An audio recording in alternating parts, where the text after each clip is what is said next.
come from as far as Delhi, and they've camped here since late last night yesterday, and they want to see Moosewala. So, there's also an anger over there because they're not being able to get a glimpse of their favorite singer as he goes for his last rites. And they also, spoke against the Punjab police. They sloganeered against the Punjab police. So emotions running high right now outside Sidhu Moosewala's residence. It's a little chaotic because there are too many people who've joined there.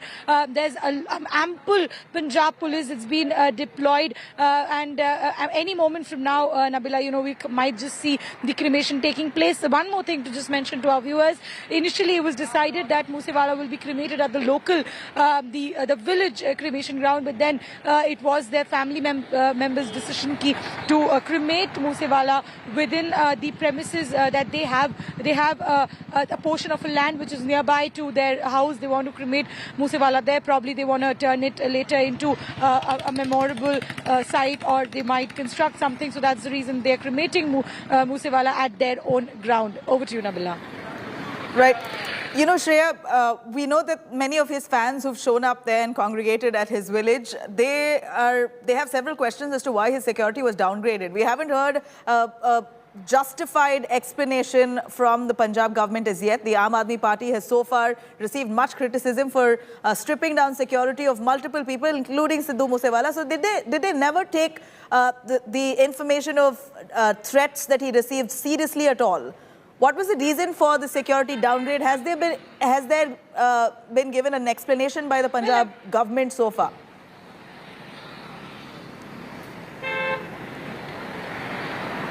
Well, so far, Nabila, the Punjab police and the Punjab government, they're extremely tight-lipped, about the investigation. They're also tight-lipped about the allegations that have been leveled against the Punjab police about downgrading the security and the assessment that was done prior to that. Because one thing is clear, whatever statement comes from the Punjab police, definitely there was an error in judging the threat that Moosewala had, and that is something that they saw within just 24 hours of downgrading his security. But they are extremely tight-lipped, probably because of the sensationality of the case. They are right now not mentioning much, but probably after the cremation is done, we could see a word from the... All right, we're going to try and patch Shreya on that, but here you see visuals where you have the bereaved mother of Sidhu Moosewala, very upset, taking a last peek at her son. It's just really heartbreaking to see a sea of fans who've turned up at Sidhu Moosewala's last ride. Here, the mother there taking one peep at Sidhu Moosewala. She's so upset. She's been constantly blaming the Punjab government for downgrading his security, blaming the officials for not taking that death threats that he's received seriously enough. Shreya joining us for more on that. Shreya, we really see a sea of his fans, supporters. Sidhu Moosewala, very he didn't really speak extensively of his political ideology, but when he did join the Congress party, he did not make the kind of noise one expected him to make. It was done very subtly. He joined the Congress party. He was also fielded as one of the candidates in Punjab for the Congress. So take us through his vision when it came to politics. We know with his music, he was all about the gangster culture. Openly through his lyrics, he spoke about the kind of fearless attitude, the underground world, gun culture, and he was widely followed among the youth. But when it came to real life issues, political issues, or an ideology as such, what was Sidhu Moosewala's vision? As we'd like to know, if you could tell us what exactly do you think he intended to do in the long run?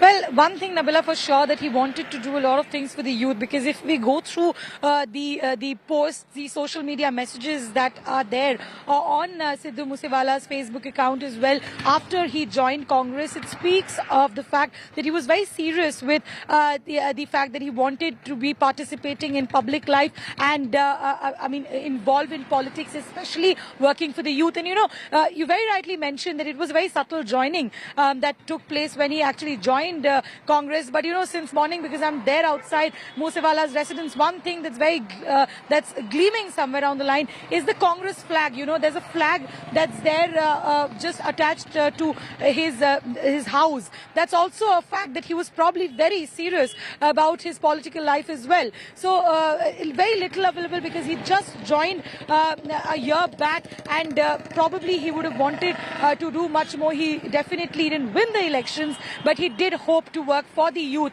is what we do know about Sidhu Moose Wala so far as his political life is concerned.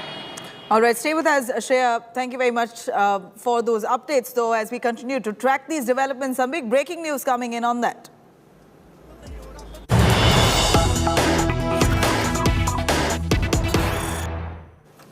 All right, Lawrence Bishnoi, the dreaded gangster who has given out enough information, seemingly now wants to be protected by the police itself. Lawrence Bishnoi, his lawyer, as he approaches court, says Bishnoi could be subjected to a fake encounter if allowed to be given to custody of the Punjab police. The Delhi High Court yet to hear this matter, but they've submitted a plea to the court saying that he fears that he could be killed in an encounter. In fact, the lawyer of Lawrence Bishnoi, as he appeals to court, says Bishnoi could be subjected to a fake encounter if allowed to be given into custody to the Punjab police. If at all Bishnoi's custody is given to the Punjab police, he fears that he could be encountered. And that said, here is the lawyer of Lawrence Bishnoi who appeals to court asking for protection. Now, the court is yet to hear the matter, but Anisha joining us on the phone line. Anisha, what does Lawrence Bishnoi's plea really says in court? He fears for his life,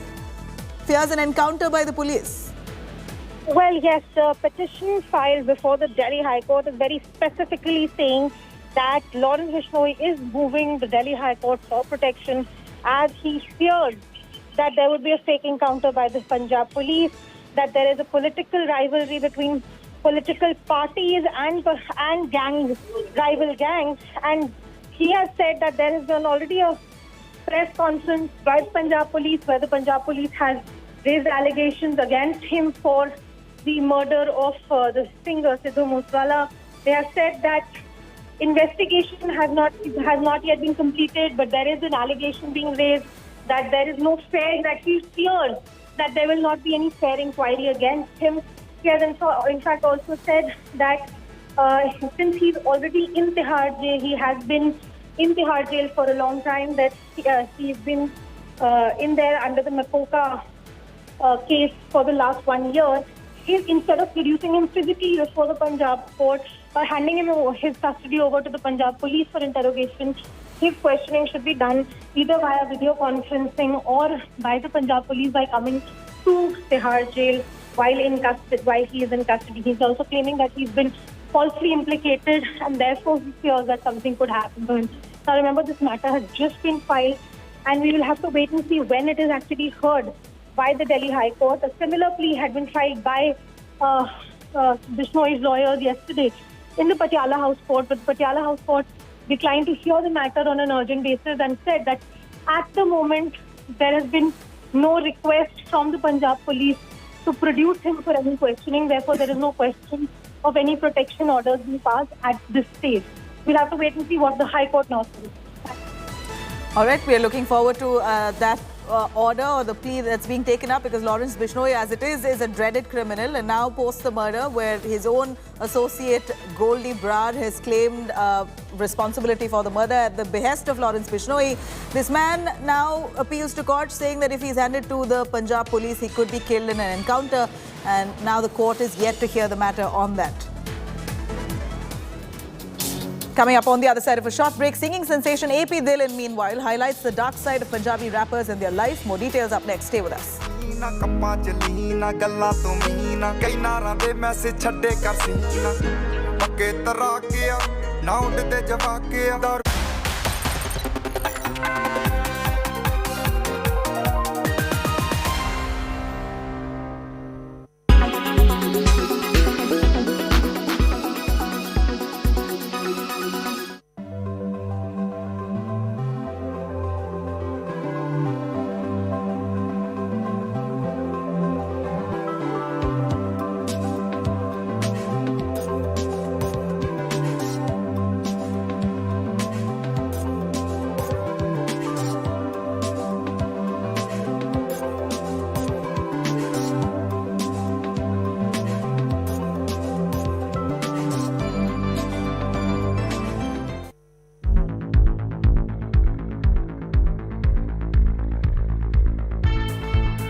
Make your media plan smarter with India Today Live TV on your connected devices. You are watching India Today.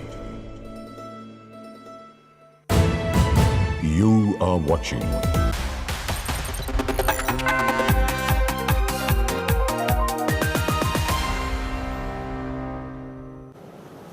A Punjabi Canadian singer AP Dillon has opened up his mind right after Sidhu Moose Wala's murder. In fact, AP has highlighted the dark side of Punjabi singers' life. He explains how Punjabi artists have to deal with threats, hate-filled comments and negativity on a regular basis. Here's more on that.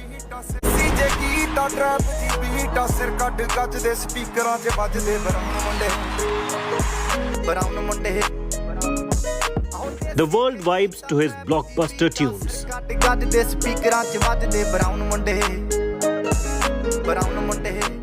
As one of the best-selling Punjabi Canadian hip-hop stars, Amrinder Singh, aka AP Dillon, knows more than a thing or two about the superstar life.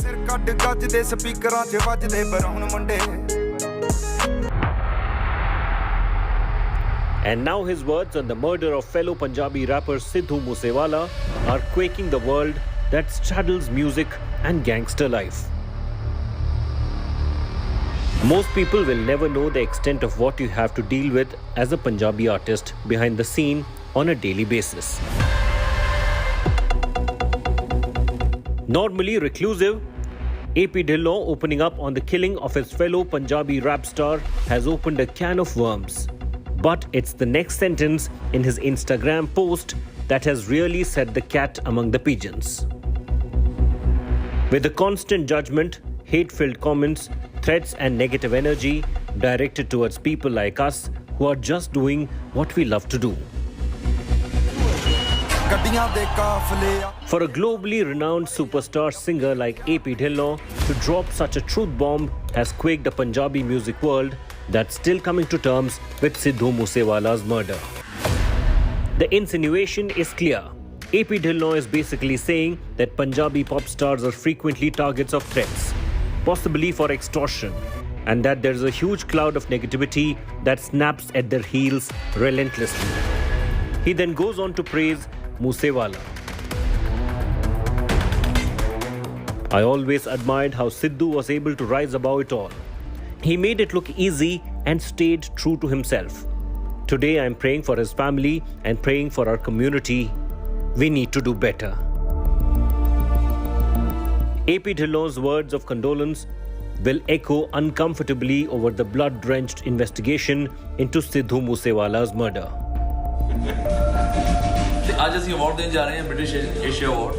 With superstar singers like Mika Singh also breaking their silence on such threats, उन्होंने किसी का नाम नहीं लिया था, मुझे London में मिले थे, उन्होंने भी बोला यार ये बहुत नया सिस्टम शुरू हो गया कि यार मैं हूँ, दो चार और सिंगर्स हैं जिनको ऐसे कॉल आते हैं और हमें समझ नहीं आता कि हम उनके साथ कैसे डील करें. Will more Punjabi stars come out and confirm what AP Dillon has opened a scary Pandora's box on? Or will gangsters and the underworld keep them in a shadow of fear, even as they enjoy global fame?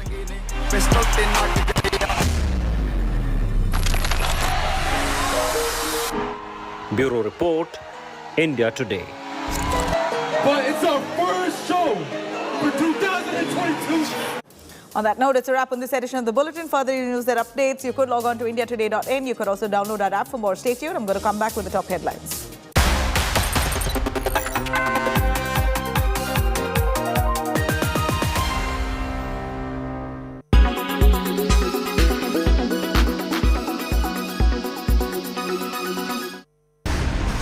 The Ukraine-Russia crisis is ongoing after a month. Russia confirmed that it had fired a new hypersonic missile during bombing raids in the city of Mariupol. But what are hypersonic weapons? How do they attack the target? Considered the next generation of weapons, these missiles are characterized by their ability to travel at speeds of more than Mach 5, or 5 times the speed of sound. There are two types, the hypersonic cruise missile and the hypersonic glider. The latter is carried by a ballistic missile. The glider separates from its missile to reach the upper atmosphere above 50 kilometers. Then it hovers at hypersonic speed towards its target along an unpredictable trajectory. Anti-missile or anti-aircraft defense systems. Without propulsion, it gradually decelerates and can perform evasive actions such as zigzags to reach its target by thwarting opponent interception systems. The cruise missile, meanwhile, has its own propulsion in the form of a ramjet with supersonic combustion. Once in flight, the missile moves at high speed before diving onto its target. This missile flies at a lower altitude than the glider at around 20 to 30 kilometers and can maneuver in full flight, which is its advantage.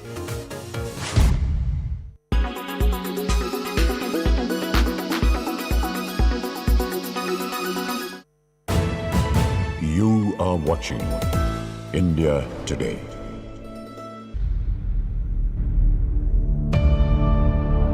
India's #1 political reporter. Defines what seems to be happening, vendetta politics. कोई दूध के से धुला हुआ नहीं है. Unmatched eye. Unmatched experience. The world has changed. My black hair has become grey as well. And with unmatched passion for the story. Do not monopolize the conversation. When it's 100% pure prime time. It's News Today with Rajdeep Sardesai.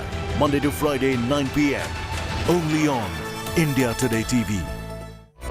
Presented by Aditya Birla Group, Big in Your Life. Co-presented by Star Health Insurance, the health insurance specialist. Co-presented by JK Pancherghat Tire. Ab hawa nahi niklegi. Powered by NECC. Sunday ho ya Monday, roz khao ande. In association with LG Refrigerators, stunningly stylish.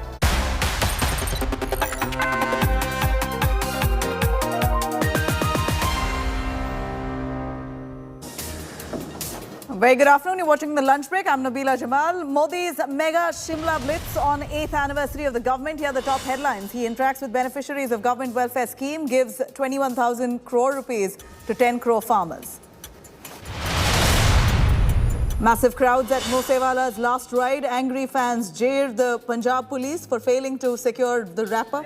Cremation at the family's own backyard shortly from now.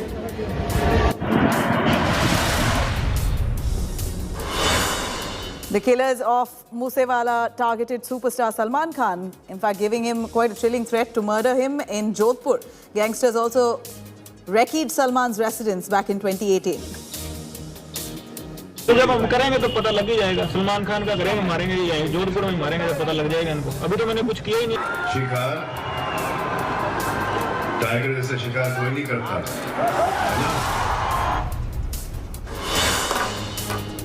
Singing sensation AP Dhillon highlights the dark side of Punjabi rappers' life, talks about the threats and negativity, says many won't understand what artists deal behind the scene.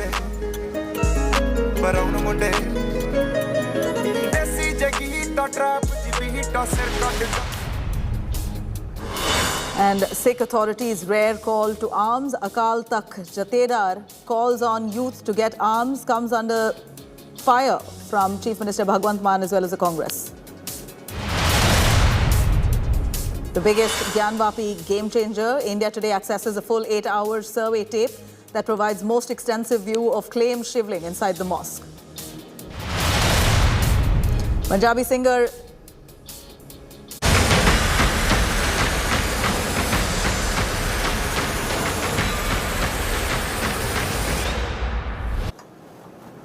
Punjabi singer Sidhu Moose Wala, who has been brutally murdered by gangsters on Sunday evening in Punjab's Mansa district, will be cremated shortly. Moose Wala will be cremated in a portion of their own land and not in a village cremation ground. Hundreds of Moose Wala's fans have gathered outside his home to pay their final tributes. Sources tell India Today that Moose Wala may have been shot at least 24 times, with the gang war angle now only exploding. Lawrence Bishnoi is under police radar. According to sources, Sidhu's post-mortem report reveals that there are nearly 24 bullet wounds on his body. A bullet wound has been found in his skull as well. Excessive bleeding could be the reason leading to his untimely death. In fact, notorious gangsters Lawrence Bishnoi and Kala Jathedi were allegedly questioned by the Delhi Police Special Cell on Monday. In the investigation so far, 7 accused have been detained. One detained accused is believed to be directly connected to Moosewala's murder.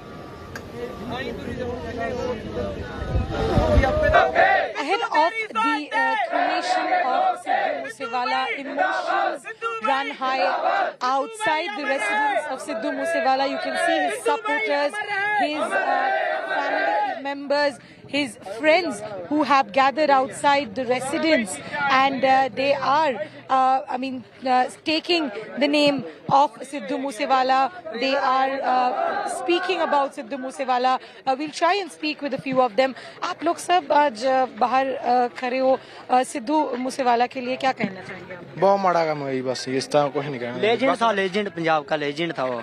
सभी उसकी चढ़ाई से चढ़ते थे। आप इसी गांव से हो? हाँ, हम बहुत दूर से हैं, गुरदासपुर जिले से हैं। आप गुरदासपुर से हैं? जी। आप कहाँ से? हम पत्ती से, लुधियाना जिला में से। आप लुधियाना से हैं? हाँ जी। तो आप लोग इतने दूर से ट्रैवल करके आए हो? हाँ, प्यार है उसका, सिद्धू भाई का। सिद्धू भाई से प्यार था इतना, इसलिए। आप चंडीगढ़ से। चंडीगढ़ से? हाँ जी। The emotions that run high, people coming from far across to see him for one last time, speaks for the kind of fan following he enjoyed. With video journalist Pradeep Gupta, this is Shreya Chatterjee for India Today. Now remember, Sidhu Moosewala's music resonated with the youth at large, and not just in India. He had a huge, massive fan following among the Punjabi community globally. He had worked with several international rappers too. Sidhu Moosewala, of course, had the kind of fame that one could only dream of at his young age of 29. He was barely 29, and he had shattered records when it came to musical hits. In fact, he had openly promoted gun culture, spoke extensively about the underworld and the gangster vibe that he gave out through his music time and again. That sort of resonated, it appears, among the youth. And it appears now that that one of the songs that he sang just before his death, a very recent release of his, spoke about the final journey. And it seems like, unfortunately, ironically, that's exactly the fate and end Sidhu Moosewala has had to himself. Let me cut across to Shreya, who's been tracking those developments. She's been, in fact, constantly giving us reports from the ground, right from Sidhu Moosewala's village, where you see a large sea of supporters and fans who've gathered only to pay their last respects.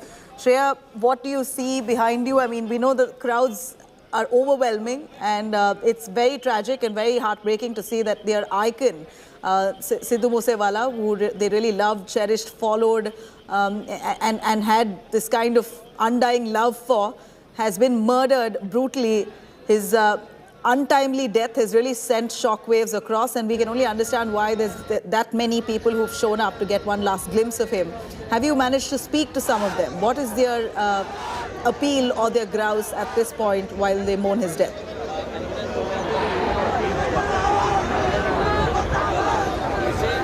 Well, yes, Nabila, you know, since morning we've spoken with some of his followers who gathered outside the residence of Sidhu Moosewala. Now, these are people who've travelled afar to just get a last glimpse of him, but they're very angry as well, because obviously for security reasons the Punjab police didn't allow all the people who had gathered over there to get inside the house. The house was completely secured. There is heavy security that's there. So, you know, there is emotions running wild as well.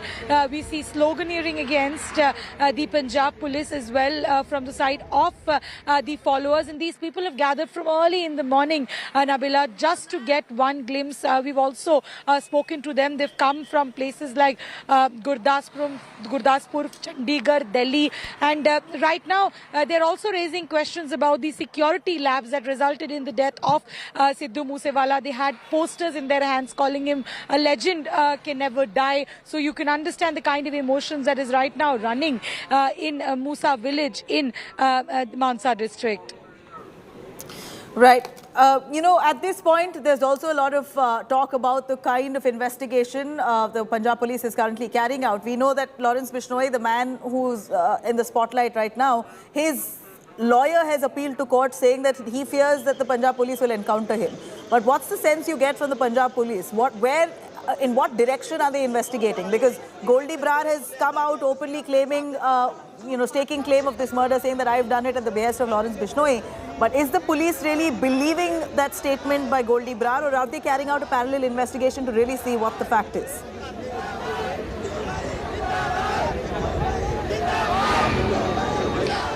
they are believing the statement of Goldie Brar, because the first press conference that was done after the death of Sidhu Moose Wala, very clearly we saw the Punjab police accept the gang rivalry angle. They also mentioned about the Lawrence Bishnoi gang, Goldie Brar, as well as the fact that they acknowledged that this was a revenge killing of that of Vicky Middu Khera. But also they will have to conduct a parallel investigation, because anyone can claim a thing, but that has to be corroborated, match the investigation, the trail of events, as well as the technical evidences. So that's something that the Punjab police is doing. But a lot of questions that are also being raised, because it's been over 24 hours, more than 24 hours, and there hasn't been a word about the arrest. But what we're also picking up from our sources in Punjab police, they're very tight-lipped because of the fact that this is a sensational case. What they are probably, once the cremation is done, when the emotions are a little stable, probably we might see a word from the Punjab police. But right now there have been detentions, and there have been investigation so far basis on the technical evidence. So but we'll have to wait for the official word on the arrest as of now. All right, thank you very much, Shreya. We're going to continue tracking the cremation, which will happen shortly from now. But now the Sidhu Moose Wala's mortal remains has been kept at his village, where you see an ocean of fans who have just arrived to get one last look. Meanwhile, a sensational angle has now emerged in the investigation of Moosewala's death. India Today has accessed a dossier on Canada-based gangster Goldie Brar, who claimed responsibility of Moosewala's murder. Among Goldie's associates, the name of Rajasthan's gangster Sampat Nehra is also mentioned. Nehra had carried out a recce of Salman Khan's house in Mumbai in the year 2018, plotting against the Bollywood star. India Today has now also accessed a video which shows a brazen display of threat to actor Salman Khan from 2018. Gangster Lawrence Bishnoi, when in custody, was caught on camera issuing a threat to Salman Khan, saying that he will kill Salman Khan in Jodhpur. In a separate video, Salman Khan was also caught retorting to the gangster's threat, saying that a commitment should be made positively and that no one can hunt like tigers. पूछा उनसे भी, लेकिन आप इतना doubt किया, आप इतना बुखार हो। मैं तो स्टूडेंट पॉलिटिक्स में था। जब हम करेंगे तो पता लग ही जाएगा। सलमान खान का करेंगे, मारेंगे ही जाएंगे। जोधपुर में मारेंगे तो पता लग जाएगा इनको। अभी तो मैंने कुछ किया ही नहीं, अभी नहीं मतलब कोई इन्वॉल्व कर रहे हैं। जब भी कोई कमिटमेंट करो तो पॉजिटिव करना, नेगेटिव नहीं करना। और शिकार टाइगर जैसे शिकार कोई नहीं करता, है ना? ये सबको पता है।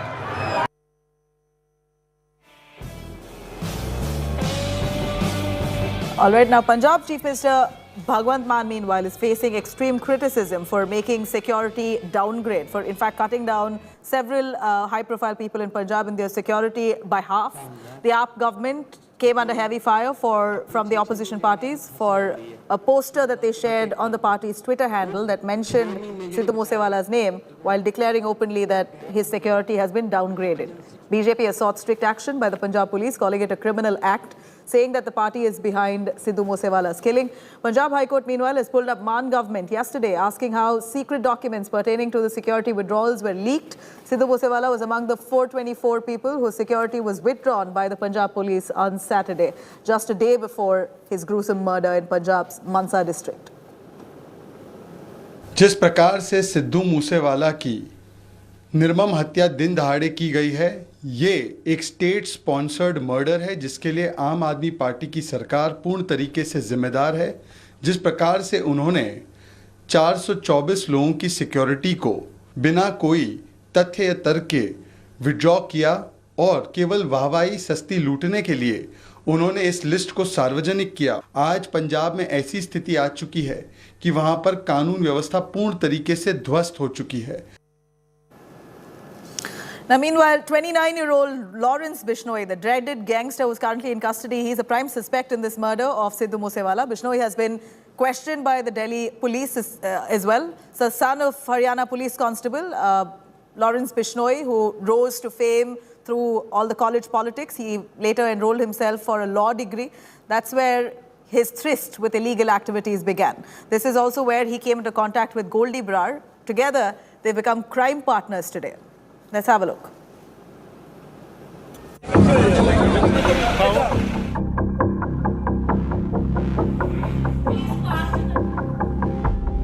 A gang that has terrorized much of North India.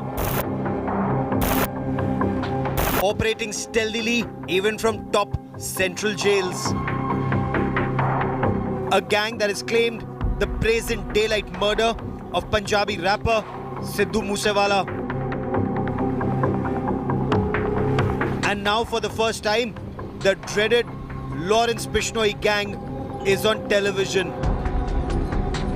Exclusive images of the Bishnoi gang being paraded by the Delhi Police Special Cell in 2021 after taking them into police remand under the Maharashtra Control of Organised Crime Act, Makoka.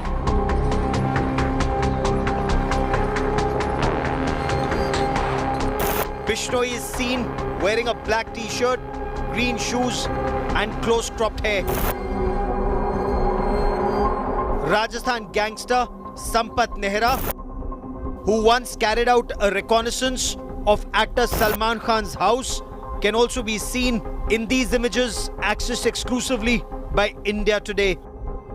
The other gangster in these images are Jaggu Bhagwanpuria and Haryana's Kali Rajput and Raju Basodi.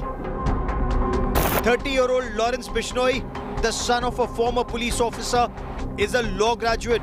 He met Goldie Brar in 2009 during his stint in Punjab University. The two rapidly rose in the world of crime after fighting for supremacy in university politics and a series of ruthless murders. When Goldie Brar fled to Canada, Bishnoi kept running the crime empire from Tihar Central Jail. Anybody who owed allegiance to rival gangs or stood against the Bishnoi gang was neutralized, like pop star Sidhu Moose Wala. The Bishnoi gang allegedly wanted to avenge the murder of Akali Dal leader Vicky Middukheda in August 2021. Since Shaganpreet Singh, the manager of Moosewala, was named as a key plotter in the murder case, Moosewala came on the radar of the Bishnoi gang. Moosewala was also close to slain gangster Vicky Gounder, a bitter rival of the Bishnoi gang. While Shaganpreet fled to Australia, Moosewala couldn't escape the wrath of the Bishnoi gang. With Arvind Ojha, Bureau Report, India Today. Now, Sidhu Moosewala's murder has put the spotlight on the gangs of Punjab. Moosewala's family and friends have confirmed that the singer was receiving death threats by gangsters. And at the center of this gang war is Lawrence Bishnoi, currently lodged in Tihar jail. He's the prime suspect here in Moosewala's murder. But he's not the only one. We know now that this is a gang rivalry. And it appears that Sidhu Moosewala itself was caught in the crosshairs. We decode to you this gang rivalry and this culture that's eventually claimed Moosewala's life.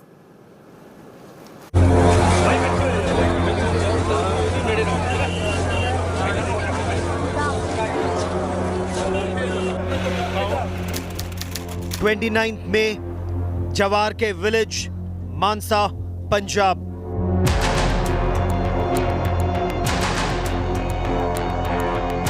While glorifying the guns and gangster culture in his songs, Sidhu Moosewala would have never imagined that one day he would fall prey to gangsters himself.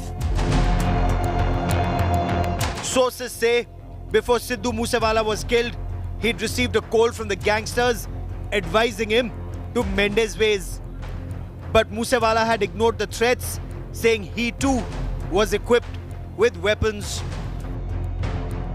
इनके जो एक manager हैं शगनप्रीत, इनका नाम आया था जो विक्की मिड्डूखेड़ा वाले मर्डर केस में। लॉरेंस बिश्नोई गैंग का इसमें हाथ है और इसकी जिम्मेदारी जो है वो लकी उन्होंने ले ली है उनकी गैंग पे। A gang war that spread across Punjab, Delhi's Tihar jail, and across 7 seas to Canada. At the center of this gang war is this group of men led by Lawrence Bishnoi. Lawrence Bishnoi, prime suspect.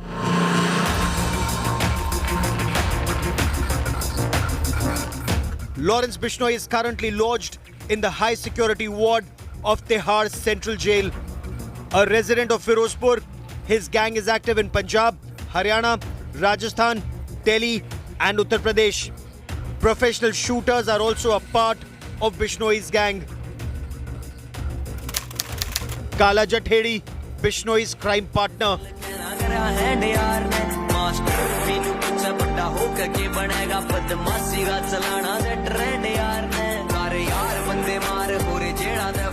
Lawrence Bishnoi's partner in crime is Sandeep alias Kala Jathedi, Delhi's most wanted gangster who carried a reward of 7 lakh rupees when he was arrested in July last year.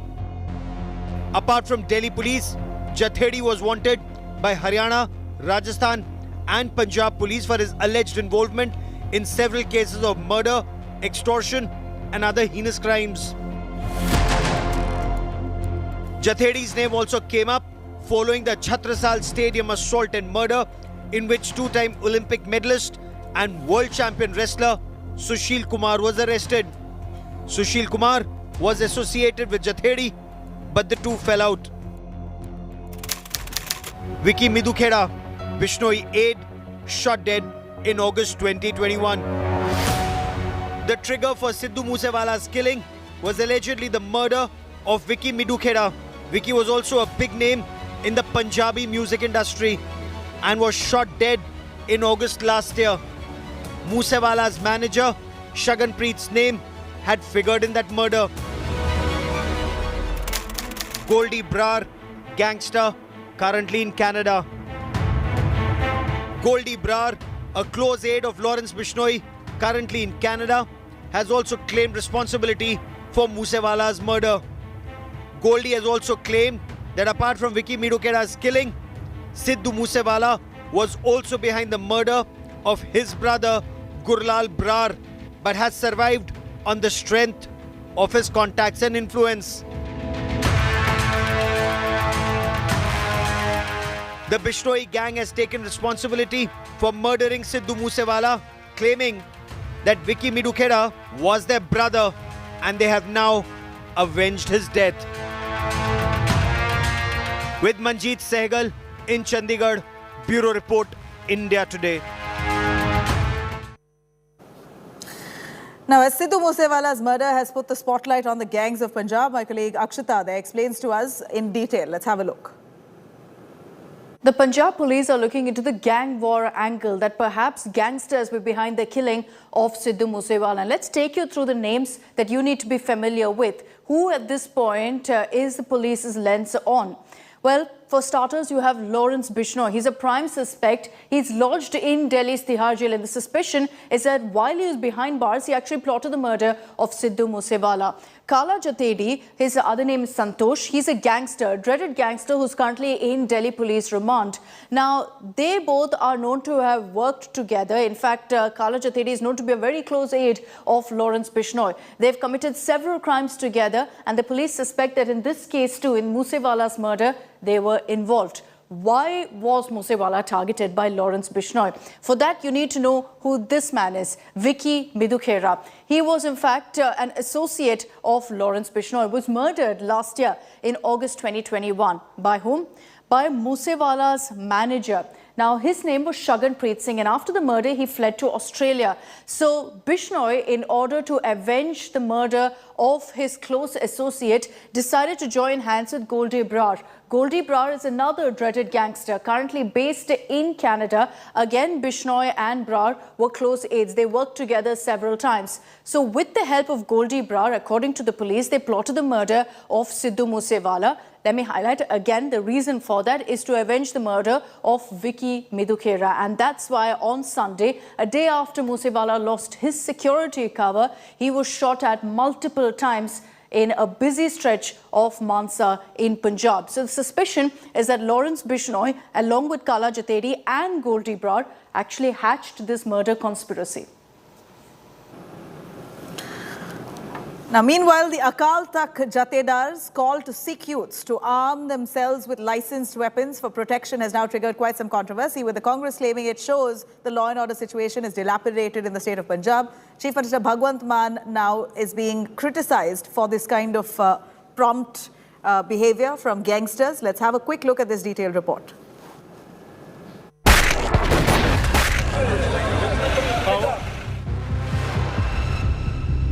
over 24 gunshot wounds.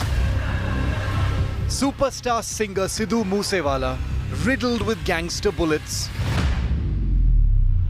Once a glorifier of gun culture through his blockbuster music,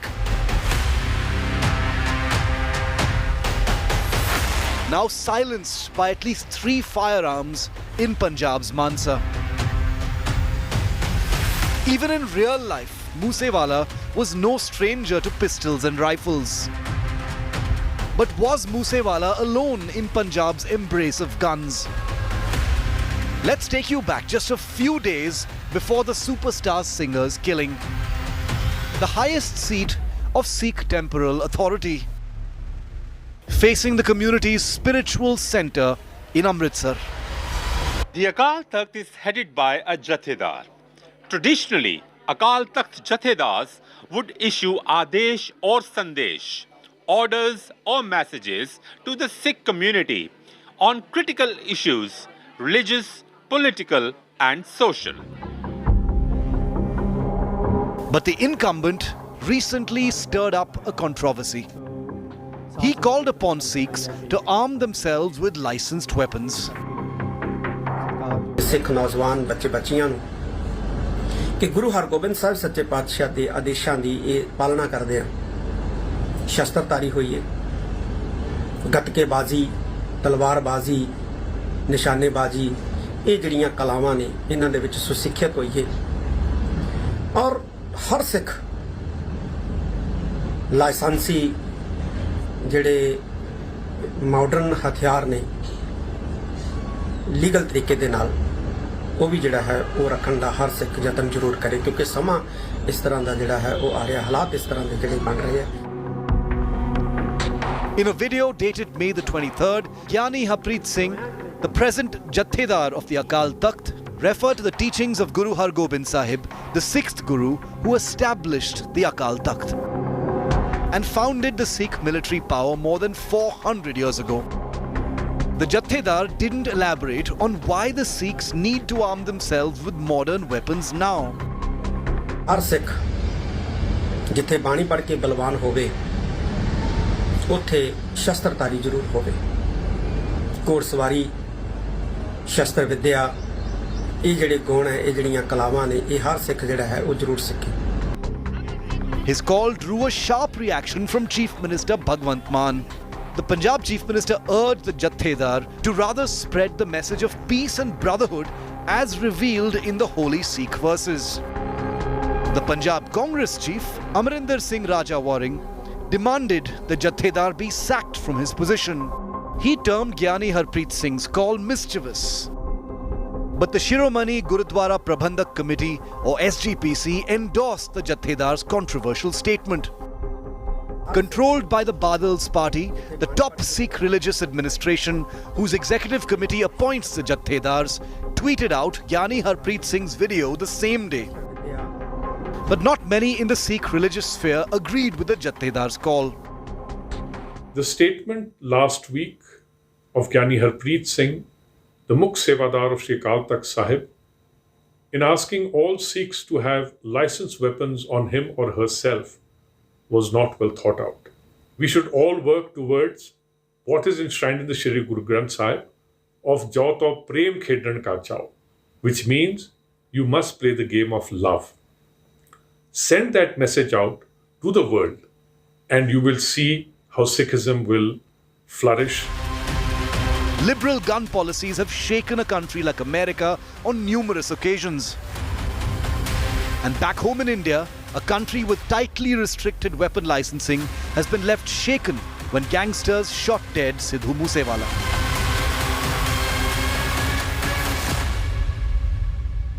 Passion for the right to bear weapons is well recorded in Sikh history. The Sikh Kirpan, a key article of the faith, is constitutionally protected. But a call from a religious authority to bear firearms, even if licensed, has no place in a civilized society. Harmeet Shah Singh for India Today in New Delhi.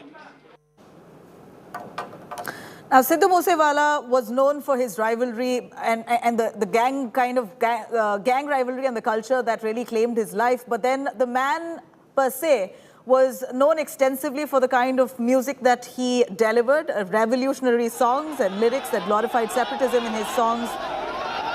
All right, I'm going to cut across to these live visuals coming in of Sidhu Moose Wala's final journey. You see an ocean of fans there who've landed up at his village where his mortal remains have been placed. They want to get a last look at his mortal remains. Very unfortunate. Sidhu Moose Wala had huge fan following among the youths particularly. And here we're looking at the final rites that's going to be carried out in just moments from now. This is his last journey, while you have fans escorting his family as they move towards the cremation ground. This is what we believe right now. The image of the mother taking a good look at Sidhu Moose Wala the final time, wiping off tears from family members, really has left us really heartbroken for the kind of fame and following that Sidhu Moose Wala had. One can only imagine what's going through in the minds of the large numbers of youth who've gathered there. Sidhu Moose Wala was certainly an icon for them. He was someone who, through his music, managed to galvanize that kind of following, which really none can imagine to have at a young age of 29. Sidhu Moose Wala was a musician with much weightage. His music really created ripples within the youth in Punjab and globally. Remember, he had a global following. He worked with several international artists. He was loved across the globe, a musician par excellence undoubtedly, but one knows that his music and his lyrics had deep-seated gangster vibes that it gave out, the kind of culture that he spoke of through his lyrics, the gun culture, the underworld, and a person going from zero to hero. Just spoke extensively also of Sidhu Moose Wala's life per se. Shreya joining us, she's right there at the spot where you have fans who've come out in large numbers to take one look at Moose Wala. Shreya, over to you. We see a huge bunch of fans who've gathered there to get one last look of Sidhu Moose Wala. What time is the final rites? Give us an understanding on what's the plan now for the family. Well, Abhila, the scenes here are extremely charged up, and everyone is working very the mortal remains of Sidhu Moose Wala has been brought out from his home. They're taking it to about plot for the last rites of Sidhu Moose Wala. Now, this was the wish of the family members to cremate him in their own land. And right now, Nabila, as I talk, I'm moving with the cavalcade that is traveling with the mortal remains of Sidhu Moose Wala. And these visuals and evidence of the kind of fan following that he enjoys.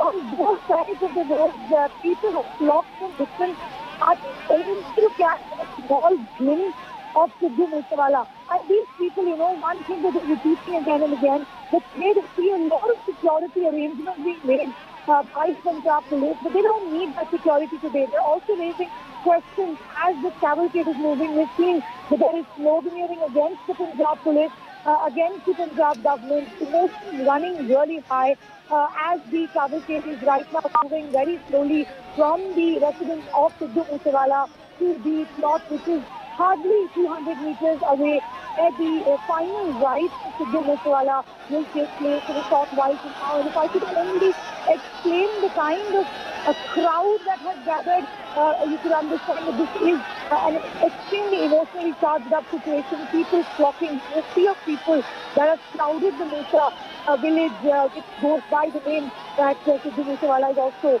known for. So emotions running high, and in a short while, Nabila, we will see the cremation, the last rites being done of Sidhu Moose Wala. Right, you know, Shreya, Sidhu Moosewala is no more, but the music certainly echoes and resonates with the youth of today. Have you seen largely the youth quoting his music, quoting his lyrics? What's the kind of sentiment running among those fans as they're there?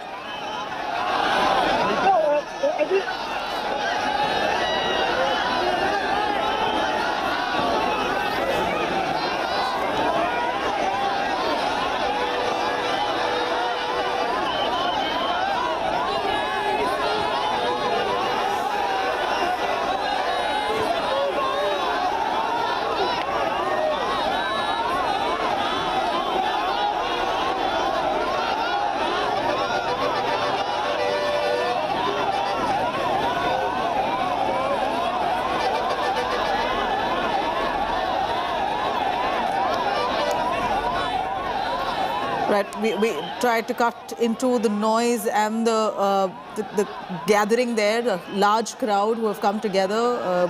We really are looking at the kind of love that they are pouring in one final time, as Sidhu Moosewala's final journey is just about, his last rites is just about moments from now. Shreya, who's been tracking that. Shreya, my question to you again, the youth who've congregated there, we know that as Sidhu Moosewala has left them, clearly his music will live on. Are you seeing them quoting his music and glorifying him today as they bid adieu? Oh yes, Nabila, they are quoting his music, and you know, we've seen how many of his fans were hosting placards which said that legends never die. And that's the kind of emotions that's running wild in the fans. And you know, the visuals playing out outside Sidhu Moosewala's section, it is inexplainable. It points out at the massive fan following that he enjoyed, and he may not be with us anymore, but you know, his songs live on forever, and probably that's what his fans will also hold on to as their favorite singer leaves for the last ride. You know, it's very emotive visuals. We can see the family members at the cavalcade. They are all they're holding hands. Look at his father. He's emoting very disturbing and visual pictures, Nabila, that is playing out over here. The father, he's holding his hands and he's borne down before his friends crying. This is an extremely emotional moment, Nabila, that is playing out here in the Mansa village. You can see his Sidhu Moosewala's father at that vehicle there. Sidhu Moosewala's last, the bottle remains being taken to that very spot. It's an extremely emotional moment. His father is breaking down. We see the fans also getting emotional. Extremely charged up situation here in the Musa village in Mansa district. Right. You know, at this point, when we're seeing such huge crowds, are you able to see his family members anywhere? How are they holding up? We know that this is a moment of complete darkness for them. They've not been able to control themselves. We're seeing the mother there, and it really, really leaves us so heartbroken to see her. She's trying to convince the other family members, wiping off tears from Sidhu Moosewala's family. But you know, we saw how outraged she was over the Punjab police or the government deciding to strip security from Moosewala. She was inconsolable at that point. And even today, when we see these images of her bending over to get one last look of her son, really, you know, leaves us so heartbroken to imagine. One can only imagine what they're really going through at this point. You know, it's a very emotional right now. Fans have lost.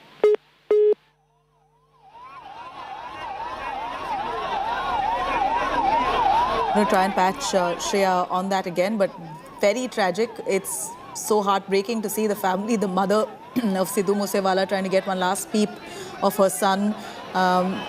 Here is visuals that we see, live visuals and shots coming in from Sidhu Moosewala's village on the left-hand side, as you see the overwhelming crowds who have gathered only to get one last look of Sidhu Moosewala as they bid farewell.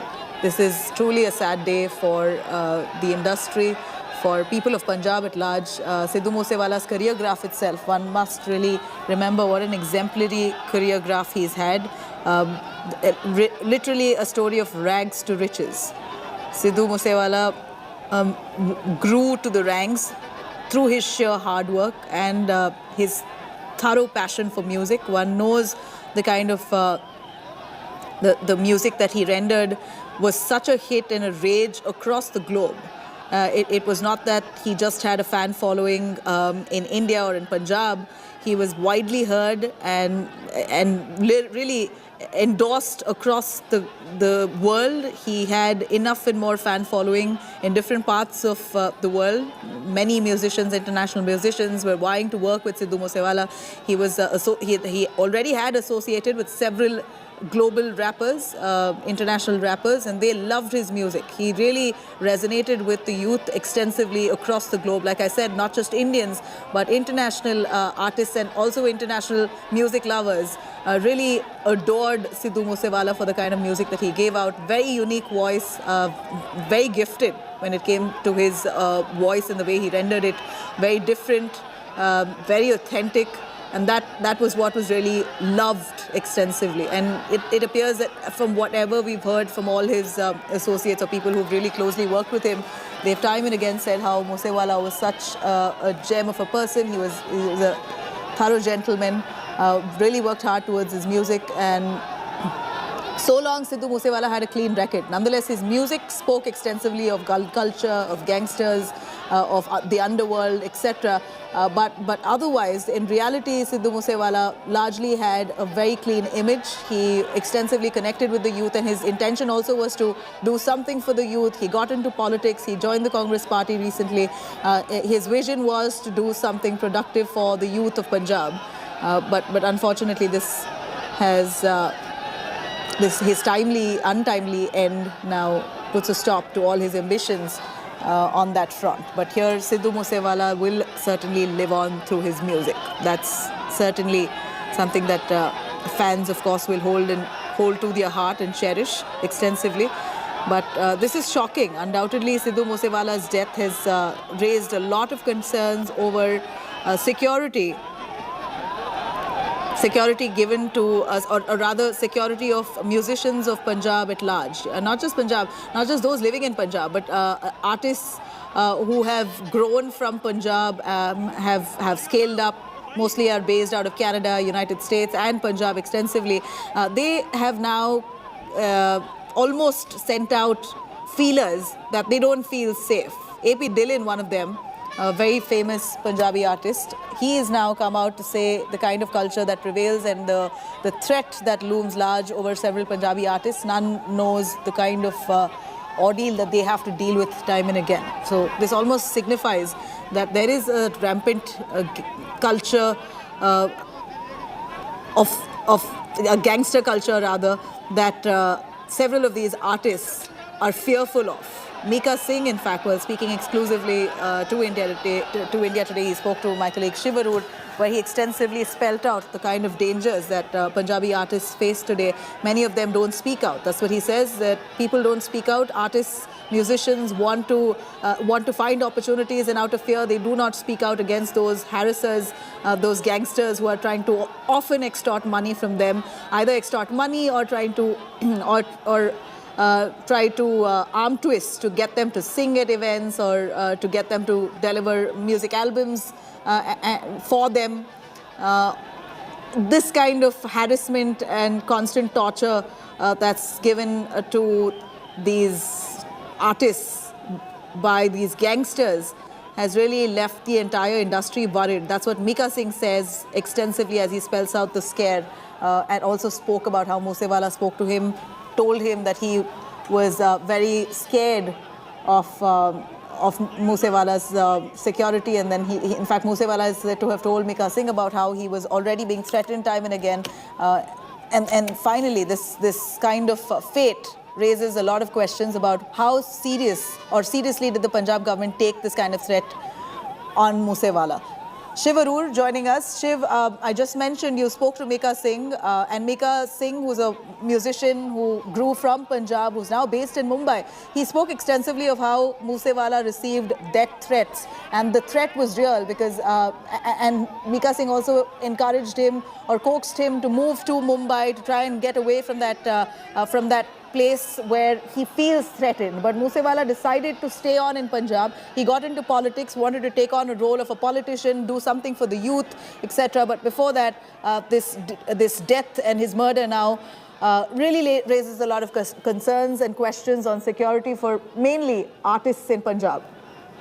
You're absolutely right, Nabila, and I think one of the biggest questions, that the youth of Punjab, that Moosewala's fans in Punjab and around the world will be wondering about is whether, the images of this funeral that are going out live to millions of his admirers and fans around the world, whether it will actually mean, an awakening in Punjab. Remember that Sidhu Moosewala was a globally popular, music icon who embraced, many of the things that are real problems in Punjab, gangster culture, gun culture.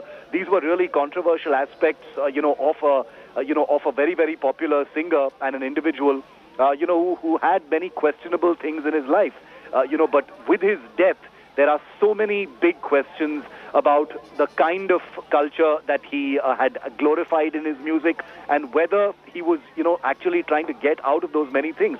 You're right when you say that Mika, who was a close friend of his, had spoken out and advised him to try and move out of Punjab, come to Mumbai, live there, safely, that there was a threat to his life, which was something that he had spoken about. But the crowds that you're seeing at Moosewala's funeral here in Mansa in Punjab, pretty much tell you the kind of mood on the ground. Controversial he may have been, the culture that he, advocated and embraced and glorified in his music was very well known. He was certainly not the only one. There are many, many Punjabi pop stars, who glorify the same kind of culture, luxury cars, beautiful women, gun culture, gangster culture. That was very much part of the art. You've got people like A.P. Dhillon saying that, they were hounded just because of their music and things like that. But there is a very, very dark underbelly to what is happening right now. These huge crowds for whom his music held such appeal and such, glamour, there will have to be many questions, Nabila, in their minds as well about what this death will actually do for Punjab. Will it cause an awakening? Will it, be a tipping point as far as gun culture is concerned? The fact that very, very dangerous gangsters have been involved in a daring daylight assassination of someone who was until recently a VIP protectee raises truly, truly terrifying questions as far as security is concerned. Because as many people have been saying since yesterday, Punjab is a complicated state. It's not like any other state. It borders with Pakistan. There are inimical elements that have been trying to foment tensions in this state for a very long time. Moosewala had spent a lot of time in Canada. His comments and links in the past with Khalistani elements have come under the shadow of scrutiny in the past as well. But the fact is, he's no longer alive to defend himself. And I think the crowds that have come out for his funeral, Nabila, I think they send out a very, very compelling message of bereavement, of grief, but also perhaps and hopefully a Punjab that is ready to rise above the many, many things that Sidhu Moosewala actually stood for. Right.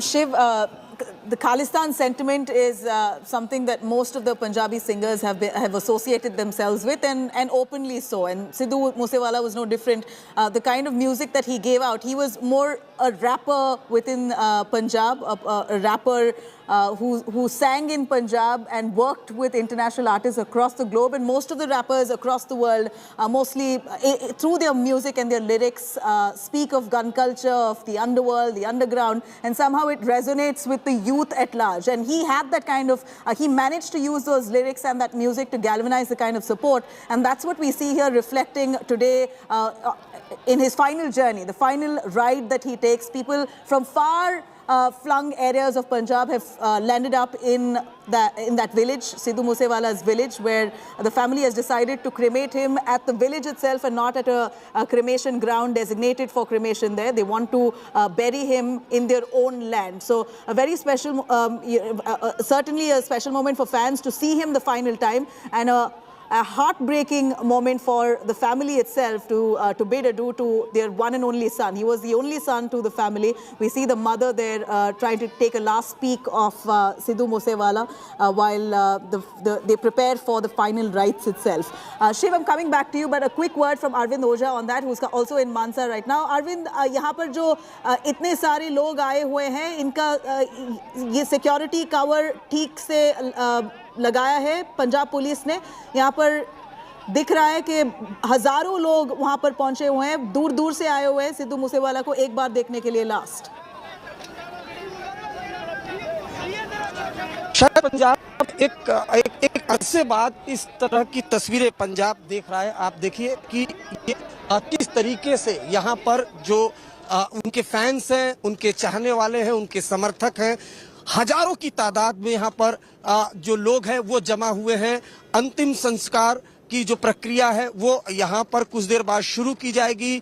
जो सिद्धू मूसेवाला का पार्थिव शरीर है वो tractor पर लेकर गया है, लेकिन आप ये देखिए जो क्रिमिनेशन ग्राउंड है मूसा विलेज का, यहाँ पर आप देखिए कितनी बड़ी संख्या में वो समर्थक आपको यहाँ पर दिखाई देंगे। किस तरह की फैन फॉलोइंग थी सिद्धू मूसेवाला की, वो आप इन तस्वीरों के जरिए देख सकते हैं। पूरा देश देख रहा होगा। पंजाब में शायद इस तरह की अंतिम विदाई शायद एक अरसे बाद, एक जमाने बाद देखने को मिली है। देखिए चारों तरफ अगर आप पैन करके दिखाएं तो चारों तरफ आपको भीड़ यहाँ पर दिखाई देगी, और वो व्हीकल हम आपको दिखाना चाहेंगे, वो गाड़ी हम आपको दिखाना चाहेंगे जो पीछे पीछे चल रही है, उस पर भी लोग सवार हैं। तो चारों तरफ, और ये फैन इनके जो समर्थक है, चूंकि देखिए पंजाबी सिंगर के तौर पर तो न सिर्फ पंजाब, पूरे देश बल्कि देश के बाहर कनाडा तक में फैन फॉलोइंग थी सिद्धू मूसेवाला की, लेकिन एक कांग्रेस लीडर के तौर पर भी पहचान बन चुकी थी। कांग्रेस कार्यकर्ता भी यहाँ पर मौजूद है, लेकिन ज्यादातर वो आम लोग यहाँ पर मौजूद है जो उनके चाहने वाले थे नवीला। और ये भीड़ उस बात की गवाही देती है कि किस तरीके से फैन फॉलोइंग थी सिद्धू मूसेवाला की। जहां पर भी आप देखेंगी वहां पर लोग ही लोग यहाँ पर दिखाई दे रहे हैं। ये मानसा के मूसा विलेज का क्रिमिनेशन ग्राउंड है और हर कोई अंतिम दर्शन करना चाहता है, अपने सिद्धू मूसेवाला को देखना चाहता है। और ये व्हीकल अगर आप देखें तो इसी ट्रैक्टर पर उनका पार्थिव शरीर रखा हुआ है नवीला इस वक्त, और दूर दूर से पंजाब के तकरीबन हर इलाके से लोग यहाँ पर जमा हुए हैं और अंतिम विदाई देना चाहते हैं। सुबह से ही उनके घर पर जब पार्थिव शरीर पहुंचा था सिद्धू मूसेवाला का, वहां पर भी लोग मौजूद थे। पंजाब पुलिस बड़ी संख्या में वहां मौजूद थी। कहीं ना कहीं जो भीड़ थी उनको समझाने बुझाने की कोशिश कर रही थी, और ये जितने भी लोग समर्थक हैं वो पूरी तरह से शांति के साथ अंतिम विदाई दे रहे हैं। देखिए इतनी बड़ी संख्या में यहाँ पर लोग आपको दिखाई दे रहे होंगे, लेकिन सभी गमगीन हैं और पूरे एक नियम, एक कानून को फॉलो करते हुए यहाँ पर लोग जमा हुए हैं और अंतिम विदाई यहाँ पर दे रहे हैं। पैन करके जरा आपको एक बार हमें दिखाना चाहूँगा। Stay with us, Oja. I'm going to quickly cut across to Salim Merchant. He, in fact, a musician himself.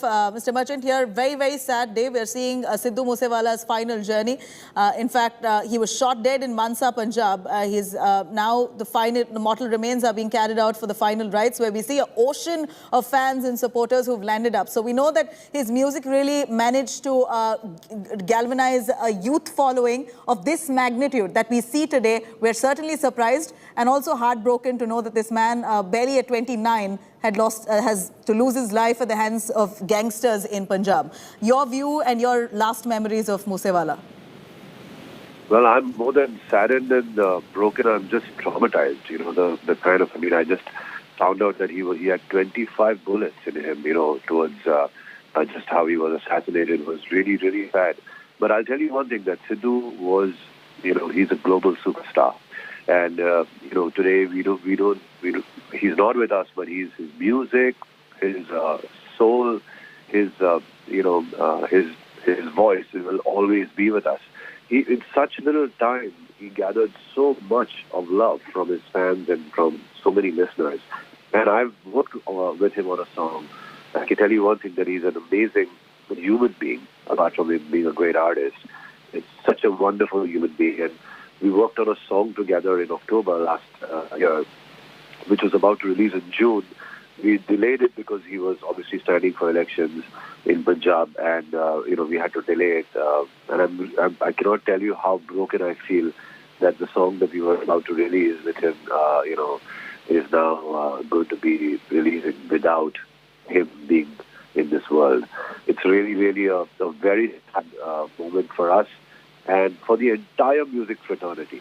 For people who worked with him know how incredible he is, but for people who haven't worked with him, in the fraternity, I can say one thing, that he was a genuine artist. And there's no doubt about that he because in such little time, he had so many incredible fans, listeners, stars following him, collaborating with him. That just proves how much he was loved. Right. You spoke about the last song that you were due to release with him. Can you give us an understanding on what that song is all about? You've mentioned this. It's a love song. It's a sad love song, and it features Afsana Khan, who is who he considered his sister. And it was through Afsana Khan that I met Sidhu, who's a fabulous singer as well. Like Afsana and Sidhu have collaborated a number of times. And Afsana really wanted me to meet him because, he's such a great artist, and she thought that this would be a great combination. So we worked on the song in October, and I worked through it. It was all set to release, and now we have to, I guess, release it without him, which is really, really sad. Salim, we know that you shot for this song. Well, you moved to Chandigarh briefly just to shoot for this entire song. At that point, did you see the kind of reception and the fan following that Sidhu Moose Wala boasts of? Now we see this today. As part of his final rites, we see an ocean of supporters who've come down to get one look of him. But did you get a sense of the kind of clout he holds and how he was worshipped in his hometown and the areas around? Oh yeah, of course. I mean, most definitely he was loved like beyond, and he had so many fans and followers who were all the time following him, and they knew about his whereabouts. They knew where he was going to be. But in spite of all that, he was so grounded and so respectful and humble, and really a beautiful soul. A lot of artists, it gets to them sometimes, and all human beings have that thing of, the fame and, stuff getting into their heads. But Sidhu was not that guy. Mm. When you say he was so humble, such a gem of a person, could you quote some instances for us, Salim? We'd really like to know what Sidhu Moose Wala really was as a person inside out. He was, that he was, he's dabbled with singing, he's done so much, and he's sung so many different types of songs in such little time. The song that I took with me for him to sing, he heard that song, and he could have sung it, but he said I'm nervous, and I need to prepare, and please, if you give me a little time, I'll prepare it, and I'll do it really well. And actually he could have, but because he's so humble and he was so respectful, he felt like maybe he should spend some time with the composition, with the tune, and then approach it. So that itself, and then he said that I have another song which I think we should do it together, and he sort of shared some lyrics with me, and then I kind of started singing a little bit, and he joined in, and then he responded. So his way of working was very, very organic, and he was his music was like his words and his music was prime for himself and for his respect. And, nothing went to his head. His success and all that was a different story. He, in the studio, was like a student, and he worked, and he listened, and he sang just like a music student. And that, I felt, was very enduring for me to see. Right. You know, Salim, at this point, we know that Sidhu Moose Wala, at such a young age, at 29, he also decided to venture into politics. I'm sure you may not have an idea of his intentions, but would you know if that in any way distracted Sidhu Moose Wala? Because you wanted to release your music album or that video a little earlier on, but Moose Wala, we understand, got busy with his elections and he was contesting from one of the seats, and then that got delayed. So did he have conversations with you about his larger vision of what he wanted to do while assuming a political role in his life? I never got to speak to him regarding his his wish to step into politics. But obviously, like, the kind of fan following and the respect that he had in Mansa village and all over Punjab, I mean, for that matter, the entire world, it was something that, was his calling, and he felt like maybe this was where he should also, kind of dabble into. And I think that was his decision. I never actually got to speak to him about the fact that he's entering into politics and, all that. But as soon as the elections were over, he was back onto music, and he was, he had all his pending commitments in terms of recordings and concerts and shows, and he was back into the scene. And in fact, it's so unfortunate, like, some of my band members and crew were supposed to join him on a tour, and they're in Canada.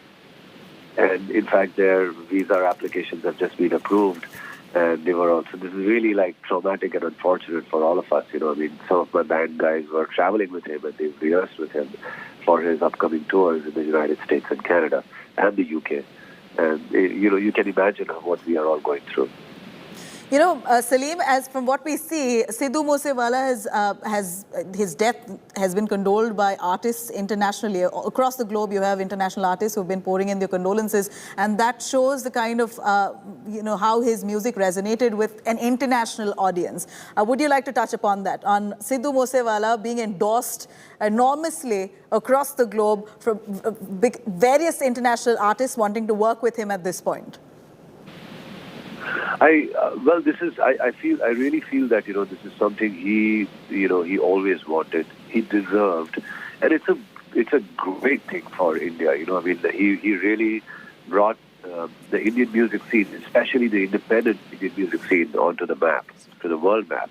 I mean, the artists like Drake and stuff, like following him and collaborating with him, was not a small thing, and not just Drake. I mean, there's so many other artists, from the UK hip-hop scene, who wanted to collaborate with him, who already worked with him on so many things, on so many projects. And there's a lot of music that is still unreleased, and there is so much stuff that is yet to come. So it's all going to be pretty phenomenal and amazing, once all this music comes out. It's just really unfortunate that we've lost a global superstar, a beautiful human being at such a small age. Salim, we still would like to know a little bit about that music video you shot with Moosewala. What's it all about? A slight glimpse, when is it going to release? With the death of Moosewala now, what kind of tribute would you like to pay to him? The 2nd of June, but I'm obviously going to be very sensitive about the time and of what's happened. And, we are internally just thinking of, just dropping the poster probably next week sometime. And that too, I'm not even thinking about the song at the moment, because I'm still, watching. No, but for us, this possibly could be the last memory. So, fans, of course, are going to be embracing it wholeheartedly. So, give us a description. The title is something like that. You will see it. I mean, the world will see it in the next 96 hours or something. I'll just release the poster. But definitely the song is a tribute to him, and we are changing a lot of things in the song, because obviously it's going to be a tribute for him, for his family, for his fans. Salim, finally, we've heard from musicians extensively, AP Dillon as well, shedding light on how there's this real underbelly that could be worrying several Punjabi artists who are not just living in Punjab but also living globally. They speak of this kind of culture that seems to be quite a threat for them, and they don't know how to deal with it. Have you, per se, as a musician, come across any kind of threat as such?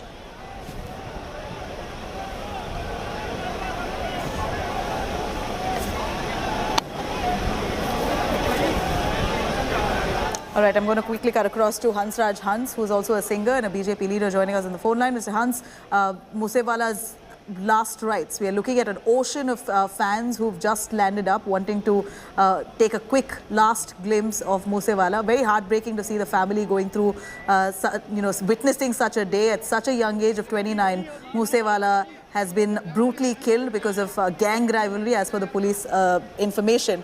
Here today is his final journey. Your last memories of him?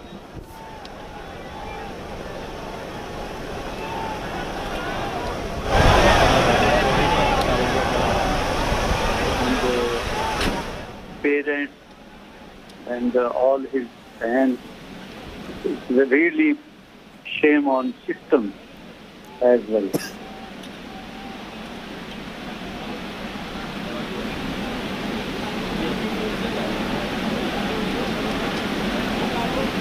The person you are...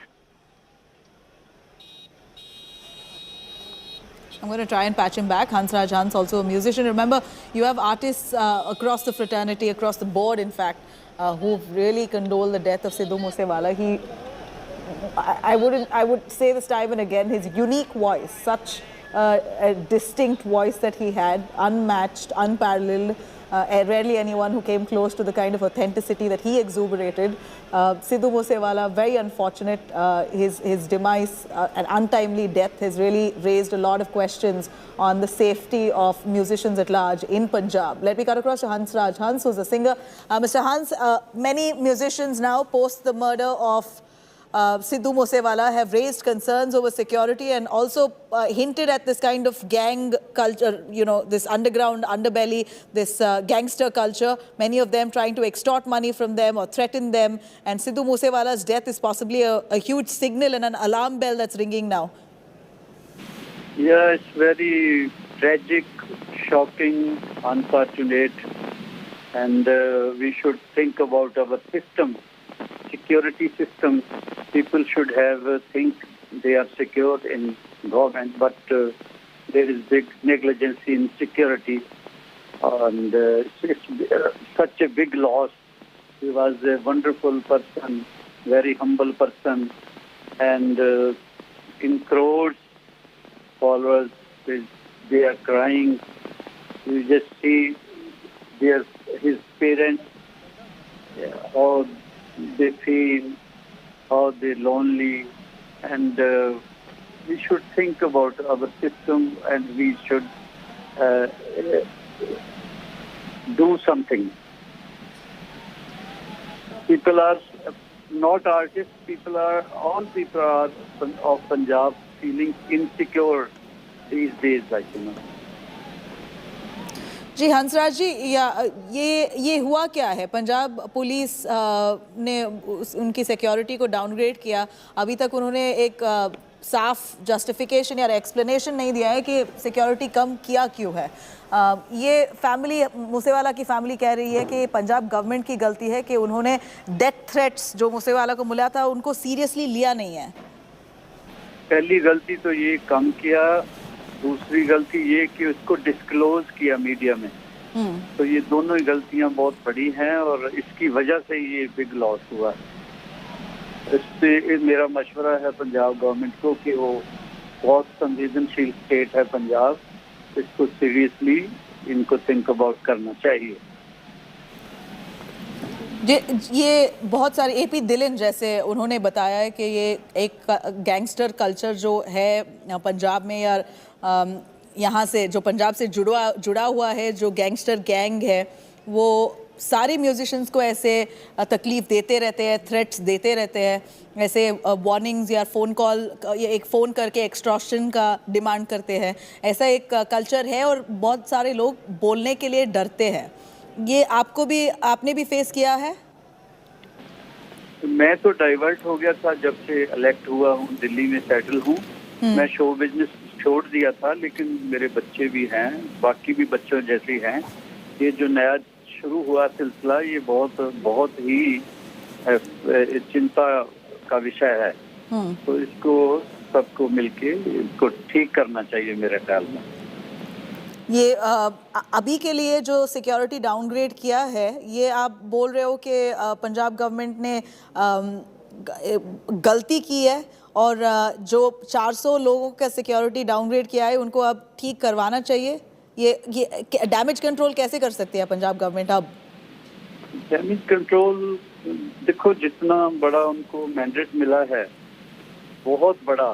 this is first time in history, I think 92 MLA people are elected. तो उनको देखना चाहिए, सोचना चाहिए, उनकी duty बनती है।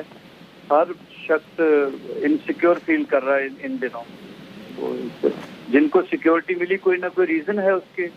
इनकी एजेंसीज हैं, CID है, दूसरा बाकी इंटेलिजेंस है, IB है, दूसरा तीसरा, जितनी भी एजेंसीज, उनको विजिलेंट रहना चाहिए, चेक करते रहना चाहिए।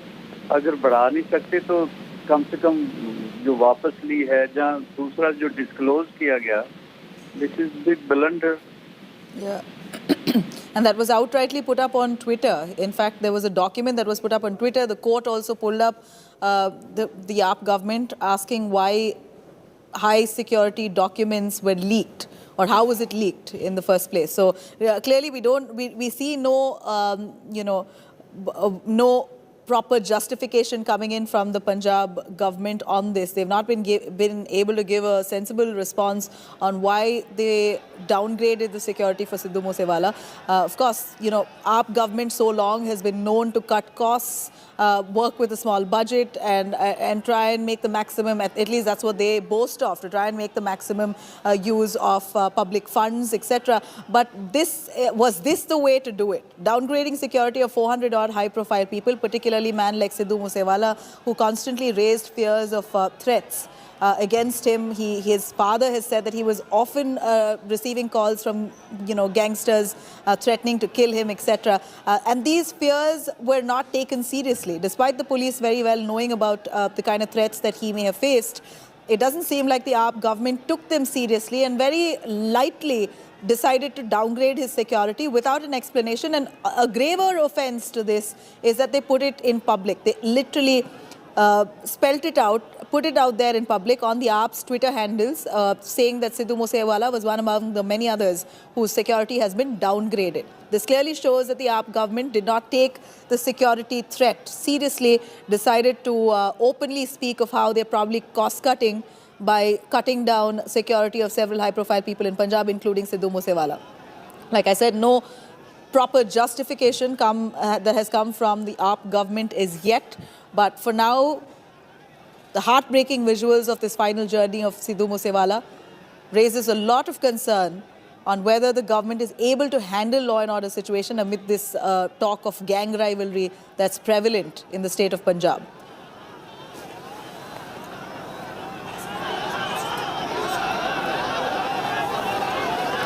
In fact, we are seeing live music here of several people there who've gathered only to take a quick look at Sidhu Moose Wala for the last time, as the final rites will be carried out in moments from now.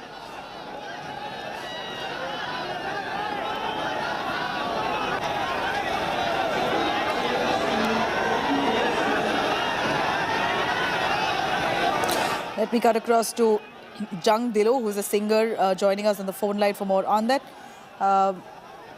So if you can give us your last memories of Sidhu Moose Wala. Here we see a huge fan base who've gathered to give one final goodbye to the man who was known world over for his authentic, excellent music rendition. आज दुनिया तो संसार बदल ही चले गया जो हमेशा जो पंजाब का पंजाबीयत का नाम ਉੱਚਾ ਕਰਿਆ ਅਸੀਂ ਇਕੱਠੇ ਕਈ ਗਾਣਿਆਂ ਦੇ ਪ੍ਰੋਜੈਕਟਾਂ ਤੇ ਕੰਮ ਕਰਦੇ ਸੀ ਮੇਰਾ ਇੱਕ ਚੰਗਾ ਦੋਸਤ ਸੀ ਇੱਕ ਸਾਥੀ ਕਲਾਕਾਰ ਸੀ ਪਰ ਨਾ ਉਹਦੇ ਜਾਣ ਨਾਲ ਪੰਜਾਬ ਦੀ ਇਹੋ ਜਿਹਾ ਘਾਟਾ ਪਿਆ ਜੋ ਕਦੇ ਵੀ ਪੂਰਾ ਨਹੀਂ ਹੋ ਸਕਦਾ ਕਿਸੇ ਵੀ ਹਾਲਤ ਨਾਲ ਅਸੀਂ ਉਹਨੂੰ ਵਾਪਸ ਨਹੀਂ ਲਿਆ ਸਕਦੇ ਪਰ ਉਹ ਇੱਕ ਅਜਿਹੀ ਸ਼ਖਸੀਅਤ ਇਹੋ ਜਿਹਾ ਕਲਾਕਾਰ ਪੰਜਾਬ ਦੇ ਕੋਲੋਂ ਹੀਰਾ ਅਸੀਂ ਗਵਾ ਲਿਆ ਇੰਨੀ ਅਬਿਲਿਟੀ ਬੰਦੇ ਦੀ ਇੰਨਾ ਸ਼ਾਰਪ ਬ੍ਰੇਨ ਬੰਦਾ ਮਿਊਜ਼ਿਕ ਦੇ ਅਸੀਂ ਨਾਲ ਕਈ ਗਾਣਿਆਂ ਤੇ ਕੰਮ ਕਰਦੇ ਸੀ ਇਕੱਠੇ ਸਟੂਡੀਓ 'ਚ ਗਾਣੇ ਬਣਾ ਰਹੇ ਸੀ ਬਹੁਤ ਬਹੁਤ ਕਮਾਲ ਦਾ ਇਨਸਾਨ ਸੀ ਉਹਦੇ ਜਾਣ ਨਾਲ ਉਹਨਾਂ ਦੀ ਫੈਮਿਲੀ ਨੂੰ ਤਾਂ ਕਦੇ ਨਾ ਪੂਰਾ ਹੋਣ ਵਾਲਾ ਘਾਟਾ ਪਿਆ ਹੀ ਆ, ਪਰ ਪੰਜਾਬ ਨੂੰ ਅਜਿਹਾ ਘਾਟਾ ਪਿਆ ਜਿਹਨੂੰ ਕਦੇ ਵੀ ਅਸੀਂ ਭਰ ਨਹੀਂ ਸਕਦੇ, ਨਾ ਚਾਹੁੰਦੇ ਹੋਏ ਵੀ। ਇਸ ਗੱਲ ਤੋਂ ਇੱਕ ਹੋਰ ਖਦਸ਼ਾ ਹੋਇਆ, ਜਿੰਨੀ ਸਾਡੀ ਪੰਜਾਬ ਦੀ ਇੰਡਸਟਰੀ ਆ, ਮਿਊਜ਼ਿਕ ਇੰਡਸਟਰੀ ਆ, ਇਹਦਾ ਸਾਰੀ ਦਾ ਮੂੰਹ ਕੈਨੇਡਾ ਅਮਰੀਕਾ ਨੂੰ ਹੋ ਜਾਣਾ, ਕਿਉਂਕਿ ਇੱਥੇ ਪੰਜਾਬ ਦੇ ਵਿੱਚ ਜਦੋਂ ਇੱਦਾਂ ਇੱਕ ਆਰਟਿਸਟ ਸੇਫ ਨਹੀਂ ਹੈਗਾ, ਇੱਦਾਂ ਇੱਕ ਨੰਬਰ ਤੇ ਚੱਲਣ ਵਾਲਾ ਸਾਡਾ ਆਰਟਿਸਟ ਭਰਾ ਸੇਫ ਨਹੀਂ ਹੈਗਾ, ਦਿਨ ਦਿਹਾੜੇ ਗੱਡੀ ਰੋਕ ਕੇ ਸ਼ਰੇਆਮ ਗੋਲੀਆਂ ਮਾਰ ਕੇ ਉਹਦੀ ਹੱਤਿਆ ਕਰੀ ਜਾਂਦੀ ਹੈ, ਉੱਥੇ ਹੋਰ ਕਲਾਕਾਰਾਂ ਦੀ ਅਸੀਂ ਕੀ ਸੇਫਟੀ ਕਰ ਸਕਦੇ ਹਾਂ। ਇਹ ਬਹੁਤ ਜ਼ਿਆਦਾ ਸ਼ਰਮਨਾਕ ਆ। ਸਰਕਾਰਾਂ ਨੂੰ, ਸਾਡੀ ਪੰਜਾਬ ਪੁਲਿਸ ਨੂੰ ਇਹਦੇ ਤੇ ਜ਼ਰੂਰ ਗੌਰ ਕਰਨ ਦੀ ਲੋੜ ਆ, ਤਾਂ ਕਿ ਉਹਨਾਂ ਦੇ ਕਾਤਲਾਂ ਨੂੰ ਫੜ ਆਪਾਂ ਪਰਿਵਾਰ ਨੂੰ ਜਿੰਨਾ ਕੁ ਵੀ ਦਿਲਾਸਾ ਦੇ ਸਕਦੇ ਹਾਂ, ਜਿੰਨਾ ਕੁ ਵੀ ਆਪਾਂ ਉਹਨਾਂ ਨਾਲ ਕਰ ਸਕਦੇ ਹਾਂ, ਵੱਧ ਤੋਂ ਵੱਧ ਖੜਨਾ ਚਾਹੀਦਾ। ਇੰਡੀਆ ਦੇ ਜ਼ਰੀਏ ਸਾਰੇ ਉਹਦੇ ਚਾਹੁਣ ਵਾਲਿਆਂ ਨੂੰ, ਸਾਰੇ ਇੰਡੀਆ ਦੇ ਜਿੰਨੇ ਵੀ जी जंग दिलन जी हमारे साथ यहाँ बैठे हुए हैं. We also have I have joining with me is Harmeet Shah Singh, who's a senior editor of India Today. Harmeet, why don't you have a word with Mr. Dillon? He's speaking extensively of the security scare that many singers face in Punjab, and that's real clearly after what happened to Moosewala. ਸਤਿ ਸ਼੍ਰੀ ਅਕਾਲ ਢਿੱਲੋਂ ਸਾਹਿਬ, ਮੈਂ ਤੁਹਾਡੇ ਕੋਲ ਜਿਹੜਾ ਸਵਾਲ ਪੁੱਛਣਾ ਚਾਹੁੰਦਾ ਸੀ ਉਹ ਇਹ ਸੀ ਕਿ ਜਿਹੜੇ ਖਾਸ ਕਰਕੇ ਜਿਹੜੇ ਗਾਇਕ ਨੇ ਉਹ ਬਹੁਤ ਚੋਟੀ 'ਤੇ ਪਹੁੰਚੇ ਹੋਏ ਨੇ, ਲੇਕਿਨ ਇੱਕ ਜਿਹੜਾ ਹੁਣ ਖਦਸ਼ਾ ਹੈ ਜਾਪਦਾ ਹੈ ਕਿ ਸਭ ਨੂੰ ਕਿਧਰੇ ਨਾ ਕਿਧਰੇ ਪ੍ਰਾਈਵੇਟ ਸਿਕਿਉਰਿਟੀ ਲੈਣੀ ਪੈਂਦੀ ਹੈ। ਬਾਹਰਲੇ ਮੁਲਕਾਂ ਵਿੱਚ ਜਾਂਦੇ ਨੇ, ਪੰਜਾਬ ਦੇ ਅੰਬੈਸਡਰ ਬਣਦੇ ਨੇ, ਉਹ ਪੰਜਾਬੀਅਤ ਦਾ ਸਾਰੇ ਪਾਸੇ ਪ੍ਰਚਾਰ ਕਰਦੇ ਨੇ, ਅਲੱਗ-ਅਲੱਗ ਸ਼ੈਲੀਆਂ ਵਿੱਚ ਕਰਦੇ ਨੇ, ਭਾਵੇਂ ਫੋਕ ਹੋਵੇ ਭਾਵੇਂ ਪੌਪ ਹੋਵੇ। ਲੇਕਿਨ ਜੋ ਪੰਜਾਬ ਜਦੋਂ ਆਉਂਦੇ ਨੇ ਤੇ ਫਿਰ ਉਹਨਾਂ ਨੂੰ ਸਿਕਿਉਰਿਟੀ ਦੀ ਲੋੜ ਪੈ ਜਾਂਦੀ ਹੈਗੀ ਏ, ਗਾਰਡਾਂ ਦੀ ਲੋੜ ਪੈ ਜਾਂਦੀ ਹੈਗੀ ਏ। ਇਹ ਕੋਈ ਇਹ ਜਿਹੜਾ ਵਿਰੋਧਾਭਾਸ ਹੈ, ਥੋੜ੍ਹਾ ਇਸ ਉੱਤੇ ਚਾਨਣ ਪਾਓ, ਇਹ ਕਿਉਂ ਹੁੰਦਾ ਹੈ? ਮੈਂ ਤੁਹਾਨੂੰ ਗੱਲ ਦੱਸਦਾ, ਇਹਦਾ ਸਭ ਤੋਂ ਵੱਡਾ ਜੋ ਮੈਨੂੰ ਕਾਰਨ ਲੱਗਦਾ, ਸਾਡਾ ਜਿਹੜਾ ਪੰਜਾਬ ਸੀ ਨਾ, ਅੱਜ ਤੋਂ ਪਹਿਲਾਂ ਇਸ ਚੀਜ਼ ਲਈ ਜਾਣਿਆ ਜਾਂਦਾ ਸੀ ਵੀ ਅਸੀਂ ਬੰਦੇ ਦੀ ਮਦਦ ਕਰਨ ਲਈ, ਅਸੀਂ ਆਓ ਭਗਤ ਲਈ, ਸਾਡਾ ਵੈਲਕਮ ਮਸ਼ਹੂਰ ਸੀਗਾ ਪੰਜਾਬ ਦਾ, ਵੀ ਪੰਜਾਬ ਦੇ ਵਿੱਚ ਕੋਈ ਵੀ ਜਾਂਦਾ ਉਹਦਾ ਆਦਰ ਮਾਣ ਸਤਿਕਾਰ ਹੁੰਦਾ। ਹੁਣ ਸਾਡੇ ਕਲਾਕਾਰਾਂ ਤੇ ਇੰਨੇ ਹਮਲੇ ਹੋ ਰਿਹਾ, ਇਹਦਾ ਸਭ ਤੋਂ ਵੱਡਾ ਕਾਰਨ ਜਿਹੜਾ ਮੈਨੂੰ ਲੱਗ ਰਿਹਾ, ਉਹਦਾ ਸਭ ਤੋਂ ਵੱਡੀ ਗੱਲ ਤਾਂ ਕਾਰਨ ਆ ਪੈਸਾ।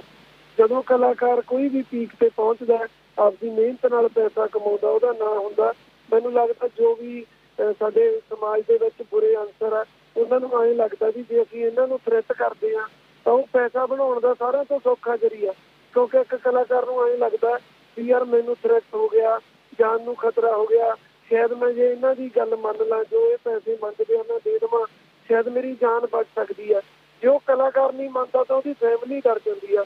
ਪਰ ਇਹਦੇ 'ਚ ਕੋਈ ਦੋ ਰਾਏ ਨਹੀਂ ਹੈ। ਆਉਣ ਵਾਲੇ ਸਮੇਂ ਦੇ ਵਿੱਚ ਪੰਜਾਬ ਦੇ ਵਿੱਚ ਕੋਈ ਕਲਾਕਾਰ ਰਹਿਣਾ ਹੀ ਨਹੀਂ ਚਾਹੁੰਦਾ। ਉਹਦਾ ਕਾਰਨ ਇਹੀ ਹੈ ਕਿ ਬਿਨਾਂ ਸਿਕਿਉਰਿਟੀ ਤੋਂ ਅਸੀਂ ਕਿਤੇ ਜਾ ਹੀ ਨਹੀਂ ਸਕਦੇ। ਅੱਜ ਤੋਂ 20 ਸਾਲ ਪੁਰਾਣੇ ਸਾਡੇ ਪੰਜਾਬ ਦੇ ਕਲਚਰ ਨੂੰ ਚੱਕ ਕੇ ਦੇਖ ਲਓ, ਖੇਡ ਮੇਲੇ ਦੇਖ ਲਓ, ਸ਼ਰੇਆਮ ਸਾਡੇ ਕਲਾਕਾਰ ਸਟੇਜਾਂ ਤੇ ਗਾਉਂਦੇ ਸੀ, ਲੋਕ ਪਿਆਰ ਨਾਲ ਬਹਿ ਕੇ ਸੁਣਦੇ ਸੀ, ਫੈਮਿਲੀ ਵਾਂਗੂ ਫੈਨਸ ਦੇ ਨਾਲ। Right. We heard the concerns raised by several Punjabi singers there. Let me quickly cut across to what's happening on ground, though. We have Shreya, who's been tracking those developments, cutting across to this ground report.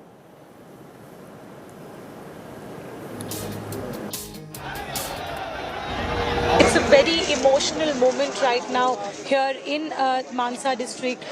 Fans have flocked from the country, I could say, to catch a glimpse of their favorite singer, and you can see the family members who are also they're bereaved, they're heartbroken as they go across in the last rites of Sidhu Moose Wala. Look at the family members, they're extremely emotionally charged up, and we also saw Sidhu Moose Wala's father, who was there at that vehicle in that cavalcade, where he was also bowing down before the fans and requesting that this is an emotion which is inexplainable, and this is an emotion which also points out to the fact of the fan following that Sidhu Moose Wala enjoyed. And the visuals are an evidence of the fan following that Sidhu Moose Wala enjoys across the country.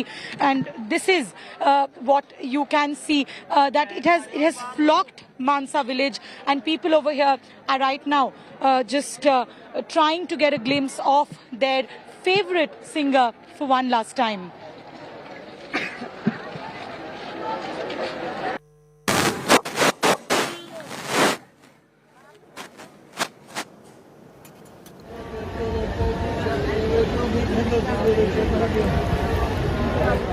We have Harmeet Shah, our senior editor, joining us as well. Harmeet, Sidhu Moose Wala's fan following, one never expected this ocean of crowd to gather to get one last look. Of course, we know that he has a huge fan base and people across the globe really adored him, admired his authentic music.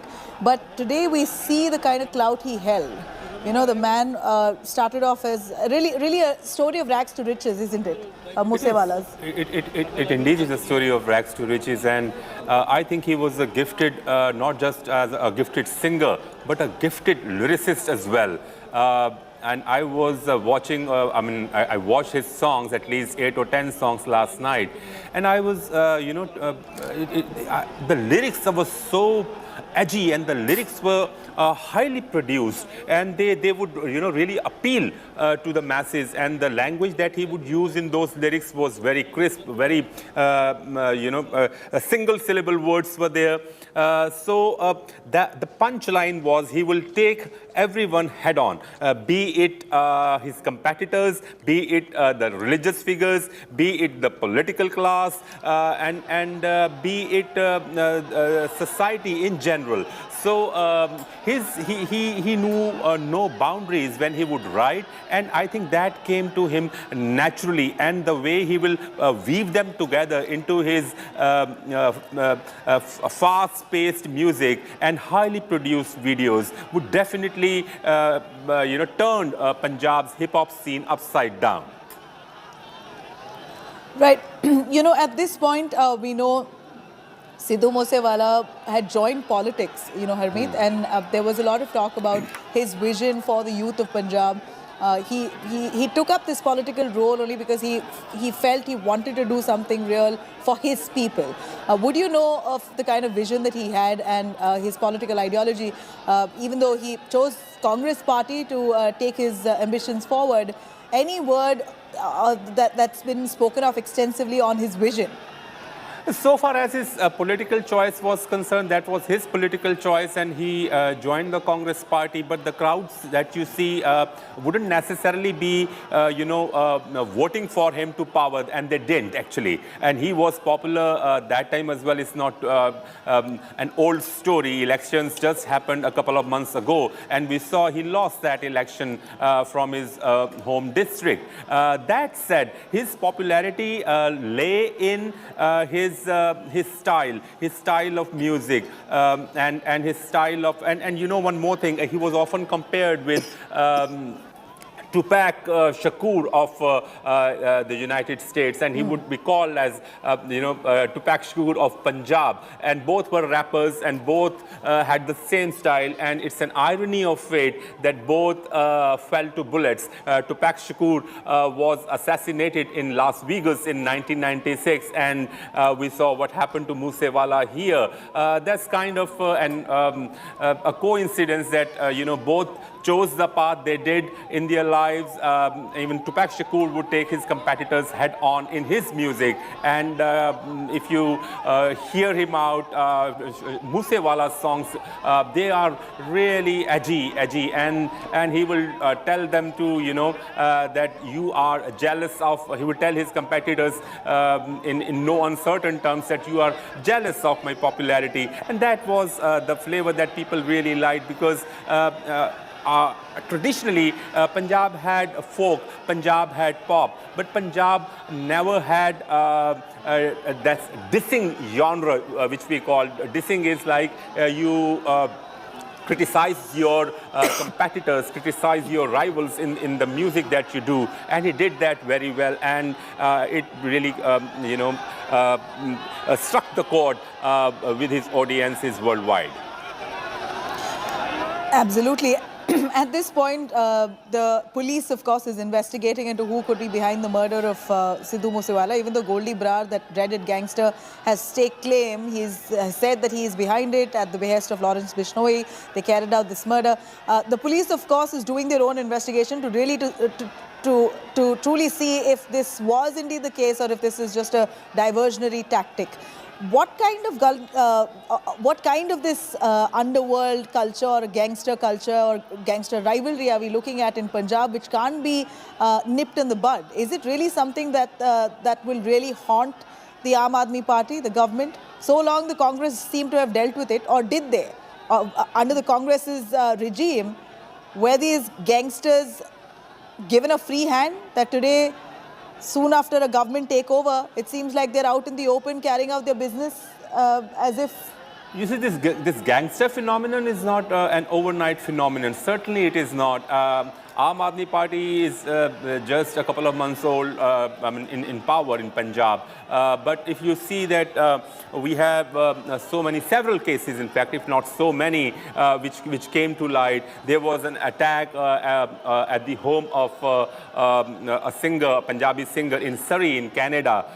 He escaped that attack. Then there was an attack on Parmesh Verma, who is again a Punjabi singer, and that happened a couple of years ago in Mohali. He was shot at, and the bullet hit his leg. He survived the attack. If you go back in time, there was a singer called Dilshad Akhtar. Stay with us, Harmeet. I'm going to quickly cut across to Sonia Mann, who's a singer, joining us on the phone lines on that.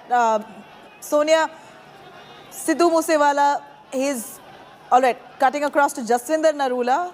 Jaswinder Narula, also an artist. Jaswinder, here is Sidhu Moose Wala's final journey. How would you remember him today as we bid adieu? Very, very well.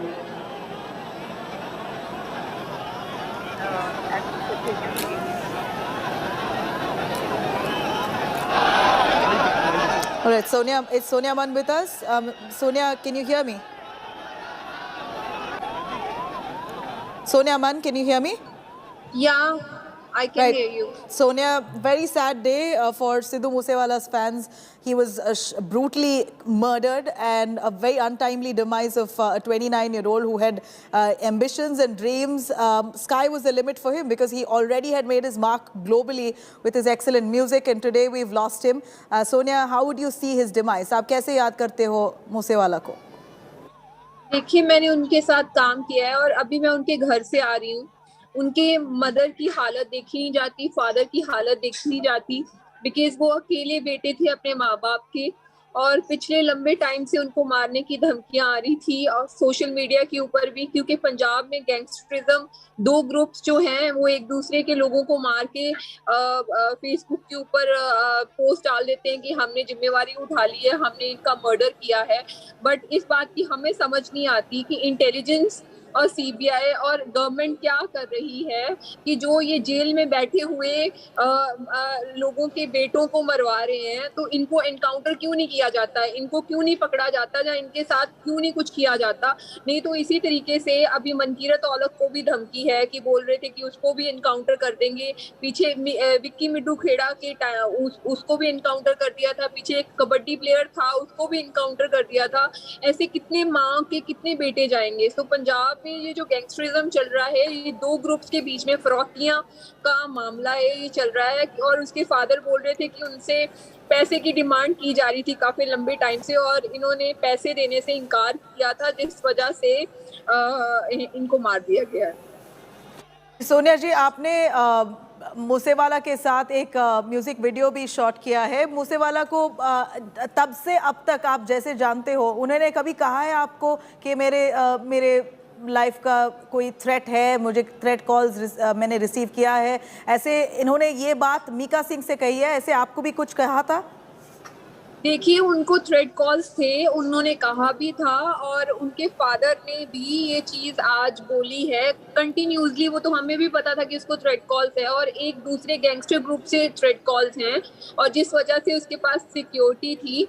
और उनके father बोल रहे थे कि वो कितनी देर तक अपने बच्चे को एक कमरे के अंदर बंद करके रख सकते हैं, और काफ़ी लंबे टाइम से उनसे पैसे की डिमांड, फरौती मांगी जा रही थी, उनके फादर का ये कहना है. और अभी दूसरे जो सिंगर हैं उनको भी अभी मारने की धमकी मिली है. तो और आप ये सोचिए कि पंजाब के अंदर AK-47 से ऊपर का जो एक हथियार, वेपन पंजाब में कैसे एंटर हो सकता है, कि जो इंटेलिजेंस और सीबीआई को पता ही नहीं है कि यहाँ की ये जो हथियार सप्लाई हो रहे हैं, जिससे सिद्धू मूसेवाले को गोलियां बजी थी. जी, सोनिया जी, आप उनके घर से आप आ रहे हैं, उनके माँ बाप कैसे ये न्यूज़ को ले रहे हैं? वहाँ पर मैं देख रही हूँ कि उनके माता जी बहुत ही दुखी हैं। उन्होंने पंजाब गवर्नमेंट को ब्लेम किया है कि उन्होंने सिक्योरिटी डाउनग्रेड करने की वजह से ऐसे हुआ है। उनका क्या कहना है? फैमिली मेंबर्स का क्या हाल है अब? उनका ये कहना है, उनकी मदर का, कि अगर सिक्योरिटी आपने ड्रॉप भी करनी थी तो सोशल मीडिया के ऊपर नहीं बोलना चाहिए था।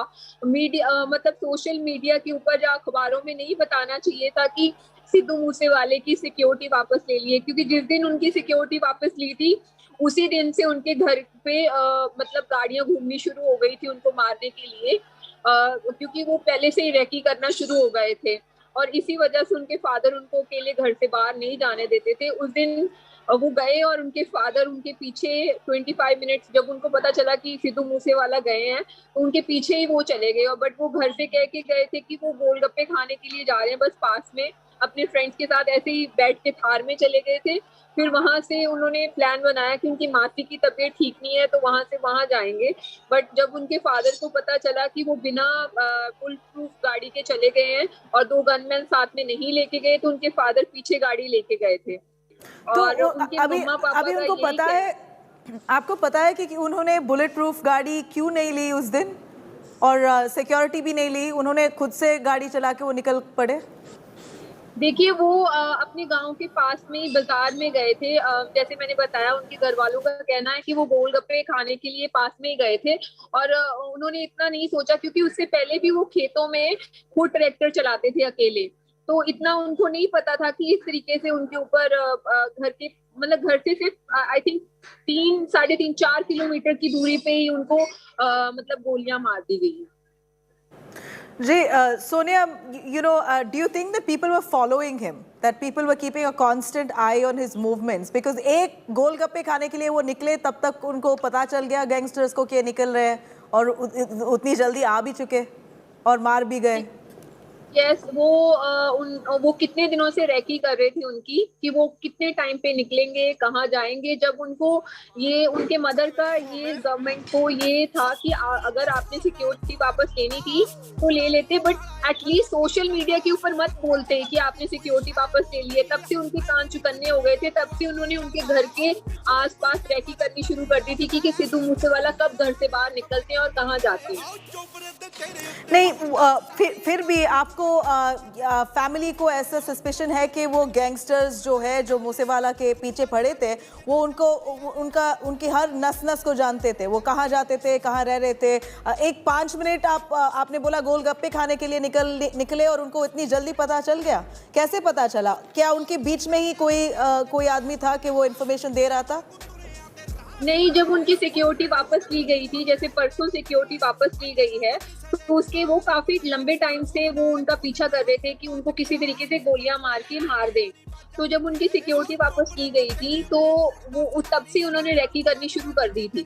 तो जब वो रैकी कर रहे थे उनके घर के आसपास सारी चीजों की, और उन्होंने उनकी मूवमेंट के ऊपर नजर रखी और उन्होंने उनको मारना ही था। आई बिलीव काफी लंबी कॉन्स्पिरेसी है, काफी लंबी उनकी चल रही होगी। आप सोचिए कि AK-47 से ऊपर का वेपन अगर वो लेके आए हैं उसको मारने के लिए, तो ये काफी लंबी साजिश थी और कौन कौन इन्वॉल्व था आई डोंट नो, बट वो रैकी उनकी कंफर्म थी कि उनको पता था कि इधर से वो जाएगा। अभी के लिए जो फैमिली है इतनी अपसेट है, उनके माँ बाप क्या रहे हैं? और मूसेवाला एक लौता लड़का था, उनका कोई बहन या भाई था? नहीं, उनका कोई बहन भाई नहीं था, वो अकेले थे। और उनके फादर का ये कहना था कि इससे अच्छा तो हम एक मजदूर ही रहते, हमें गाड़ियां नहीं चाहिए थी, हमें फेम नहीं चाहिए था, हमारा बच्चा तो बचा रहता। मतलब they were very upset right now. और उनकी मदर को तो देखा भी नहीं जा रहा था, they were not in that position. You know, I'd really like to ask you, Sonia, I know that you are right there, present at the spot, you're seeing the kind of overwhelming sentiments. Tell us, how would you remember Moosewala today? As a person, he was inside out. His music, we know, he was a fabulous singer, but what was he a person in private like? He was a very nice person, very down to earth, very soft spoken. Last conversation I had with him, when after farmer protest he's gonna join a political party. So he joined a Congress, and that moment of time nobody was supporting him in a like हमारे film industry में जो हमारे singers थे.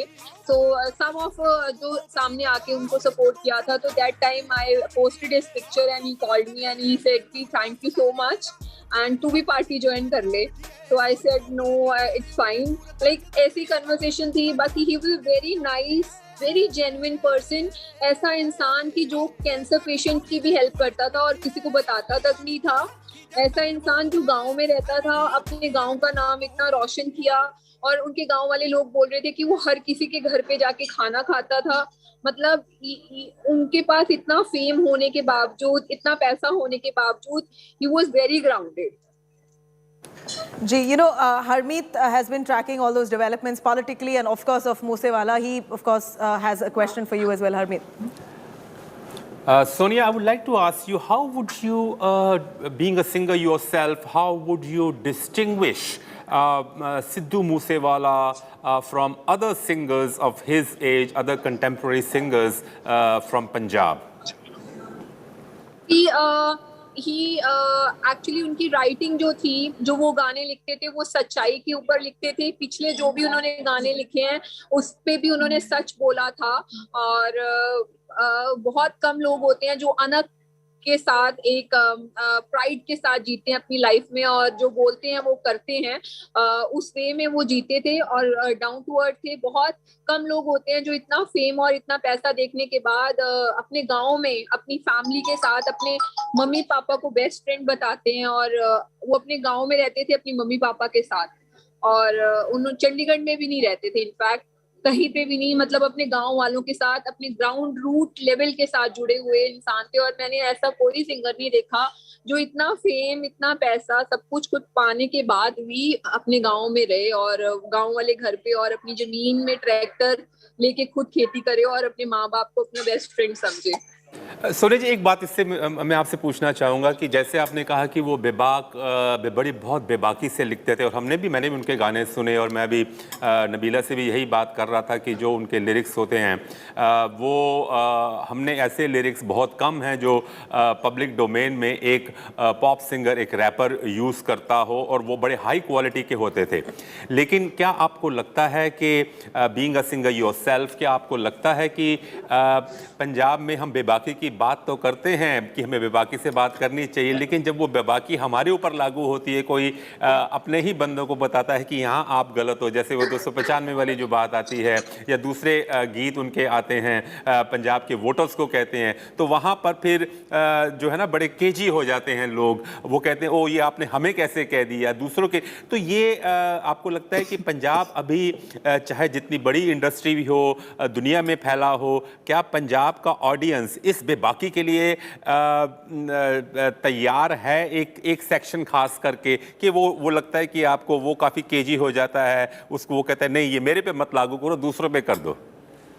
नहीं, जिस तरीके से उन्होंने गाना निकाला था पीछे और जिसमें उन्होंने पंजाब की लोगों को बोला था कि आप लोगों ने इतने साल ये वाली गवर्नमेंट रखी, आपने इसको हरा दिया, उसको हरा दिया, बट वो लोगों ने लाइक भी किया गाना. इनफैक्ट हमने भी लाइक किया बिकॉज किसी में तो हिम्मत है सच बोलने की.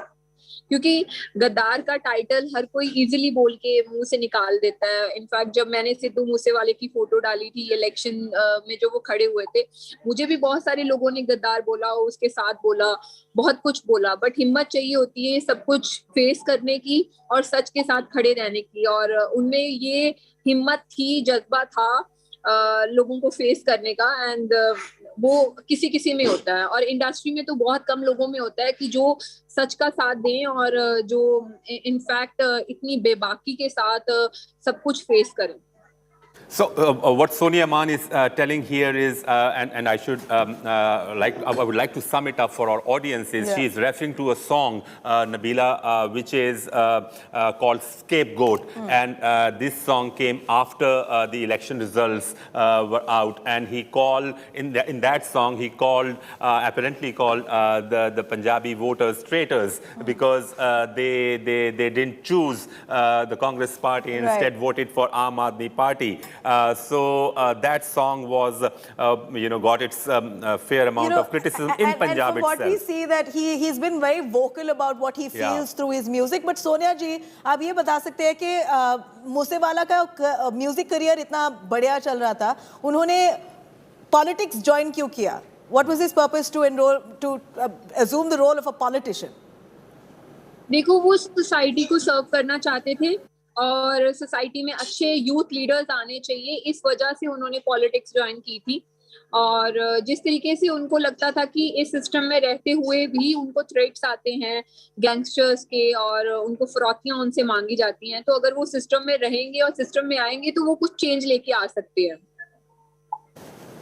जी, उन्होंने पॉलिटिक्स जब ज्वाइन किया, क्या वो उम्मीद रख रहे थे कि वो जीत जाएंगे? क्योंकि कांग्रेस की हमने देखा कि कैसे उन्होंने वो पूरी स्टेट में उनका बहुत बुरा परफॉर्मेंस रहा। उनका फीलिंग क्या था वो इलेक्शन के बाद? देखिए, उन्होंने इलेक्शन लड़ी तो थी जीतने के लिए, और अगर लोगों ने वोट्स नहीं डाली हैं उस टाइम पे तो वो लोग एक कंट्रोवर्सी क्रिएट कर दी गई थी कि उन्होंने कांग्रेस ज्वाइन की है। पहले वो थोड़ा सा धार्मिक मुद्दे को लेके भी अपने गानों में बात करते थे, तो वो जितने भी लोग थे वो खिलाफ होके उनको ये क्वेश्चन करना शुरू हो गए थे कि आपने कांग्रेस ज्वाइन की है और आप गद्दार हो।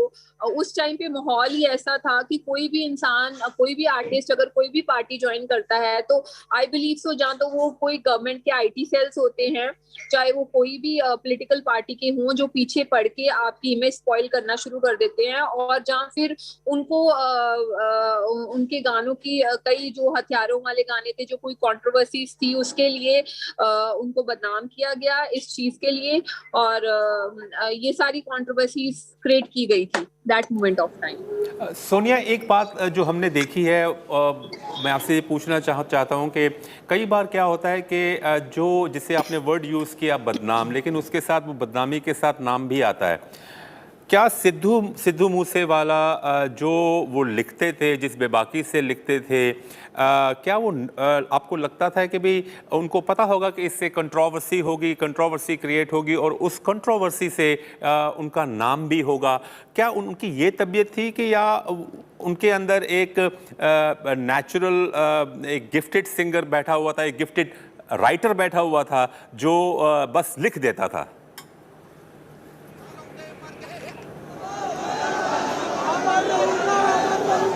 All right. We seem to have lost Sonia Mann's connection, but she, Harmeet spoke extensively, elaborately about Sidhu Moosewala, that he was in person, a private person. He was very passionate about his music, but also had a great vision of doing something for the people of Punjab, but never lost an opportunity to speak in his mind. Whatever he thought, he would express it either through music or his next means was through politics. Let me cut across to Salim Merchant, who's also shot a last video with Sidhu Moosewala. The video is yet to release. Salim Merchant remembers Moosewala today as the world now bids farewell. Let's have a listen. Sidhu was, he's a global superstar, and today we don't. He's not with us, but his music, his soul, his voice will always be with us. In such little time, he gathered so much of love from his fans and from so many listeners. And I've worked with him on a song. I can tell you one thing, that he's an amazing human being, apart from him being a great artist. It's such a wonderful human being. And we worked on a song together in October last year, which was about to release in June. We delayed it because he was obviously standing for elections in Punjab, and we had to delay it. And I cannot tell you how broken I feel that the song that we were about to release with him, is now going to be releasing without him being in this world. It's really, really a very sad moment for us and for the entire music fraternity. For people who worked with him know how incredible he is, but for people who haven't worked with him, in the fraternity, I can say one thing, that he was a genuine artist. And there's no doubt about that he because in such little time, he had so many incredible fans, listeners, stars following him, collaborating with him. That just proves how much he was loved. You had several other musicians who, of course, spoke about the kind of security scare for many of those artists and blamed right at the Punjab government for downgrading Sidhu Moose Wala's security. Hansraj Hans, who's also a singer and a BJP leader himself, this is what he had to say as he pulled up the government, the AAP government, and remembered Moosewala on this final day. Very tragic, shocking, unfortunate, and we should think about our system, security system.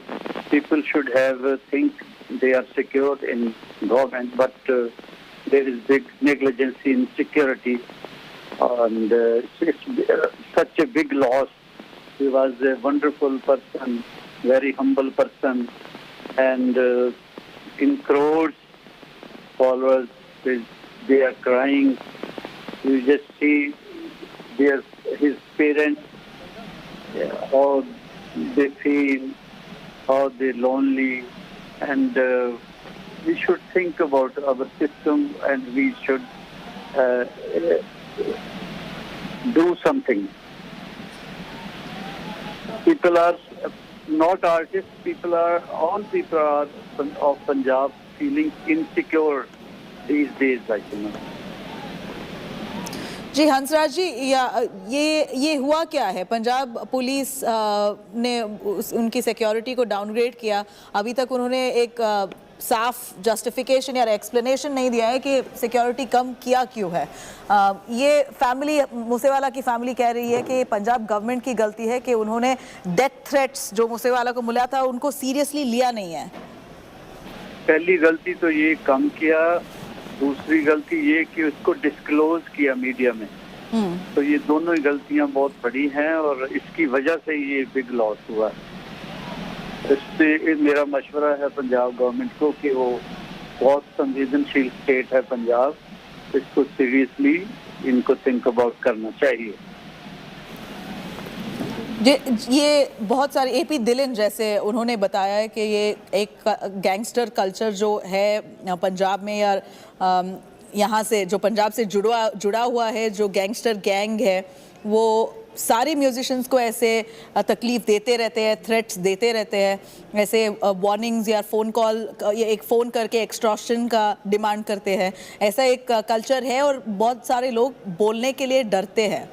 ये आपने भी face किया है? मैं तो divert हो गया था जब से इलेक्ट हुआ हूँ, दिल्ली में सेटल हूँ. मैं शो बिजनेस छोड़ दिया था, लेकिन मेरे बच्चे भी हैं, बाकी भी बच्चों जैसे हैं.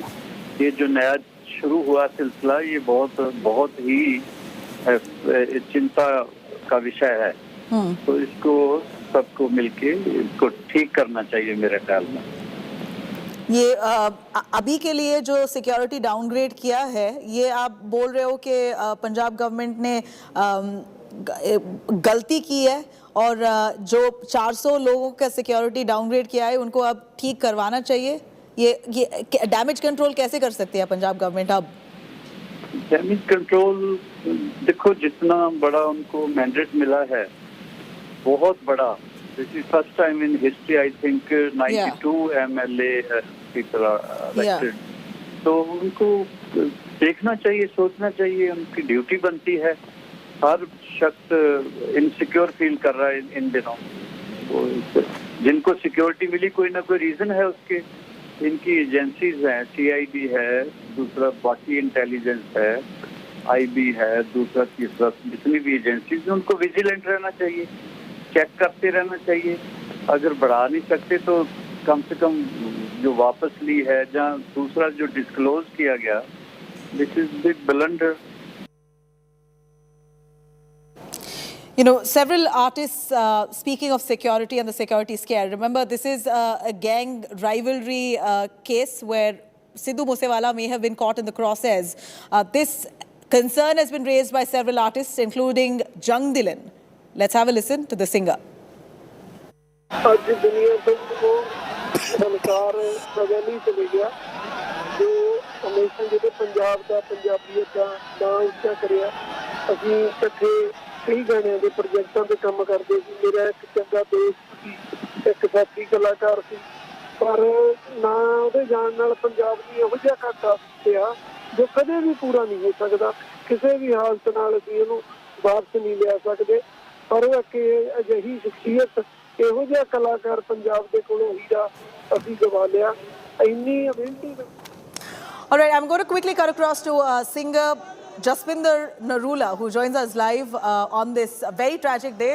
Ms. Narula, here what we see here, ocean of fans who've come forward to take a final look of Sidhu Moose Wala. He was brutally murdered, an inter-gang rivalry.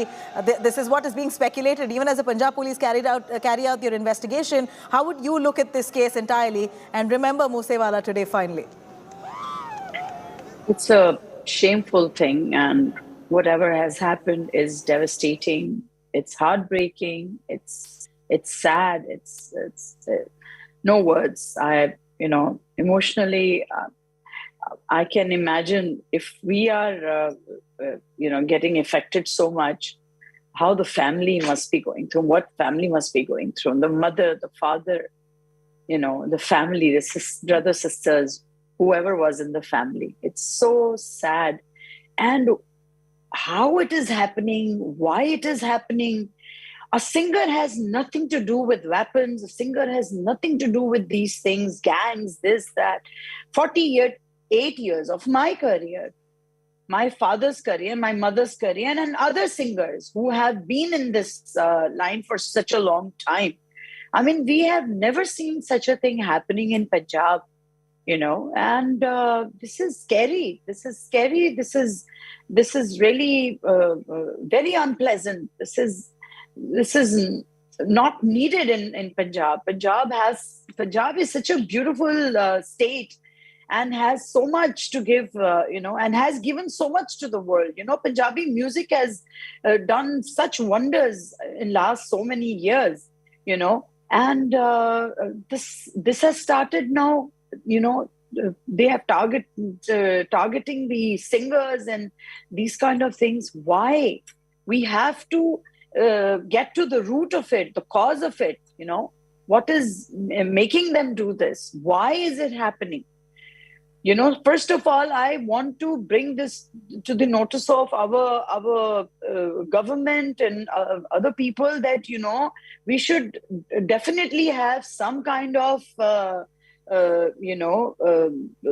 censor board or something which just censors all this kind of gun and culture and this kind of vulgarity and this is not needed. Music doesn't need this. Music is full of entertainment. It entertains you, and we don't need all this. We need and from where you're coming from. Right, Ms. Narula, totally understand where you're coming from. But, when we speak of musicians across the world, where rappers particularly extensively endorse and speak of and the underground, the underbelly, the dark side of the world, gun culture, and this kind of the music and lyrics itself speaks of the vibe of the underground extensively, and this is what the youth seem to be loving and enjoying, and somehow the rappers have a huge youth fan following because of that kind of... We have to show them the right path. This is not good. So you're saying Sidhu Moose Wala's music could have led to this untimely demise, his untimely demise? Do you blame his music for this tragedy of his? See, I don't know behind it what caused it. I really don't know. But, this is gun culture and all this is actually, this is not right. They may have millions of fans and they love them. They love their music. They love their style. But we are giving them such things. This is aggression. This is not love. This doesn't give you love. This doesn't give you peace. This gives you aggression. This kind of words, especially the lyrics and all this, gives you aggression. And why? What was the need? Why did they kill him? Why? What was so bad that he did? He was a musician. He was singer. उसने ऐसा क्या किया कि उसको मार डाला आपने? मतलब this is something आप सोचने की बात है, you know, this is something one should try to, you know, think कि ये क्या ऐसा क्या था कि ये गैंग्स बीच में आके और मार रहे हैं और ये सब कर रहे हैं. क्या हमने भी नंबर 1 रहे हैं, हम लोगों ने इतना कुछ देखा है, और भी इतने सिंगर्स हैं नंबर 1 रह चुके हैं, आज भी वो परफॉर्म कर रहे हैं, प्ले कर रहे हैं, सब कुछ कर रहे हैं. They are having a peaceful life. But why this 29-year-old guy who makes it so big and all of a sudden somebody comes and just kills him? You know, this is very, very untimely death. This is sad. I feel so sad for the family.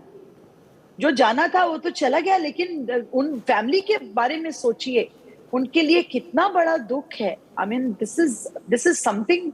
Being a mother, being a female, being a, you know, I as a human, I'm just, मैं तो बहुत shattered हो गई हूँ पिछले दो दिन में. बहुत दुख है मुझे, उस माँ के लिए दुख है, उस पिता के लिए दुख है, बहुत ज्यादा दुख है कि उसका बच्चा ऐसे कोई मार जाए, है ना, और आप कुछ नहीं कर सकते हो. अब हम किसी को भी ब्लेम करें, हम गवर्नमेंट को ब्लेम करें, हम गैंगस्टर्स को ब्लेम करें, किसी को भी करें, but why did this happen? What was the cause? Let's get to the cause of it. You know, we are seeing live visuals here, Ms. Narula, of the cremation unfortunately itself. I can't see, but but it's live on our television right now. The pyre has just been lit. The final rites and the cremation has just begun, and it really leaves us so heartbroken. Can't imagine what the family is currently going through. And Ms. Narula, while you spell out that there seems to be a real danger for artists across in Punjab, do you believe that it's now time for artists to come forward and speak out? Because we know that many of them are fearful. They are fearful. Yeah, they are all fearful. I'm sure they are fearful. मैं इतना ही कहूंगी कि please अपने संगीत की तरफ ध्यान दो. ये सब चीजें छोड़ के एक अच्छा संगीत प्रोड्यूस करो जो लोगों को एग्रेशन ना दे, जो लोगों को प्यार बांटे, जो लोगों को हिंसा से दूर करे, उनको उनके अंदर एक शांति प्रदान करे. But Ms. Narula, each one has a different style. That's as we know that each one has a different style of music, a different way of writing their lyrics, and he became a global hit because of the kind of authenticity that he exuberated. Maybe he may have endorsed the gun culture, he may have endorsed the gangster world, but that's not new to Sidhu Moose Wala. This is a musician style across the globe. There are several Western rappers who speak on similar lines, whose lyrics are on similar lines. So to blame Sidhu Moose Wala's music for his timely end, do you think that's justified? No, I wouldn't say that. This is a thing I would not say that this was because of that it happened. But we, at the same time, I also want to aware, you know, people who are writing it, who are doing such music, please, I have been telling ample of time, please give good music. Please give music which gives you love, which gives you shanti, you know, वो शांति दे. संगीत वो है जो आपको mental peace देता है. ये gun culture का तो बिल्कुल गाने में कहीं होना नहीं चाहिए. You know, मैं अगर कभी मिलती तो मैं शायद उसको ये कहती ये बात कि बेटा इससे बाहर निकल के कुछ ऐसे गाने बनाओ, मैं गाऊंगी तुम्हारे लिए, तुम्हारे साथ गाऊंगी, कुछ ऐसे गाने करो. But unfortunately he had to go this way, and जितनी भी देर में उसने fan following बनाई, we have to show good path to our kids. We have to show them a path. We have to take them to that path. हम लोग खुद उनके साथ मिल जाएंगे तो कैसे होगा? हम लोगों को खुद अपने बच्चों को रास्ता दिखाना है, सही मार्ग दिखाना है. वो अगर नहीं हम करेंगे तो this is, you know, I'm sorry to say, but it's a beginning, you know, it's not good for our children. आपके बच्चे, मेरे बच्चे और हमारी आगे जनरेशन वो गन की बातें करेंगे, वो यही सब करेंगे. No, this is not right.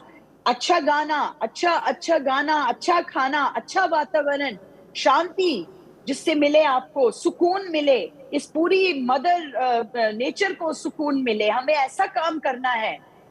You know, we have to. हम गुरबानी पढ़ते हैं, हम गुरबानी पढ़ने वाले बच्चे हैं. हम कैसे भटक गए? हम किस तरह इस रास्ते से निकल के हम किसी और रास्ते पे चलने लगे हैं। ये गन कल्चर वाला, ये बच्चे जो जेल में हैं जिनकी हम बातें कर रहे हैं, गैंगस्टर, ये भी तो बच्चे हैं, ये भी तो भटके हुए बच्चे हैं। इन लोगों को सबको मार्ग दिखाना है, रास्ता दिखाना है, ये भटक गए हैं अपने रास्तों से।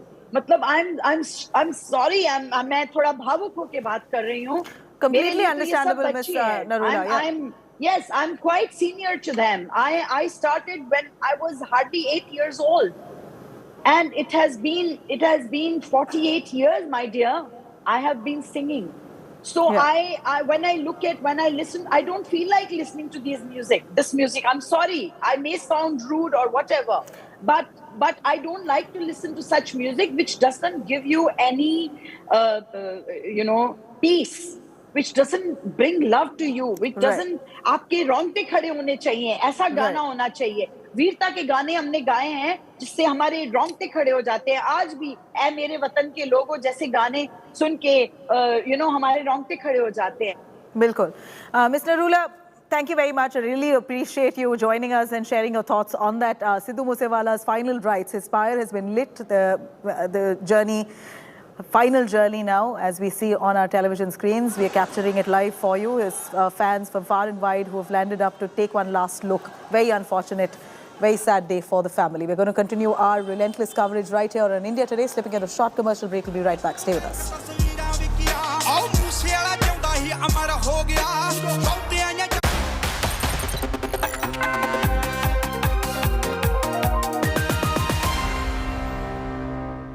Everyone's busy finding what's trending. You're busy finding out why. India Today, for those who research before reacting. Download the India Today app now.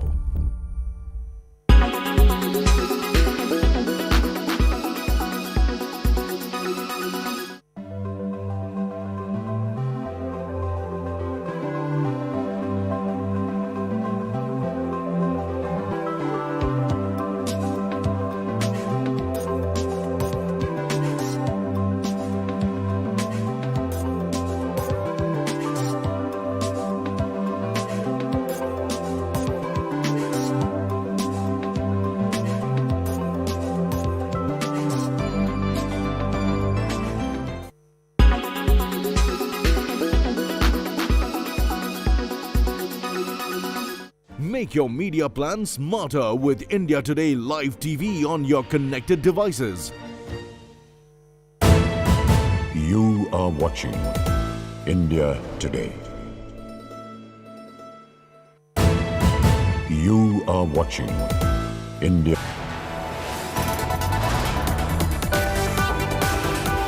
You are watching India Today.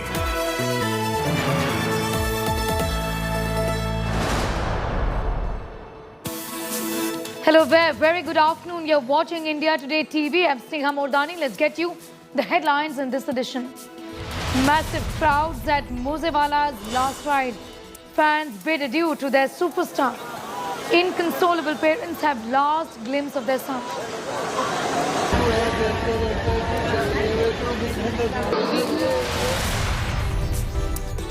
The killers of Moosewala targeted superstar Salman Khan, gave chilling threat to murder.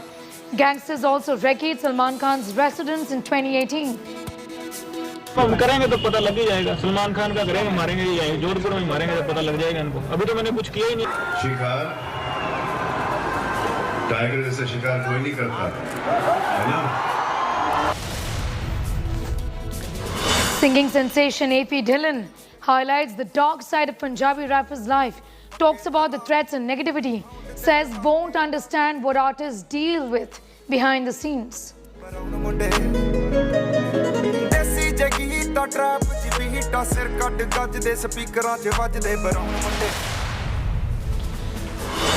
After an arrest by the Enforcement Directorate, Delhi Health Minister Satyendra Jain has been produced in court in Hawala transactions case. AAP cries political vendetta.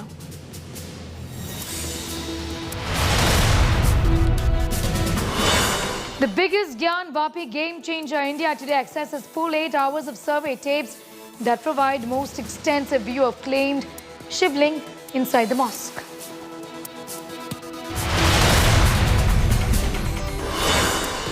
Modi's mega Shimla Blitz on the 8th anniversary of the government interacts with beneficiaries of government welfare schemes, gives 21,000 crores to 10 crore farmers.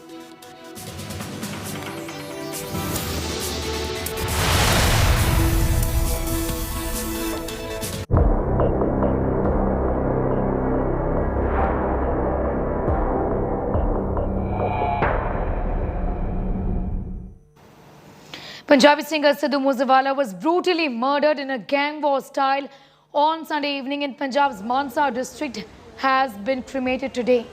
Moosewala's parents were inconsolable as they saw their son in a casket. Moosewala was cremated in a portion of their own land and not in the village cremation ground. Thousands of his fans gathered outside his home to bid their last adieu. Sources tell India Today that 24 bullets had hit the 28-year-old singer. According to sources, Sidhu's post-mortem reveals there were 24 bullet wounds, including one in his skull. Excessive bleeding could be the reason behind his untimely death. Gangsters Lawrence Bishnoi and Kala Jathedi were allegedly questioned by the Delhi Police Special Cell on Monday in Moosewala murder case. In the investigation so far, 7 accused have been detained. One of them is believed to be directly connected to the murder.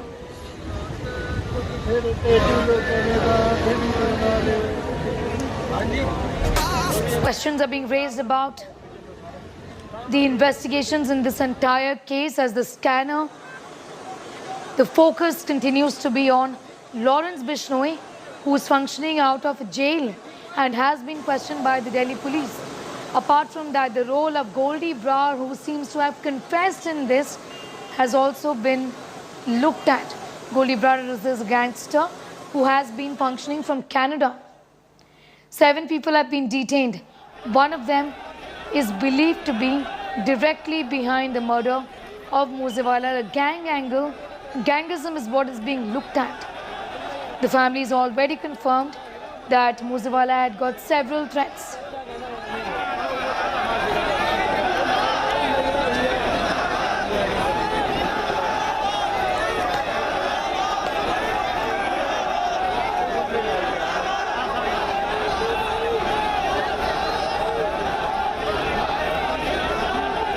Punjabi singer Sidhu Moose Wala was brutally murdered in a gang war style on Sunday evening in Mansa was cremated today.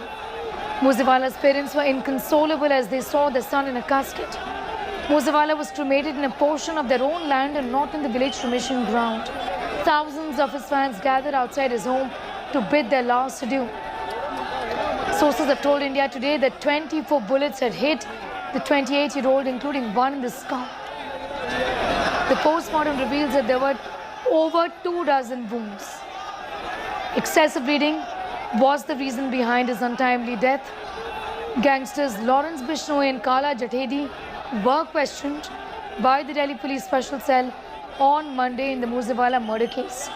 In the investigation so far, 7 accused have been detained. One of them is believed to be directly connected to Moosewala's murder.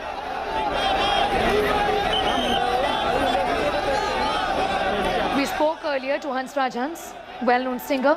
Listen. Very tragic, shocking, unfortunate, and we should think about our system, security system.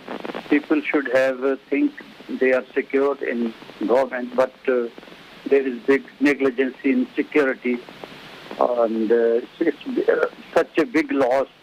He was a wonderful person, very humble person, and in crores followers, they are crying.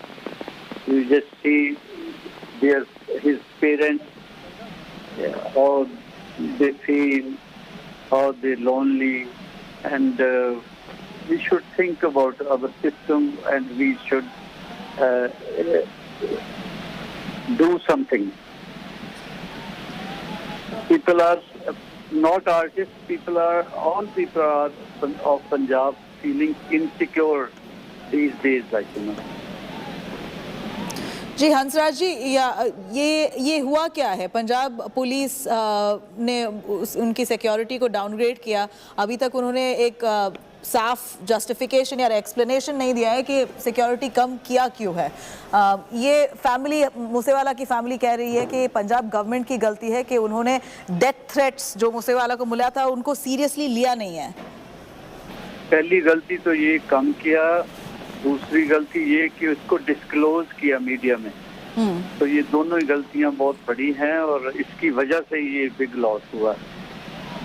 इससे मेरा मशवरा है Punjab government को कि वो बहुत संवेदनशील state है पंजाब, इसको सीरियसली इनको थिंक अबाउट करना चाहिए।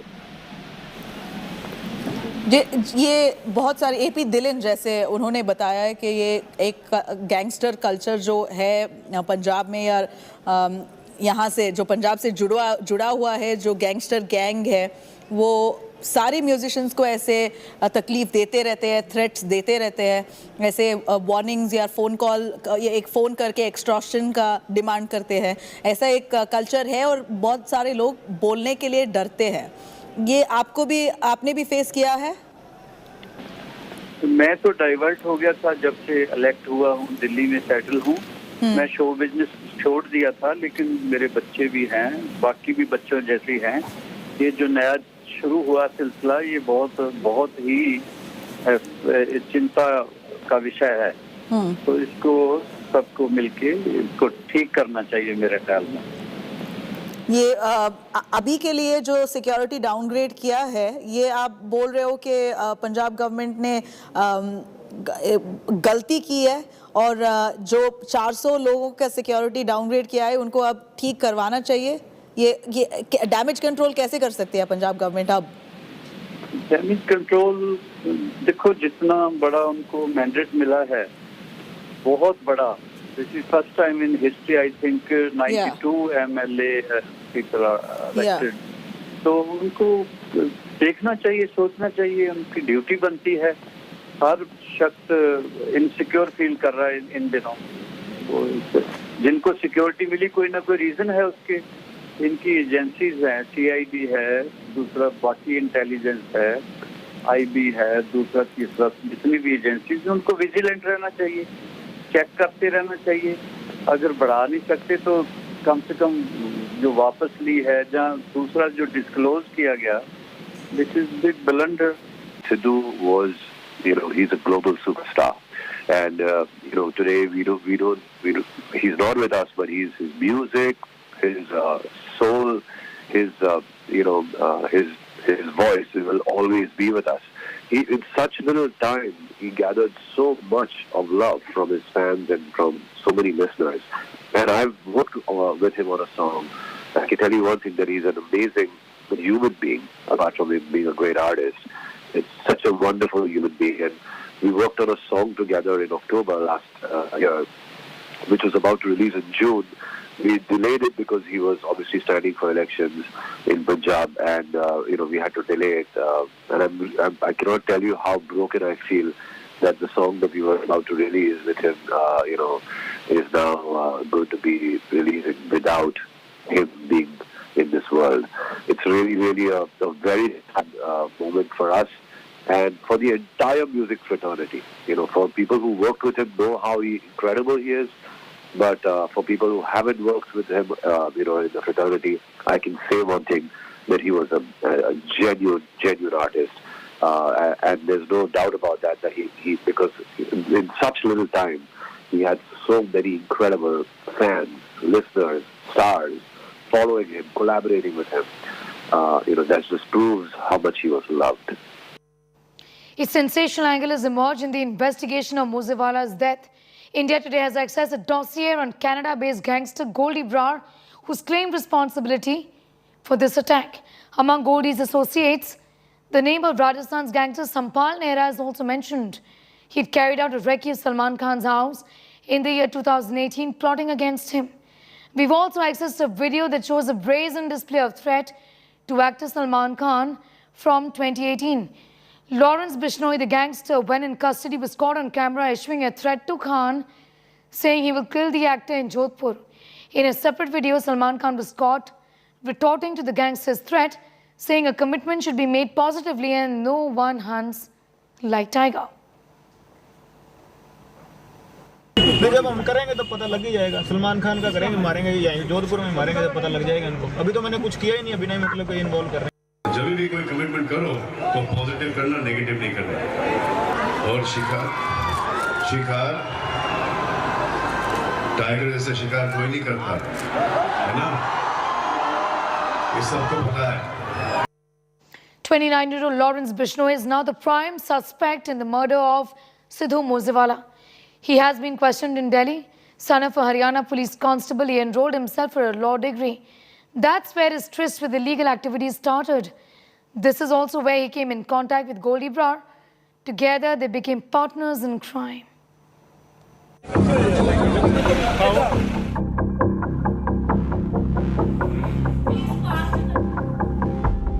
A gang that has terrorized much of North India, operating stealthily even from top central jails. A gang that has claimed the brazen daylight murder of Punjabi rapper Sidhu Moose Wala. And now for the first time, the dreaded Lawrence Bishnoi gang is on television. Exclusive images of the Bishnoi gang being paraded by the Delhi Police Special Cell in 2021 after taking them into police remand under the Maharashtra Control of Organized Crime Act, Makoka.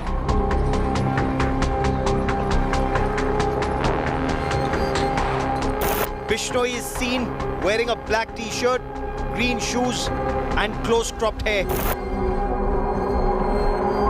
Rajasthan gangster Sampat Nehra, who once carried out a reconnaissance of actor Salman Khan's house, can also be seen in these images accessed exclusively by India Today. The other gangster in these images are Jaggu Bhagwanpuria and Haryana's Kali Rajput and Raju Basodi. 30-year-old Lawrence Bishnoi, the son of a former police officer, is a law graduate. He met Goldie Brar in 2009 during his stint in Punjab University. The two rapidly rose in the world of crime after fighting for supremacy in university politics and a series of ruthless murders. When Goldie Brar fled to Canada, Bishnoi kept running the crime empire from Tihar Central Jail.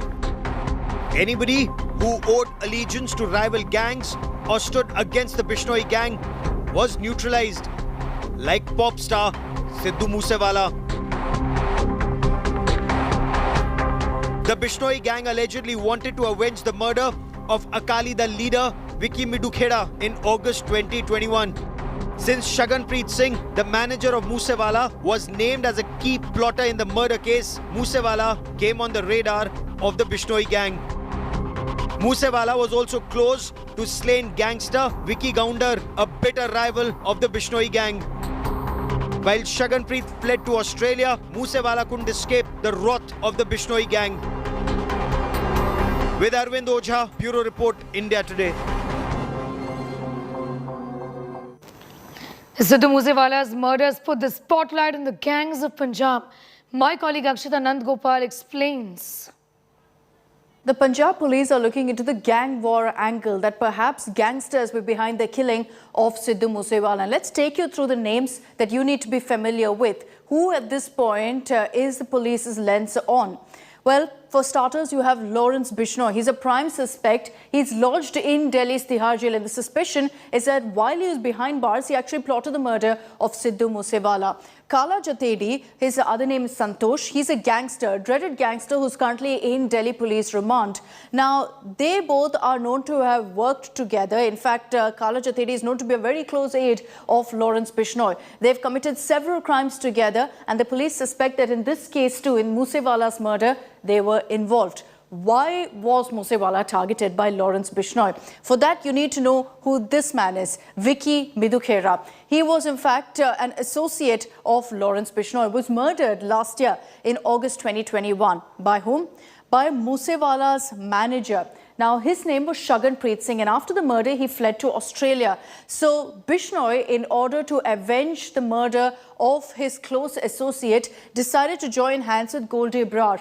Goldie Brar is another dreaded gangster currently based in Canada. Again, Bishnoi and Brar were close aides. They worked together several times. So with the help of Goldie Brar, according to the police, they plotted the murder of Sidhu Moose Wala. Let me highlight again, the reason for that is to avenge the murder of Vicky Midukera. And that's why on Sunday, a day after Moosewala lost his security cover, he was shot at multiple times in a busy stretch of Mansa in Punjab. So the suspicion is that Lawrence Bishnoi, along with Kala Jatedi and Goldie Brar, actually hatched this murder conspiracy.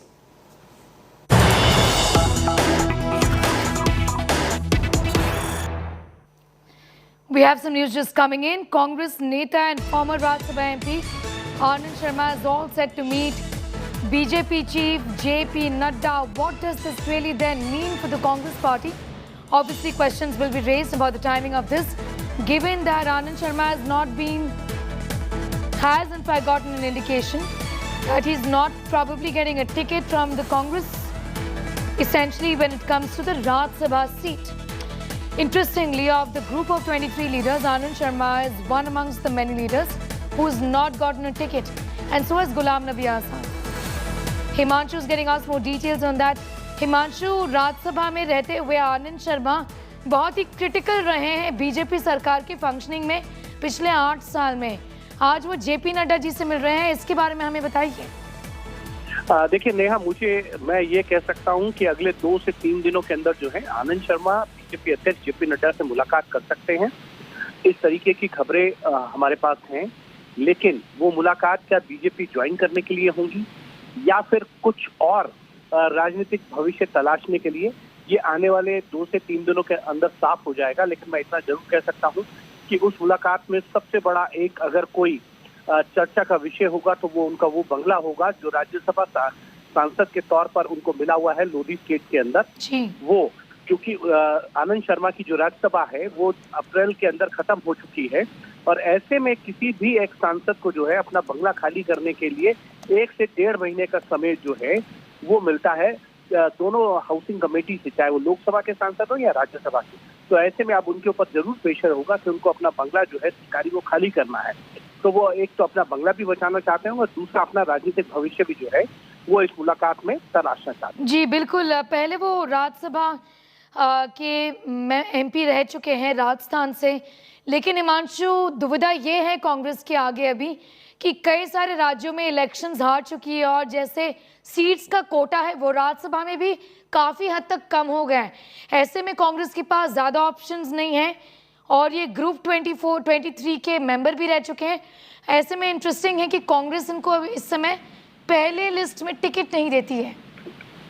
देखिए बिल्कुल, जो 10 नामों की घोषणा कांग्रेस ने की थी उसमें आनंद शर्मा, गुलाम नबी आजाद जो G24 के मेंबर थे उनको बहुत उम्मीद थी, लेकिन ऐसा हुआ नहीं।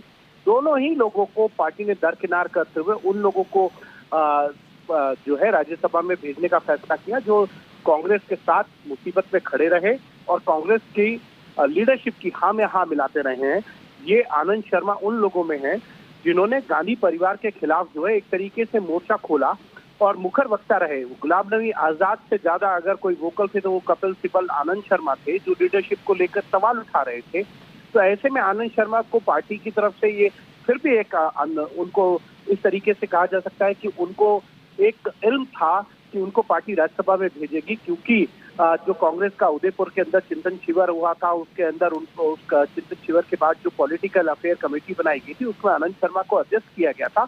लेकिन उस एडजस्टमेंट के बावजूद आनंद शर्मा को ये जरूर उम्मीद थी कि उनको पार्टी राज्यसभा में भेजेगी, लेकिन ऐसा हुआ नहीं और इसीलिए अब ये चर्चाएं जोरों पर हैं और हमारे सूत्र भी बता रहे हैं कि आनंद शर्मा जो है अगले 2 से 3 दिनों के अंदर जो है वो जेपी नड्डा से मुलाकात कर सकते हैं और मुलाकात करके अपना राजनीतिक भविष्य को तराशने की कोशिश भी करेंगे। जी बिल्कुल, Anand Sharma could be meeting JP Nadda, BJP national president, is what Himanshu is telling us.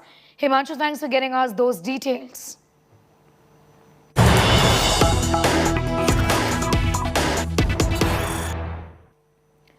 More news coming in. The ED sought 14-day custody for Satyendra Jain, Delhi Health Minister. He has been produced in court in a money laundering case. This is a Hawala transaction that the ED is looking at. The money laundering case is haunting Satyendra. Battery of AAP lawyers in court for the minister. AAP says this is nothing but political vendetta, with the ED seeking 14 days of custody for Satyendra Jain. The matter is in court. The hearing is underway.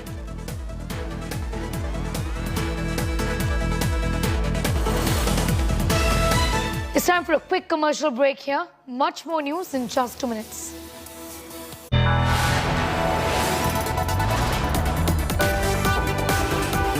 You are watching India Today.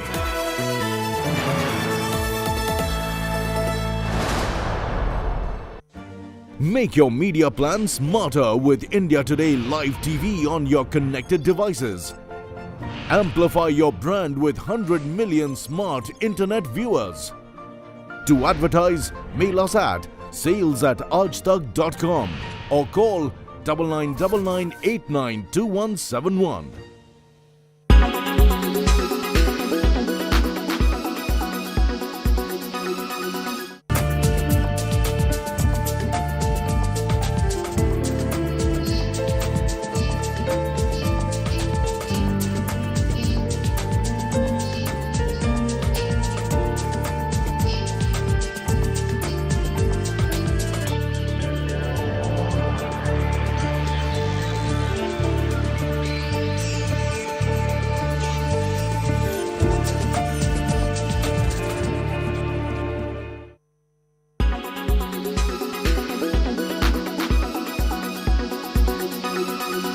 Make your media plan smarter with India Today Live TV on your connected devices.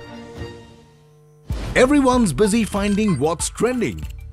You're busy finding out why. India Today, for those who research before reacting. Download the India Today app now. Make your media plan smarter with India Today Live TV on your connected devices. Amplify your brand with 100 million smart internet viewers. To advertise, mail us at sales@aajtak.com or call 9999892171. Make your media plan smarter with India Today Live TV on your connected devices. You are watching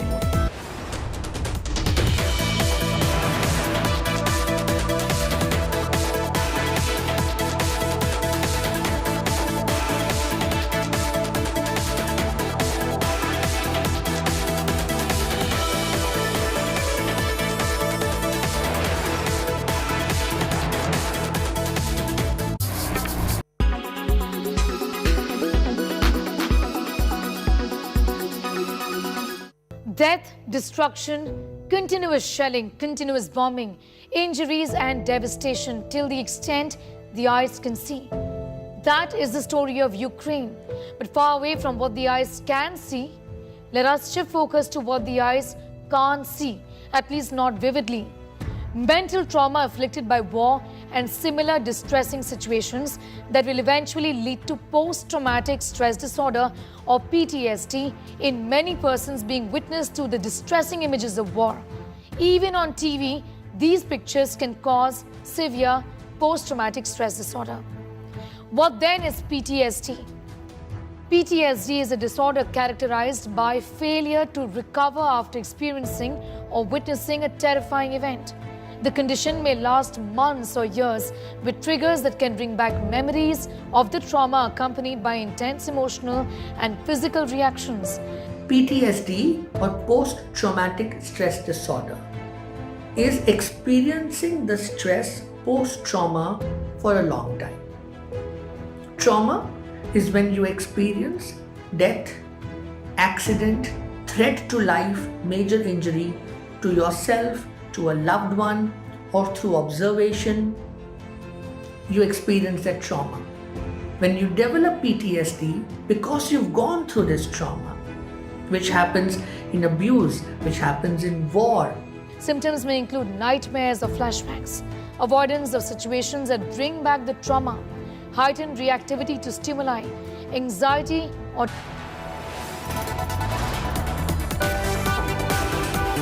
You are watching India Today.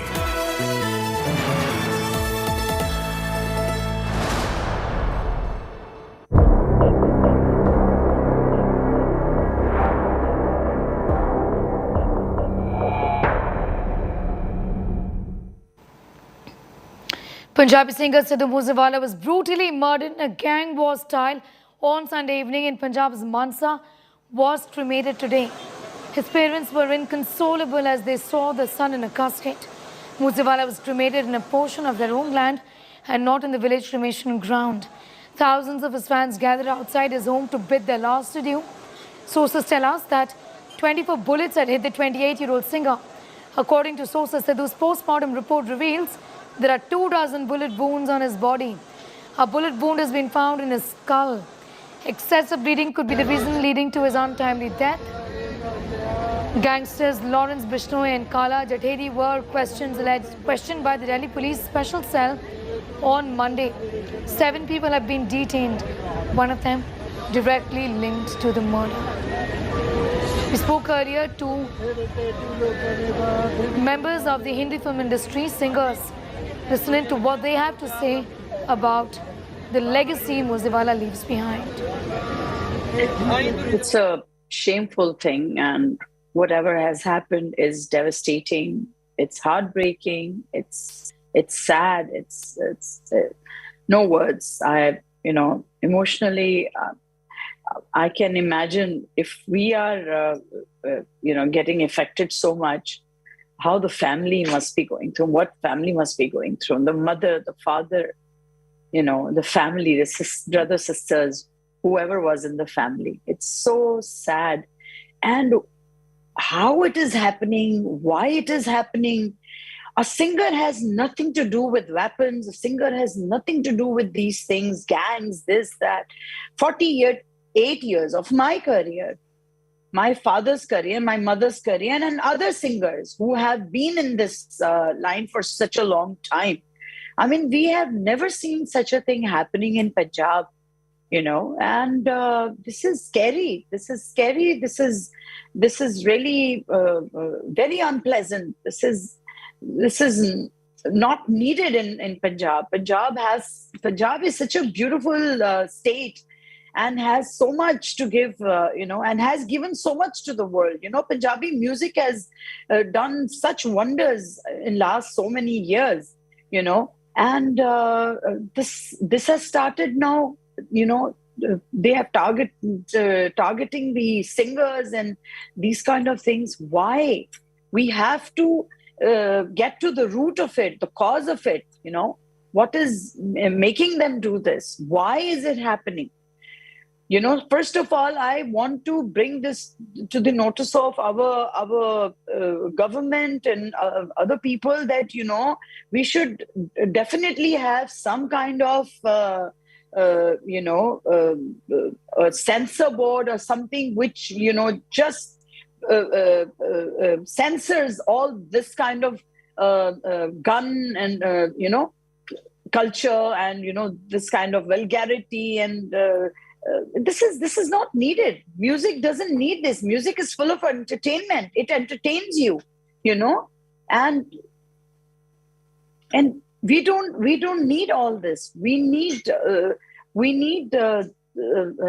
and Sidhu was, he's a global superstar, and today we don't. He's not with us, but his music, his soul, his voice will always be with us. In such little time, he gathered so much of love from his fans and from so many listeners. And I've worked with him on a song. I can tell you one thing, that he's an amazing human being, apart from him being a great artist. It's such a wonderful human being. And we worked on a song together in October last year, which was about to release in June. We delayed it because he was obviously standing for elections in Punjab, and we had to delay it. And I cannot tell you how broken I feel that the song that we were about to release with him, is now going to be releasing without him being in this world. It's really a very sad moment for us and for the entire music fraternity. For people who worked with him know how incredible he is, but for people who haven't worked with him, in the fraternity, I can say one thing, that he was a genuine artist. And there's no doubt about that he because in such little time, he had so many incredible fans, listeners, stars, following him, collaborating with him. That just proves how much he was loved. पहली गलती तो ये कम किया, दूसरी गलती ये कि उसको डिस्क्लोज किया मीडिया में। तो ये दोनों ही गलतियां बहुत बड़ी हैं और इसकी वजह से ये बिग लॉस हुआ। इससे मेरा मशवरा है पंजाब गवर्नमेंट को कि वो बहुत संवेदनशील स्टेट है पंजाब, इसको सीरियसली इनको थिंक अबाउट करना चाहिए। डैमेज कंट्रोल देखो जितना बड़ा उनको मैंडेट मिला है, बहुत बड़ा। This is first time in history, I think 92 MLA people are elected.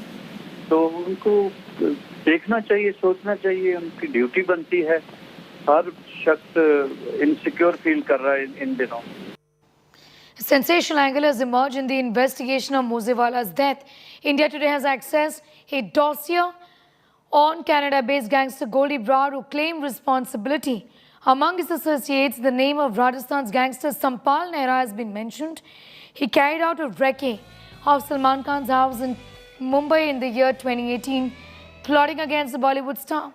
We've also accessed the video that shows a brazen display of threat to actor Salman Khan.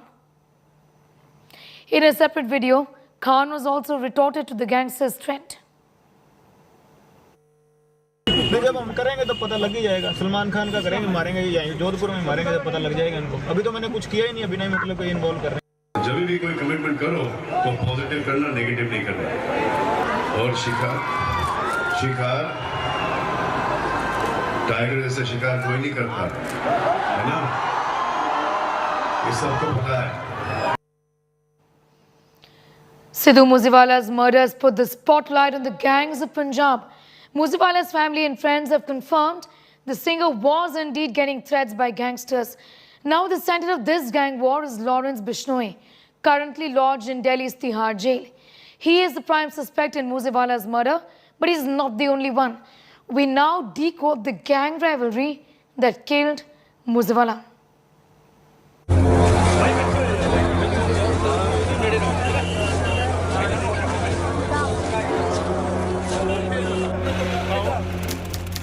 May, Jawar ke village, Mansa, Punjab.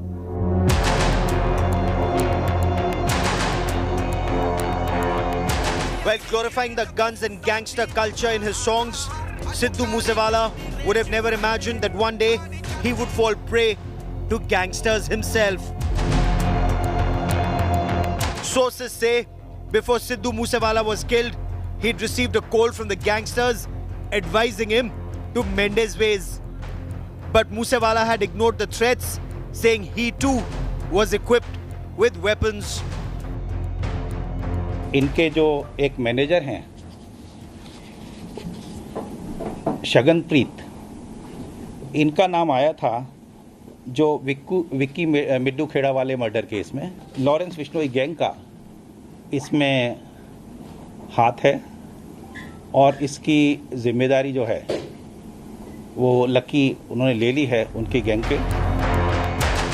A gang war that spread across Punjab, Delhi's Tihar jail, and across 7 seas to Canada.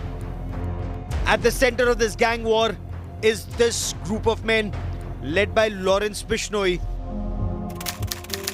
Lawrence Bishnoi, prime suspect.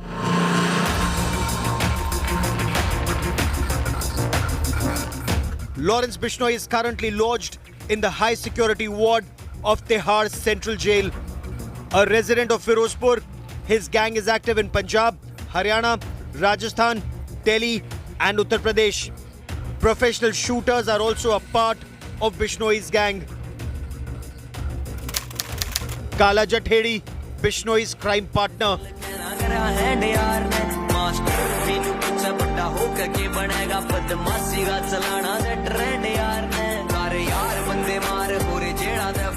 Lawrence Bishnoi's partner in crime is Sandeep alias Kala Jathedi, Delhi's most wanted gangster who carried a reward of 7 lakh rupees when he was arrested in July last year. Apart from Delhi police, Jathedi was wanted by Haryana, Rajasthan and Punjab police for his alleged involvement in several cases of murder, extortion and other heinous crimes. Jathedi's name also came up following the Chhatrasal Stadium assault and murder in which two-time Olympic medalist and world champion wrestler Sushil Kumar was arrested. Sushil Kumar was associated with Jathedi, but the two fell out. Vicky Midhukheda, Bishnoi aide, shot dead in August 2021. The trigger for Sidhu Moose Wala's killing was allegedly the murder of Vicky Midhukheda. Vicky was also a big name in the Punjabi music industry and was shot dead in August last year. Moosewala's manager, Shaganpreet's name had figured in that murder. Goldie Brar, gangster, currently in Canada. Goldie Brar, a close aide of Lawrence Bishnoi, currently in Canada, has also claimed responsibility for Moosewala's murder. Goldie has also claimed that apart from Vicky Midhukheda's killing, Sidhu Moosewala was also behind the murder of his brother Gurlal Brar, but has survived on the strength of his contacts and influence. The Bishnoi gang has taken responsibility for murdering Sidhu Moosewala, claiming that Vicky Midhukheda was their brother and they have now avenged his death. With Manjeet Sehgal in Chandigarh, Bureau Report, India Today.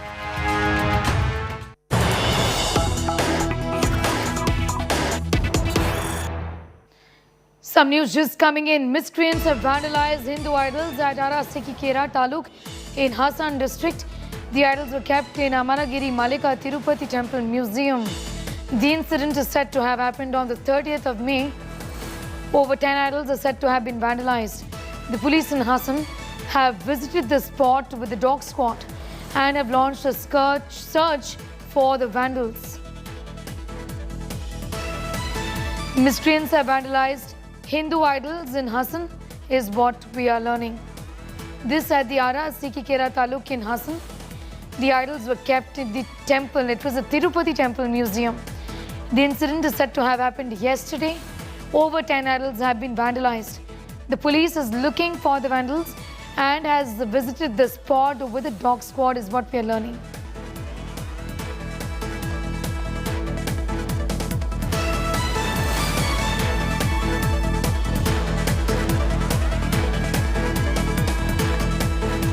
Tensions brewing in the state of Karnataka as the state heads to polls just in a few months from now.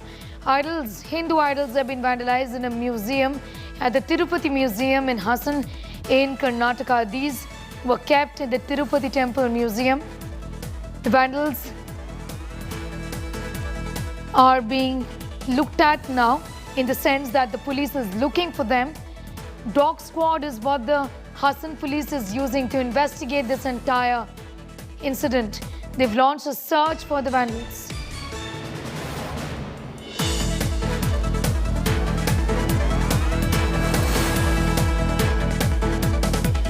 Idols are kept in a temple in Tirupati, in a museum in fact.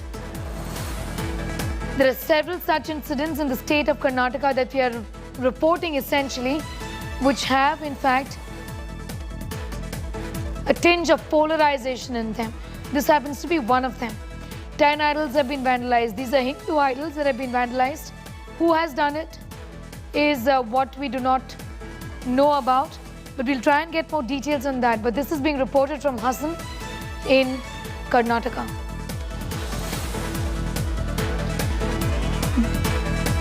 We have a reaction coming in from a member of the Hindu Jan Jagruti Samiti. Listen in. इस घटना के पीछे कोई हिंदू विरोधी शक्तियां हैं, कुछ षड्यंत्र है, इसका जांच होना चाहिए। जो अपराधी इन्होंने किया है उनके ऊपर कड़क कार्रवाई होना चाहिए। ऐसा घटना न हो इसके लिए सरकार इसके ऊपर कुछ व्यवस्था करना चाहिए, कुछ पर्याय करना चाहिए। ये मांग हिंदू जनजागृति समिति करते हैं। India Today has accessed the latest visuals. We are in fact going to go on that story in a few moments from now. But right now we're getting you details of idols that were kept in a museum in Tirupati, and that has been vandalized is what we are learning. This is being done to create unrest is what a member of the Hindu Jan Jagruti Samiti has said. This incident is from yesterday, where 10 idols at a Tirupati museum in Hassan in Karnataka were vandalized. As far as the investigations go, the police is looking into this case and looking for the vandals, looking at who has done it. A dog squad has been brought to the spot of the crime, where investigations are being carried out.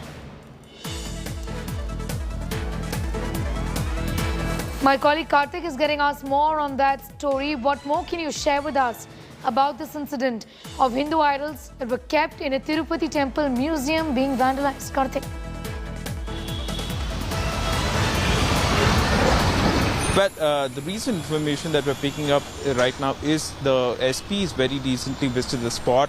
Now, the incident is said to have happened yesterday at Tumkuru, at Hassan district of Karnataka. Now, right after this incident, the SP also visited the spot along with the other police personnel and also with the dog squad. Now, the incident is said to have happened at a private museum, according to the police at Hassan. Now, currently they're saying that around 10 idols were allegedly damaged by the vandals. And currently, police have registered a case in Arsikare police station in Hassan district and have launched a search to nab the miscreants. Meanwhile, many right-wing Hindu groups have appealed to the government to take strict action against the miscreants and have alleged that anti-Hindu elements have been involved in this attack. Karthik, thanks for getting us those details. We're shifting focus to some news that's just coming in. Let's go straight to that breaking news that's just coming in. Varanasi court is to issue an order over leaked survey video on the 4th of July. This comes after both the Hindu side and the mosque panel, the Muslim side, demanded action over the video. 8 hours of the video that have been leaked. Who's done it is the question, is being looked at. AIMIM's Asauddin Owaisi is in fact reacting to these developments. Let's go straight to that. कहाँ पे हुई? अच्छा, सरकार किसकी है भाई? सरकार किसकी है? माने सरकार लेफ्टिनेंट गवर्नर क्यों अपॉइंट करता है? मोदी जी ने अपॉइंट किया। और पार्लियामेंट के डिबेट में जब 370 को हटाया जा रहा था तो पुकार पुकार कर पूरे देश में कह रहे थे कि आज से आतंकवाद खत्म हो गया। नहीं हुआ ना, आप झूठे साबित हुए। अगर हत्या हो रही है, टेररिस्ट आ रहे हैं, तो ये आपकी नाकामी का सबूत है। ये हम कंडेम करते हैं उन हत्याओं को, चाहे वो कश्मीरी पंडित का हो जो गवर्नमेंट सर्वेंट था उसका हुआ। इसीलिए हम कह रहे थे कि कश्मीरी पंडित को आपने एक इलेक्टोरल इशू बनाया, आपने उनके सही मानों में उनकी खिदमत नहीं की, आप तो सिर्फ सियासी रोटी सेकना चाहते थे उनको। इसी वजह से वहां पर वो कश्मीरी पंडित की हत्या के बाद कश्मीरी पंडित ने प्रोटेस्ट किया पूरा। तो इस सरकार की नाकामी हम खंडन करते हैं, कंडेम करते हैं किसी किस्म का वायलेंस जो भी होगा, मगर जिम्मेदारी तो मोदी सरकार की है। Controversy over the Gyan Vapi tapes, and the court is going to hear the matter on how the tapes have been leaked. The Varanasi court is going to issue an order over leaked survey video. This is going to happen on the 4th of July. This comes after both the Hindu side and the mosque panel demanded action over the video. The action is being demanded over the video leak that both the sides in fact did not want. Both the Muslim and the Hindu side had in fact approached court saying that the question of public release of this video does not arise. Now the issue is of the manner in which the video has been leaked.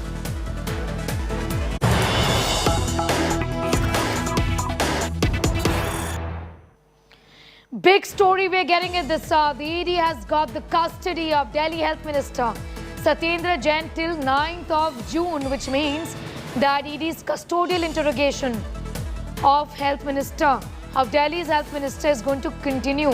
Munish Pandey is getting us more details on that. Trouble clearly mounting. This was what the battery of lawyers in court were opposing. What was the need for custodial interrogation is the question that Satyendra Jain's lawyers asked in court, but the ED has got the upper hand.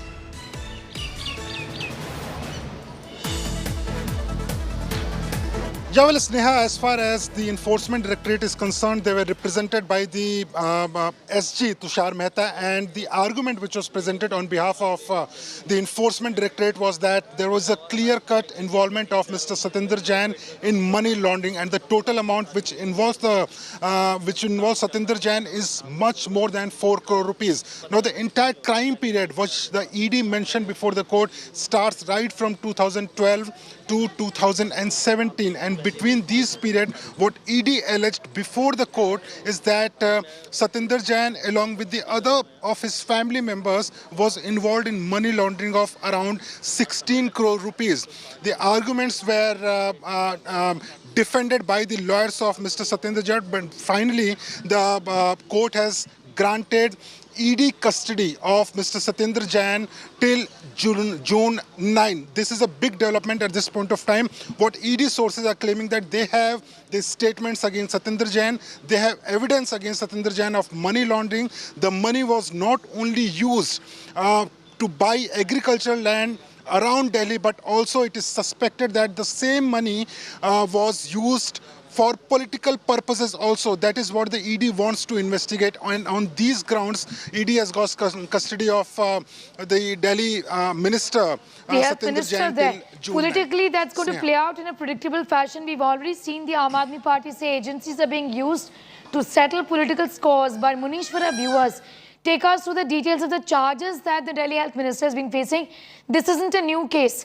This Hawala transaction charge has been levelled against the health minister in the past as well. It came up during the Delhi elections and now it's come up again. Munish.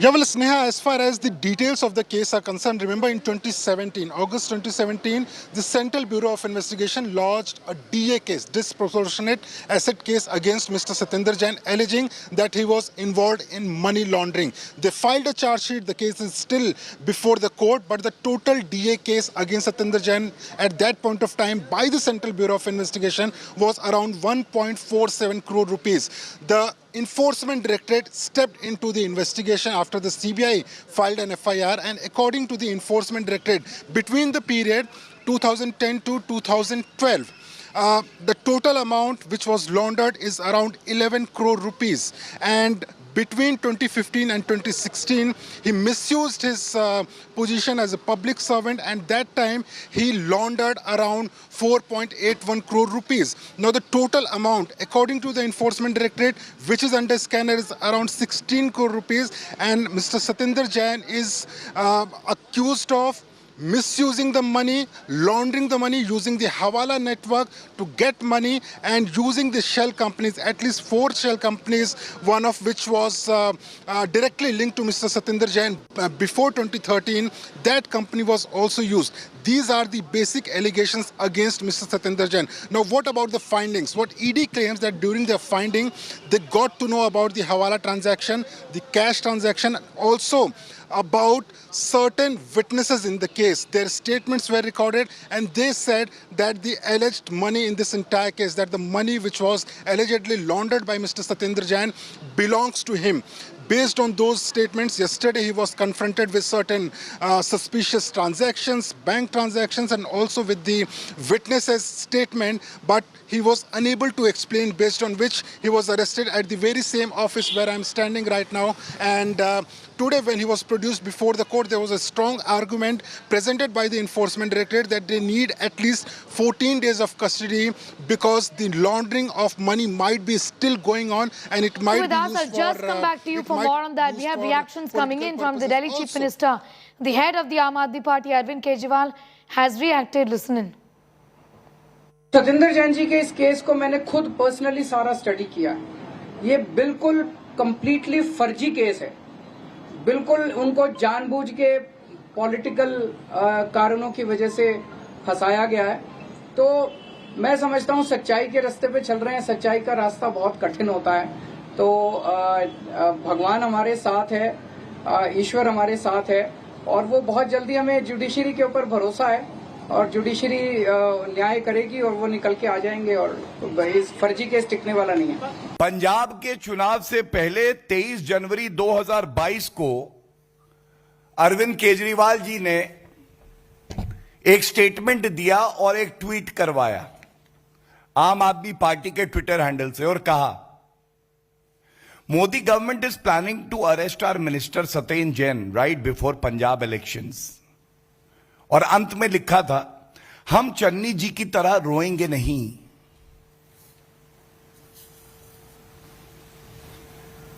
तो इतना जरूर पूछेंगे कि जब आज ED, जो एक स्वतंत्र एजेंसी है,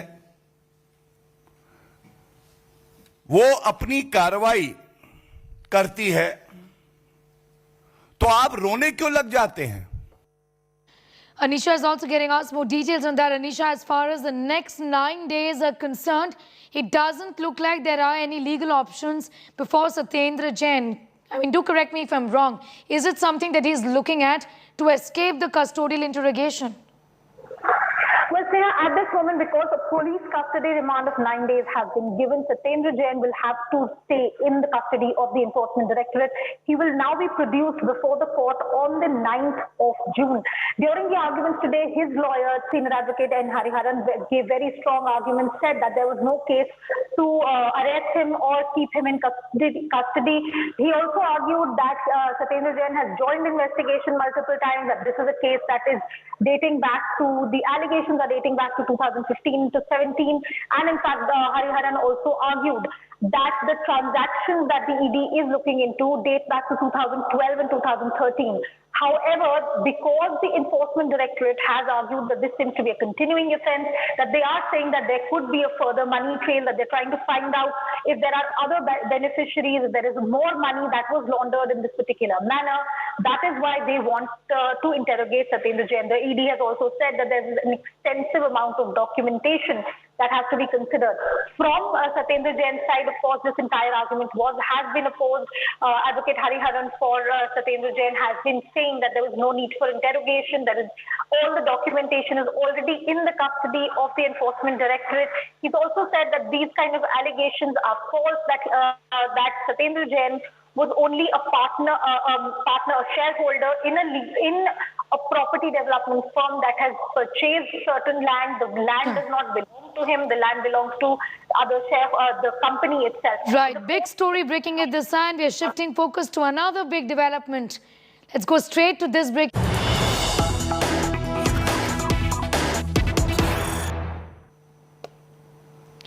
A Delhi court has summoned Congress leader D.K. Shivkumar in a money laundering case. He is to appear on the 1st of July is what we are learning. So we have another Neta in the net with the Delhi court summoning D.K. Shivkumar in a money laundering case.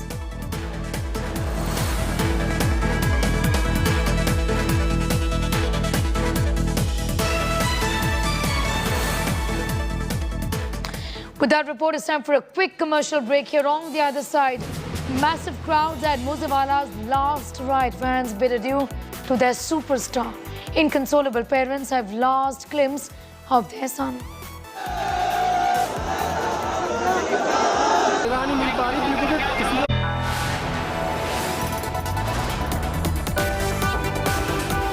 You are watching India Today.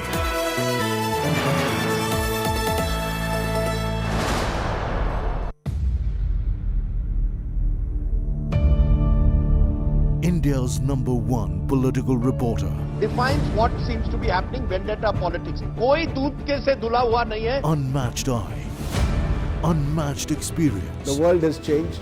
My black hair has become grey as well. And with unmatched passion for the story. Do not monopolize the conversation. When it's 100% pure prime time. It's News Today with Rajdeep Sardesai. Monday to Friday, 9 p.m. Only on India Today TV.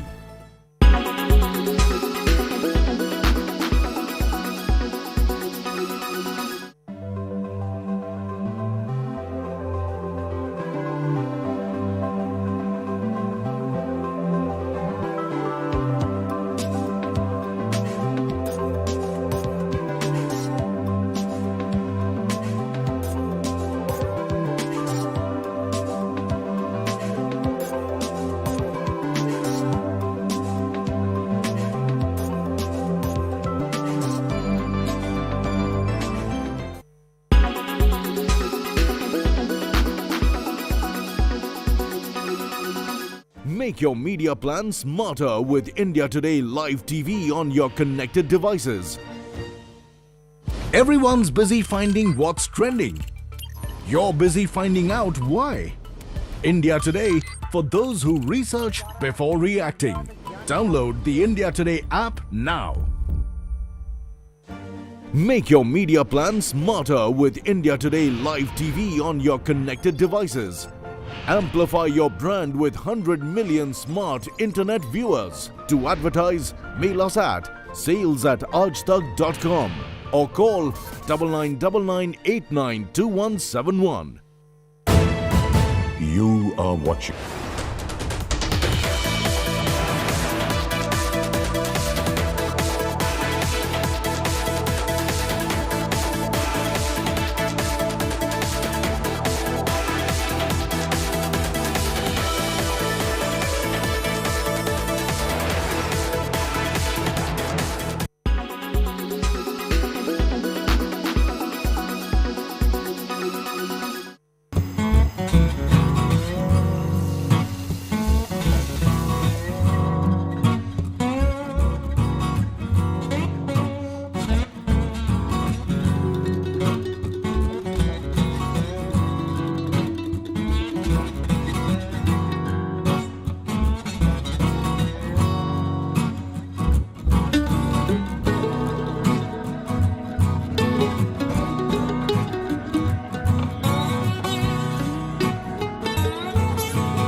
Make your media plan smarter with India Today Live TV on your connected devices.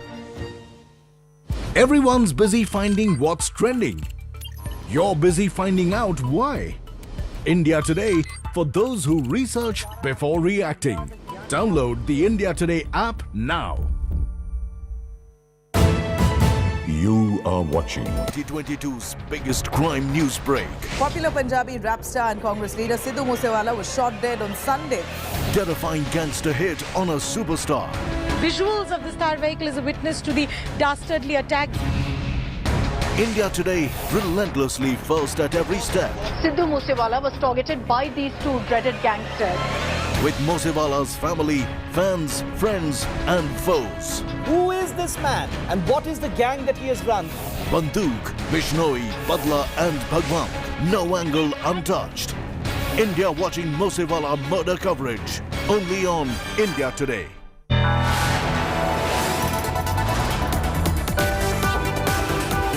You are watching India Today.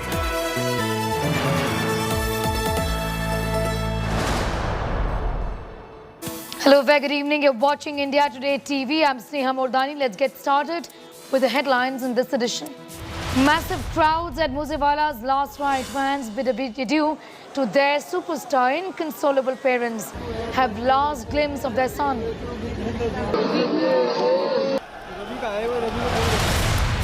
The killers of Moosewala targeted superstar Salman Khan, gave chilling threat to murder. Gangsters also wrecked Salman Khan's residence in 2018. जब हम करेंगे तो पता लग ही जाएगा. सलमान खान का करेंगे, मारेंगे ही जाएंगे. जोधपुर में मारेंगे तो पता लग जाएगा इनको. अभी तो मैंने कुछ किया ही नहीं. शिकार टाइगर जैसे शिकार कोई नहीं करता, है ना? Singing sensation AP Dhillon highlights dark side of Punjabi rappers' life. Talks about threats and negativity. Says many won't understand what artists deal with behind the scenes.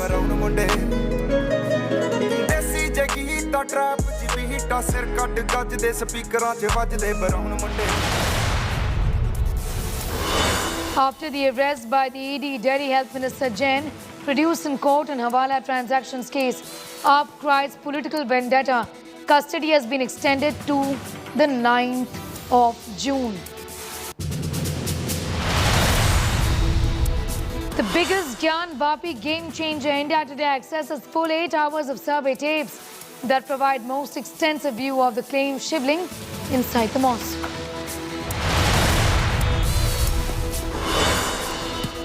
Narendra Modi's mega Shimla blitz on 8th anniversary of the BJP government. The Prime Minister interacts with beneficiaries of government welfare scheme, gives 21,000 crores to 10 crore farmers.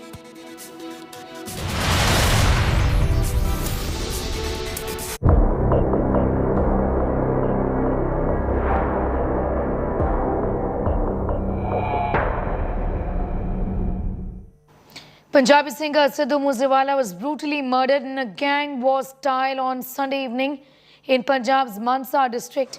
He was cremated today. His parents were inconsolable as they saw the son in a casket. Moosewala was cremated in a portion of their own land and not the village cremation ground. Thousands of his fans gathered outside his home to bid their last adieu. Sources tell India Today that 24 bullets had hit the 28-year-old singer. According to sources, Sidhu's post-mortem report reveals there were nearly 24 bullet wounds, including one in his skull. Excessive bleeding was the reason behind his death. Notorious gangsters Lawrence Bishnoi and Kala Jathedi were allegedly questioned by the Delhi Police Special Cell on Monday. 7 have been detained. One detained person is believed to be directly involved in the murder.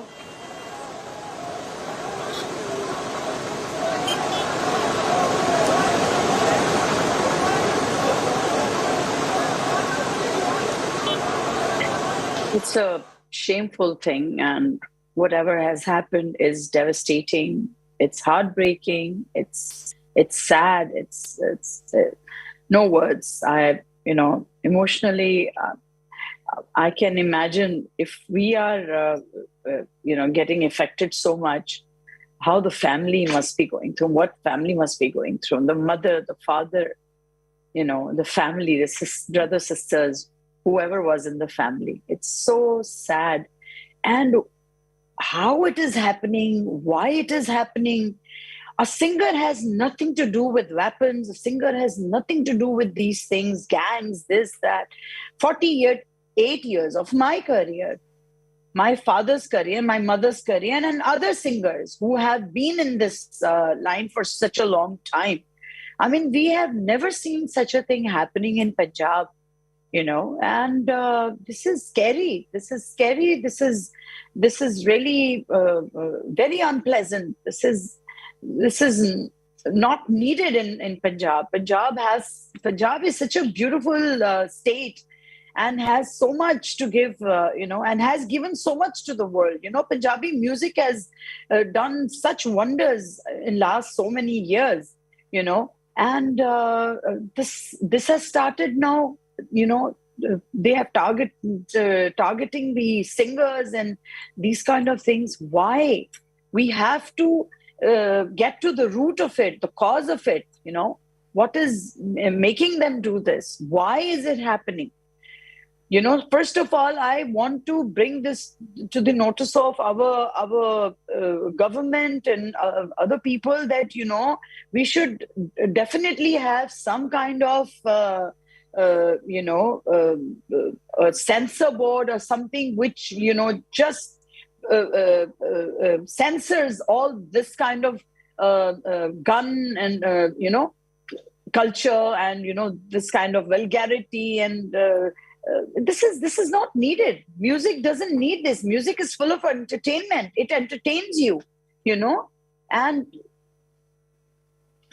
we don't need all this. We need love and देखिए, मैंने उनके साथ काम किया है और अभी मैं उनके घर से आ रही हूँ.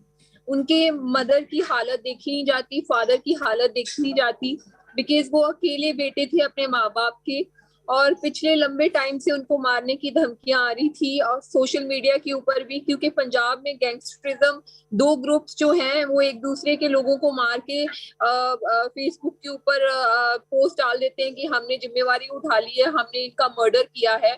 बट इस बात की हमें समझ नहीं आती कि इंटेलिजेंस और सीबीआई और गवर्नमेंट क्या कर रही है कि जो ये जेल में बैठे हुए लोगों के बेटों को मरवा रहे हैं, तो इनको एनकाउंटर क्यों नहीं किया जाता है, इनको क्यों नहीं पकड़ा जाता, या इनके साथ क्यों नहीं कुछ किया जाता. नहीं तो इसी तरीके से अभी मनकीरत औलख को भी धमकी है कि बोल रहे थे कि उसको भी एनकाउंटर कर देंगे. पीछे विक्की मिड्डू खेड़ा के उसको भी एनकाउंटर कर दिया था. पीछे एक कबड्डी प्लेयर था, उसको भी एनकाउंटर कर दिया था. ऐसे कितने माँ के कितने बेटे जाएंगे. तो पंजाब में ये जो गैंगस्टरिज्म चल रहा है, ये दो ग्रुप्स के बीच में फरोख्तियां का मामला है, ये चल रहा है. और उसके फादर बोल रहे थे कि उनसे पैसे की डिमांड की जा रही थी काफी लंबे टाइम से और इन्होंने पैसे देने से इनकार किया था, जिस वजह से इनको मार दिया गया. Sidhu was, he's a global superstar, and today we don't. He's not with us, but his music, his soul, his voice will always be with us. In such little time, he gathered so much of love from his fans and from so many listeners. And I've worked with him on a song. I can tell you one thing, that he's an amazing human being, apart from him being a great artist. It's such a wonderful human being. And we worked on a song together in October last year, which was about to release in June. We delayed it because he was obviously standing for elections in Punjab, and we had to delay it. And I cannot tell you how broken I feel that the song that we were about to release with him, is now going to be releasing without him being in this world. It's really, really a very sad moment for us and for the entire music fraternity. For people who worked with him know how incredible he is. But for people who haven't worked with him, in the fraternity, I can say one thing, that he was a genuine artist. And there's no doubt about that he because in such little time, he had so many incredible fans, listeners, stars, following him, collaborating with him. That just proves how much he was loved. पहली गलती तो ये कम किया, दूसरी गलती ये कि उसको डिस्क्लोज किया मीडिया में. तो ये दोनों ही गलतियां बहुत बड़ी हैं और इसकी वजह से ये बिग लॉस हुआ. इससे मेरा मशवरा है पंजाब गवर्नमेंट को कि वो बहुत संवेदनशील स्टेट है पंजाब, इसको सीरियसली इनको थिंक अबाउट करना चाहिए. डैमेज कंट्रोल, देखो जितना बड़ा उनको मैंडेट मिला है, बहुत बड़ा. This is first time in history, I think 92 MLA people are elected. तो उनको देखना चाहिए, सोचना चाहिए, उनकी ड्यूटी बनती है. हर शख्स इनसिक्योर फील कर रहा है इन दिनों. This sensational angle has emerged in the investigation of Moosewala's death. India today has accessed a dossier on Canada-based gangster Goldie Brar, who claimed responsibility of this attack. Among his associates, the name of a gangster from Rajasthan, Sampath Rehra, has been mentioned. He carried out a recce of Salman Khan's house in Mumbai in 2018, plotting against the Bollywood star. India today has accessed a video that shows brazen display of threat to actor Salman Khan from 2018, where Lawrence Bishnoi is threatening him. But we also have a video of Salman Khan who is retorting to the gangster's threat. जब भी कोई commitment करो तो positive करना, negative नहीं करना। तो जब हम करेंगे तो पता लग ही जाएगा। सलमान खान का करेंगे, मारेंगे ही जाएंगे, जोधपुर में मारेंगे तो पता लग जाएगा इनको। अभी तो मैंने कुछ किया ही नहीं, अभी नहीं मतलब कोई इन्वॉल्व कर रहे हैं। जब भी कोई कमिटमेंट करो तो पॉजिटिव करना, नेगेटिव नहीं करना। और शिकार टाइगर जैसे शिकार कोई नहीं करता है ना, ये सबको पता है। पंजाबी सिंगर सिद्धू मूसेवाला की हत्या के मास्टरमाइंड पंजाब के गैंगस्टर लॉरेंस बिश्नोई ने एक वक्त राजस्थान की पुलिस कस्टडी में बॉलीवुड सुपरस्टार सलमान खान को मारने की धमकी दी थी। पत्रकारों से बातचीत में लॉरेंस बिश्नोई ने कहा था कि वो सलमान को हल्हार में मारेगा और जोधपुर में ही मारेगा। इसके कुछ साल बाद साल 2018 में राजस्थान के गैंगस्टर संपत नेहरा, जो लॉरेंस बिश्नोई का एसोसिएट है, वो मुंबई जाता है, 2 दिन तक मुंबई में रहता है और सलमान खान जिस गैलेक्सी अपार्टमेंट में रहते हैं वहां की रेकी करता है और वापस हरियाणा आ जाता है। वो सलमान खान को मारने की साजिश रच ही रहा था कि हरियाणा पुलिस ने संपत नेहरा को गिरफ्तार कर पूरी साजिश का खुलासा कर दिया। Sidhu Moose Wala's murders put the spotlight on the gangs of Punjab. My colleague Akshita Anand Gopal decodes this. Take a look. The Punjab police are looking into the gang war angle that perhaps gangsters were behind the killing of Sidhu Moose Wala. Let's take you through the names that you need to be familiar with. Who at this point is the police's lens on? Well, for starters, you have Lawrence Bishnoi. He's a prime suspect. He's lodged in Delhi's Tihar jail, and the suspicion is that while he was behind bars, he actually plotted the murder of Sidhu Moose Wala. Kala Jatedi, his other name is Santosh. He's a gangster, dreaded gangster who's currently in Delhi police remand. Now, they both are known to have worked together. In fact, Kala Jatedi is known to be a very close aide of Lawrence Bishnoi. They've committed several crimes together, and the police suspect that in this case too, in Moosewala's murder, they were involved. Why was Moosewala targeted by Lawrence Bishnoi? For that, you need to know who this man is, Vicky Midhukhera. He was, in fact, an associate of Lawrence Bishnoi, was murdered last year in August 2021. By whom? By Moosewala's manager. Now, his name was Shaganpreet Singh, and after the murder, he fled to Australia. So, Bishnoi, in order to avenge the murder of his close associate, decided to join hands with Goldie Brar. Goldie Brar is another dreaded gangster currently based in Canada. Again, Bishnoi and Brar were close aides. They worked together several times. So, with the help of Goldie Brar, according to the police, they plotted the murder of Sidhu Moose Wala. Let me highlight again, the reason for that is to avenge the murder of Vicky Midhukhera. And that's why on Sunday, a day after Moosewala lost his security cover, he was shot at multiple times in a busy stretch of Mansa in Punjab. So the suspicion is that Lawrence Bishnoi, along with Kala Jatedi and Goldie Brar, actually hatched this murder conspiracy.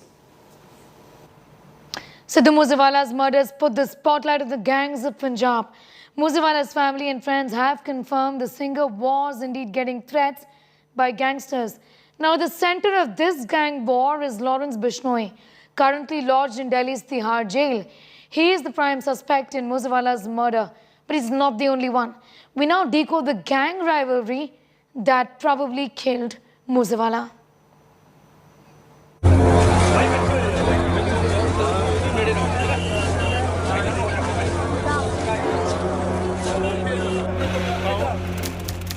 (29th May, Jawar ke village, Mansa, Punjab.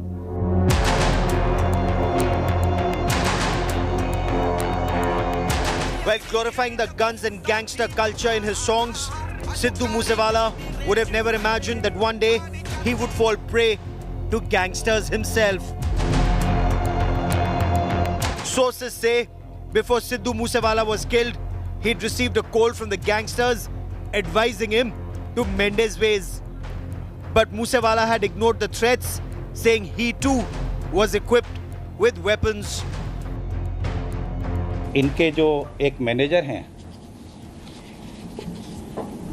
Shaganpreet, इनका नाम आया था जो विक्की मिड्डूखेड़ा वाले murder case में। Lawrence Bishnoi gang का इसमें हाथ है और इसकी जिम्मेदारी जो है वो लकी उन्होंने ले ली है उनके गैंग के। A gang war that spread across Punjab, Delhi's Tihar jail, and across 7 seas to Canada. At the center of this gang war is this group of men led by Lawrence Bishnoi. Lawrence Bishnoi, prime suspect.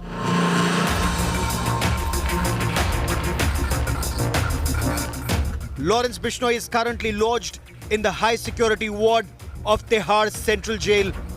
A resident of Firozpur, his gang is active in Punjab, Haryana, Rajasthan, Delhi and Uttar Pradesh. Professional shooters are also a part of Bishnoi's gang. Kala Jathedi, Bishnoi's crime partner.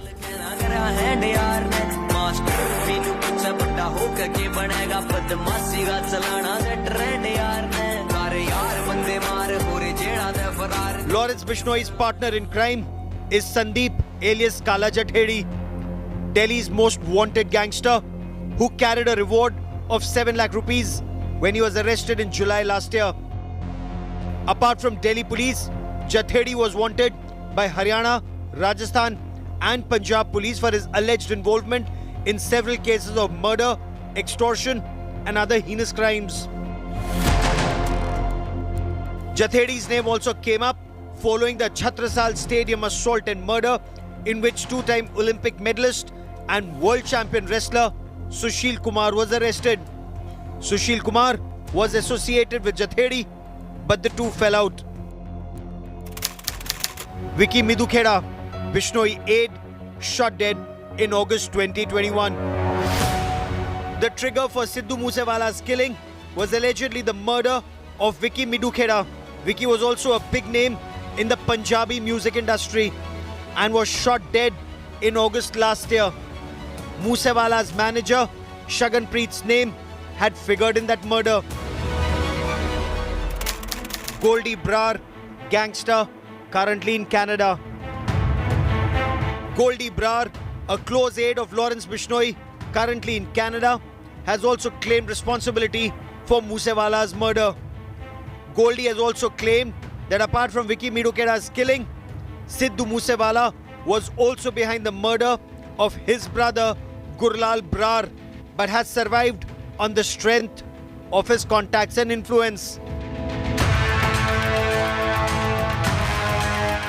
The Bishnoi gang has taken responsibility for murdering Sidhu Moosewala, claiming that Vicky Midhukheda was their brother and they have now avenged his death.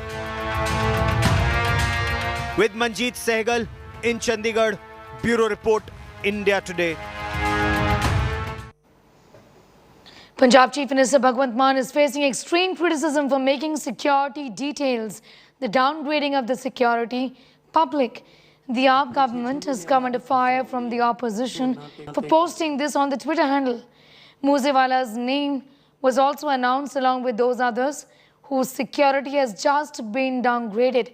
BJP sought strict action, calling this a criminal act, saying that the party is behind the murder. Punjab High Court also pulled up the Mann government yesterday, asking why this was made public. Sidhu Moosewala was among the 424 people whose security was withdrawn by the Punjab police on Saturday, just one day before the gruesome murder. जिस प्रकार से सिद्धू मूसेवाला की निर्मम हत्या दिन दहाड़े की गई है, ये एक स्टेट स्पॉन्सर्ड मर्डर है जिसके लिए आम आदमी पार्टी की सरकार पूर्ण तरीके से जिम्मेदार है। जिस प्रकार से उन्होंने 424 लोगों की सिक्योरिटी को बिना कोई तथ्य या तर्क के विड्रॉ किया और केवल वाहवाही सस्ती लूटने के लिए उन्होंने इस लिस्ट को सार्वजनिक किया। आज पंजाब में ऐसी स्थिति आ चुकी है कि वहां पर कानून व्यवस्था पूर्ण तरीके से ध्वस्त हो चुकी है। जब से ये शासन में बैठे हुए हैं, पटियाला वाला कांड हुआ जहाँ पे भाईचारा खत्म करने की सीधा सीधा षड्यंत्र किया गया। खुद इनके ग्रेनेड से इनके ऑफिसों पे, गवर्नमेंट ऑफिसों पे ग्रेनेड से हमला हुआ। साथ साथ डेली आत्महत्या हो रही हैं, डेली मर्डर हो रहे हैं। और देखिएगा पंजाब पुलिस को जो काम करना चाहिए वो तो कर नहीं रही है। पंजाब पुलिस से विस्फोटक पदार्थ लेके हरियाणा तक लोग आ जाते हैं। मूसेवाले का जो हुआ है, मर्डर किया गया है, इस पर सरकार दोषी है इसके अंदर। Punjabi Canadian singer AP Dhillon has opened up after Moosewala's murder. Talking about the dark side of Punjabi singer's life, he explains how Punjabi artists have to deal with threats, hate-filled comments and negativity on a regular basis. Here's more.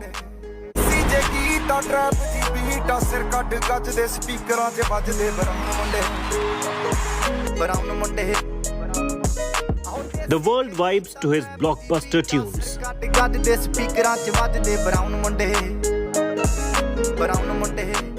As one of the best-selling Punjabi Canadian hip-hop stars, Amrinder Singh, aka AP Dhillon, knows more than a thing or two about the superstar life.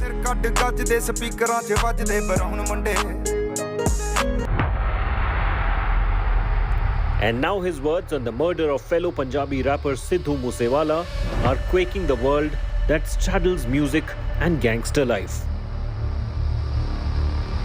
Most people will never know the extent of what you have to deal with as a Punjabi artist behind the scene on a daily basis.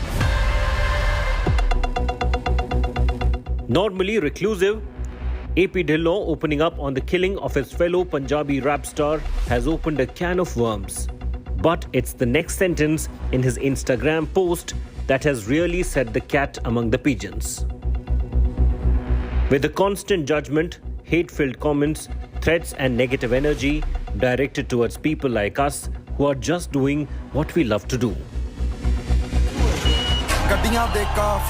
For a globally renowned superstar singer like AP Dhillon to drop such a truth bomb has quaked the Punjabi music world that's still coming to terms with Sidhu Moose Wala's murder. The insinuation is clear. AP Dhillon is basically saying that Punjabi pop stars are frequently targets of threats, possibly for extortion, and that there is a huge cloud of negativity that snaps at their heels relentlessly. He then goes on to praise Moosewala. I always admired how Sidhu was able to rise above it all. He made it look easy and stayed true to himself. Today I am praying for his family and praying for our community. We need to do better.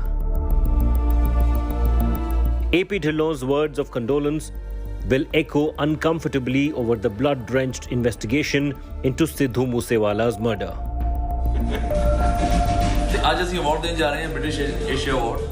With superstar singers like Mika Singh also breaking their silence on such threats. उन्होंने किसी का नाम नहीं लिया था, मुझे London में मिले थे, उन्होंने मुझे बोला यार ये बहुत नया सिस्टम शुरू हो गया कि यार मैं हूँ, दो चार और सिंगर्स हैं जिनको ऐसे कॉल आते हैं और हमें समझ नहीं आता कि हम उनके साथ कैसे डील करें. Will more Punjabi stars come out and confirm what AP Dhillon has opened a scary Pandora's box on? Or will gangsters and the underworld keep them in a shadow of fear, even as they enjoy global fame?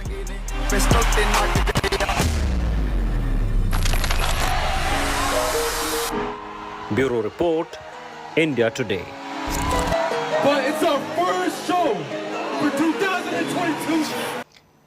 The Akal Takht Jathedars call to Sikh youths to arm themselves with licensed weapons for protection has triggered a huge controversy, with the Congress claiming it shows the law and order situation in Punjab, and Chief Minister Bhagwant Mann questioning this as well. Here's more.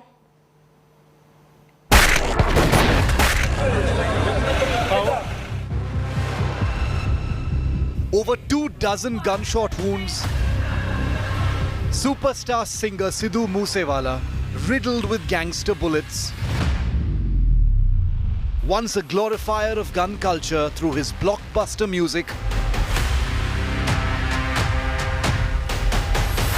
now silenced by at least 3 firearms in Punjab's Mansa. Even in real life, Moosewala was no stranger to pistols and rifles. But was Moosewala alone in Punjab's embrace of guns? Let's take you back just a few days before the superstar singer's killing. The highest seat of Sikh temporal authority, facing the community's spiritual center in Amritsar. The Akal Takht is headed by a Jathedar. Traditionally, Akal Takht Jathedars would issue Adesh or Sandesh, orders or messages to the Sikh community on critical issues, religious, political and social. But the incumbent recently stirred up a controversy. He called upon Sikhs to arm themselves with licensed weapons. Sikh नौजवान बच्चे बच्चियां कि गुरु हरगोबिंद साहब सच्चे पातशाह के आदेशों की पालना करते हैं शस्त्रधारी होइए गटकेबाजी तलवारबाजी निशानेबाजी ये जड़ियां कलावां ने इन्हां दे विच सुसिक्खियत होइए और हर सिख लाइसेंसी जिहड़े मॉडर्न हथियार ने लीगल तरीके दे नाल वो भी जिहड़ा है वो रखण दा हर सिख यतन जरूर करे क्योंकि समा इस तरह दा जिहड़ा है वो आ रहा हालात इस तरह दे जिहड़े बन रहे हैं. In a video dated May the 23rd, Gyani Harpreet Singh, the present Jathedar of the Akal Takht, referred to the teachings of Guru Har Gobind Sahib, the sixth Guru who established the Akal Takht and founded the Sikh military power more than 400 years ago. The Jathedar didn't elaborate on why the Sikhs need to arm themselves with modern weapons now. हर सिख जिथे बाणी पढ़ के बलवान होवे उथे शस्त्रधारी जरूर होवे घोड़सवारी शस्त्र विद्या ये जिहड़े गुण है ये जिहड़ियां कलावां ने ये हर सिख जिहड़ा है वो जरूर सीखे. His call drew a sharp reaction from Chief Minister Bhagwant Mann. The Punjab Chief Minister urged the Jathedar to rather spread the message of peace and brotherhood as revealed in the holy Sikh verses. The Punjab Congress chief, Amrinder Singh Raja Warring, demanded the Jathedar be sacked from his position. He termed Gyani Harpreet Singh's call mischievous. But the Shiromani Gurudwara Prabandhak Committee, or SGPC, endorsed the Jathedar's controversial statement. Controlled by the Badal's party, the top Sikh religious administration, whose executive committee appoints the Jathedars, tweeted out Gyani Harpreet Singh's video the same day. But not many in the Sikh religious sphere agreed with the Jathedar's call.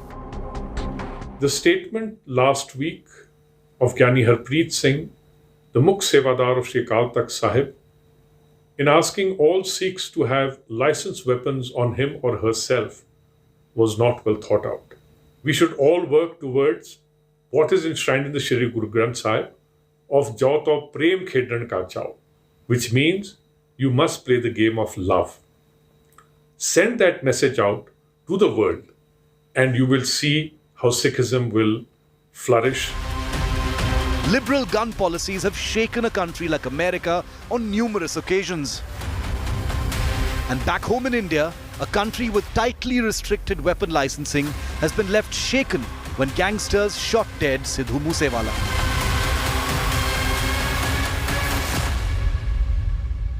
Passion for the right to bear weapons is well recorded in Sikh history. The Sikh Kirpan, a key article of the faith, is constitutionally protected. But a call from a religious authority to bear firearms, even if licensed, has no place in a civilized society.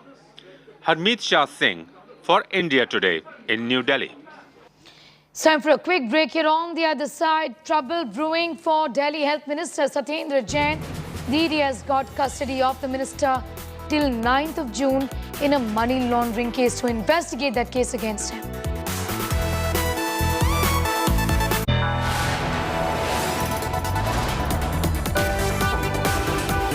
You are watching India Today.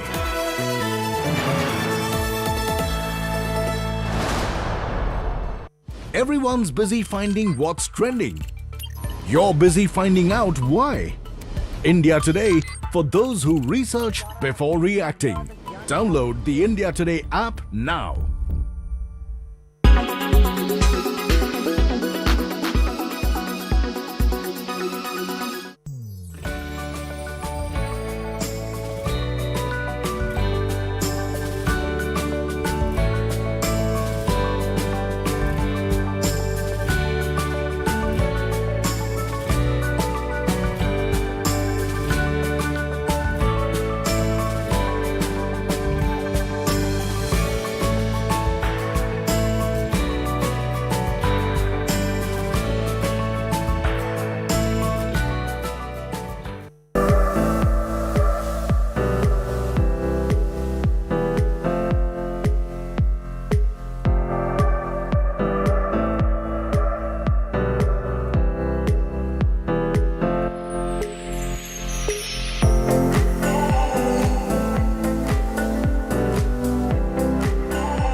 Everyone's busy finding what's trending.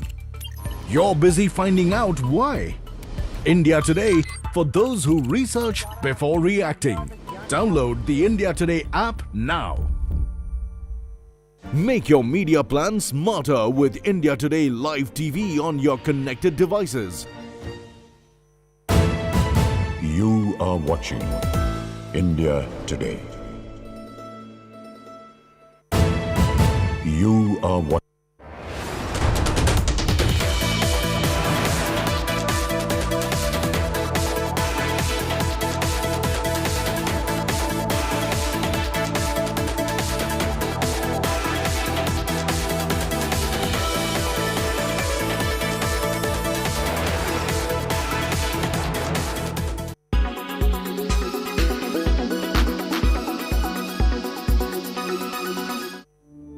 ਨੀ ਤੂੰ ਉਹਦੇ ਨਾਲ ਮਲਾਵੇ ਅੱਖੀਆਂ ਲੰਗੇ ਮੌਤ ਵੀ ਨਾ ਜਿਹਦੇ ਕੋਲ ਦੀ words by Sidhu Moose Wala, who lived by the gun and died by it. His real name was Shubdeep Singh Sidhu and he was popularly known as Sidhu Moose Wala. He was born in 1993 and hailed from village Moosa in Punjab's Mansa district. He was the only child of his parents and he always portrayed himself as a fearless man. But if there was one person that he was scared of, it was his mother, who was also the village head. He studied electrical engineering in Punjab and began dabbling with music during his college days. After completing his course, he moved to Canada on a study visa in 2016, where his journey to fame took off. He was always a talented singer and chose music as his profession at 23 to transform the life of his parents. In 2017, his track titled So High was released, which became an instant hit, gaining massive popularity for Moosewala. He churned out massive hits over the next few years, collaborating with international artists as well.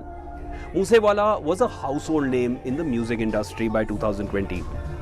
Regardless of his fame, he was always very attached to his beginnings and the small village he hailed from, Moosa.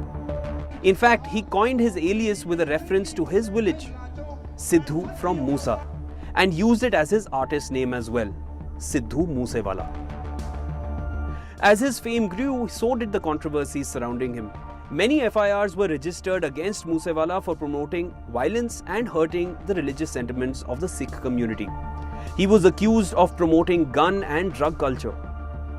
He remained a controversial figure all through his career with songs like So High, Same Beef, Bad Fella.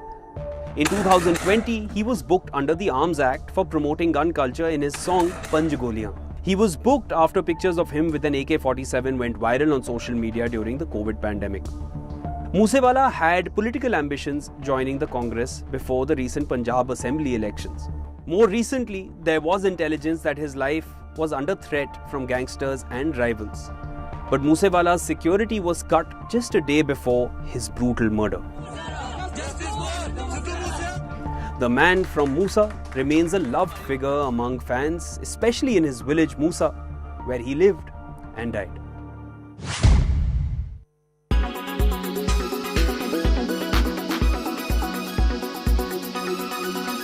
Make your media plan smarter with India Today Live TV on your connected devices. Everyone's busy finding what's trending. You're busy finding out why. India Today, for those who research before reacting. Download the India Today app now. You are watching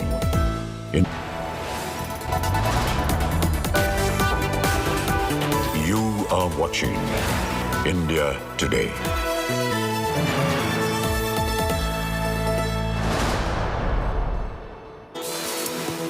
Welcome back. Enforcement Directorate has got the custody of Delhi Health Minister Satyendra Jain till the 9th of June. The ED has been granted 10 days custody of Jain. The court has also been given permission to give food and medicine to the minister.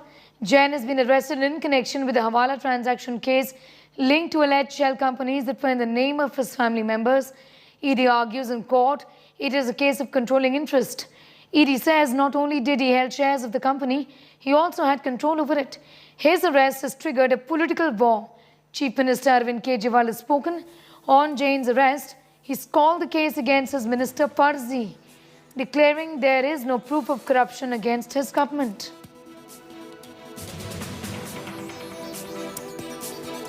Satinder Jain ji के इस case को मैंने खुद personally सारा study किया। ये बिल्कुल completely फर्जी केस है।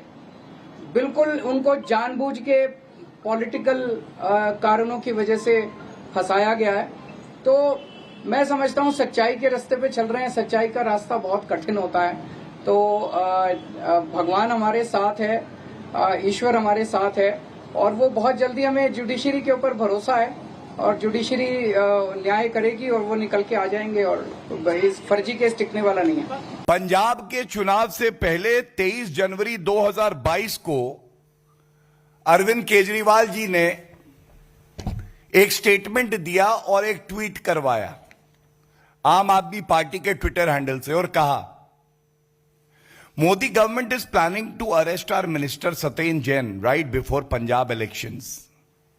और अंत में लिखा था, हम चन्नी जी की तरह रोएंगे नहीं।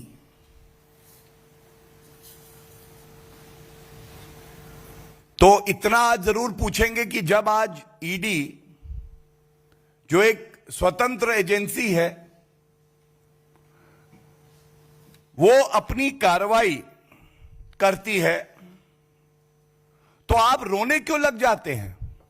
In another shocking terror attack in Kashmir, a teacher was killed in Kulgam. The victim, Rajni Bala, was fired in multiple times by a group of terrorists. Unfortunately, she succumbed to her gunshot wounds. Another targeted killing of a minority, as Rajni Bala was targeted for being Hindu and for being a teacher. She was rushed to the hospital but could not be saved. This attack in Kulgam is the latest in a series of targeted killings by terrorists as they continue to target minorities and civilians and anyone who's trying to better the situation in the valley. The hunt is on for those involved, those terrorists involved in this attack on the Hindu teacher in Kulgam. When asked about the targeted killing of the Kashmiri Hindu teacher, National Conference patron Dr. Farooq Abdullah said, everyone is going to be killed in Jammu and Kashmir. कोई ऐसी बात 2-3 बार बात हुई उनसे, उसके बाद ठीक है बोला, हमारे कोई ऐसा खतरा नहीं है।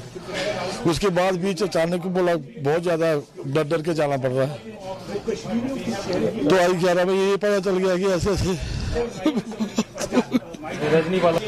इससे ज्यादा शर्मनाक और क्या हो सकता है? बहुत बुरी हालत है। कौन सी सरकार, कैसी सरकार, ऐसी सरकार को क्या करना जो हिफाजत नहीं कर सके किसी की? क्या मतलब है सरकार का? इतना कुछ होने के बावजूद एक मर रहा, थोड़ा दूसरा मर रहा, फिर तीसरा मर रहा है। इनको परवाह होती तो क्यों मरेंगे? नहीं मर सकते। श्रीमती रजनी देवी जी के इन कातिलों को भी जमीन के पाताल से निकाल कर मौत के घाट उतारेंगे। ये खून का और मौत का तांडव जो पाकिस्तान कश्मीर घाटी के अंदर खेल रहा है, भारी कीमत इन पाकिस्तानियों को पहले भी चुकानी पड़ी है और आगे भी इन पाकिस्तानियों को इन कुकर्मों की, इन पापों की, इस जघन्य अपराध की भारी कीमत पाकिस्तान को और उनके इन आतंकवादियों को चुकानी पड़ेगी। डॉक्टर साहब, आज के बारे में बताइएगा थोड़ा सा। मैं कुछ नहीं बताऊंगा क्योंकि ये काम चलता जाएगा। इलेक्शन जब तक होते जाएंगे ये लोग हम लोगों को तंग करते जाएंगे। आपने उनके सही मानों में उनकी खिदमत नहीं की। आप तो सिर्फ सियासी रोटी सेकना चाहते थे उनको। इसी वजह से वहां पर वो कश्मीरी पंडित की हत्या के बाद कश्मीरी पंडित ने प्रोटेस्ट किया पूरा। तो इस सरकार की नाकामी हम खंडन करते हैं, कंडेम करते हैं किसी किस्म का वायलेंस जो भी होगा, मगर जिम्मेदारी तो मोदी सरकार की है कि वो नाकाम साबित हो रही है वहां पर।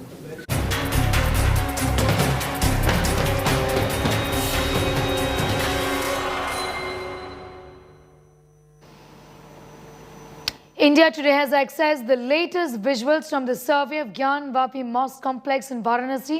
In these videos from the survey, carvings resembling Hindu symbol Trishul can be seen on the walls of the structure. Our next report gets you all the details.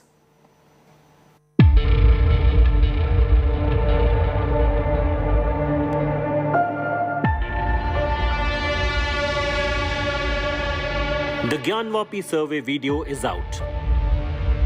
The full 8 hours of footage shot by the commission appointed by the Varanasi court.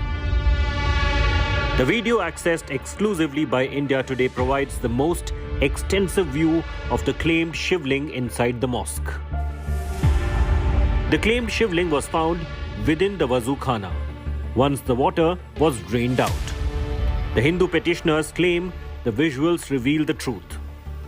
कई बार बतला चुका, fountain कहना सबसे बड़ा भद्दा मजाक है, केवल शिवलिंग है, वो जबरदस्ती बात फाउंटेन कही जा रही है। स्वास्थ्य मिला है, जिस जगह नमाज पढ़ते वहाँ मिला है, उसको जो कैलेंडर लगा रखा था, कई जगह बहुत ताजी पोताई की गई थी कि छिपा दिया जाए, पर सब चीज सामने दिख रही है।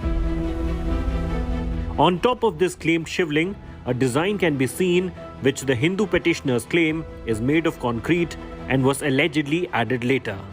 The Masjid Committee rejects these claims. माननीय न्यायालय ने कहा कि कल आप आहूत करिए बहस को, परंतु विपक्षी भाग रहे हैं और उन्होंने 4 जुलाई की तिथि ली है। 40 पहरे तक हम लोगों ने उनकी बातों को पढ़ करके सुनाया, उसमें क्या कमियां हैं, आगे हम लोग अभी बहस करेंगे, उसके लिए 4 जुलाई डेट है। The 8-hour-long footage has many other revelations. They show carvings on the mosque walls that look like trishuls. The new findings come amid the mystery over the Nandi idol's direction. It faces the Wazu Khana, where the claimed shivling was found. We have already mentioned in our plaint that there is a shivling just before the Nandi who is Virajman. You have mentioned that in the report? Yes, exactly. My suit, exactly in our suit. While the survey video is out, what it signifies will only be decided by the court of law. The Varanasi District Court is next slated to hear the matter in July. Bureau Report, India Today.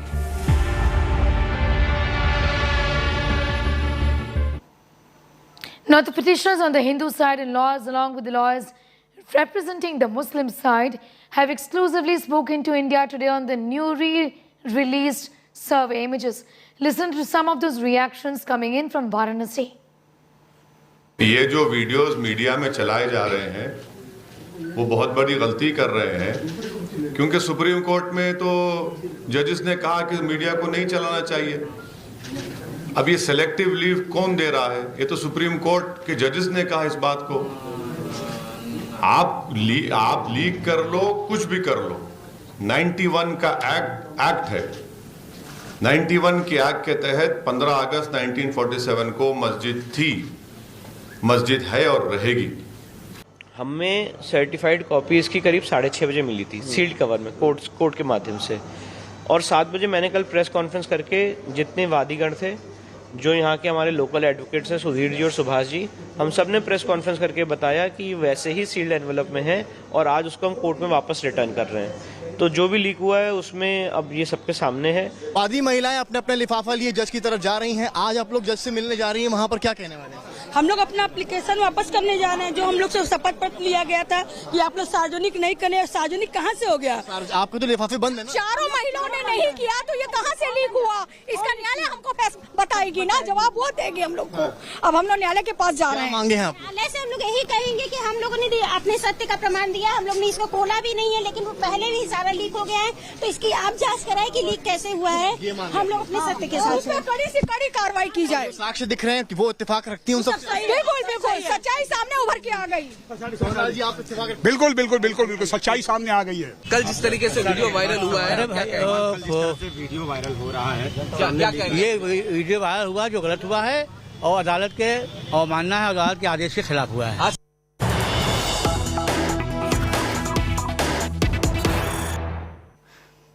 Some news just coming in. There's a new escalation that's being seen in Karnataka textbook controversy, where prominent Kannada seer Pandit Aradhya Shivacharya Swamiji has written to Chief Minister Bommai demanding revision of chapter in a Class 9 textbook on philosopher and social reformer Basavana. The seer is warned of statewide protest if the revisions are not made. The seer claims a few sections of Basavana's teachings have been deliberately edited. Some of it has been left out, saying that in the textbook it is written that Vachana poets reformed the Veerashaiva religion. which he says is a false claim. Instead, it should have been written that Basavana started the Lingayat sect. It's misleading is what he's trying to say here.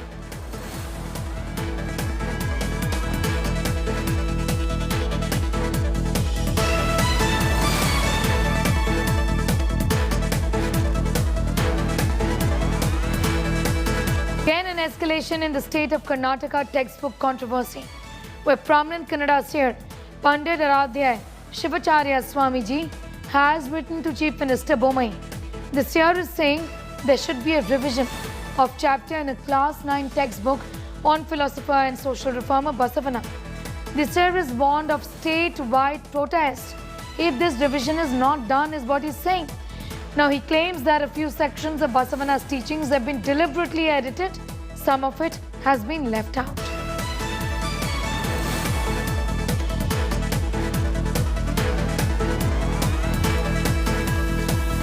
It's time for a quick commercial break here. News for the hearing impaired on the other side.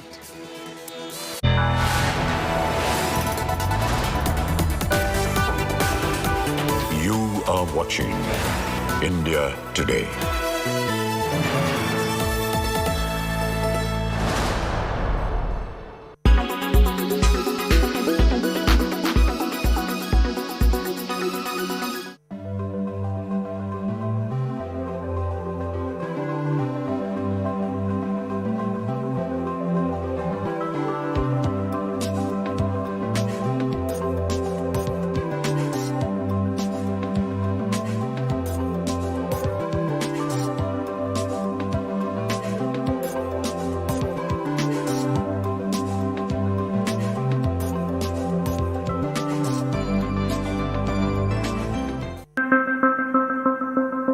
Do the rising petrol prices and inflation scare you?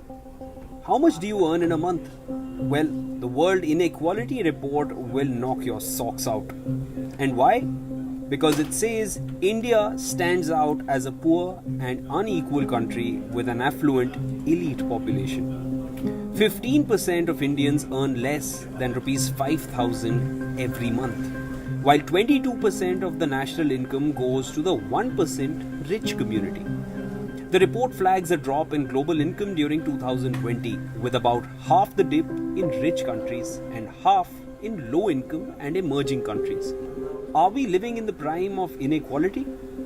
In 2019 and 20, among different employment categories, the highest percentage was of self-employed workers, which was 45.78%, followed by regular salaried workers 33.5% and casual workers 20.71%. Self-employed workers also belong to the lowest income categories. The report pegged the country's unemployment rate at 4.8% for 2019 and 20, and the worker population ratio at 46.8%. Let's not forget that this was the same time when the pandemic had hit the world. Clearly, the daily wage earners had no source of income during the lockdown period. Now, to address the wealthy population. In India, the wealthiest households are in urban areas, with as much as 74% of the urban population in the two highest wealth quintiles, as opposed to more than half of the rural population, which is 54%, which falls in the two lowest wealth quintiles. Chandigarh has the largest population of wealthy people. 79% of the population in Chandigarh falls in the highest wealth quintiles, followed by Delhi 68%, and then Punjab 61%.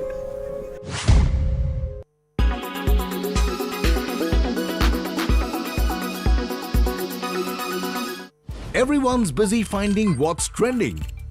You're busy finding out why. India Today, for those who research before reacting. Download the India Today app now. Make your media plan smarter with India Today Live TV on your connected devices. You are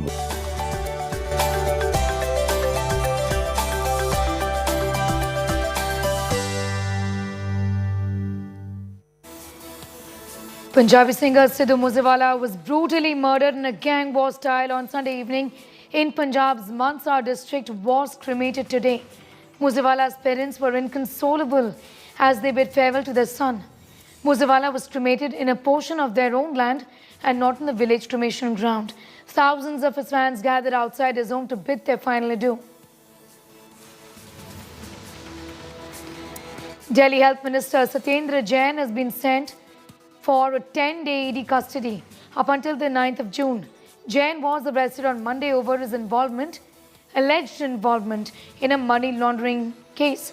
The ED argues that Jain received over 4 crore rupees from shell companies by using Hawala transactions. The AAP has called it a political vendetta by the BJP. Prime Minister Modi received grand welcome in Himachal Pradesh as a huge number of supporters gathered to witness a roadshow in Shimla to mark the 8th anniversary of the NDA government. The Prime Minister also addressed a rally in the hill state, which will hold an assembly election also later this year.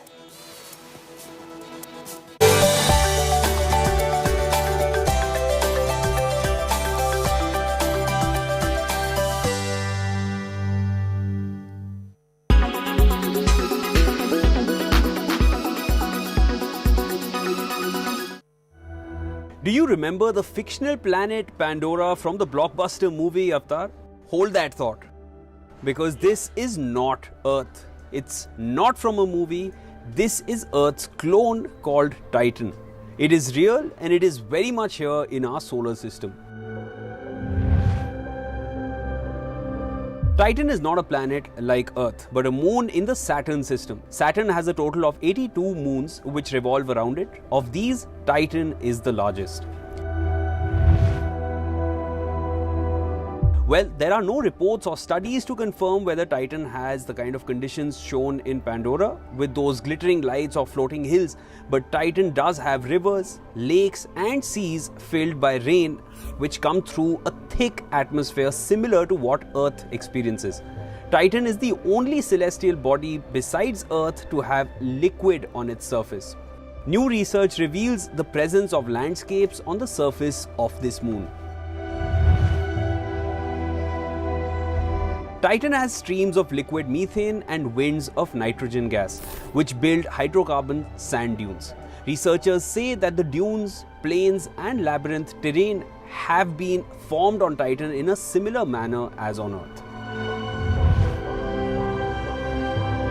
The surface temperature is about minus 180 degrees Celsius and people would need to wear respirators to breathe oxygen, since the atmosphere is mostly nitrogen. The light on Titan is a little dim, just like after a sunset here on Earth. So staying on Titan won't be a reality anytime soon, but Titan is the most hospitable extraterrestrial world within our solar system. It is like Earth in a parallel universe where things are different yet so similar.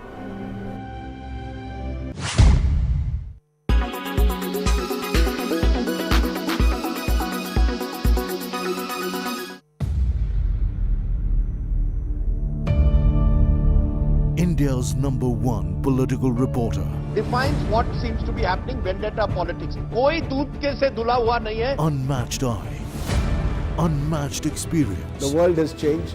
My black hair has become grey as well. And with unmatched passion for the story. Do not monopolize the conversation. When it's 100% pure prime time.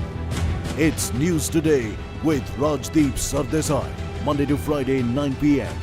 Only on India Today TV. Berger Easy Clean. No dog, no dhabba. Only beautiful walls.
In association with Sensodyne Daily Sensitivity Protection.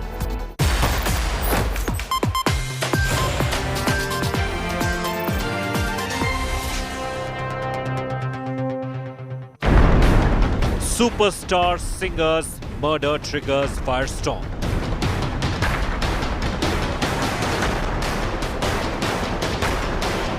Moosewala's village on the edge.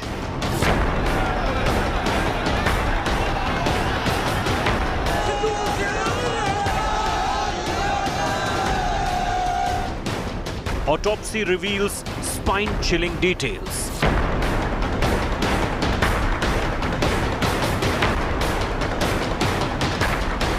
"24 bullets pumped into Moosewala."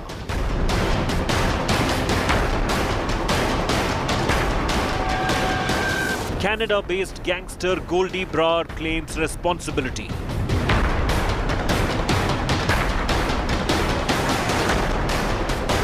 Seven detained, Lawrence Bishnoi gang under scanner.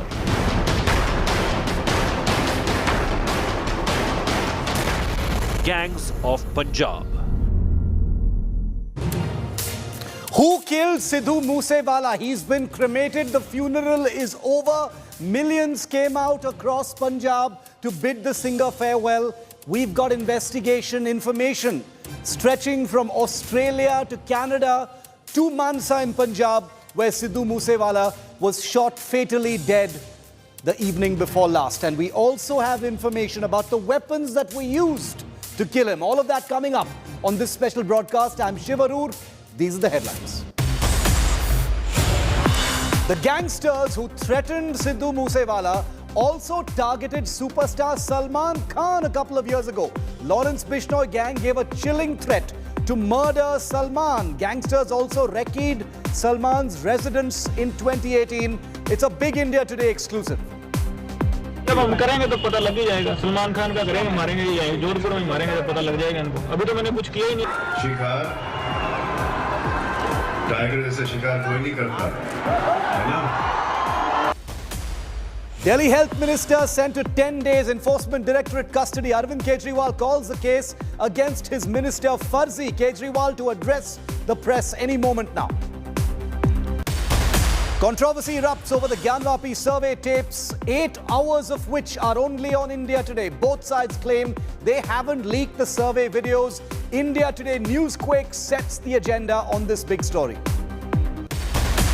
Miscreants desecrate Hindu idols in Hassan district of Karnataka. 10 idols reportedly vandalized. Police launch a manhunt to nab the alleged vandals. Visuals only on India Today. Prime Minister Modi's mega Shimla blitz on the 8th anniversary of his government interacts with beneficiaries of government welfare scheme, gives a 21,000 crore rupee to 10 crore farmers. Shimla chosen obviously also because Himachal goes to the polls later this year.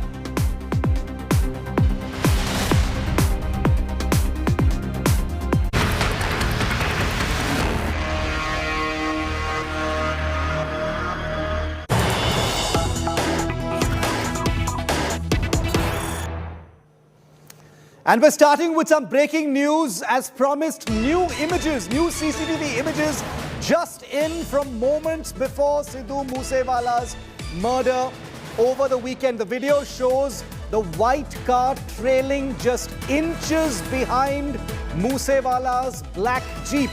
The vehicles take a turn and in seconds gun firing is also heard. This is a brand new piece of video footage of the moments just before the killing of Sidhu Moose Wala. You can very clearly see the white car reversing and then lingering in that corner after those shots are actually fired. I'm going to play out for you that full video once again. Take a look at this fresh video of the killers of Sidhu Moose Wala caught on CCTV camera. This is an extended piece of footage that captures the moment when the shots were actually fired. The Moosewala killers clearly were trailing just inches behind the singer.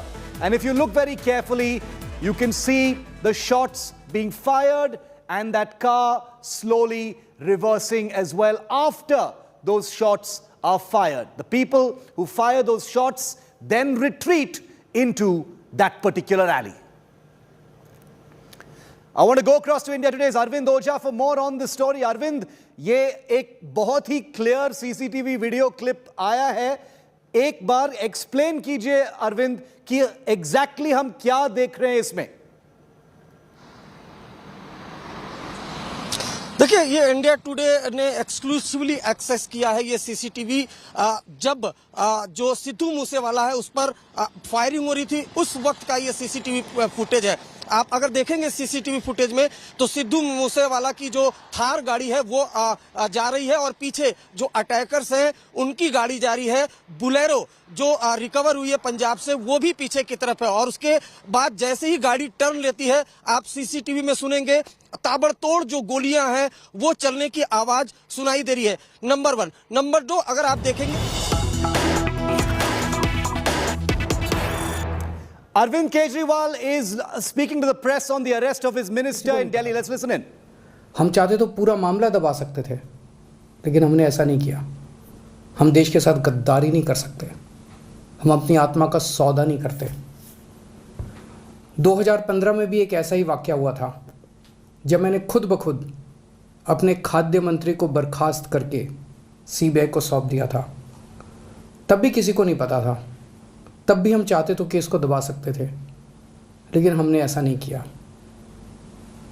देश तो क्या, पूरी दुनिया ने भी राजनीति में इस स्तर की ईमानदारी नहीं देखी है. जिस दिन पंजाब के हमारे मंत्री को हमने जेल भेजा, बहुत लोगों के फ़ोन आए. लोग भावुक हो रहे थे, बोल रहे थे सर हमने कभी नहीं सोचा था कि अपने इस जीवन में इस स्तर की ईमानदारी देखेंगे.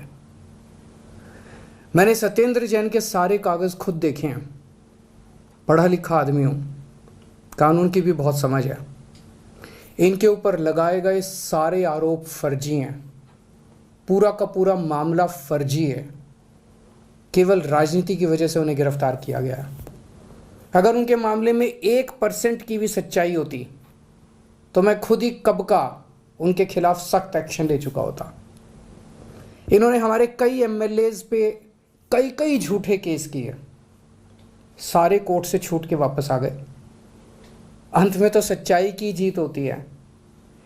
मेरे ऊपर भी इन्होंने न जाने कितने केस किए. मेरे ऊपर इन्होंने कितनी बार रेड करवाई, कुछ नहीं मिला. अंत में तो सत्येंद्र जैन जी भी छूट जाएंगे. हमारी पार्टी भगत सिंह के आदर्शों पे चलने वाली पार्टी है. भगत सिंह देश के लिए और सच्चाई के लिए शहीद हो गए. देश के लिए, समाज के लिए जेल जाना दूषण नहीं होता, भूषण होता है. और आम आदमी पार्टी का एक एक कार्यकर्ता समझता है कि आम आदमी पार्टी में रहना है तो हमेशा जेल जाने के लिए और अपनी जान कुर्बान करने के लिए तैयार रहना होगा. सत्येंद्र जैन देशभक्त है, कट्टर ईमानदार है, बेहद साहसी है. ऐसी जेलें उनके साहस और जज्बे को और मजबूत करेंगी. मैं समझ सकता हूं उनकी पत्नी और उनके बच्चों पे इस वक्त क्या गुजर रही होगी. मैं उन्हें कहना चाहता हूं, भाभी जी आपके पति बेहद साहसी हैं. बच्चों, आपके पिता बेहद साहसी हैं.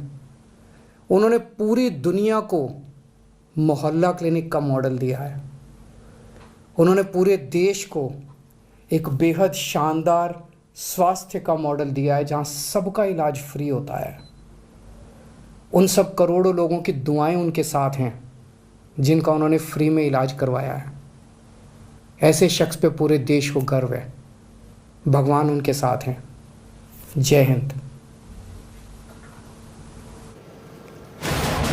Okay, that was Arvind Kejriwal hitting back a very expected tone, saying that this is vendetta, saying that these are fuzzy charges under which the Delhi minister Satyendra Jain of the Delhi government under Chief Minister Kejriwal has been arrested by the Enforcement Directorate on a 2017 Hawala money laundering case. He says that he has full faith in his minister, that he will come out clean and that this is vindictive politics by the BJP Sarkar that is using Enforcement Directorate to settle political scores. Remember, the Aam Aadmi Party has also said that Satyendra Jain, who happens to be the Himachal Pradesh in charge of the Aam Aadmi Party, has been particularly targeted because Himachal Pradesh goes to the elections in just a few months from now. Big political fight over this arrest. And now we're shifting focus back to our big agenda-setting story here on India Today and on 5 Live. A new piece of video footage for the first time captures the assassins of Sidhu Moose Wala. You've seen some clips before, but what we've got here on India Today are the actual attackers trailing Sidhu Moose Wala's vehicle. You will also see the moments when the shots are fired at Sidhu Moose Wala's Thar Jeep, and then you can see the assassins actually moving away from that area. You can see people running away from the site. You can see panic-stricken individuals running away. You can see the car reversing as well.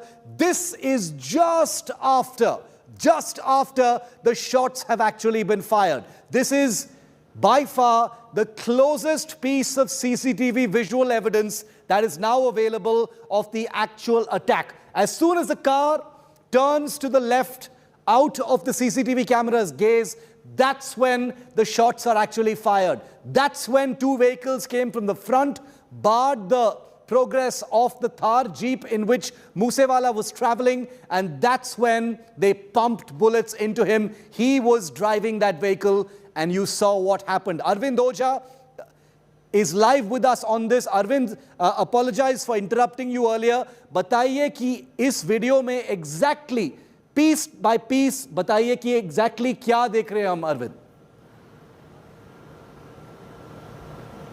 आप देखिए, इस CCTV जो India today ने exclusively access किया है, ये एकदम clear image है। और अगर आप इसमें देखेंगे तो जो सिद्धू मूसेवाला की जो थार गाड़ी है वो जा रही है, और पीछे पीछे जो अटैकर्स की गाड़ियां हैं, जिसमें एक बुलेरो गाड़ी भी है जो अटैक के बाद रिकवर की है पंजाब पुलिस ने, वो भी जाती हुई दिखाई दे रही है। और जैसे ही गाड़ी टर्न होती है कुछ सेकेंड के बाद, अगर आप सुनेंगे तो इसमें साउंड भी है, ताबड़तोड़ गोलियां चलने की आवाज आती है। और ठीक टर्न के पास आप देखेंगे तो लोग आपको भागते हुए दिखाई देंगे अपनी जान बचाने के लिए। उसके अलावा इस इमेज में आप देखेंगे कि एक जो व्हाइट कलर की कार है वो तेजी से बैक होती है, वो भी बचने के लिए जो गाड़ी है वो पीछे की तरफ भगाता है। उसके बाद आसपास के लोग, चूंकि इतनी गोलियां चलती है 35 से 40 राउंड की, इस सीसीटीवी में आप देखेंगे तो लोग भागते हुए दिखाई देंगे।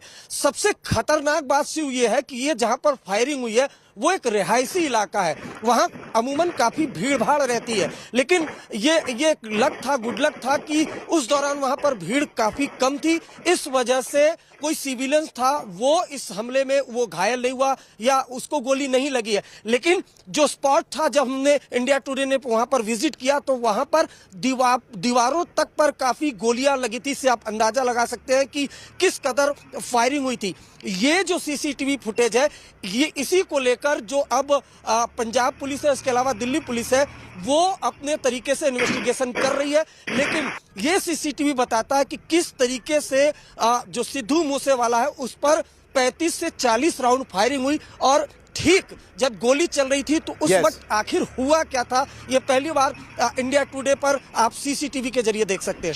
Stay with me, Arvind. Stay with me. I want to play out this video again. I've just been told that this video also has sound. It has captured the actual sound of the gunshots being fired. This is the first time viewers here on India Today or anywhere else will be hearing the shots of the gunshots that were fired. He was pumped with bullets. Listen into this video again.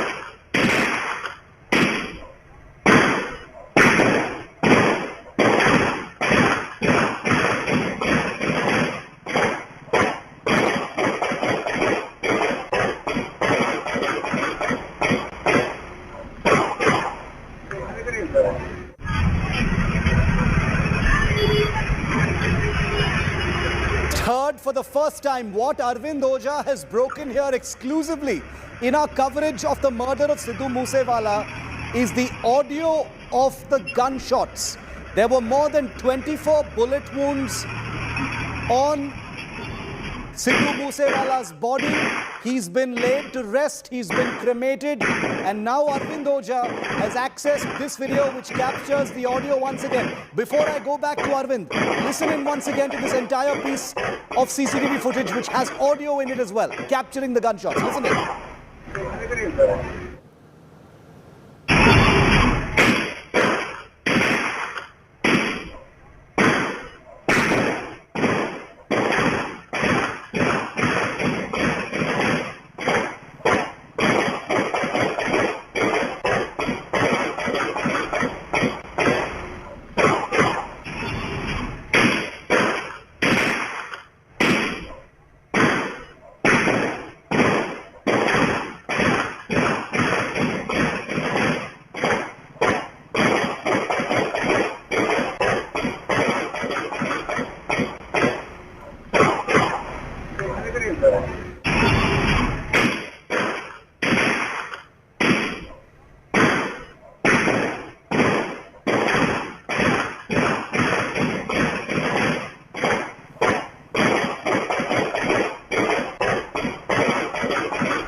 I want to go back to Arvind now because this is a truly shocking piece of CCTV footage, ladies and gentlemen.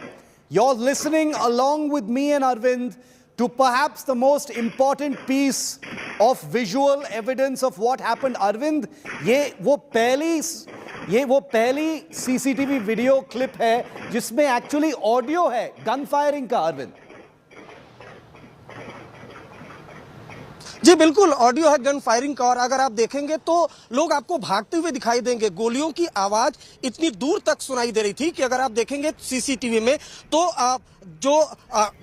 अगर CCTV देखेंगे तो एक दूसरा side है जहां corner है, turn है, वहां पर भागते हुए दिखाई, लेकिन दूसरे साइड से भी लोग जब गोलियों की आवाज सुन रहे तो उस तरफ जाने की कोशिश कर रहे हैं जहां पर सिद्धू पर फायरिंग हो रही थी. जबकि बाकी जो, चूंकि ये काफी रेजिडेंशियल इलाका है, जैसा मैंने पहले भी मेंशन किया, ये बहुत चिंता की बात है, बहुत खतरनाक बात है कि जो गैंगवार है वो गैंगवार ऐसी जगह पर हो रही है कि जो शूटर है, जो बदमाश है, वो उस बात की भी परवाह नहीं करते कि जो सिविलियंस है वो वहां से गुजरते हैं, उनको भी गोली लग सकती है. और मैं जैसा कि बताया कि इंडिया टुडे ने जब स्पॉट पर विजिट किया था तो कई गोलियों के निशान दीवारों पर वो दिखाई दिए थे, दीवारों तक पर फायरिंग हुई थी. जो बदमाश थे वो अंधाधुन वो राइफल से गोलियां चला रहे थे और जो पूरी थार गाड़ी थी उसको छेद डाला था. यानी जो फायरिंग का मकसद था, जो शूटर्स थे वो हर हाल में सिद्धू मूसेवाले की जान लेना चाहते थे. और सीसीटीवी में न सिर्फ ऑडियो है बल्कि ये भी दिखाता है कि कैसे एक व्हाइट कलर की कार है वो अपनी जान बचाने के लिए पीछे की तरफ तेजी से बैक करता है. साथ ही साथ जो इलाके के लोग हैं उनमें भगदड़ मच जाती है. अगर आप कॉर्नर जो टर्न है जहां से सिद्धू की गाड़ी मुड़ी थी और उसके तुरंत बाद जो है फायरिंग शुरू हो गई थी. तो ये एक exclusive CCTV image India today ने एक्सेस किया है. उसके अलावा इसी सीसीटीवी के आधार पर इन्वेस्टिगेशन भी चल रही है, क्योंकि इसमें कई गाड़ियां जाती हुई दिखाई दे रही है. बाद में एक बुलेरो कार जो है वो भी इसमें जाती हुई दिखाई दे रही है. शिव, ये जो गन शॉट्स की जो आवाज इस वीडियो में काफी साफ सुनाई दे रही है, ये कैसे वेपन्स हैं अरविंद? एक AK-94 असॉल्ट राइफल भी था इसमें, कुछ और फायर आर्म्स के टाइप्स भी थे, इसके बारे में कुछ बताइए. जी देखिए, जो तमाम वहां से जो खोखे मिले थे उनका फॉरेंसिक एग्जामिनेशन कराएगी जो पंजाब पुलिस. लेकिन जब जिस दौरान 29 मई को जब फायरिंग हुई थी उसके बाद जो डीजीपी पंजाब वो प्रेस कॉन्फ्रेंस करने के लिए आए थे, उन्होंने कहा था कि अलग अलग राइफल से अटैक हुआ था जिसमें 9mm की पिस्टल भी थी. उसके अलावा रशियन मेड जो राइफल है उससे अटैक की भी बात आ रही है. तो ये वो इतना मैं साफ कर सकता हूं कि जो स्पॉट है वहां से पंजाब पुलिस ने अलग अलग जो राइफल्स है उसकी गोलियां वो रिकवर की थी, खाली खोखे रिकवर किए थे और दीवार पर जो एक गोली फंसी थी उसको भी रिकवर किया था। तो ये सब फॉरेंसिक एग्जामिनेशन के बाद क्लियर होगा, लेकिन इतना साफ है कि ऑटोमेटिक राइफल से और अत्याधुनिक हथियारों से वो सिद्धू पर फायरिंग की गई थी। और शायद यही वजह कि अगर आप देखें थार जो गाड़ी जिसमें सिद्धू सवार थे उसकी जो कांच है उसको छेद करके जो गोली है वो आर पार हो गई थी। तो बिल्कुल जो जितने भी हमलावर थे सभी के हाथ में हथियार थे और चारों तरफ से घेर कर सिद्धू पर अटैक किया गया था। और ताबड़तोड़ जो पोस्टमार्टम रिपोर्ट है वो भी बताती है कि 24 से ज्यादा गोलियां लगी थी सिद्धू को। तो ये अपने आप में बहुत खतरनाक संकेत है, नंबर 1। नंबर 2, अगर सीसीटीवी को आप देखें तो दूसरा जो सबसे डेंजरस इंडिकेशन मिल रहा है कि जो बदमाश है वो इस बात की परवाह नहीं करते। रेजिडेंशियल इलाके में भीड़ भाड़ वाले इलाके में ये गैंग वॉर होती है जिसमें जो सिद्धू है उसको गोलियां मारी जाती हैं। ये गनीमत रही कि किसी सिविलियंस को गोली नहीं लगी, वरना कैजुअलिटी बहुत ज्यादा हो सकती थी। इसमें सिर्फ सिद्धू को ही गोली लगी और जो कार में सिद्धू के साथ बैठे थे उनको गोली लगी थी। लेकिन सीसीटीवी में जो गोलियां चलने की आवाज आप सुन रहे हैं वो दूर तक सुनाई दी थी। उसमें साफ देख पा रहे हैं कि जो गोलियों की आवाज सुनाई दे रहे हैं तो आसपास के लोग उस तरफ भागने की कोशिश करते हैं जिस तरफ गोली चल रही है। Shiv, over to you. Arvind, you know, this video, ये video is extremely clear. It's the clearest piece of video footage we have, and it also has audio. It shows the panic that took place immediately after the firing. The car that was behind Moosewala's car is also seen reversing in panic after those shots are fired. Let's listen into it once again. Let's listen to the audio once again. You're hearing it for the first time here on India Today.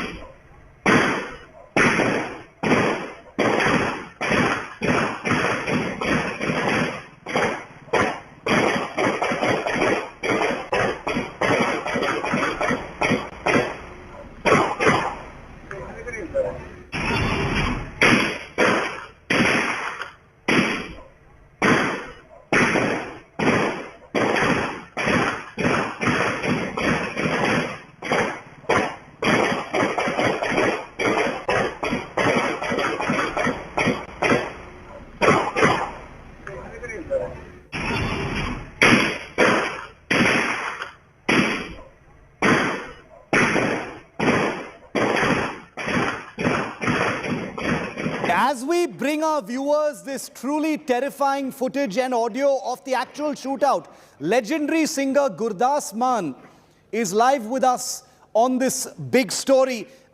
Gurdas Sahib, thank you very much. Shukriya for joining us. Sidhu Moosewala के last rites अभी हुए हैं sir, और अभी ये CCTV video footage भी सामने आया है जिसमें ये शूटिंग की आवाज़ सुनाई देती है। ये पूरा जो सर्कमस्टांसेस थे जिसमें ये शूट आउट हुआ था सर, ये भी काफ़ी साफ साफ दिखाई देता है। आपके कमेंट सर इस इंसिडेंट के बारे में।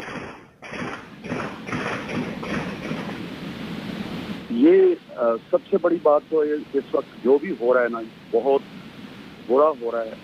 और आर्टिस्टों के साथ, कलाकारों के साथ ऐसे दिल में एक हलचल सी मची हुई है, क्योंकि एक इतना बड़ा नाम, इतना लेजेंड मतलब आपके सामने आपकी आंखों में चला जाता है तो दूसरे कलाकार सोचने लगते हैं कि हम कहाँ परफॉर्म करेंगे, कैसे परफॉर्म करेंगे, क्योंकि ये तो खुशी का मतलब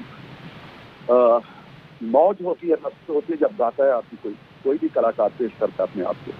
सो उस कलाकार के जाने के बाद मतलब सब कुछ ऐसा लगता है कि दिल में कुछ उदासी थी या परेशानी थी। उनके माँ बाप को देखा, वहाँ पे मैं गया, उनके जाके मिल के आया हूँ मैं वहाँ पे, वो उनकी हालत देखी नहीं जाती, बता हालत देखी नहीं जाती उनकी, मतलब बार बार रोते हैं और उनकी छोटी छोटी बातें याद कर करके इतना मतलब मैं बोल नहीं पाता कि मेरा गला रौंद जाता था। गुरदास साहब, सिद्धू मूसेवाला के माँ बाप आपसे क्या बताया? ये बहुत ही हार्ट ब्रेकिंग विजुअल्स थे उनके क्रेमेशन से, आपको क्या बताया उन्होंने? मुझे, क्योंकि मेरे से जब बात होती थी उनकी, तो क्योंकि मैं जब भी उनसे बात करता था, मेरे बेटे ने उनका फोन दिया, मैं कहा यार इनसे बात करनी है, मैं सिद्धू मूसेवाला से। मैं पहली दफा जब बात की आज से 1.5-2 साल पहले, उसका कुछ सॉन्ग आया था, एक रोमांटिक सॉन्ग था बहुत प्यारा। मैं कहा यार इसको मतलब इस शख्स से बात करनी है, बहुत अच्छा गीत है और बहुत अच्छा गाया है, और उसको प्यार सत्कार देने के लिए मैंने फोन मिलाया तो इतना खुश हुआ उसने स्पीकर ऑन करके अपने माँ बाप को सुनाया कि देखो गुरदास मान मेरे उसमें शामिल हुआ है, कि उसने बताया कि मैंने बहुत अच्छा गाया है, मेरे लिए सबसे बड़ा मौका है ये। तो बस उसके बाद फिर जब भी मेरी बात होती थी तो वो स्पीकर ऑन करके अपने माँ बाप को सुनाते थे, यार गुरदास मान आपको इतना प्यार करते हैं। मैं कहा यार आपको सिर्फ मैं ही नहीं सारी दुनिया प्यार करती है, क्योंकि आप लेजेंड हैं, आप नई जनरेशन के उभरते हुए कलाकार हैं, बल्कि एक मंजिल पे पहुंचे हुए, एक आसमान पे पहुंचे हुए सितारे हैं। गुरदास सर, ये कैसे थ्रेट्स हैं जो Punjabi pop singers, Punjabi folk singers, ऐसे सिंगर्स कैसे थ्रेट्स हैं गैंगस्टर्स और गैंग्स से? क्योंकि ऐसे ही इंफॉर्मेशन एक पैटर्न लग रहा है गुरदास सर। लग तो रहा है ये कुछ, क्योंकि जब आदमी एक शोहरत पे पहुंचता है, मुकाम पे पहुंचता है, नाम पे पहुंचता है, तो उसके इर्द गिर्द ऐसी चीजें मंडरानी शुरू हो जाती हैं, खतरे मंडराने शुरू हो जाते हैं। लोगों का मतलब क्या बोलते हैं उसको, जो बुरी नजर लगती है, पक्की बात और जैसी बात होती है कि इसके पास जितना पैसा है, तो वो ट्रेंड भी चल रहा है कि इसके बीच में इसको अपना फिरौती मांगने वाला काम भी, तो सबका बड़े मतलब वहाँ पंजाब के चीजें और नहीं मतलब वो नहीं कहते तो उनको मैं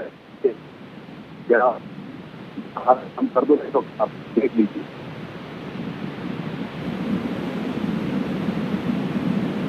Gurdas sir, quite a few singers, काफ़ी पॉप स्टार्स और सिंगर्स ने बताए हैं कि ये जो सिद्धू मूसेवाला जैसे कलाकार जो है गन कल्चर, गैंगस्टर कल्चर के बारे में अपना सॉन्ग्स बनाते हैं, और एक लाइन ब्लर हो चुका है और इसलिए ये थ्रेट्स आते रहते हैं। क्या आप इससे अग्री करते हैं? वो तो है, क्योंकि जब आप किसी के आदर्श बन जाते हैं, खास करके यूथ के, जो उभरती जवानी है, जो चढ़ती जवानी है, तो जब उसके आप आदर्श बन जाते हो, आइडल बन जाते हो, तो वो वैसे करना शुरू कर देते। तो ये थोड़ी उनके माँ बाप भी उनको समझाते थे। मेरे बाप ने मुझे बताया कि मैं उनको बोलता था, यार आप कुछ ऐसे लिखो जैसे आप गुरदास ने गीत गाए हैं, वो भी तो यार गीता ही है, वो भी तो काम करता ही है, वो भी गाता ही है। वो कहता बापू मेरे गीत कोई वैसे सुनता नहीं, क्योंकि तो उनके माँ के ऊपर गीत लिखा कोई ज्यादा सुना नहीं, उसने फिर अपनी वही चीज, वही कल्चर, क्योंकि जिसने उसके खिलाफ कुछ बोला उसके ऊपर उसने गीत लिख दिया।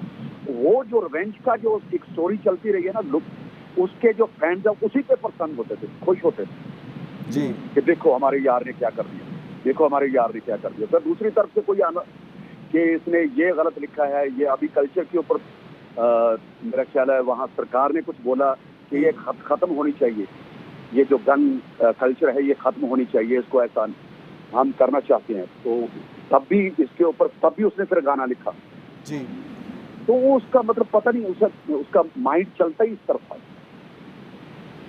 गुरदास सर, क्या सिद्धू मूसेवाला ने आपसे कभी जिक्र किया ऐसे थ्रेट्स के बारे में?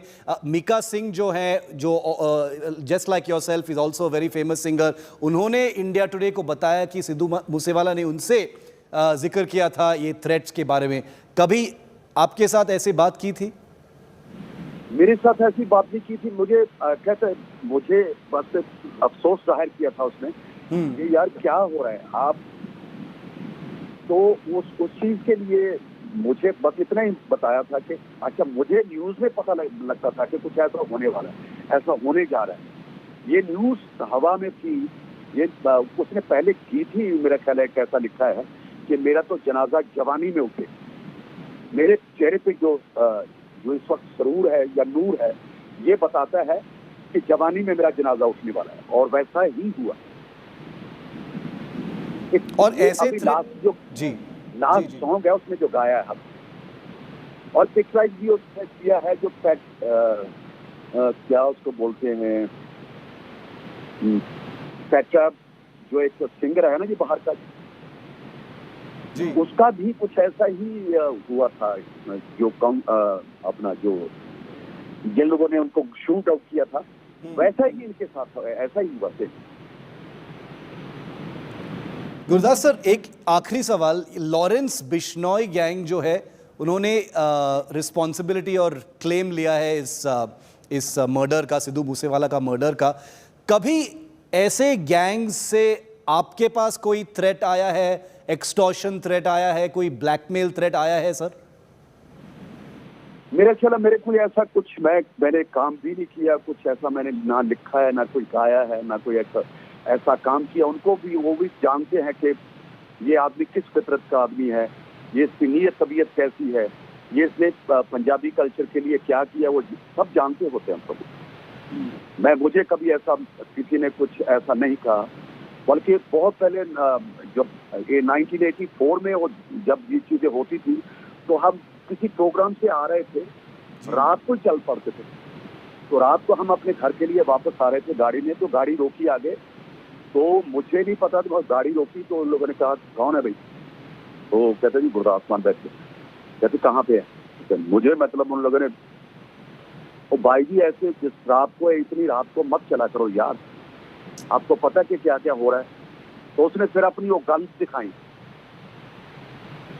तो मैं कहा यार हमने तो कुछ ऐसा कभी सोचा ही नहीं है, मैं तो पहले ही अपने साथ अपने नाम के साथ मान मर जाना लिखता हूँ। और कहते कोई गल नहीं, आपके गीतों के हम बहुत बड़े फैन हैं, तो आप जाइए, मगर आइंदा ख्याल रखिए रात को मत निकलिए। Very scary. गुरदास मान, हमसे बात करने के लिए बहुत धन्यवाद sir. Be safe. The message going from legends like Gurdas Mann and others to the youth of Punjab, to the fans of Sidhu Moosewala from all over the world should definitely account for something. That was the legend Gurdas Mann speaking first and exclusive to India Today, just hours after the last rites of his friend and junior, of course, Sidhu Moosewala has taken place in Mansa in Punjab. Now I want to take you back to those images that are breaking here on India Today, where you are for the first time able to actually hear audio of the gunshots. Now, very respectfully, these are all part of the investigations that are taking place, but take a very close look, ladies and gentlemen, and we will put the audio up on these pictures. But what you are seeing are the clearest pictures of those final moments before the guns were actually fired on Sidhu Moosewala. You can see spectators running away from the site of the shootout, and you can see the car that was behind Sidhu Moosewala reversing out of that road just after the gunshots are fired, and you can see people running away in absolute panic. You can see them running away in absolute panic while the bullets are being pumped into Sidhu Moosewala. These are the most shattering pieces of audio so far of the actual crime, and they come closest. We don't know if there are other CCTVs that have been able to capture the actual shootout, but what India Today has got is the very latest that has been shared with us by our sources in the police that are investigating this crime. Remember, the people who actually fired those bullets have not been arrested just yet. Some people have been detained, but nobody has been nailed just yet from the crime as the actual hitmen of the claimed Lawrence Bishnoi gang, which has taken responsibility for this entire act. Now I want to show you the flowchart of responsibility. This is what the gang flowchart looks like, ladies and gentlemen. And this will make it totally clear to you why Sidhu Moosewala, we believe, was actually killed. Now, Sidhu Moosewala has a manager called Shaganpreet, who's currently in Australia. Now, Shaganpreet was allegedly involved in the killing of a gangster named Vicky Middu Kheda. This was in August 2021. Now, you've got that link established very clearly. Now, the only problem here is that Vicky Middu Kheda happened to be an associate of Lawrence Bishnoi, the dreaded gangster who's currently in Tihar jail. Now, Lawrence Bishnoi's gang is run from abroad by his close associate Goldie Brar, who is sitting pretty in Brampton in Canada. And he is the individual who has taken responsibility for the killing of Sidhu Moose Wala. So this is what it looks like. Shaganpreet, the manager of Sidhu Moose Wala, involved in the killing of Vicky Midhu Kheda. Vicky Midhu Kheda's associate is Lawrence Bishnoi. Lawrence Bishnoi gets Goldie Brar from inside Tihar jail. He dials Canada allegedly and gets Sidhu Moose Wala bumped off. And I want to show you how this is actually an international blood triangle that has resulted in the killing of the 28-year-old global superstar. This is where the Supari killing order is understood to have come from. Goldie Brar is sitting in Canada, viewer. He's sitting not in Punjab, not anywhere else. He's sitting in Canada. That's where he's running Lawrence Bishnoi's operations from. Here in Punjab is where the hit took place. In Mansa is where Sidhu Moose Wala was killed. And down here in Australia appears to be the reason why Sidhu Moose Wala was targeted, because Shaganpreet, who is the manager of Moose Wala, is sitting out of harm's way, out of bullet range in Australia where he can't be targeted, and that's the blood triangle that you see right here. Canada says Supari to hit Punjab, and the reason is sitting there in Australia. Now, gangster Lawrence Bishnoi, who's accused in this sensational murder of Sidhu Moose Wala, is being dubbed as an inter-gang rivalry. I've just shown you the reason, the very clear reason why the hit was allegedly ordered. Until it is proven by the police and the courts, we can only speculate, but that's what investigators believe is actually the case. Take a look at Lawrence Bishnoi, who's now sitting in jail and amazingly has actually sought protection from a reprisal attack on him.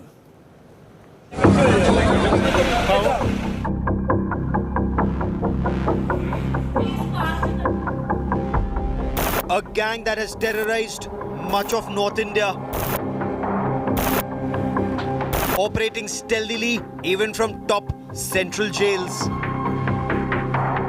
A gang that has claimed the brazen daylight murder of Punjabi rapper Sidhu Moose Wala. And now for the first time, the dreaded Lawrence Bishnoi gang is on television. Exclusive images of the Bishnoi gang being paraded by the Delhi Police Special Cell in 2021 after taking them into police remand under the Maharashtra Control of Organized Crime Act, Makoka.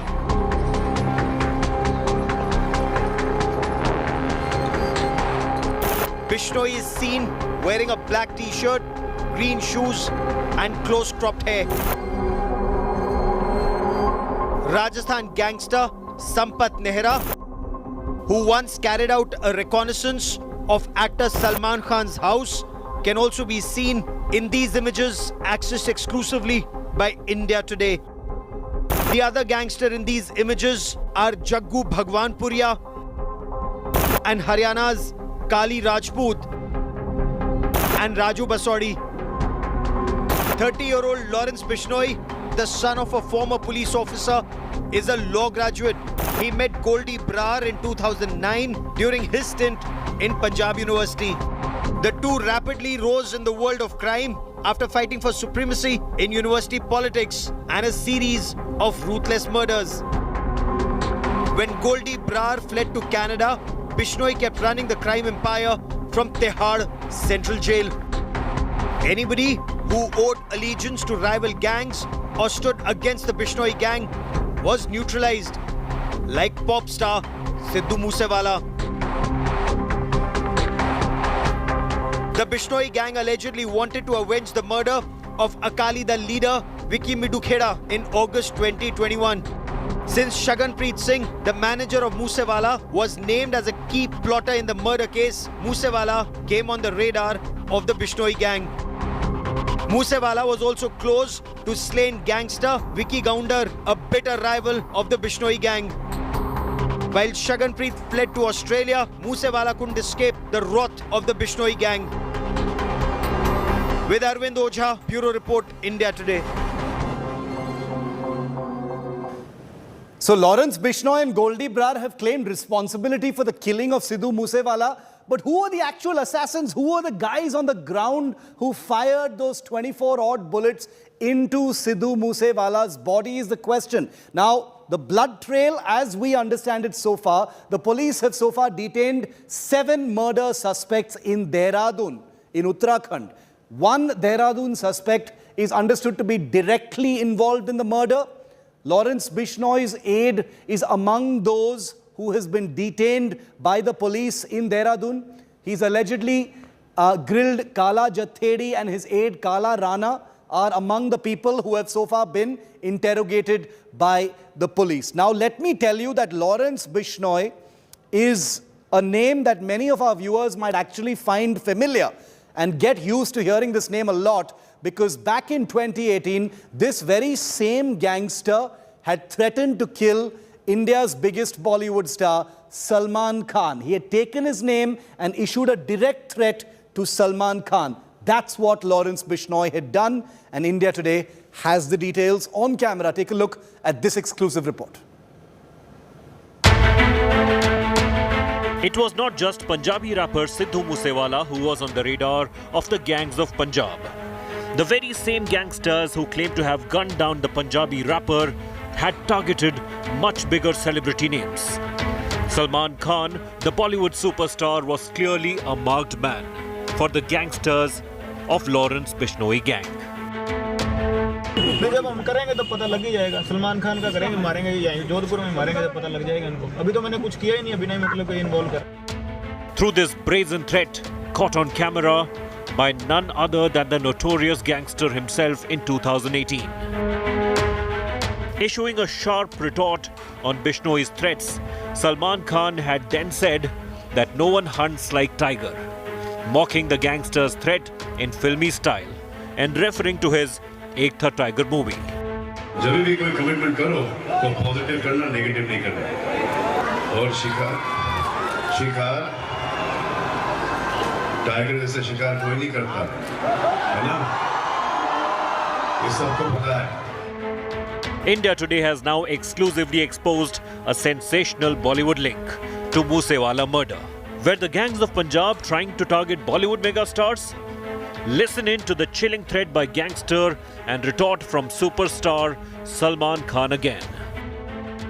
जब हम करेंगे तो पता लग ही जाएगा. सलमान खान का करेंगे, मारेंगे यहीं जोधपुर में मारेंगे तो पता लग जाएगा इनको. अभी तो मैंने कुछ किया ही नहीं, अभी नहीं मतलब कोई इन्वॉल्व कर रहे हैं. जब भी कोई कमिटमेंट करो तो पॉजिटिव करना, नेगेटिव नहीं करना. और शिकार टाइगर जैसे शिकार कोई नहीं करता, है ना? ये सबको पता है. India Today has also exclusively accessed the police dossier on Bishnoi aide and Canada-based gangster Goldie Brar, who claimed responsibility of Moosewala's death. The dossier mentions Goldie's crime partner, gangster Sampat Nehra, who had carried out a recce of Salman Khan's posh Galaxy apartment house in Mumbai, under a plot to target him. With Arvind Ojha in Mansa, Bureau Report, India Today.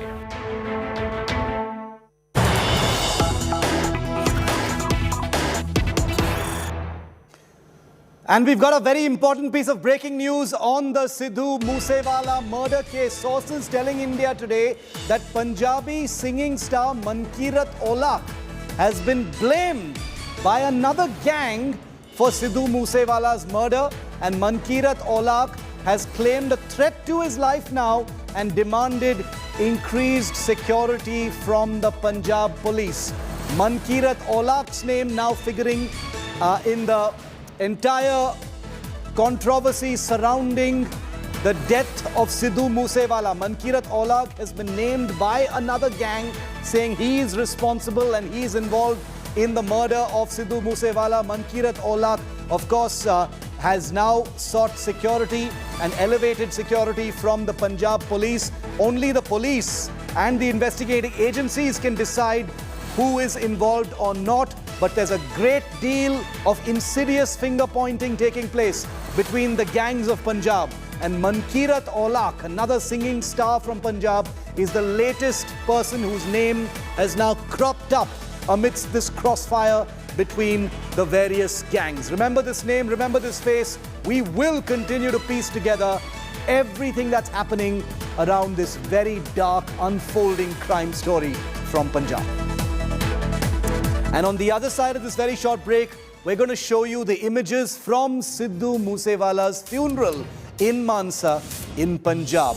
Huge crowds, heartbreaking images of his parents and a tearful farewell by people who came from all over the state, from far away, to say goodbye to someone who meant more to them than just a singing sensation. It's Rab Rakha Moosewala next.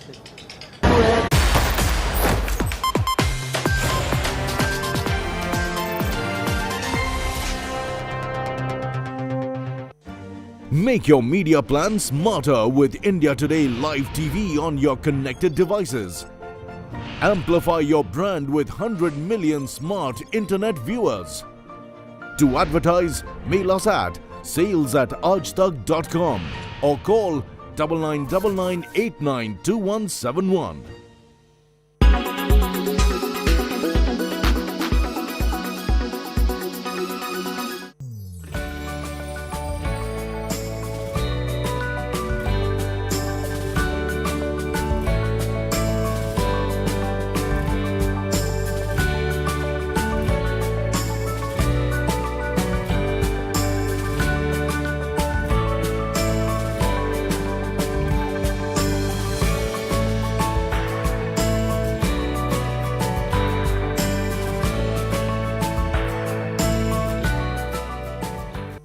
Captain Abhilasha Warring is the first woman officer to join the Army Aviation Corps as an aviator. This is a moment of pride for India. Captain Abhilasha Warring has scripted history by becoming the first woman officer to join the Army Aviation Corps as combat aviator. Captain Warring has been awarded coveted wings upon completion of her training. She was conferred with the award along with 36 other Army pilots by the Director General and Colonel Commandant of Army Aviation. The valedictory ceremony was held at the Combat Army Aviation Training School in Nasik. Captain Abhilasha's achievement has been declared as a golden letter day in the history of Indian Army Aviation. Captain Warring hails from Panchkula in Haryana. Both her father and brother are from the Indian Army. She had attended her brother's convocation ceremony, and that's when she decided to join the Indian Defence Force. She was commissioned into the Army Air Defence Corps in September of 2018. Captain Warring did many professional military courses before joining the Army Aviation Corps. At present, women are given the responsibility of air traffic control and ground duty in the aviation department. But now, she will take over the responsibility of the pilot. You are watching.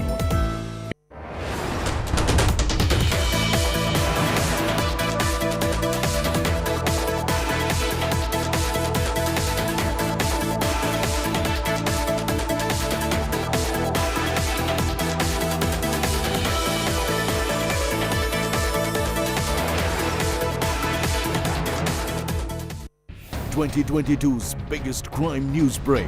Popular Punjabi rap star and Congress leader Sidhu Moose Wala was shot dead on Sunday. Terrifying gangster hit on a superstar. Visuals of the star vehicle is a witness to the dastardly attack. India Today, relentlessly first at every step. Sidhu Moose Wala was targeted by these two dreaded gangsters. With Moosewala's family, fans, friends and foes. Who is this man and what is the gang that he has run? Banduk, Bishnoi, Badla and Bhagwan. No angle untouched.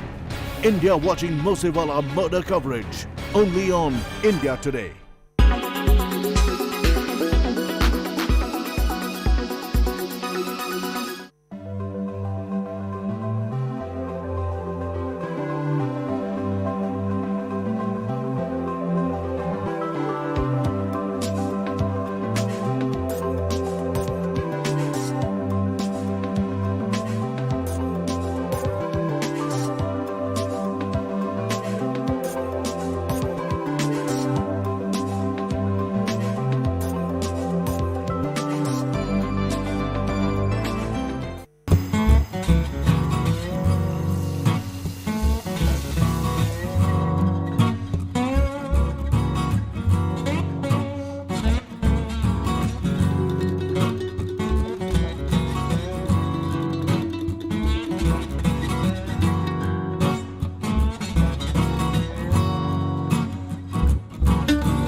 watching.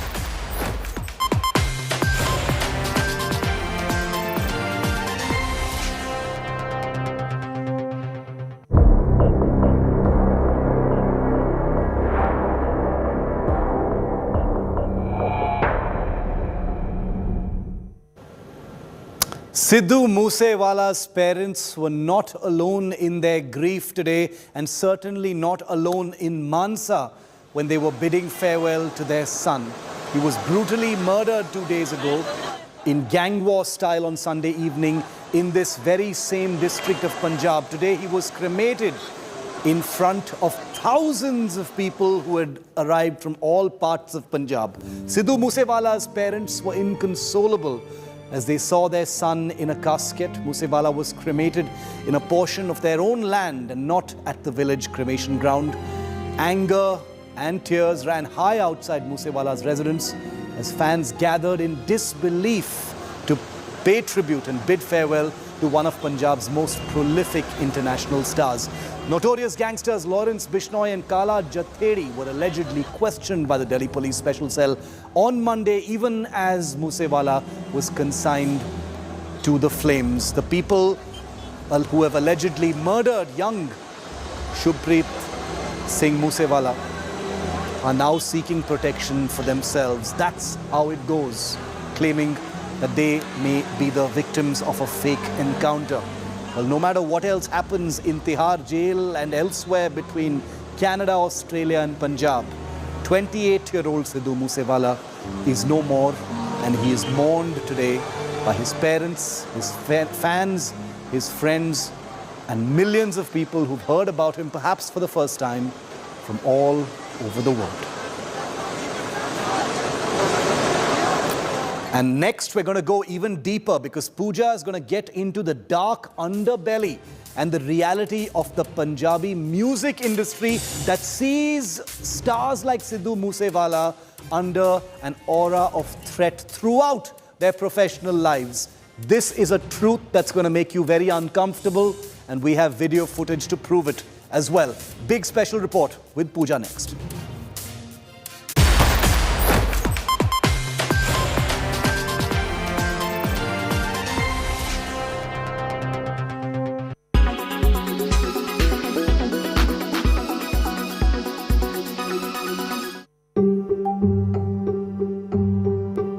The Gyanvapi Masjid row started when 5 Hindu women sought to routinely worship Shrinkar Gauri and other idols within the Gyanvapi mosque complex.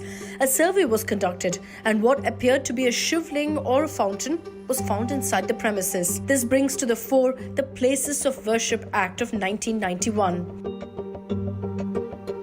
The Act prohibits the conversion of a place of worship to maintain its religious character as it was at the time of independence. The Act has been in force since July 11, 1991 and states the following. Section 4.1 of the Act states, the religious character of a place of worship existing on the 15th day of August 1947 shall continue to be the same as it existed on that day. Section 4 also states that if any suit, appeal or other proceedings concerning the conversion of the religious traits of any place of worship existing on August 15, 1947 is pending before any court, tribunal or other authority, the same shall abate. Section 3 of the Act prohibits conversion of a religious place in any manner, even to cater to a particular section of the religion. There is, however, an exception for any ancient and historical monument or an archaeological site. Another exception states that its provisions shall not apply to the Ram Janmabhoomi Babri Masjid case. While delivering the Ayodhya verdict, Chief Justice Ranjan Gogoi had stated, and I quote, "Independence from colonial rule furnishes a constitutional basis for healing the injustices of the past by providing the confidence to every religious community that their places of worship will be preserved and that their character will not be altered," unquote. The bill sought to prevent incidents of communal unrest. BJP leader and lawyer Ashwini Kumar Upadhyay challenged the act last year. He said the act was against secularism. Upadhyay's petition was over reclaiming the birthplace of Lord Krishna in Mathura, which was directly affected by the restrictions under the 1991 Act. Another petition filed by Vishwabhadra Pujari Purohit Mahasangh challenging the validity of the act is also pending with the Supreme Court. You are watching.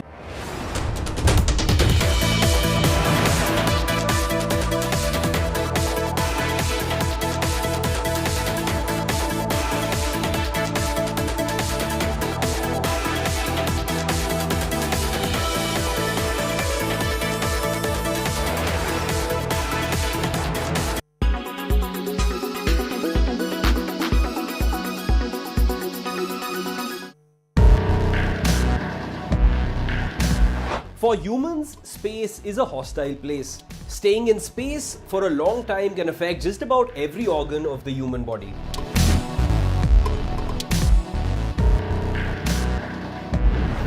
The biggest challenges for any human body in space are microgravity and cosmic radiation.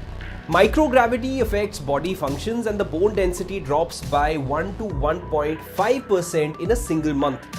This is equivalent to that lost by an elderly person on Earth in 1 year. The muscles are also affected and lose up to 20% of their mass in a few days. The heart atrophies, no longer work so hard to pump blood from the feet to the brain. The body fluids travel to the head, which puts pressure on the brain and eyes. This can lead to long-term problems with vision. The other dangers include the effect on arteries. In just 6 months, the arteries can age between 20 and 30 years. The body can have kidney stones because urine contains more calcium, which results in a reduction in bone density. The backbone can lengthen up to 5 centimeters, and this increases the risk of slipping a disc. Now comes cosmic radiation. Humans are protected from cosmic radiation on Earth by the atmosphere, but in space, it poses a real threat. Exposure to radiation on the International Space Station is 10 times greater than on Earth. It increases the risk of cancer and also alters the blood count and the immune system. The loneliness of spaceflight is also another challenge. It can affect morale and can cause stress. To put it in a nutshell, it is a lot to deal with, especially on long missions like those to Mars, where astronauts could be in space for up to 9 months.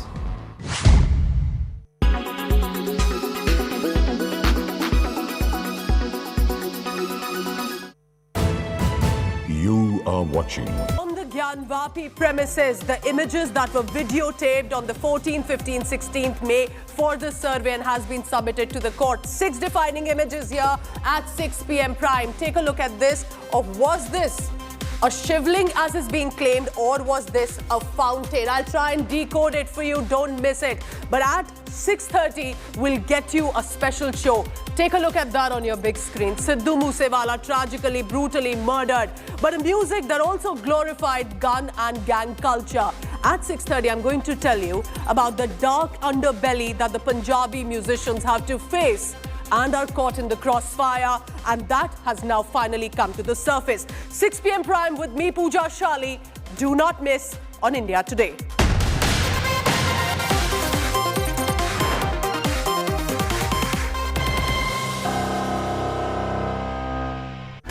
Co-presented by PolicyBazaar.com.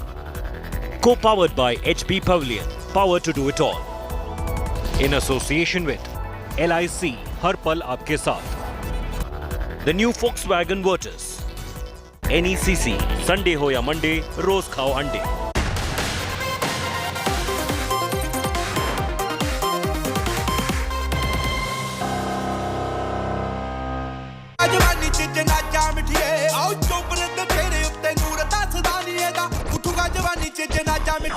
Guns, Ghana, and gangsters. Moosewala dead, but his songs are forever. The gangster link is leading to even more suspects. Singer AP Dhillon opens a huge Punjabi Pandora's box.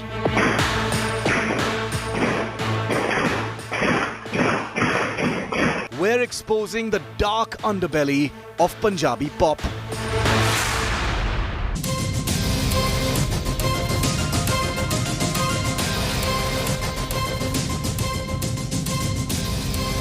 Shocking, horrific, brutal.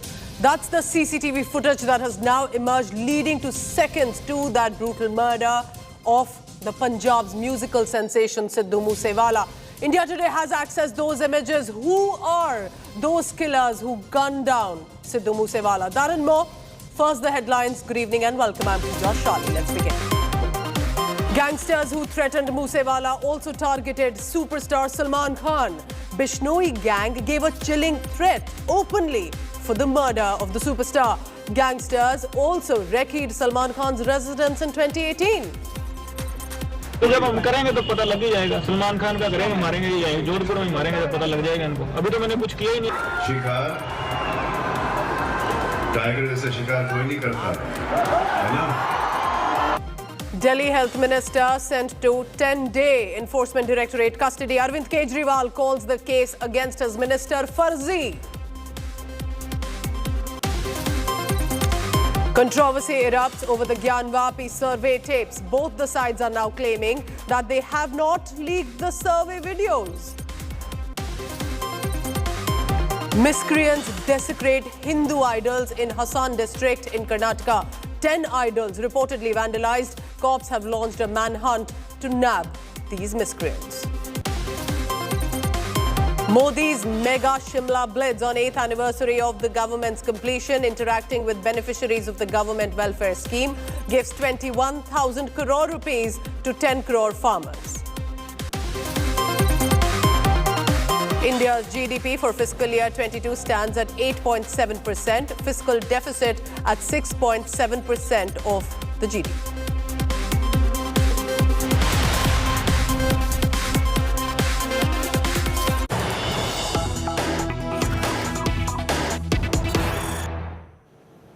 Just seconds before that brutal murder of Sidhu Moose Wala, now there is this new video that has emerged. Appears to be a CCTV footage that India Today has now accessed. Take a look at the shocking video and listen in to the gunshots that can be clearly heard. The video showing a white car trailing inches behind Moose Wala's black jeep, clearly tracking his movement. The vehicles then take a turn, and just in the next few seconds, non-stop, indiscriminate gunfiring is heard. Listen in to this video where people then run for their life while that white car reverses, lingers in the corner and moves away.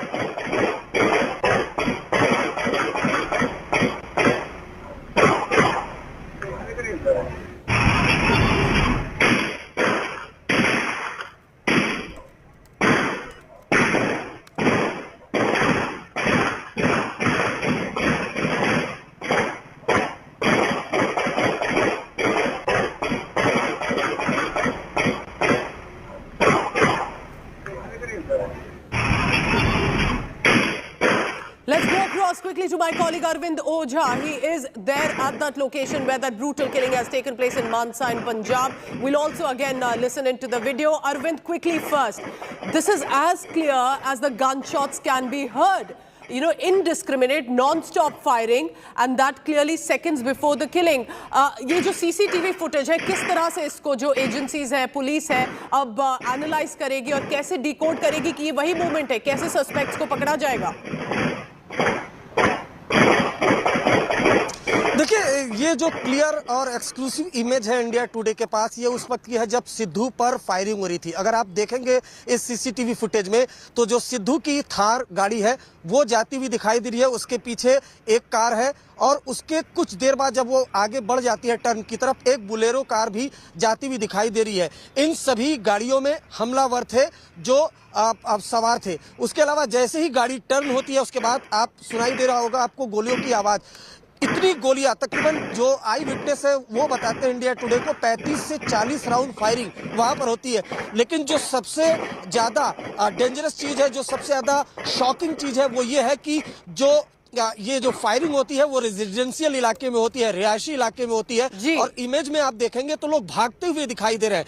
India today की team जब spot पर पहुंची थी पूजा, तो हमने ये पाया था कि जो स्पॉट है वहां पर जितनी दीवारें थी उन दीवारों में गोली लगी हुई थी। यानी अगर कोई सिविलियन को गोली लग जाती तो कैजुअलिटी ज्यादा होती, लेकिन ये गनीमत रही कि जो कोई civilian So Arvind, bullet shots on the walls there, a residential locality. Arvind, हमारे साथ बने रहिए, because remember, at least thankfully no other civilian was also targeted. But take a look at this visual, seconds when now it appears Sidhu Moose Wala was shot dead, and how? This is a CCTV footage. Listen in again to the gunshots that can be heard.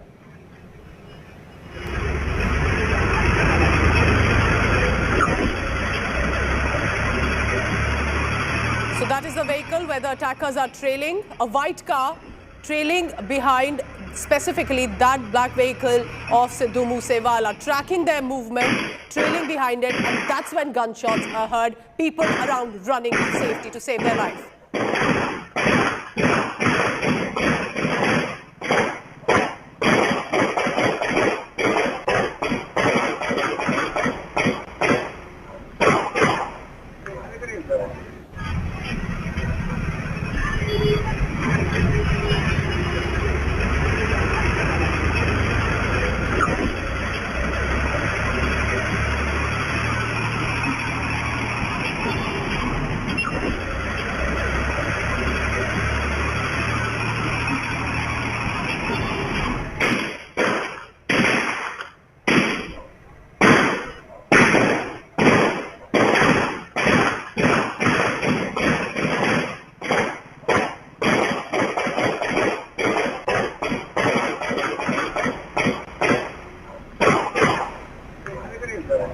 My colleague Arvind Ojha will be now explaining this video. Arvind, जब autopsy और जो postmortem report आई थी, 24 wounds थे, 24 wounds at least body पे थे।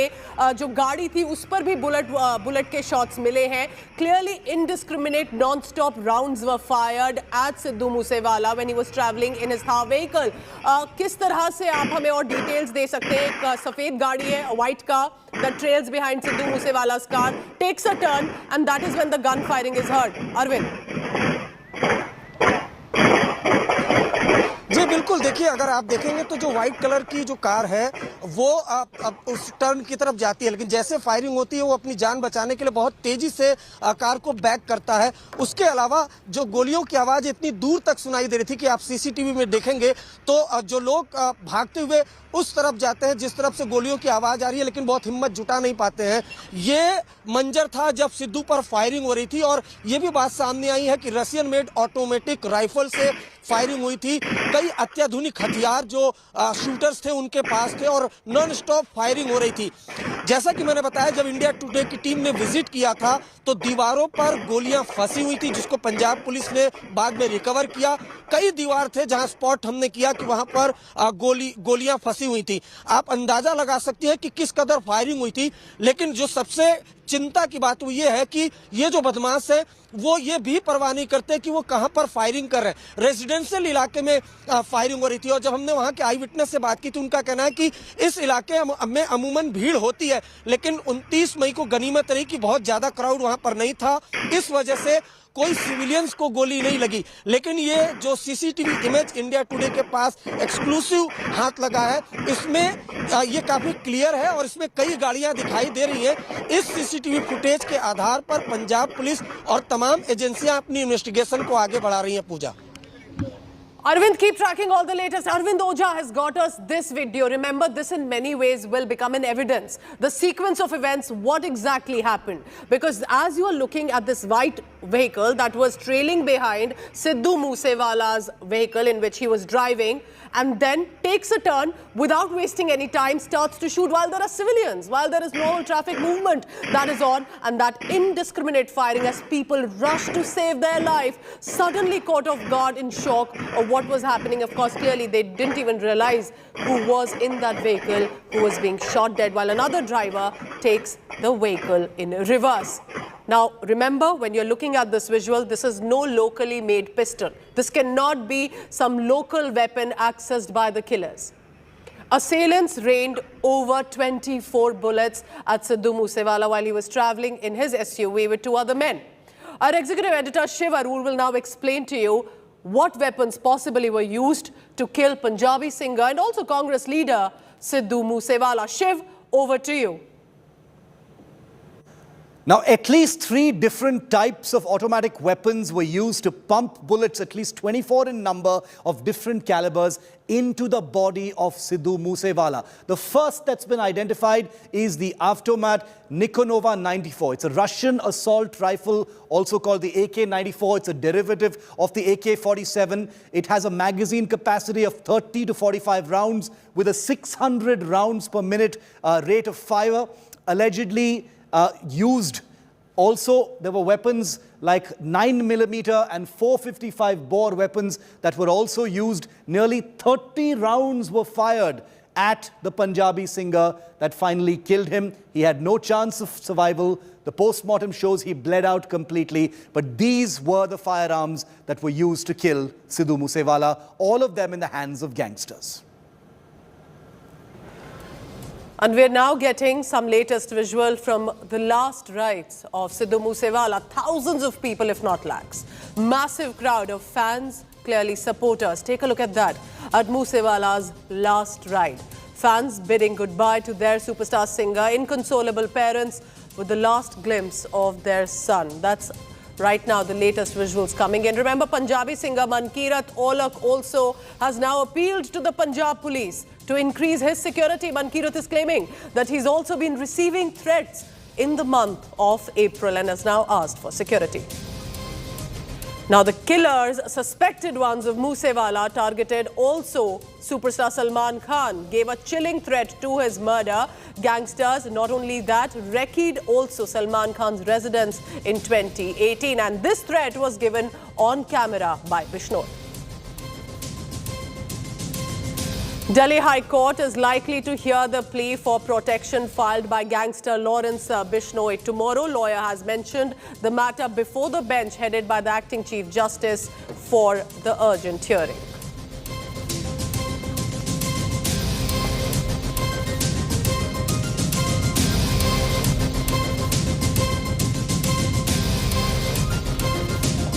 So who killed Sidhu Moose Wala? Remember, amid all this controversy, there are names cropping up. Or were there gangsters who wanted to target Sidhu Moose Wala? And I will be now explaining to you what are these names. Remember, it's very complex. It's like a network, a nexus that has now surfaced. And here on India Today, we'll try and simplify for you what could this possibly mean. What are these names? And interestingly, some of these names are of gangsters who are in jail right now and yet becoming suspects to Sidhu Moose Wala's murder. Let's begin. Now remember, Sidhu Moose Wala's manager, Shagan Preet, was also a well-known figure.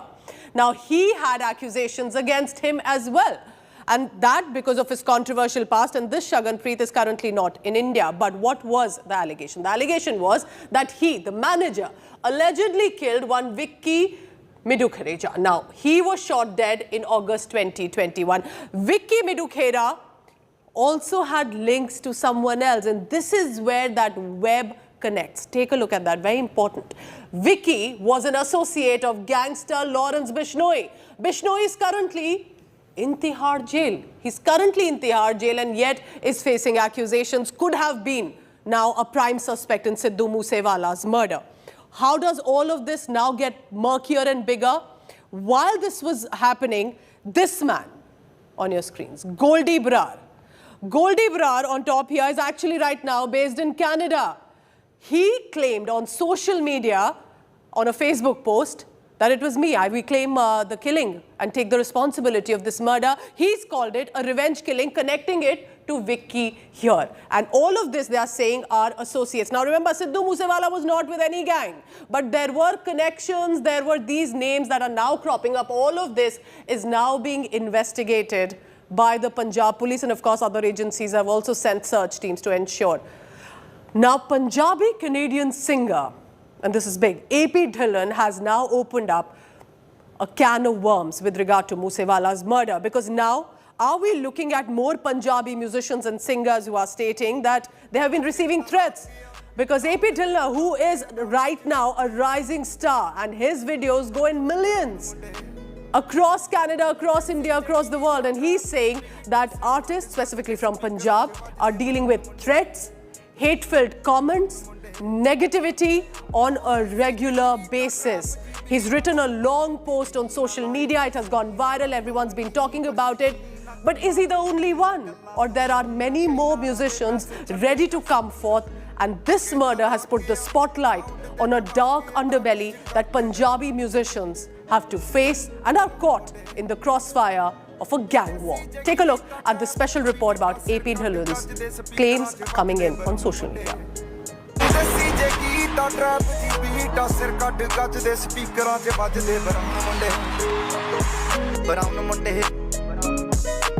The world vibes to his blockbuster tunes.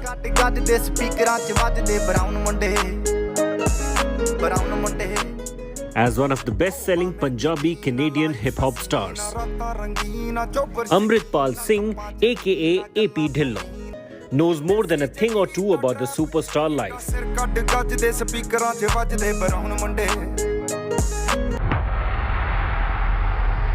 And now his words on the murder of fellow Punjabi rapper Sidhu Moose Wala are quaking the world that straddles music and gangster life.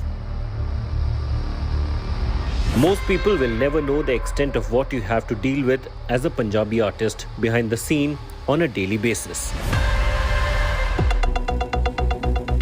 Normally reclusive, AP Dhillon, opening up on the killing of his fellow Punjabi rap star, has opened a can of worms. But it's the next sentence in his Instagram post that has really set the cat among the pigeons. With the constant judgment, hate-filled comments, threats and negative energy directed towards people like us who are just doing what we love to do. For a globally renowned superstar singer like AP Dhillon to drop such a truth bomb has quaked the Punjabi music world that's still coming to terms with Sidhu Moose Wala's murder. The insinuation is clear. AP Dhillon is basically saying that Punjabi pop stars are frequently targets of threats, possibly for extortion, and that there's a huge cloud of negativity that snaps at their heels relentlessly. He then goes on to praise Moosewala. I always admired how Sidhu was able to rise above it all. He made it look easy and stayed true to himself. Today I am praying for his family and praying for our community. We need to do better. AP Dhillon's words of condolence will echo uncomfortably over the blood-drenched investigation into Sidhu Moose Wala's murder.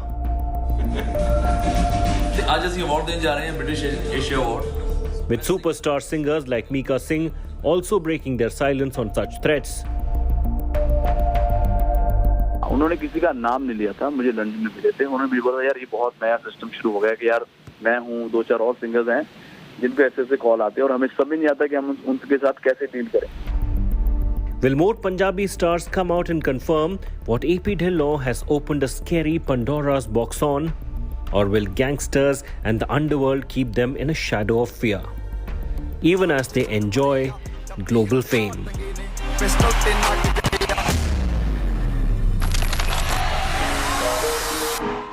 Bureau Report, India Today. But it's our first show for 2022. So what are these names of these gangs that have come up? Not only active in Punjab, but adjacent states as well. I want to bring you up to speed about these gangsters who think they can get away with law. On top right now is Lawrence Bishnoi. He is a gang leader, but Lawrence Bishnoi, a young man, actually has charges of highway robbery, contract killing as charges against him. Active areas of his gang are primarily the Malwa belt in Punjab, but also in Rajasthan and Delhi, where this web of gang war continues, and also to keep his gang active, he has over 600 sharpshooters that are a part of this gang. All of this, of course, is now in the domain of the police. But Bishnoi is actually right now behind bars. He's in prison. He threatened actor Salman Khan out in the open in 2018, and yet he's the prime suspect from behind the prison in Tihar of probably plotting Moosewala's murder. Let's bring you another gang leader who's been active and is known for crimes horrific across Punjab. Jaggu Bhagwanpuria alias Jagdeep Singh, murder, robbery, drug trafficking, just some of the charges against this gangster. Active primarily in the Malwa belt of Punjab, but also in Uttar Pradesh, where they do have some charges and activities against them.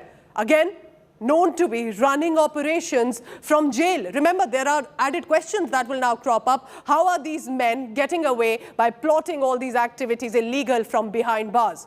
Involved in heroin trafficking, drug trafficking, and also extortion. Right now, of course, behind bars. Shera Khubban is also leader, Jaipal Singh, of the Shera Khubban gang, basically. And against Jaipal Singh are robbery, murder, extortion. Active areas, again, Punjab. Specifically, he is active in that area, but he's one of the dreaded gangsters, according to the state police and the investigative agencies as well. All these names have been coming up one by one. Remember, known for some horrific killings in Punjab and outside. He's been underground, interestingly, since the killing of his rival in 2016, when, of course, the agency and the Punjab police eyes went on him. Encountered in June 2021 by Punjab and Bengal cops in Kolkata. So Shera Khubban gang is actually a very well-known gang there in the state of Punjab. But what about other gangs? Remember, that's not all. Bambiha gang and its leader Sukhpreet Buddha is also fairly well known. Crimes against robbery, murder, extortion. Remember, innocent people have been their victims, and they're active in Punjab and adjacent state of Haryana. And he took the responsibility also of Vicky Midukhera's murder and has over 40 cases against him and the Bambiha gang at large. I want to now bring you up to speed about Sukha Kahlon gang, whose leader is Sukha Kahlon alias Sukhbir Singh. Murder, kidnapping and looting also the ATMs in Punjab. That specifically across the Duaba region and the Majha region in Punjab. His gang has been active despite Sukha's death, because Sukha died in 2015. Again, how? In a gang war. That is currently the status and situation in the state of Punjab for the past few years, and now it is all coming to the surface after Moosewala's murder. Also now bring you up to speed about Sevewala gang. Leader Gurbaksh Sevewala, his crime, murder, loot, extortion. All of this active areas, again, Malwa in Punjab, but also Haryana and Rajasthan. These are adjacent states, remember. Over 24 cases of loot and murder. These are dreaded criminals. Illegal activities, murder and extortion. All of this a part of gun culture that has been there in the state, and even despite activities and ensuring investigation and police trying to put them behind bars, not much has changed. But if that comes us now back to Moosewala's murder. Remember, even in the music videos of Sidhu Moosewala, there was gun culture that was glorified. There were gangs and there was gang culture that was glorified, and that cannot be missed.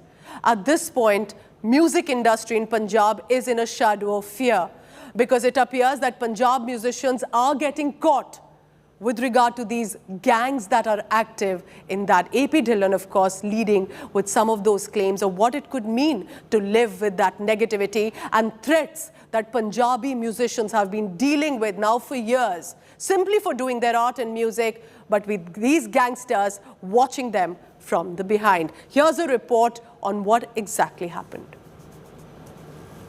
Sidhu Moosewala.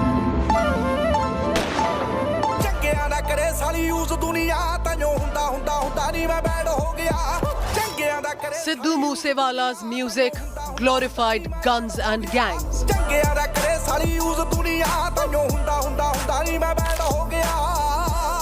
And it was gang aggression that eventually led to his murder, according to the police.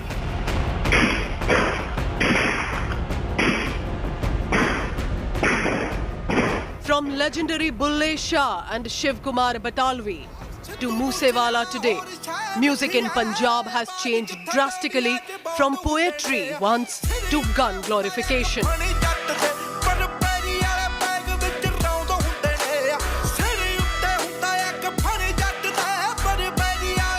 To an extent, representing the reality on the ground.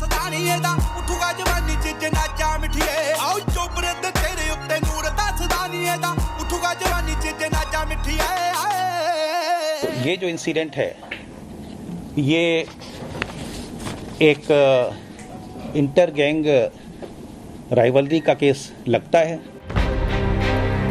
The trigger for Sidhu Moosewala's killing was allegedly the murder of Vicky Midukhera. Vicky was a big name in the Punjabi music industry and was shot dead in August last year. Moosewala's manager Shaganpreet's name then figured in this murder.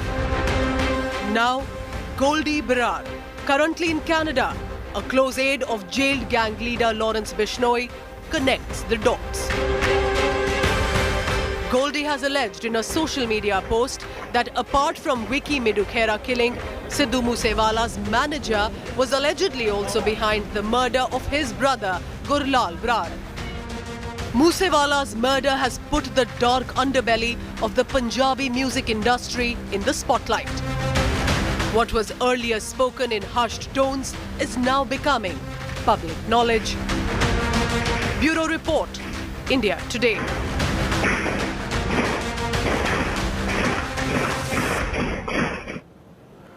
Moosewala's brutal murder has clearly put the spotlight on the existing and active gangsters in Punjab and also adjacent states clearly. And this time these gangsters, remember, takes us back to how there was also a threat on superstar Salman Khan by the same gangsters who had threatened Moosewala as well. Let's bring you up to speed with those angles coming in after a very short break.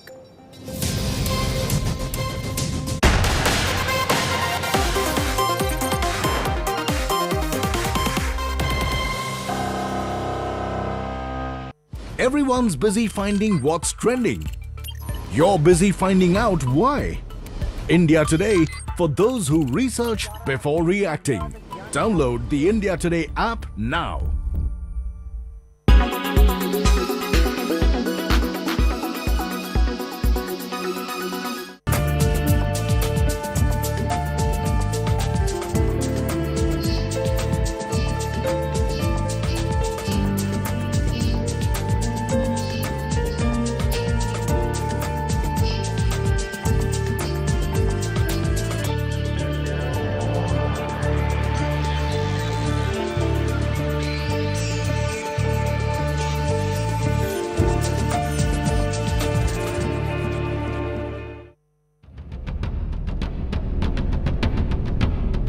Russians above the age of 40 can now join Putin's armed forces. Putin recently passed a bill scrapping the upper age limit for military service.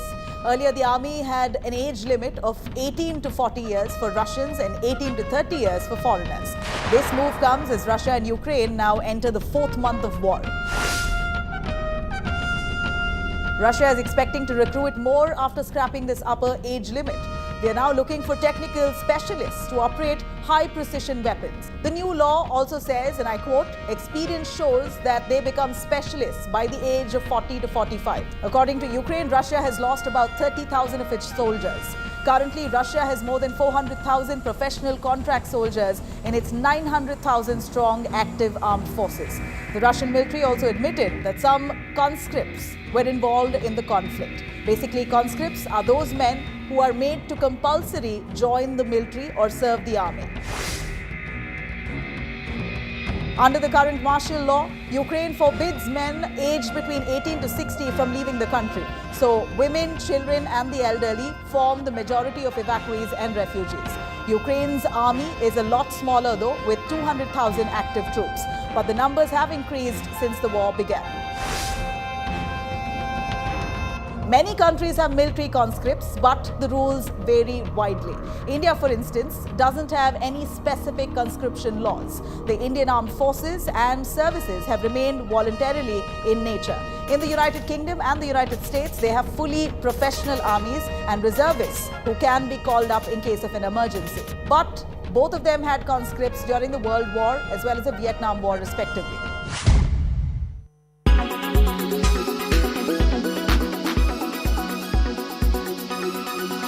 Make your media plan smarter with India Today Live TV on your connected devices.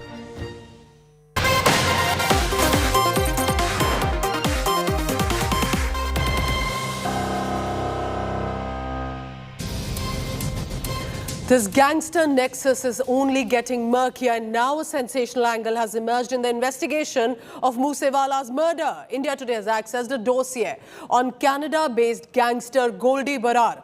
Goldie Barar was the one who claimed responsibility of Moosewala's killing. Among Goldie's associates is the name of Rajasthan's gangster Sampat Nehra. That's also mentioned. Why is that name important? Sampat Nehra had carried out a recce of superstar Salman Khan's house in Mumbai in the year 2018, and agencies are clearly now looking at this dossier carefully, plotting against the Bollywood superstar and how many more. Take a look at this special report. It was not just Punjabi rapper Sidhu Moose Wala who was on the radar of the gangs of Punjab. The very same gangsters who claimed to have gunned down the Punjabi rapper had targeted much bigger celebrity names. Salman Khan, the Bollywood superstar, was clearly a marked man for the gangsters of Lawrence Bishnoi gang. जब हम करेंगे तो पता लग ही जाएगा. सलमान खान का करेंगे, मारेंगे ही जाएंगे. जोधपुर में मारेंगे तो पता लग जाएगा इनको. अभी तो मैंने कुछ किया ही नहीं, अभी नहीं मतलब कोई इन्वॉल्व कर. Through this brazen threat, caught on camera by none other than the notorious gangster himself in 2018. Issuing a sharp retort on Bishnoi's threats, Salman Khan had then said that no one hunts like tiger, mocking the gangster's threat in filmy style and referring to his Ek Tha Tiger movie. जब भी कोई commitment करो तो positive करना, negative नहीं करना. और शिकार टाइगर जैसे शिकार कोई नहीं करता, है ना? ये सबको पता है. India Today has now exclusively exposed a sensational Bollywood link to Moosewala murder. Were the gangs of Punjab trying to target Bollywood megastars? Listen in to the chilling threat by gangster and retort from superstar Salman Khan again. जब हम करेंगे तो पता लग ही जाएगा. सलमान खान का करेंगे, मारेंगे ही जाएंगे. जोधपुर में मारेंगे तो पता लग जाएगा इनको. अभी तो मैंने कुछ किया ही नहीं, अभी नहीं मतलब कोई इन्वॉल्व कर रहे हैं. जब भी कोई कमिटमेंट करो तो पॉजिटिव करना, नेगेटिव नहीं करना. और शिकार टाइगर जैसे शिकार कोई नहीं करता, है ना? ये सबको पता है. India Today has also exclusively accessed the police dossier on Bishnoi and Canada-based gangster Goldie Barar, who claimed responsibility of Moosewala's death. The dossier mentions Goldie's crime partner, gangster Sampat Nehra, who had carried out a recce of Salman Khan's posh Galaxy apartment house in Mumbai, under a plot to target him. With Arvind Ojha in Mansa, Bureau Report, India Today.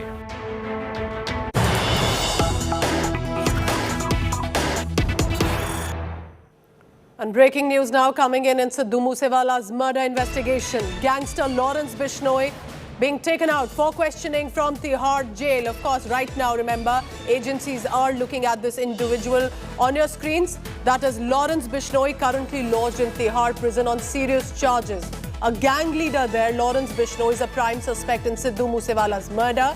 He's being taken for questioning from Tihar jail. The special cell has now sought his custody because they want to investigate him further and they want to ensure that they have further details on that. So right now, these are the latest visual on your screens coming in, that the special cell has now taken a police custody remand of Lawrence Bishnoi, who's a gang leader. They will, of course, want to investigate with regard to Sidhu Moosewala's murder. And this, remember, is while he's now being taken out of Tihar prison. So, of course, the investigative agencies are ensuring that they do not leave out any lead. Arvind Ojha joins me on the latest on this. Arvind, why specifically has the special cell taken this up? And वो क्यों Lawrence Bishnoi को तिहाड़ से लेके फिर custody remand मिलेंगे, किस तरह से ये प्रोसीजर है, किस तरह से एजेंसीज इसको इन्वेस्टिगेट कर रहे हैं। लॉरेंस बिश्नोई प्राइम सस्पेक्ट है, क्यों? देखिए, मैं आपको बताऊं कि जो लॉरेंस बिश्नोई है वो दिल्ली की तिहाड़ जेल में बंद है और दिल्ली पुलिस स्पेशल सेल ने 2022 के एक आर्म्स एक्ट के केस में लॉरेंस बिश्नोई को कस्टडी में लिया है। स्पेशल सेल ने एफआईआर इस मामले की रजिस्टर्ड की थी और उसी केस में 3 दिन की पुलिस कस्टडी ली है। लेकिन जाहिर सी बात है, जिस तरीके से पंजाब, जहां इस वक्त मैं मौजूद हूं, वहां पर चर्चित पंजाबी सिंगर सिद्धू मूसेवाला का मर्डर हुआ है, तो जाहिर सी बात है स्पेशल सेल एक स्पेशलाइज्ड यूनिट है। आर्म्स एक्ट के केस में जरूर कस्टडी में लिया गया है, लेकिन स्पेशल सेल सिद्धू मूसेवाला के मर्डर के बारे में पूछताछ जरूर करेगी और जानने की कोशिश करेगी कि आखिर वो शूटर्स कौन थे जिन्होंने सिद्धू मूसेवाला की हत्या की। आपको बताऊं कि ये जो गैंग है ये बहुत अलग तरीके से ऑपरेट करता है पूजा, जिसको लेकर एजेंसी भी चकमा खा जाती है, क्योंकि इस गैंग में लॉरेंस बिश्नोई के अलावा पंजाब, हरियाणा, राजस्थान और दिल्ली के बड़े बड़े गैंगस्टर हैं जो अब लॉरेंस बिश्नोई के साथ एसोसिएट हो चुके हैं। 700 शूटर्स हैं उनके पास। तो जब ये किसी वारदात को अंजाम देते हैं तो अलग अलग स्टेट से शूटर लेकर आते हैं। इसी वजह से पुलिस कस्टडी लॉरेंस बिश्नोई की आर्म्स एक्ट के पुराने केस और शायद इस पुलिस कस्टडी रिमांड से शायद और डिटेल सामने आएंगी। Arvind, keep tracking all the latest because this is just one of the leads that the special cell is investigating. This is not just about Punjab, remember, not about Mansa. This is going all the way to Canada and also within India to different states, and the police is on the job and we hope they nab the killers very soon. Arvind Oja with all the latest. Thank you very much. I'm heading to a very short break, but on the other side, we'll try and get you other latest stories as well coming in from across India, because we are now getting information that miscreants have vandalized Hindu idols in the Hassan district in Karnataka. What is happening there in the state? The polarization and these violent attempts. We'll get you the latest on that after a very short break. You're watching 6 p.m. Prime.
Make your media plan smarter with India Today Live TV on your connected devices.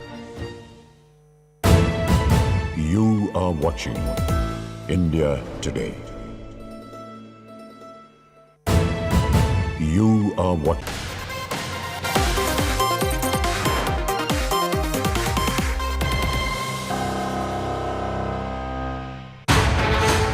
Karnataka simmers.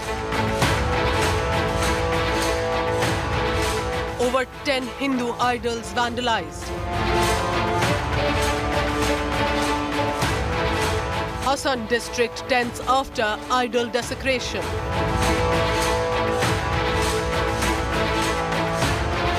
Fight over faith, top focus at 6 p.m. prime. Communal tension simmers in Karnataka. Over 10 Hindu idols were vandalized inside the Tirupati Temple Museum on Monday. Take a look at these visuals on your screen.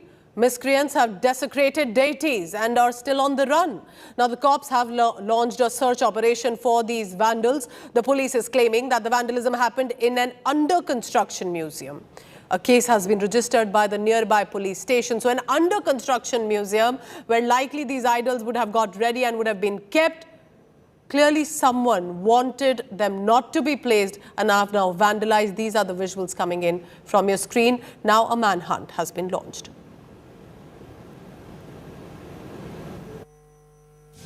इस घटना के पीछे कोई हिंदू विरोधी शक्तियां है, कुछ षड्यंत्र है, इसका जांच होना चाहिए। जो अपराधी इन्होंने किया है उनके ऊपर कड़क कार्रवाई होना चाहिए। ऐसा घटना न हो इसके लिए सरकार इसके ऊपर कुछ व्यवस्था करना चाहिए, कुछ पर्याय करना चाहिए। ये मांग हिंदू जनजागृति समिति करते हैं। So the preliminary information that has come in is that 10 Hindu idols of deities were vandalized, were broken, fallen on the ground, and this has happened inside the Tirupati Temple Museum on Monday. So not have they only desecrated, they have ensured that they are completely broken, and these were an under construction museum where these deity idols were getting ready. A case has now been registered in the nearby police station. Sadly for now, the ones and the vandals were right now, they are still on the run, but a search operation is currently on.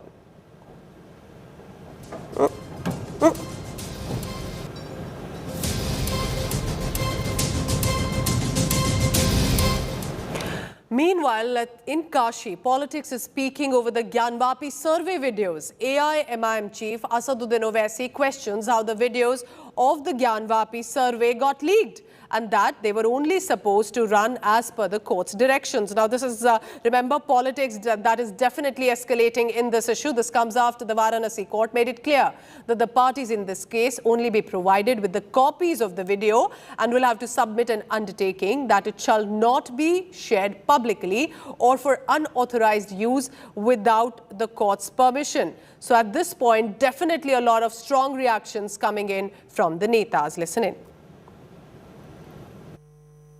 ये जो videos media में चलाए जा रहे हैं वो बहुत बड़ी गलती कर रहे हैं, क्योंकि सुप्रीम कोर्ट में तो जजेस ने कहा कि मीडिया को नहीं चलाना चाहिए। अब ये सेलेक्टिव लीव कौन दे रहा है? ये तो सुप्रीम कोर्ट के जजेस ने कहा इस बात को। आप लीक कर लो, कुछ भी कर लो, 91 का एक्ट है। 91 के एक्ट के तहत 15 अगस्त 1947 को मस्जिद थी, मस्जिद है और रहेगी। So while the AIMIM chief is escalating right now the debate over this issue, the Hindu side petitioner and lawyers, along with lawyers representing the Muslim side, both sides right now, have spoken exclusively to India Today on the newly released survey images. Listen in now to what they are saying, and both sides saying they did not leak it and they, right now with the survey, must be taken on priority. हमें certified copy इसकी करीब 6:30 बजे मिली थी, sealed cover में, court के माध्यम से। और 7 बजे मैंने कल प्रेस कॉन्फ्रेंस करके जितने वादीगण थे, जो यहाँ के हमारे लोकल एडवोकेट्स हैं, सुधीर जी और सुभाष जी, हम सब ने प्रेस कॉन्फ्रेंस करके बताया कि वैसे ही सील्ड एनवेलप में है और आज उसको हम कोर्ट में वापस रिटर्न कर रहे हैं। तो जो भी लीक हुआ है उसमें अब ये सबके सामने है। माइनॉरिटी के पॉलिटिकल लीडर जो हैं वो अपने आप को कहते हैं कि चिंता का विषय है, वो भड़काऊ भाषण दे रहे हैं। उस समय इस वीडियो का आना एक षड्यंत्र का पार्ट है, एक कॉन्स्पिरेसी का पार्ट एंड पार्सल है। इसकी सीबीआई इन्वेस्टिगेशन होगी, जांच होगी एक एक व्यक्ति की, चाहे वो जितेंद्र सिंह बिसेन हो, उनके अधिवक्ता अनुपम द्विवेदी हो, शिवम गौड़ हो, राखी सिंह हो या कोई भी हो, कि 5 मई से लेकर के ये प्रकरण जब से शुरू हुआ है, 6 मई से 5 मई को सभी लोग यहाँ इकट्ठे हो चुके थे। 5 मई से लेकर के आज तक क्या क्या गतिविधियाँ यहाँ पे हुई हैं, कौन कौन व्यक्ति किस किस से मिलता है, क्या क्या करता है, क्या क्या बात होती है, कहाँ बैठता है, कौन कॉल डिटेल रिकॉर्ड में निकाला जाए, किस किस से क्या क्या बात हुई, किस होटल में रुका। अब फोटोग्राफी और वीडियोग्राफी ज्ञानवापी की तो लीक करने का प्रयास कर दिया गया है। मेरा कहना है अब फोटोग्राफी और वीडियोग्राफी उन होटल की भी आ जानी चाहिए। आधी महिलाएं अपने अपने लिफाफा लिए जज की तरफ जा रही हैं। आज आप लोग जज से मिलने जा रही हैं, वहाँ पर क्या कहने वाले हैं? हम लोग अपना एप्लीकेशन वापस करने जा रहे हैं, जो हम लोग से शपथ पत्र लिया गया था कि आप लोग सार्वजनिक नहीं करें। सार्वजनिक कहाँ से हो गया? आपके तो लिफाफे बंद है ना। चारों महिलाओं ने नहीं किया तो ये कहाँ से लीक हुआ? इसका न्यायालय हमको बताएगी ना, जवाब वो देगी हम लोग को। अब हम लोग न्यायालय के पास जा रहे हैं। मांगे हैं आप? न्यायालय से हम लोग यही कहेंगे कि हम लोगों ने अपने सत्य का प्रमाण दिया, हम लोग ने इसको खोला भी नहीं है, लेकिन वो पहले भी सारा लीक हो गया है, तो इसकी आप जाँच कराए कि लीक कैसे हुआ है। हम लोग अपने सत्य के साथ कड़ी से कड़ी कार्रवाई की जाए। साक्ष्य दिख रहे हैं कि वो इत्तेफाक रखती हैं, बिल्कुल बिल्कुल सच्चाई सामने उभर के आ गई। बिल्कुल बिल्कुल बिल्कुल बिल्कुल सच्चाई सामने आ गई है। कल जिस तरीके से वीडियो वायरल हुआ है, वीडियो वायरल हो रहा है, ये वीडियो वायरल हुआ जो गलत हुआ है और अदालत के अवमानना है, अदालत के आदेश के खिलाफ हुआ है। भारतीय जनता पार्टी के राष्ट्रीय अध्यक्ष और अमित शाह जी ने कल एक संयुक्त संवाददाता सम्मेलन में पार्टी की स्थिति स्पष्ट करके दूध का दूध और पानी का पानी साफ कर दिया। जो अदालत का फैसला है वो हमको मान्य होगा। पालमपुर अधिवेशन में जरूर उन्होंने राम मंदिर के लिए आंदोलन चलाने की बात स्वीकारी है, लेकिन मथुरा और काशी के लिए उस तरह का कोई आंदोलन चलाने का उनका इरादा नहीं है।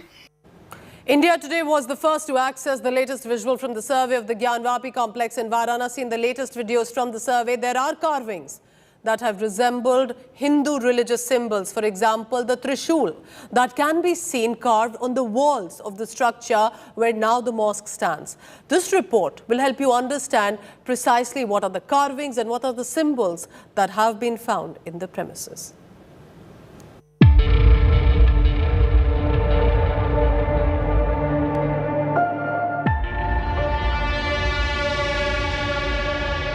The Gyanvapi survey video is out.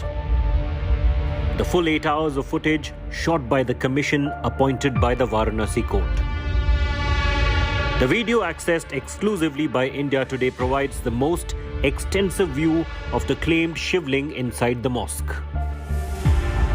The claimed shivling was found within the Wazu Khana once the water was drained out. The Hindu petitioners claim the visuals reveal the truth. कई बार बतला चुका, फाउंटेन कहना सबसे बड़ा भद्दा मजाक है, केवल शिवलिंग है, वो जबरदस्ती बात फाउंटेन कही जा रही है। स्वास्तिक मिला है, जिस जगह नमाज पढ़ते हैं वहाँ मिला है, उसको जो कैलेंडर लगा रखा था, कई जगह बहुत ताजी पोताई की गई थी कि छिपा दिया जाए, पर सब चीज सामने दिख रही है। On top of this claimed shivling, a design can be seen which the Hindu petitioners claim is made of concrete and was allegedly added later. The Masjid Committee rejects these claims. माननीय न्यायालय ने कहा कि कल आप आहूत करिए बहस को, परंतु विपक्षी भाग रहे हैं और उन्होंने 4 जुलाई की तिथि ली है। 40 पैरे तक हम लोगों ने उनकी बातों को पढ़ करके सुनाया, उसमें क्या कमियां हैं, आगे हम लोग अभी बहस करेंगे, उसके लिए 4 जुलाई डेट है। The 8-hour-long footage has many other revelations. They show carvings on the mosque walls that look like trishuls. The new findings come amid the mystery over the Nandi idol's direction. It faces the Wazu Khana where the claimed shivling was found. We have already mentioned in our plaint that there is a shivling just before the Nandi who is Virajman. You have mentioned that in the report? Yes, exactly. My suit, exactly in our suit. While the survey video is out, what it signifies will only be decided by the court of law.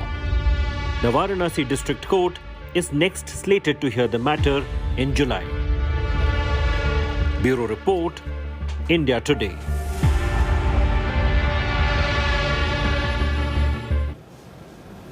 And in Kashmir Valley today, targeted killings of minorities continue. There's been a shocking terror attack today as well. A school teacher woman was killed in Kulgam. The victim, Ranjini Bala from Jammu, was fired at multiple times by a group of terrorists. Unfortunately, she succumbed to her injuries and the gunshot wounds. Remember, yet another targeted killing, 7 in 1 month, as Ranjini Bala was targeted primarily for her religious faith, for being a Hindu and for being a school teacher and imparting education to children in Kashmir. She was rushed to a hospital by the local residents but could not be saved.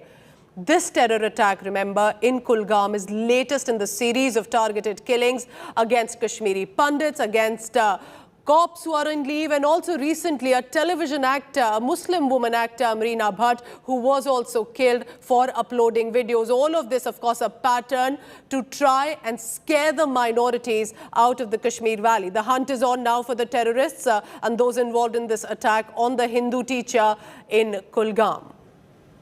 But the bigger shocker is, when asked about the targeted killings of the Kashmiri Hindu teacher, National Conference patron Dr. Farooq Abdullah says everyone will be killed in Jammu and Kashmir. Clearly, at this point, not realizing that these are targeted killings of Hindu teachers that started last year, remember, specifically in October 2021, and now continues. A Hindu teacher, a Sikh woman teacher were targeted in Kashmir just about a few months ago, and now another teacher. And this one, a woman who was teaching in Kulgam, Ranjini Bala, resident of Jammu, was targeted today. A volley of bullets was thrown at her and she eventually succumbed. Remember, there are young children of these people that are being left behind, innocent people, just working in Kashmir, not hurting or harming anyone, but the terrorists do not want the minorities to be living in the valley, do not want the Kashmiri Pandits to also return, even if they are working, and the employees to work there.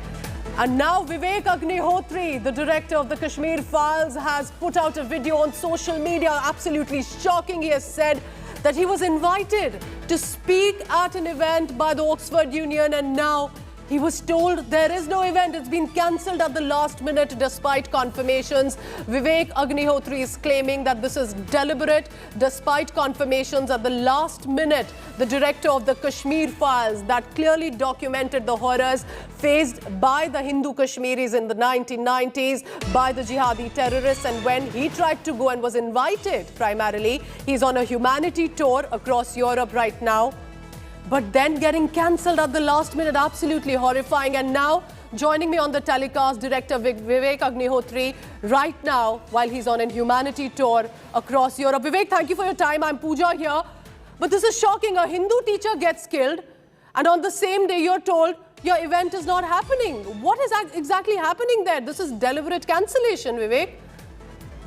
Oh, yeah, this is absolute cancellation because, and I'm not claiming it, it is on Oxford Union. You know, Oxford Union, the debating society, they have been inviting many thought leaders and thinkers. Even Gaddafi has spoken there. Indira Gandhi has spoken there. Bhutto's son is also spoken over there. A lot of dictators and fascists have spoken there. When they invited me, it's not that I applied for it, they invited me. So I said, I am neither a fascist nor a dictator, so why not go there and talk about India, humanity and oneness. If you look at the poster, Mama, my theme was India, oneness and humanity. That's why I'm here to spread the message saying there are no others. Stop othering people. But it is so sad, on the same day, a lady teacher, a minority Hindu in Kashmir, a lady on top, a woman on top of that, she is being identified, targeted, othered and killed.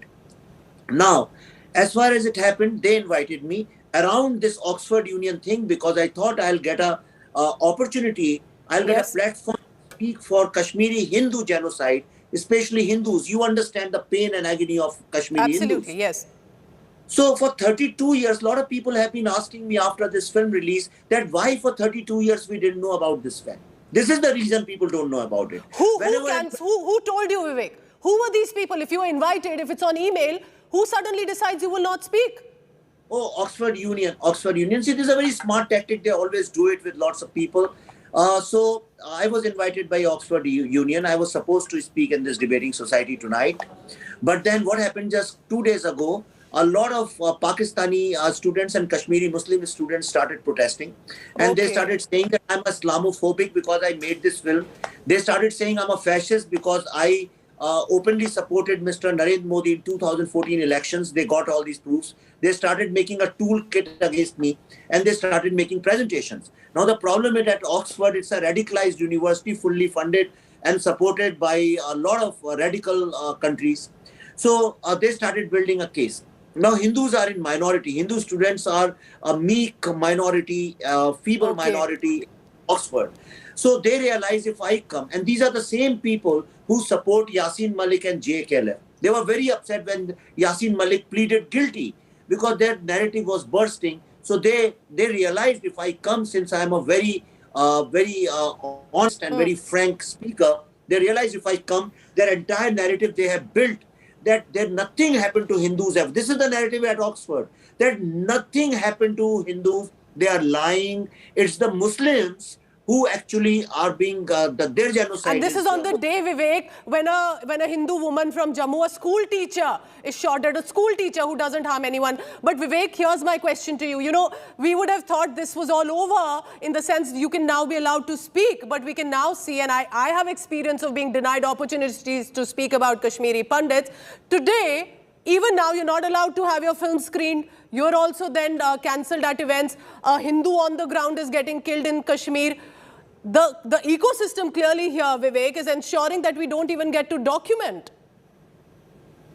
See, that's the problem. That's the problem. Anybody who will talk about Kashmiri Hindu genocide will be either emotionally, psychologically traumatized, or he will be discredited and his character would be assassinated, or they will be cancelled like me. Yesterday, I was at Cambridge University, and there they did not allow us to film it despite giving us permission a long time ago in writing. Yes. And Rahul Gandhi was allowed to do that. So if I am a Gandhi, if I am a Gaddafi, if I am Indira Gandhi, if I am a fascist and the real dictator, you'll be allowed. But if you are a Hindu, the biggest problem is that today Islamophobia, the term is used as a political weapon. Vivek, you know, all I will say today, you've made a brave film. It's out for the people to decide. All of this when, remember, today also Hindu teachers got killed. Vivek Agnihotri saying he was at the last minute told he will not be allowed to speak by the Oxford Union. Thank you so much, Vivek, for giving us your time. He's on a humanity tour in Europe, and we'll be tracking the latest on that. I'm heading into a very short break, wrapping up this bulletin for now. But after a break, our focus remains with the last rites now of Sidhu Moose Wala. The fans have bid adieu now to their superstar singer, with the parents in shock, inconsolable, while these thousands of supporters have gathered to get a last glimpse of their son of the soil. We'll get you that at 7 p.m. Thank you for watching 6 p.m. Prime.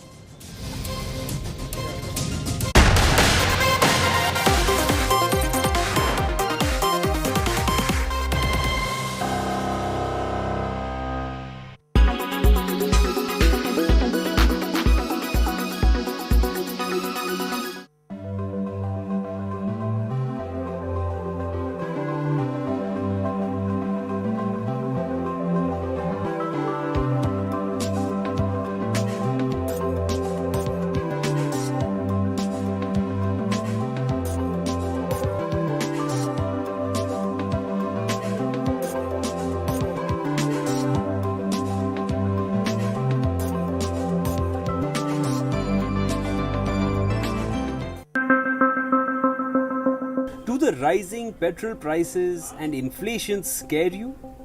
How much do you earn in a month? Well, the World Inequality Report will knock your socks out.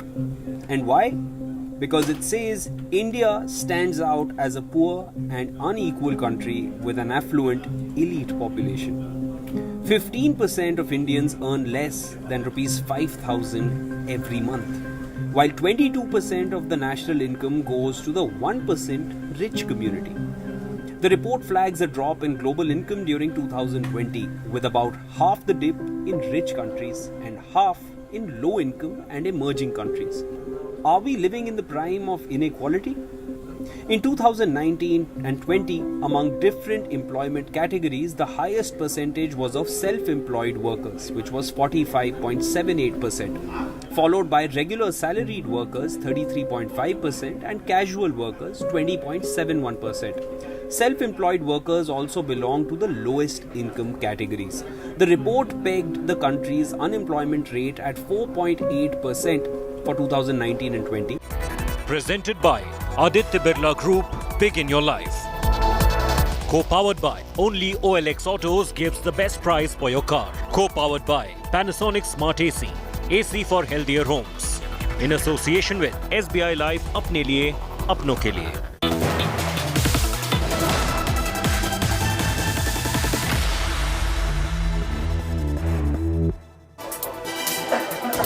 Good evening, viewers. You're watching 7 at 7, the only news bulletin where I curate the day's top 7 stories for our viewers. I'm Preeti Chaudhary, and these are the headlines.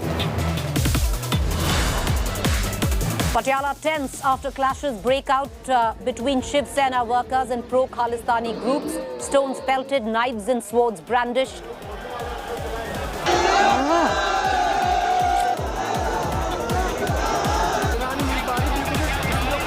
Massive crowds at Moosewala's last ride. Fans bid adieu to their superstar. Inconsolable parents have last glimpse of their son.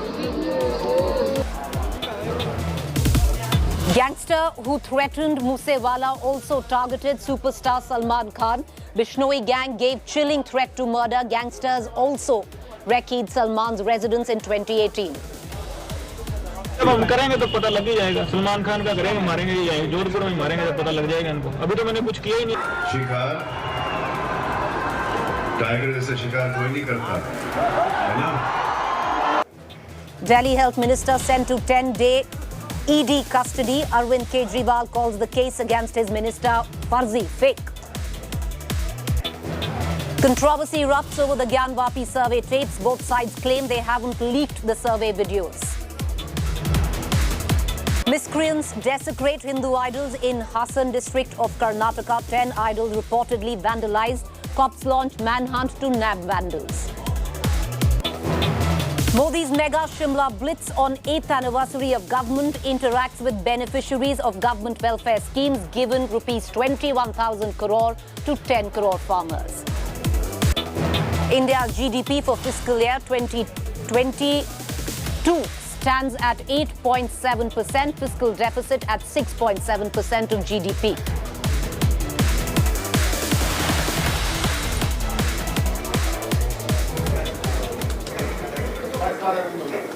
All right, viewers, let's take you now to Punjab, our top story. After his brutal murder, Sidhu Moose Wala was laid to rest in a flood of tears. Punjabi singer Sidhu Moose Wala, brutally murdered on Sunday evening in Punjab's Mansa district, was cremated today in Mansa. Moosewala's parents were inconsolable as they saw their son in a casket. He was cremated in a portion of their own land and not in the village crematorium ground. A new CCTV video has since emerged from the day of the murder. In the video, the killers in a white car follow Moosewala's black jeep. The two vehicles turn left and second later, gunshots are heard. The white car then reverses and lingers in the corner. Meanwhile, notorious gangster Lawrence Bishnoi and Kala Jethyari were allegedly questioned by the Delhi cops on Monday in the Moosewala murder case. Lawrence Bishnoi has sought protection, claiming that he fears a fake encounter. All right, let's listen in to all the heartbreaking reactions that have been pouring in. ये CCTV video footage भी सामने आया है जिसमें ये shooting की आवाज़ सुनाई देती है. ये पूरा जो सर्कमस्टांसेस थे जिसमें ये शूट आउट हुआ था सर, ये भी काफ़ी साफ साफ दिखाई देता है. आपके कमेंट सर इस इंसिडेंट के बारे में. ये सबसे बड़ी बात तो इस वक्त जो भी हो रहा है ना, बहुत बुरा हो रहा है. और आर्टिस्टों के साथ, कलाकारों के साथ ऐसे दिल में एक हलचल सी मची हुई है, क्योंकि एक इतना बड़ा नाम, इतना लेजेंड मतलब आपके सामने आपकी आंखों में चला जाता है, तो दूसरे कलाकार सोचने लगते हैं कि हम कहाँ परफॉर्म करेंगे, कैसे परफॉर्म करेंगे. क्योंकि ये तो खुशी का मतलब मौज होती है, मस्त होती है जब गाता है आपकी कोई भी कलाकार पेश करता है अपने आप को. सो उस कलाकार के जाने के बाद मतलब सब कुछ ऐसा लगता है कि दिल में कुछ उदासी थी या परेशानी थी. उनके माँ बाप को देखा। Nothing to do with weapons. A singer has nothing to do with these things, gangs, this, that. 48 years of my career, my father's career, my mother's career, and other singers who have been in this line for such a long time. I mean, we have never seen such a thing happening in Punjab, you know, and this is scary. This is scary. This is really very unpleasant. इस बात की हमें समझ नहीं आती कि intelligence और CBI और गवर्नमेंट क्या कर रही है कि जो ये जेल में बैठे हुए लोगों के बेटों को मरवा रहे हैं, तो इनको एनकाउंटर क्यों नहीं किया जाता है, इनको क्यों नहीं पकड़ा जाता, या इनके साथ क्यों नहीं कुछ किया जाता। नहीं तो इसी तरीके से अभी मनकीरत औलख को भी धमकी है कि बोल रहे थे कि उसको भी एनकाउंटर कर देंगे। पीछे विक्की मिड्डू खेड़ा के उसको भी एनकाउंटर कर दिया था, पीछे एक कबड्डी प्लेयर था उसको भी एनकाउंटर कर दिया था। ऐसे कितने माँ के कितने बेटे जाएंगे। Sidhu was, you know, he's a global superstar, and you know, today we don't. He's not with us, but his music, his soul, his his voice will always be with us. In such little time, he gathered so much of love from his fans and from so many listeners. And I've worked with him on a song. I can tell you one thing, that he's an amazing human being, apart from him being a great artist. It's such a wonderful human being. And we worked on a song together in October last year, which was about to release in June. We delayed it because he was obviously standing for elections in Punjab, and we had to delay it. And I cannot tell you how broken I feel that the song that we were about to release with him, is now going to be releasing without him being in this world.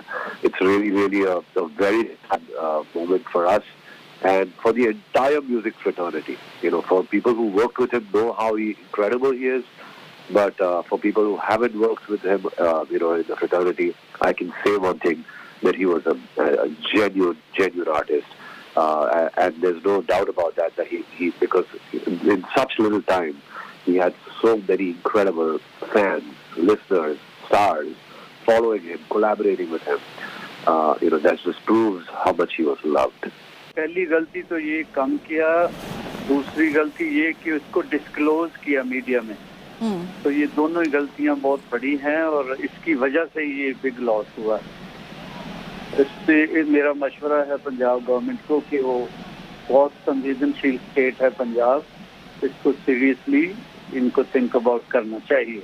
Damage control, देखो जितना बड़ा उनको mandate मिला है, बहुत बड़ा। This is first time in history, I think 92 MLA people are elected. तो उनको देखना चाहिए, सोचना चाहिए, उनकी ड्यूटी बनती है।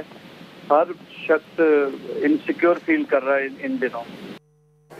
Meanwhile, viewers, the Punjab government has come under heavy criticism, especially not just where the law and order is concerned, of being completely lax and asympathetic when it comes down to the murder of Sidhu Moose Wala. What's interesting is today during the funeral, not one cabinet minister from Punjab attended it. Punjab Chief Minister Bhagwant Mann is facing extreme criticism for the security cut down of Sidhu Moose Wala as well. The AAP government came under fire from the opposition for a poster shared on the party's Twitter handle that mentioned Moosewala's name while announcing the security downgrade. BJP has sought strict action by the Punjab cops, calling it a criminal act and saying that the party is behind Sidhu Moosewala's killing. The Punjab High Court pulled up Mann government yesterday, asking how secret documents pertaining to the security withdrawal were leaked. Sidhu Moosewala was amongst the 424 people whose security in the state of Punjab was downgraded. जिस प्रकार से सिद्धू मूसेवाला की निर्मम हत्या दिन दहाड़े की गई है, ये एक स्टेट स्पॉन्सर्ड मर्डर है जिसके लिए आम आदमी पार्टी की सरकार पूर्ण तरीके से जिम्मेदार है। जिस प्रकार से उन्होंने 424 लोगों की सिक्योरिटी को बिना कोई तथ्य या तर्क के विड्रॉ किया और केवल वाहवाही सस्ती लूटने के लिए उन्होंने इस लिस्ट को सार्वजनिक किया। आज पंजाब में ऐसी स्थिति आ चुकी है कि वहां पर कानून व्यवस्था पूर्ण तरीके से ध्वस्त हो चुकी है।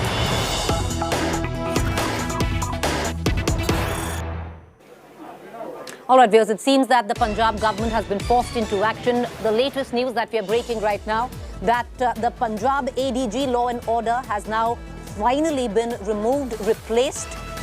That's the latest news coming in, that the Punjab ADG Law and Order has been replaced. It's come at the back of multiple lapses where it comes to law and order in the state of Punjab. The latest one, of course, the cold-blooded murder of Sidhu Moose Wala. Before that, there have been multiple instances as well, which has put the spotlight on the Punjab law and order situation ever since the Aam Aadmi Party has taken charge. The latest that has come in right now is that the Punjab law and order ADG has been changed. He's been shown the door. The new name, we are just going to tell you who is the person that has been given the new position. He is IPS Ishwar Singh will take over as the new ADG Law and Order soon. It's interesting because, viewers, a lot of sweeping changes were made by the Aam Aadmi Party, especially when it came to power in Punjab. A lot of old faces have been replaced. What's interesting to note, it seems that somebody from the old guard has been brought back by the Aam Aadmi Party. We're going to try and get in reaction coming in from Punjab. But the latest that we can confirm for our viewers is that the Punjab ADG Law and Order has been shown the door. All of that coming at the back of the gruesome murder of Sidhu Moose Wala. There have been other instances of a complete lapse in security and law and order where the state of Punjab is concerned, and now come to a head with this latest incident. The new man in the shoes of the old ADG Law and Order is Ishwar Singh.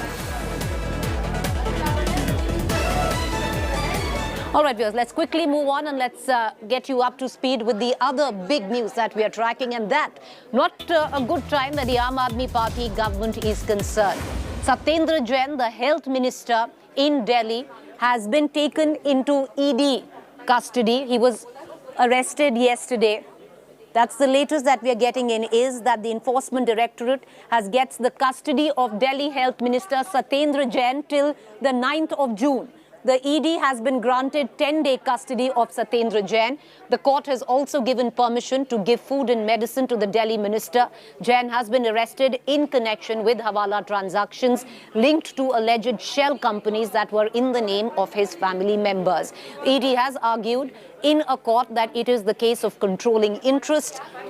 ED argued that not only did he hold shares of the company, but he also had control over it. His arrest has triggered a political war. Delhi Chief Minister Arvind Kejriwal has spoken on Satyendra Jain's arrest. Kejriwal has called the case against his health minister fake and fuzzy, declaring that there is no proof of corruption against his government.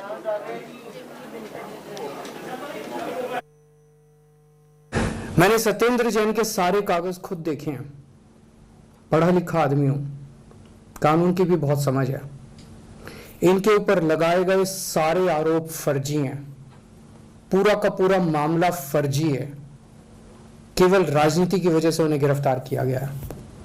अगर उनके मामले में 1% की भी सच्चाई होती तो मैं खुद ही कब का उनके खिलाफ सख्त एक्शन ले चुका होता। पंजाब के चुनाव से पहले 23 जनवरी 2022 को अरविंद केजरीवाल जी ने एक स्टेटमेंट दिया और एक ट्वीट करवाया आम आदमी पार्टी के ट्विटर हैंडल से, और कहा Modi government is planning to arrest our minister Satyendra Jain right before Punjab elections.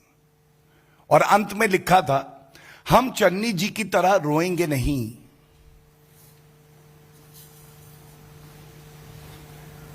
तो इतना आज जरूर पूछेंगे कि जब आज ईडी, जो एक स्वतंत्र एजेंसी है,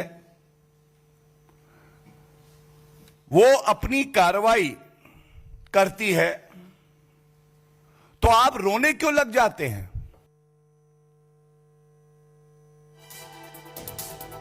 All right, viewers, that's the latest that is coming in. Satyendra Jain will be spending some time in ED custody. His Custody with the ED has been extended. That's the latest that we're getting in. But let's cut across to the other big story that we are tracking very closely right now. All right, viewers, a Kashmiri Hindu teacher was killed in Kulgaon. The victim, Ranjani Bala, was fired at multiple times by a group of terrorists and unfortunately succumbed to her gunshot wounds. This was yet another targeted killing, as Ranjani Bala was targeted for being Hindu and for being a teacher.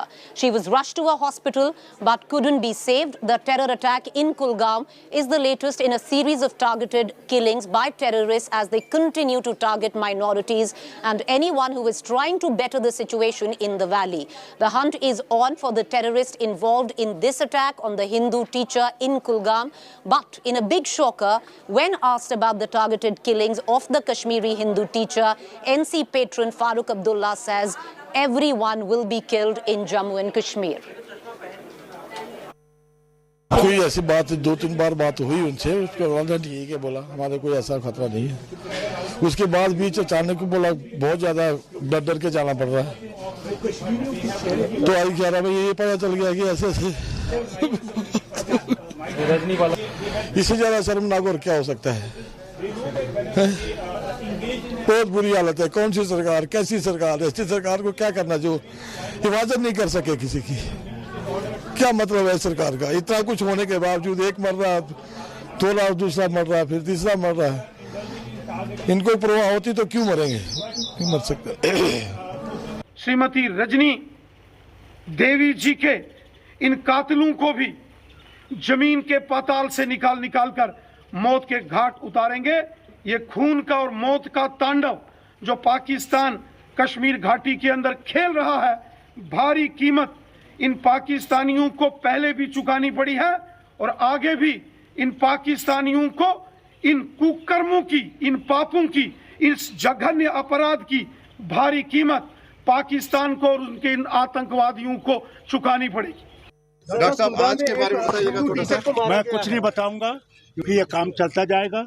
Election जब तक होते जाएंगे ये लोग हम लोगों को तंग करते जाएंगे। आपने उनके सही मानों में उनकी खिदमत नहीं की, आप तो सिर्फ सियासी रोटी सेकना चाहते थे उनको। इसी वजह से वहां पर वो कश्मीरी पंडित की हत्या के बाद कश्मीरी पंडित ने प्रोटेस्ट किया पूरा। तो इस सरकार की नाकामी हम खंडन करते हैं, कंडेम करते हैं किसी किस्म का वायलेंस जो भी होगा, मगर जिम्मेदारी तो मोदी सरकार की है कि वो नाकाम साबित हो रही वहां पर।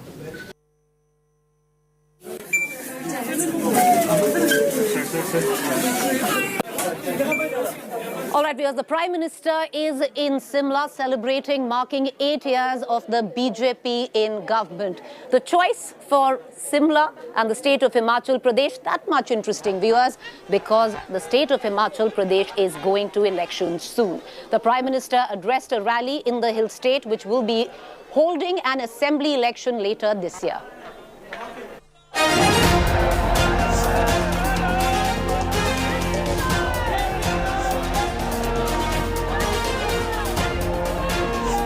A grand welcome, showering of petals, and a mammoth crowd cheering Modi Modi.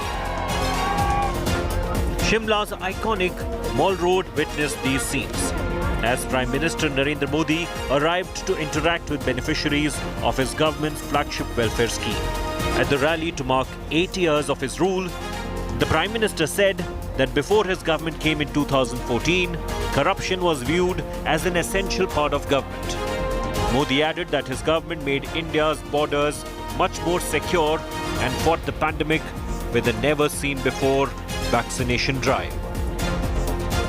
2014 से पहले देश की सुरक्षा को लेकर चिंता थी। आज सर्जिकल स्ट्राइक, एयर स्ट्राइक का गर्व है। हमारी सीमा पहले से ज्यादा सुरक्षित है। जब सेवा, सुशासन और गरीब कल्याण का लक्ष्य हो तो कैसे काम होता है, इसका एक उदाहरण है direct benefit transfer scheme. DBT के माध्यम से, डायरेक्ट बेनिफिट स्कीम के माध्यम से 10 करोड़ से अधिक किसान परिवारों के बैंक खाते में सीधे 21,000 करोड़ रुपए ट्रांसफर हो गए। हमने दूर सुदूर पहुंचकर लोगों को वैक्सीन लगाई है। देश करीब 200 करोड़ वैक्सीन डोज के रिकॉर्ड स्तर पर पहुंच रहा है। खातों तक पहुंचाने की। In poll-bound Himachal, the Prime Minister also released 21,000 crore rupees as the 11th installment of the Kisan Samman Nidhi for 10 crore farmers. Prime Minister invoked social security, economic situation, at the same time talking about air strike, surgical strike and border security of this nation. At the same time, he also praised the Chief Minister of Himachal Pradesh and his governance. Clearly, it was a poll bugle for the Himachal Pradesh, which is going for the assembly polls within 6 months. As Shimla's iconic ground with Ashok Banod, I'm Ashutosh Mishra for India Today. With that, viewers, I'm going to go into a quick break on 7 at 7. Do stay with me. On the other side is our fact check segment.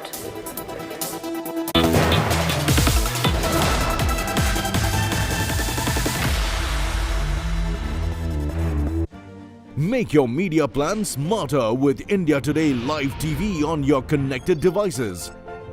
Amplify your brand with 100 million smart internet viewers. To advertise, mail us at sales@aajtak.com or call 9999892171.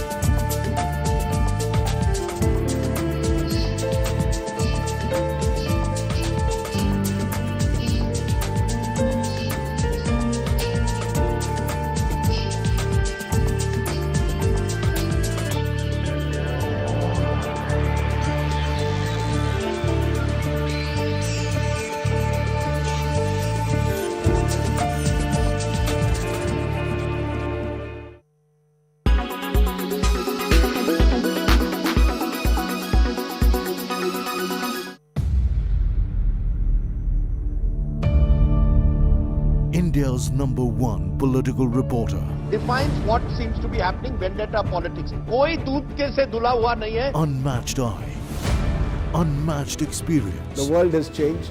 My black hair has become grey as well. And with unmatched passion for the story. Do not monopolize the conversation. When it's 100% pure prime time. It's News Today with Rajdeep Sardesai. Monday to Friday, 9 p.m. Only on India Today TV. You are watching India Today. It's the race to the Rajya Sabha. The Congress and the BJP have both released their list of candidates. But both lists controversial. For the Congress, the charge is that the Congress has picked Coterie over caliber. For the BJP, the charge is that there is no minority face. Decoding the Rajya Sabha candidate list of both parties, 7:30 p.m. on To The Point.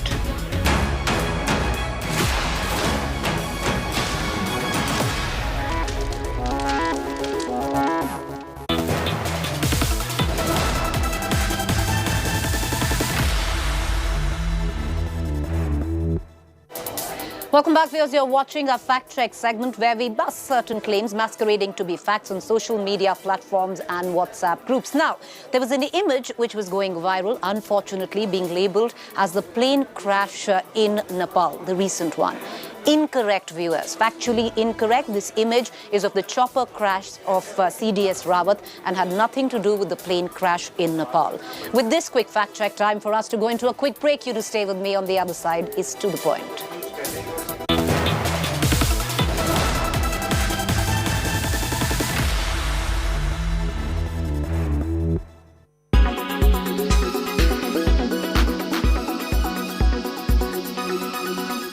So it seems like Ukrainian forces have found yet another way to trick Russian troops. They've been placing mannequins in war-torn Kharkiv. Now, when we talk about mannequins, you would obviously think about mannequins which are placed outside stores to showcase their best clothes. But Ukraine took mannequins and dressed them up in full combat gear. The dummy you see here is made to look like it's peeking from behind a cover. In this case, it's peeking from behind a tree. They have been dressed in full combat gear just like a soldier would during warfare, and it's armed as well. Using decoy troops is not new to the military. Experts claimed that decoy troops are quite effective against helicopters and aircrafts that will obviously not be able to tell the difference from a height, whether it's a mannequin or it's an actual soldier. Targeting these dummies is a waste of effort and ammunition. In fact, the Russians have done it throughout the war to trick Ukrainian soldiers. Russia has also alleged that Ukraine has used mannequins to fake dead bodies to trick the international community. A US-based Institute for the Study of War stated that Russians have appeared to be retreating from Kharkiv, but they are attempting to replace troops with proxy forces or mercenaries. So given the retreat, it seems to appear that Ukraine has won the battle of Kharkiv. Now, as far as the mannequins are concerned, nobody really knows who placed these dummies in strategic positions, but whoever did clearly has a strategic sense of combat.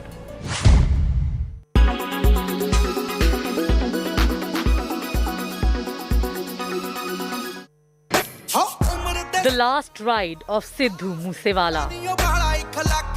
Singer hailed as Surma. Angry fans jeer Punjab police. His body still, but his songs echo. Rab Rakha Moosewala. Big focus on News Track. It's the race to the Rajya Sabha. The Congress and the BJP have both released their list of candidates, but both lists controversial. For the Congress, the charge is that the Congress has picked coterie over caliber.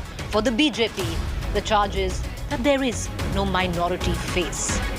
Decoding the Rajya Sabha candidate list of both parties, 7:30 p.m. on To The Point.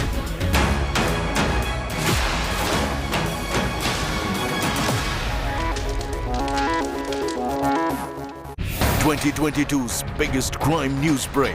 Popular Punjabi rap star and Congress leader Sidhu Moose Wala was shot dead on Sunday. Terrifying gangster hit on a superstar. Visuals of the star vehicle is a witness to the dastardly attack. India Today, relentlessly first at every step. Sidhu Moose Wala was targeted by these two dreaded gangsters. With Moosewala's family, fans, friends and foes. Who is this man and what is the gang that he has run? Banduk, Bishnoi, Badla and Bhagwan. No angle untouched. India watching Moosewala murder coverage. Only on India Today.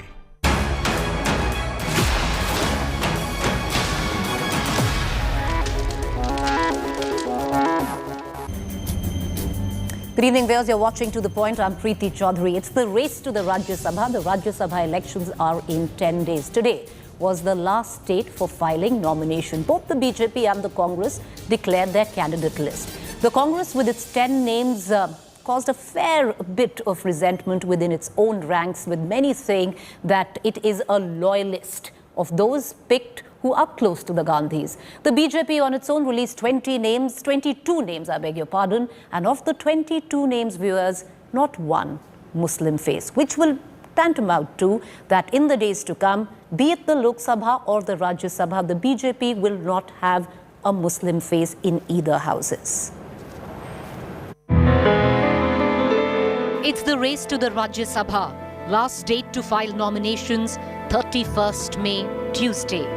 The Congress has announced its list of 10 candidates. The BJP has announced its list of 22. For the Congress, it's a list of resentment within the party and severe criticism of the names that made the cut, and most of it coming from within the ranks. ये Rajya Sabha parking slot बन गई है और जिसकी ऊपर ठीक होती है उसको राज्यसभा मिल जाती है, तो इसलिए इस चीज पे भी बहुत गंभीरता से विचार करना चाहिए कि क्या इस देश को राज्यसभा की जरूरत है भी कि नहीं. The Congress has fielded Rajiv Shukla and Ranjit Ranjan from Chhattisgarh, Ajay Makan from Haryana, Jairam Ramesh from Karnataka, Vivek Tankha from Madhya Pradesh, Imran Pratap Gadi from Maharashtra, Randeep Singh Surjewala, Mukul Wasnik and Pramod Tiwari from Rajasthan, P. Chidambaram from Tamil Nadu. The party slammed by its own for its outsider Rajasthan candidates, none of whom hail from the state. प्रत्याशी तय करना party का अधिकार है, लेकिन राजस्थान के किसी भी कांग्रेस नेता और कार्यकर्ता को प्रत्याशी नहीं बनाने से राजस्थान के लोगों में गहरी निराशा है. The party denied tickets to veterans like Ghulam Nabi Azad, Kumari Selja and Anand Sharma. However, other expectants who lost out, like Pawan Kheda, known for his feisty defense of the party line in TV debates, expressed his disappointment with a Hindi tweet after the Congress released its list of 10. Maybe there is something missing in my penance, he tweeted. To get carried away by personal ambition or to get carried away by emotion is a luxury we can't afford. यह लड़ाई लंबी है, हमारी विचारधारा की लड़ाई है. अपनी विचारधारा को मजबूती दें और उस जहरीली विचारधारा को हराएं. यह संभव है. Former actor Nagma too tweeted out that her 18-year-old penance meant nothing. Both Nagma and Pawan Khera later reconciled by tweeting congratulations to those picked. While the Chintan Shivir of the Congress party in Udaipur promised sweeping structural changes, the coterie over caliber list of Rajya Sabha nominees underlines what is now said too often: the more things change in the Congress, the more they remain the same. While the BJP has released its list of 22 names as candidates, none of them are Muslims. The criticism comes for the party: no minority representation. The 3 BJP Muslim MPs in Rajya Sabha, Mukhtar Abbas Naqvi, Said Zafar Islam and MJ Akbar, are completing their tenure soon but haven't been renominated. This means that the BJP will soon have 0 MPs in either Rajya Sabha or Lok Sabha in the parliament. The BJP's no Muslim representation is glaring. However, the party seems to have done better in terms of tribal OBC representation of those who have their ear to the ground. Not so much like the Congress, where the list reads out as a list of darbaris. The election to Rajya Sabha take place on the 10th of June. Bureau Report, India Today. All right, viewers, 2 lists out. What does it mean for the Congress party and the Bharatiya Janata Party as well? Like many accusing the Congress of possibly picking coterie over caliber, and where the BJP is concerned, not one minority or a Muslim face. That would mean both houses, Lok Sabha, Rajya Sabha, will not have a single Muslim face where the BJP is concerned. I want to cut across to our panelists this evening. Rashid Kidwai, senior journalist, joins us. So does Rajdeep Sardesai, our consulting editor. He's in the studio with me. Rahul Srivastav, national affairs editor, is also with us. Rajdeep, if you have to compare between the Congress and the BJP in the choices that they have made for their candidates for the Rajya Sabha, what would you say? In simple words, one party has worked as a political party. The other party has worked as a loyalist party. That's the big difference. One party has been very, very political in its choices, used social engineering where possible, strong Dalit OBC representation in the BJP's list. If you look at the Congress's list by contrast, it's run more like a private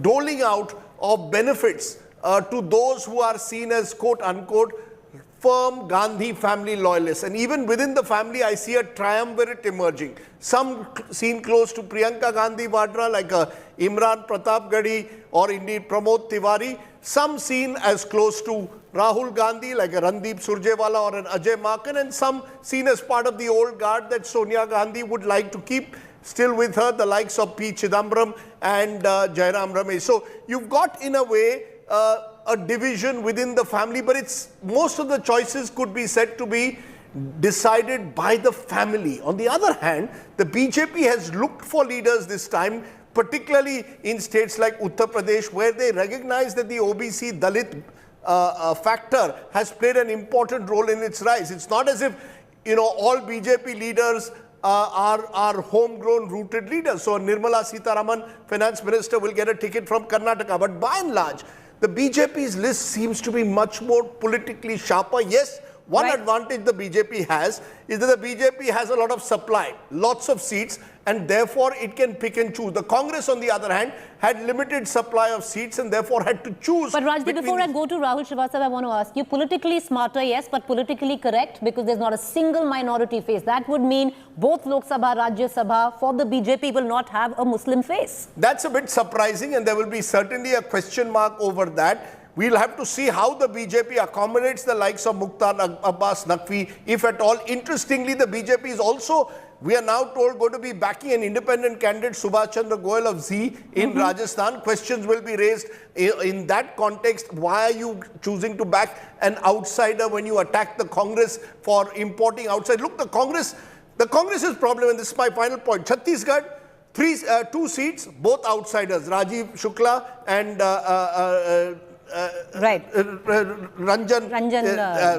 Ranjita Ranjan in Chhattisgarh. 3 seats in Rajasthan, going to the polls next year like Chhattisgarh, all 3 outsiders. When outsiders or so-called outsiders are preferred, not that the Rajya Sabha has any bar against outsiders, but what's the message you're sending to your cadres just before a major election? That's why I said, I don't think that the Congress has looked at this list politically as they promised to do during the Udaipur Chintan Shivir.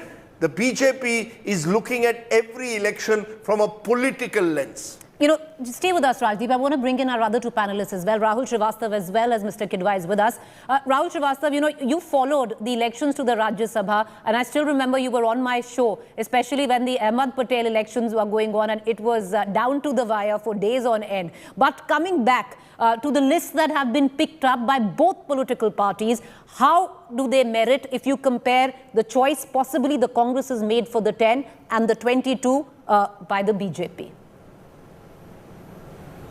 See, Preeti, I will dare to slightly disagree with Mahapandit of politics, Rajdeep Sardesai. Actually, there is a similarity between what the BJP and the Congress have done. Both are consolidating, but consolidating for whom? The BJP is consolidating for the party for the future. The Congress is consolidating for the family. The problem for the Congress is that where does the Congress go from here on? It is right from the Chintan Shivir, you see, the entire exercise has been to keep the flock together, whosoever is with them, and perhaps to emphasize the supremacy of the first family. And that is why this entire exercise of taking Dilliwala to Haryana and Delhiwalas to Chhattisgarh, this entire exercise is basically to cover over the kind of fissures which exist in the Congress party. So it does not help the Congress politically in future. It helps perhaps the first family. And while the BJP with its social engineering, see, when you bring in the element of Muslim, there will be no Muslim MP in the 2 houses. Well, that's an accepted fact when BJP didn't field Muslim candidates in UP. The fact is that the BJP has come to terms with the fact that Muslims are not going to vote for it. Having a Muslim in the Council of Ministers or IMP does not bring them any dividends. But there is one fact, that if you talk about Mukhtar Abbas Naqvi, he's a minister and the BJP will not like to let him go. There are certain openings, say the by-election for Rampur, he is from Rampur, he could be fielded from there.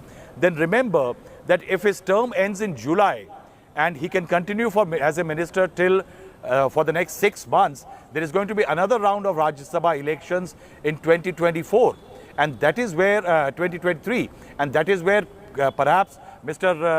Naqvi can be accommodated. But that's not the deal breaker for the BJP. What the BJP is trying to send out a signal. You look at the entire Rajya Sabha map for the BJP. You have OBCs and weaker sections, 6 of them in UP. In Bihar, you have 1.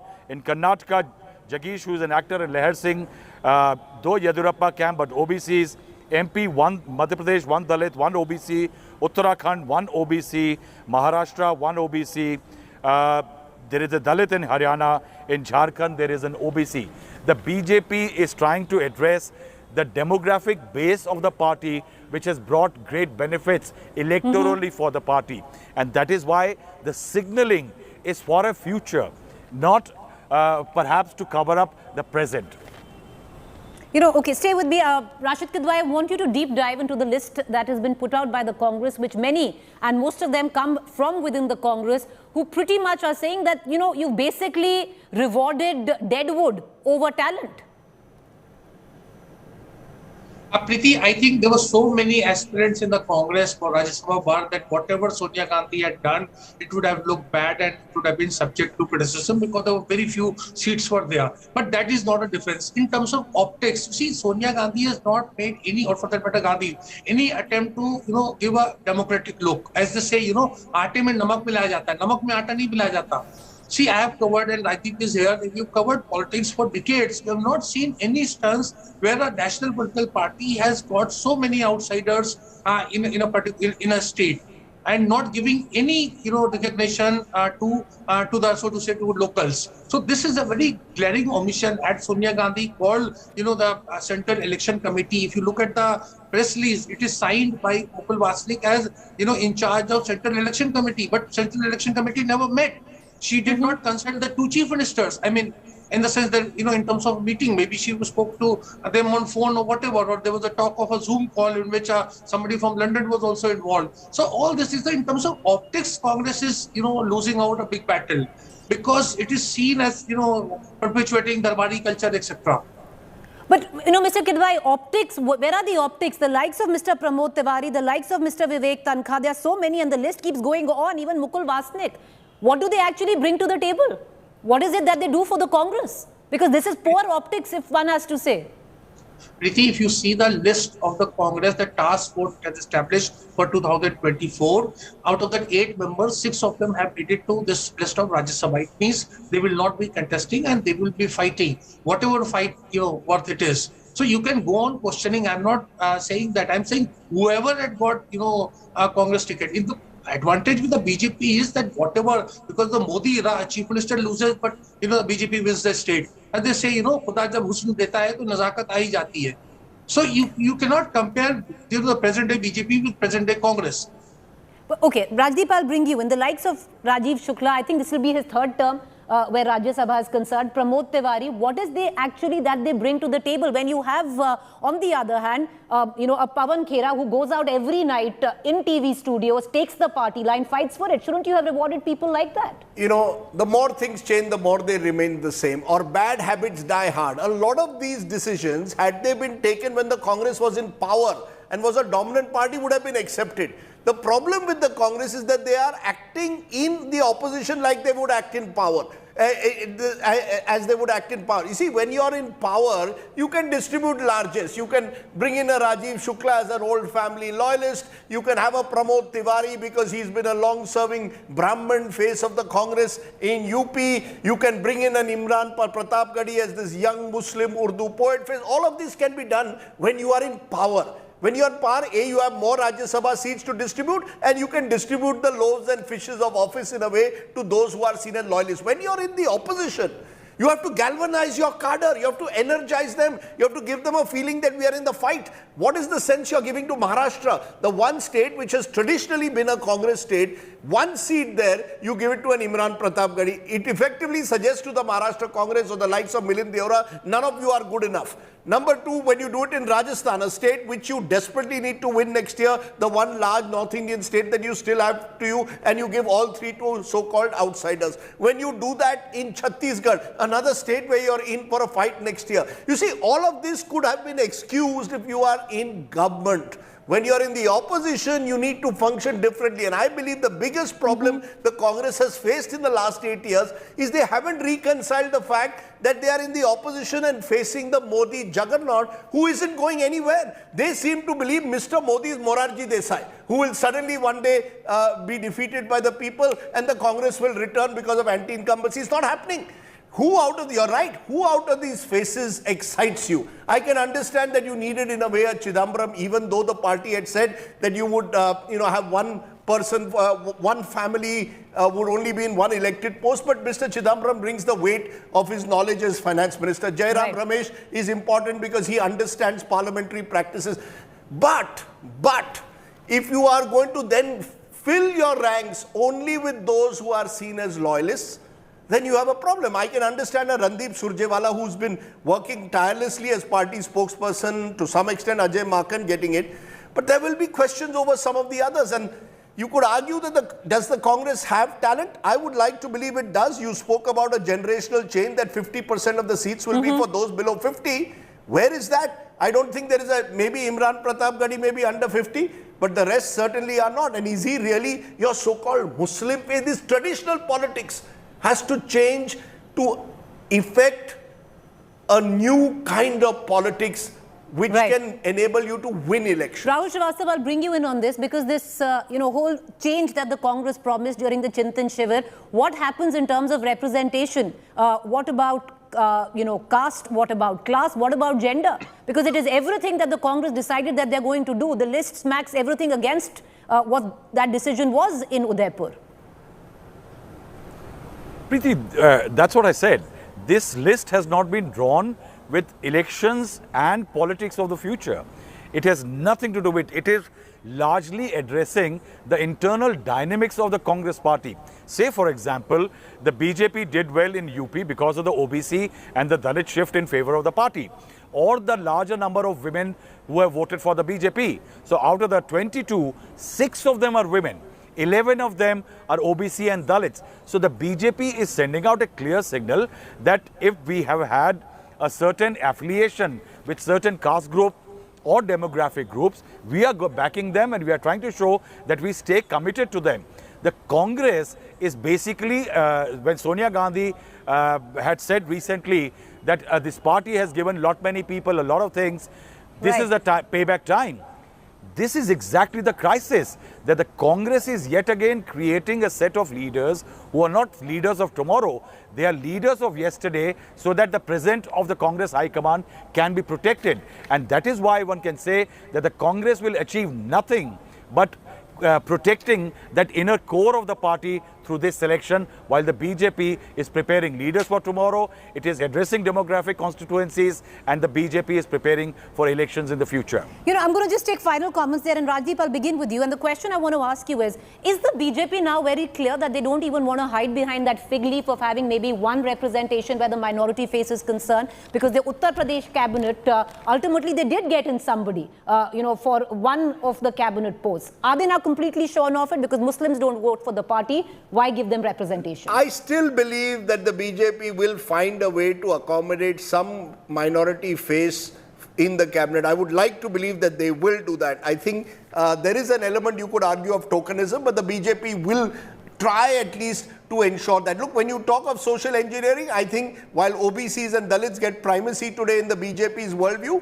there will always be some space kept by the party for the minorities. I think the bigger picture is simply this, Preeti, of this, that the BJP looks at everything from political cost benefit, looking at the next election. The Congress is looking at, as Rahul rightly said, how can we keep our inner party dynamics intact? How can we ensure that everyone who is restive is in some way placated or not? And those who are out will perhaps now look for other pastures even within the Congress. Well, Anand Sharma is one which is being talked about. But Rahul, talking about the BJP's choice here, or not picking a Muslim face, at least till now, what happens to that whole Sabka Saath, Sabka Vikas? Because somewhere down the line, if you've completely shown off that right now, you're accepting that it is not Sabka Saath, Sabka Vikas.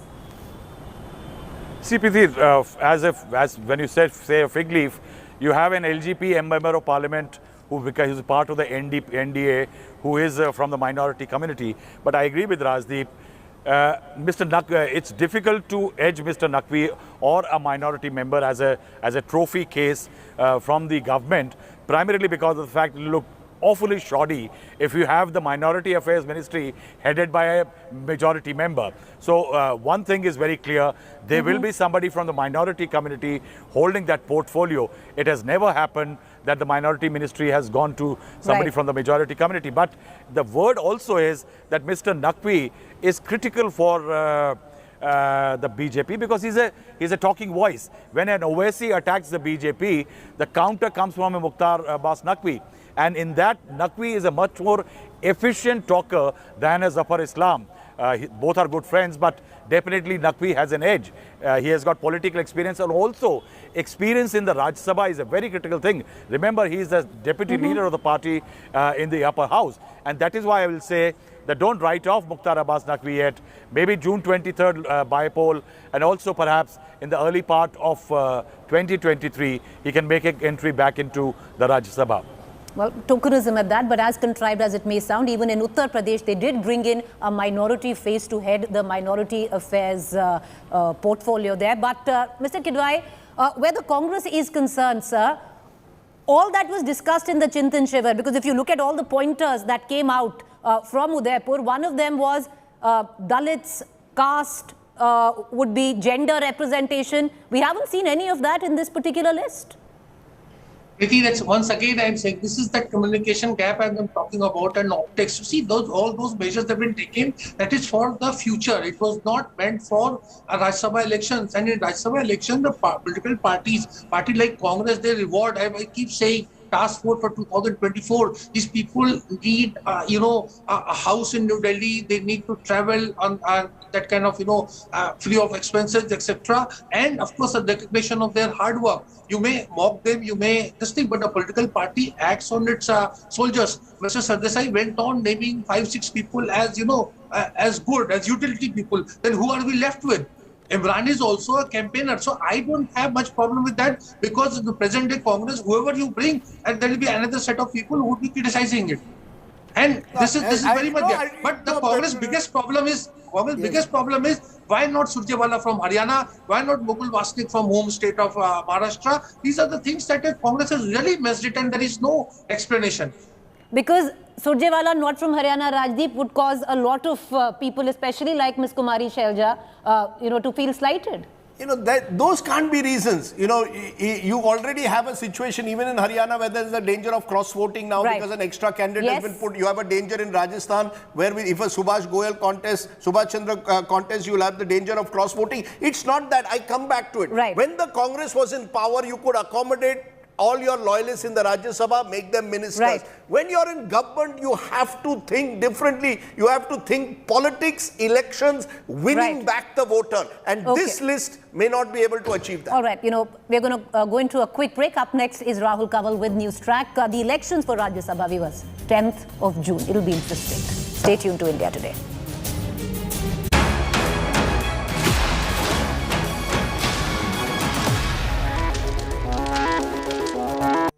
2022's biggest crime news break. Popular Punjabi rap star and Congress leader Sidhu Moose Wala was shot dead on Sunday. Terrifying gangster hit on a superstar.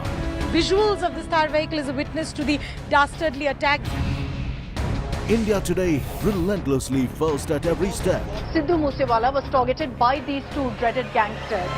With Moosewala's family, fans, friends and foes. Who is this man and what is the gang that he has run? Banduk, Bishnoi, Badla and Bhagwan. No angle untouched. India watching Moosewala murder coverage. Only on India Today.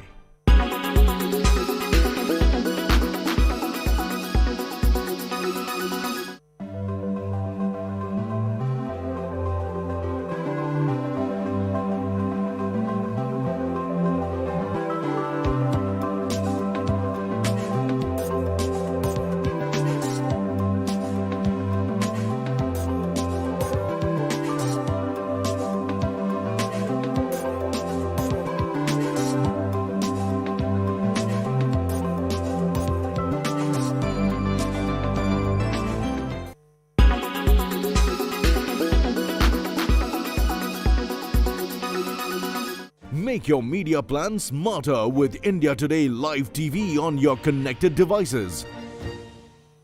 Everyone's busy finding what's trending. You're busy finding out why.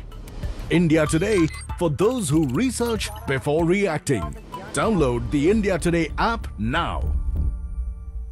Make your media plan smarter with India Today Live TV on your connected devices.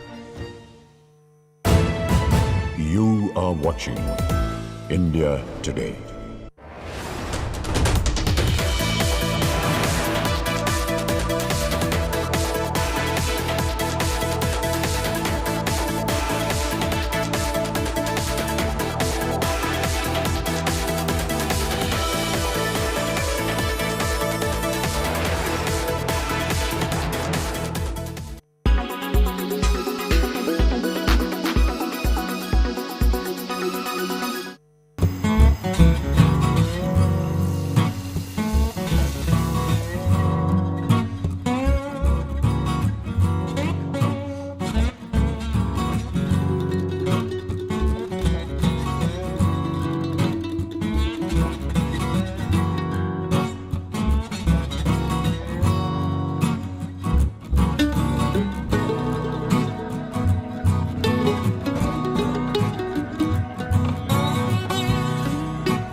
Make your media plan smarter with India Today Live TV on your connected devices.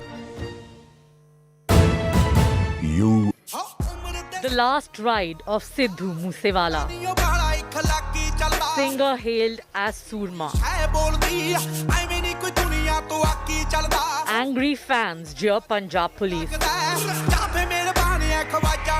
His body still, but his songs echo. Rab Rakha Moosewala. Big focus on News Track. 2022's biggest crime news break. Popular Punjabi rap star and Congress leader Sidhu Moose Wala was shot dead on Sunday. Terrifying gangster hit on a superstar. Visuals of the star vehicle is a witness to the dastardly attack. India Today, relentlessly first at every step. Sidhu Moose Wala was targeted by these two dreaded gangsters. With Moosewala's family, fans, friends and foes. Who is this man and what is the gang that he has run? Banduk, Bishnoi, Badla and Bhagwan. No angle untouched. India watching Moosewala murder coverage. Only on India Today.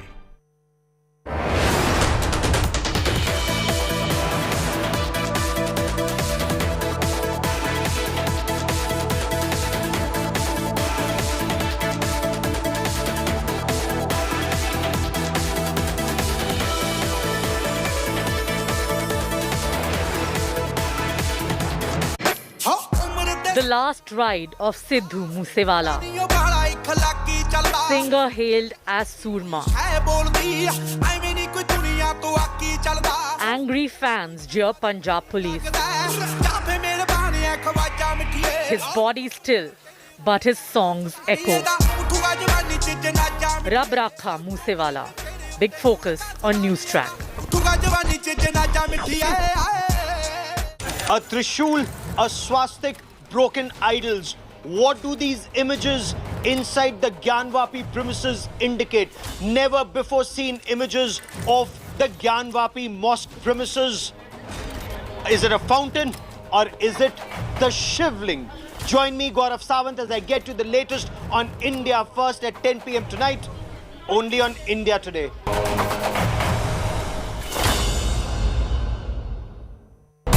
Presented by RP Sanjeev Goenka Group. Growing legacies. Powered by NECC. Sunday Hoya Monday, Rose Khao Ande. Co-powered by only OLX Autos gives the best price for your car.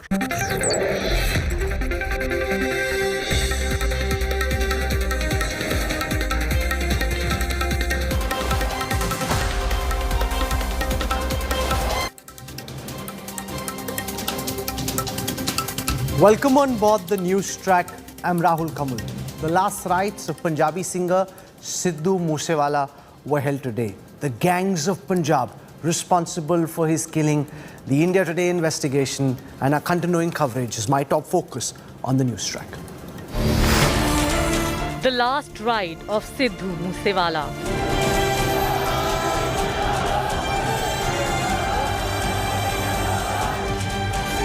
Singer hailed as Surma.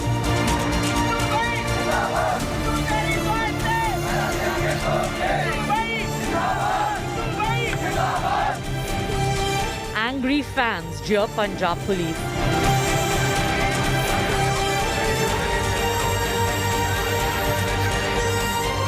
His body still, but his songs echo.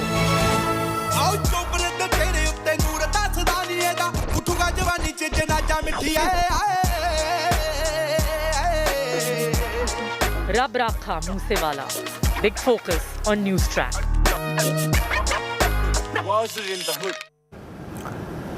Here's a look at the headlines we're tracking on the news track. First arrest in the Sidhu Moose Wala case.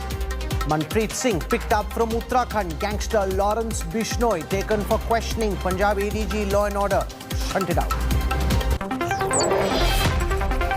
Delhi Health Minister sent to 10 days of ED custody. Arvind Kejriwal calls the case against his minister Farzi. Controversy erupts over the Gyan Vyapi survey tapes. Both sides claim they haven't leaked the survey videos. Owaisi questions how pictures became public. Narendra Modi's mega Shimla blitz on the 8th anniversary of his government. Prime Minister interacts with beneficiaries of government welfare schemes, gives 21,000 crores to 10 crore farmers. India's GDP grew by 8.7% in FY22. Economy grew by 4.1% in the fourth quarter of 21-22.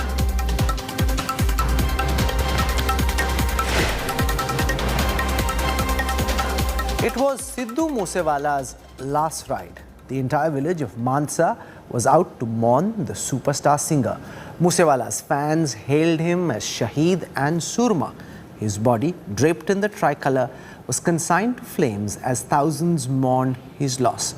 But even as the singer rests in peace, a stunning new video of the shootout that killed him has emerged, where bullet after bullet is seen being fired after Moosewala. For 2 minutes, all you hear are shots ringing as standers-by scramble to safety. The big question: who ordered this hit? Who benefits from the murder, and why?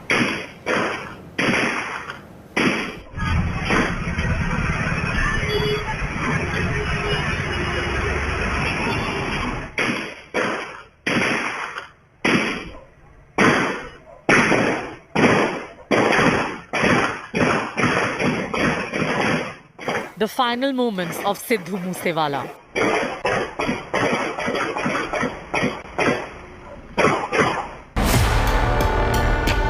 The cold-blooded murder caught on camera. The footage shows the gunman trail Moosewala's jeep, which is not in the frame. Moments later, at an intersection, the attackers rained bullets. People can be seen fleeing to safety. The video of the murder emerged on the day Sidhu Moosewala was laid to rest. Thousands turned up to say goodbye to their idol. Bidding adieu to their 28-year-old son, his parents were inconsolable. Passion ran high outside Moosewala's residence as fans gathered in disbelief at the murder of one of Punjab's most prolific singers. His fans were unable to conceal their emotions.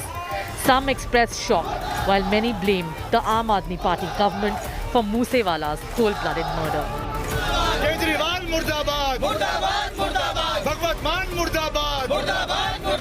The opposition continues to mount heat on the Bhagwant Mann government for downgrading Moosewala's security. ये एक state sponsored murder है जिसके लिए आम आदमी party की सरकार पूर्ण तरीके से जिम्मेदार है। ये भगवंत मान भी आर्टिस्ट है, इसको आर्टिस्टों की इज्जत करनी चाहिए थी, इसने माथे पर कलंक लगा दिया। ये पंजाब को बर्बाद कर रहे हैं, ये पंजाब के नौजवानी को बर्बाद कर रहे हैं। A cornered Bhagwant Mann government has directed a judicial commission to probe the killing. Dreaded gangster Lawrence Bishnoi and his aides are suspects in the murder. 7 suspects were detained in Dehradun on Monday. Out of these 7, 1 is believed to be directly involved in the murder. Bureau Report, India Today.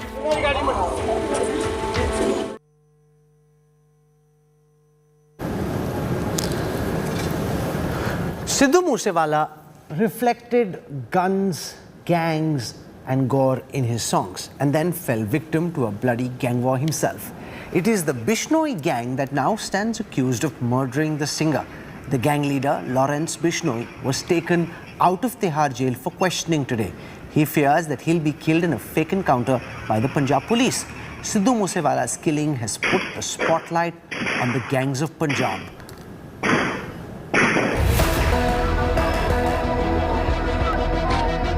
A superstar singer's last ride.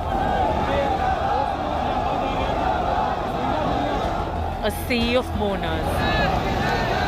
As the Punjabi rapper Sidhu Moose Wala rests in peace.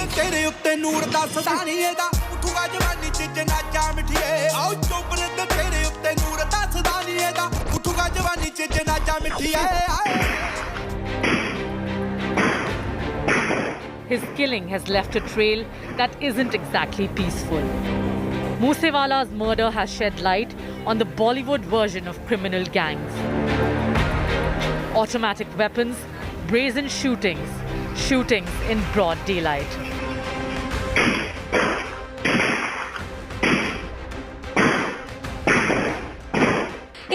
web of rival gangs spread across Armenia and Canada. Their operations running in North India, in Punjab, Haryana, Delhi and Rajasthan. Much like the operation of Daud and Chota Rajan in Mumbai. Police sources tell us that they work to extort money from Punjabi singers as well as fix their overseas concerts and handle their social media. Police sources tell us these gangs target Punjabi celebrities for extortion, fix their high-profile concerts overseas and social media promotions.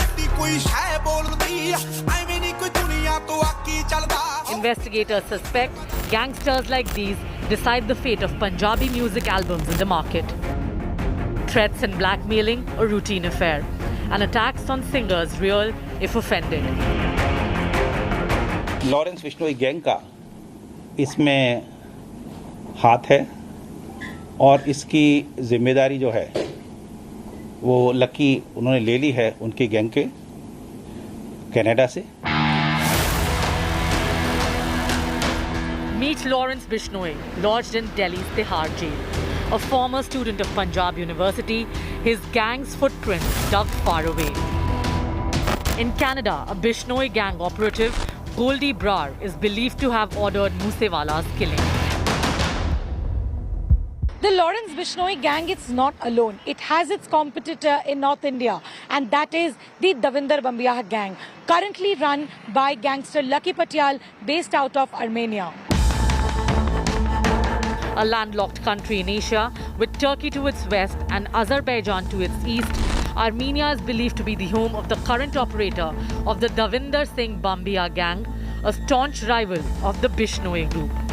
Bambiah was himself killed in 2016. 5 years later, his gang took responsibility for the murder of Youth Akali leader Vikramjit Singh Middukhera in Mohali, allegedly because of the slain man's association with the Bishnoi gang. And this man runs the Bambiah group from Armenia. Lucky Patyal on India's wanted list.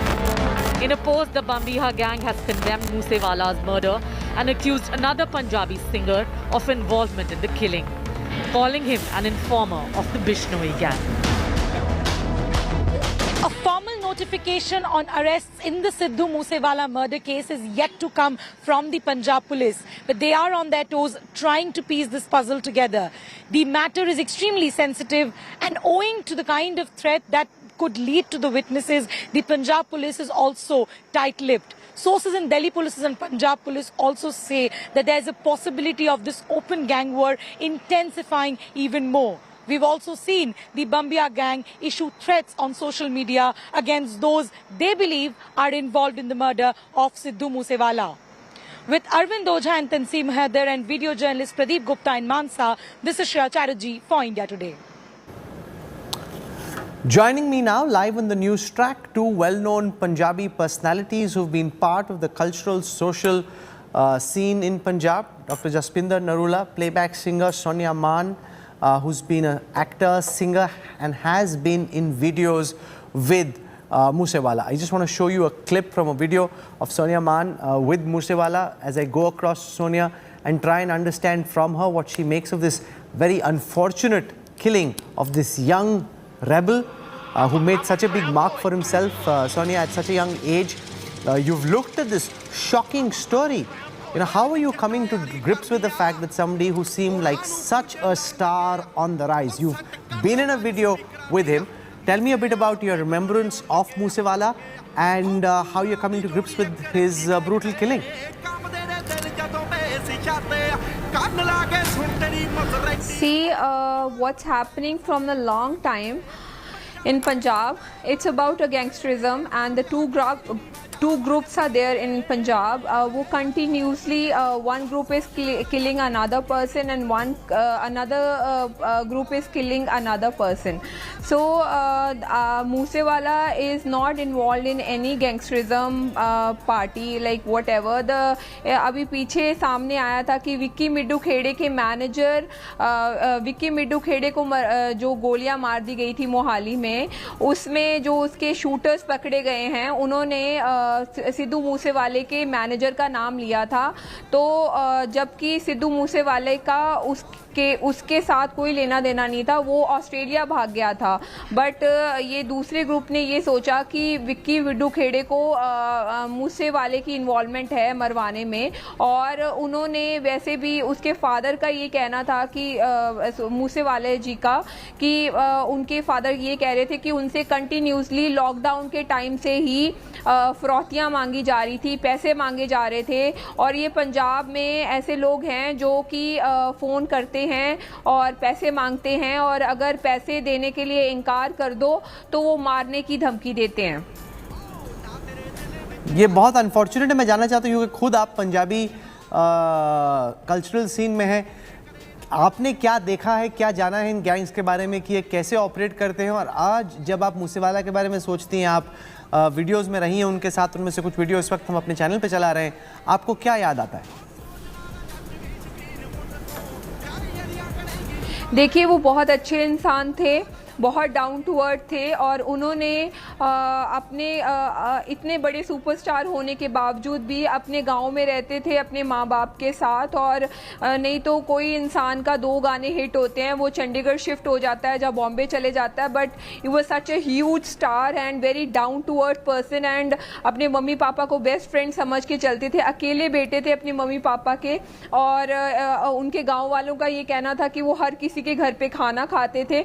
और last जब मेरी meeting हुई थी तो उनके दिल में था कि वो सोसाइटी को सर्व करना चाहते हैं, और वो पॉलिटिक्स के बिना नहीं हो सकता, तो यूथ को पॉलिटिक्स में आना चाहिए। और वो इस वजह से भी था क्योंकि उनको जब फ़ोन आते थे शो लगाने के लिए, गैंगस्टर्स जैसे किसी ने फ़ोन कर दिया तो बोला कि अगर उनका रेट 20 लाख है, तो अगर किसी ने बोल दिया कि नहीं जी आप 10 लाख में करो, नहीं अगर करोगे तो आपको गोली मार देंगे, नहीं, और मतलब इस प्रेशर में आके उनको अपना रेट कम करके कहीं काम करना पड़ता था। और बहुत सारे आई थिंक सो बहुत सारे सिंगर्स को भी करना पड़ता है, बहुत सारे लोग बात नहीं करेंगे।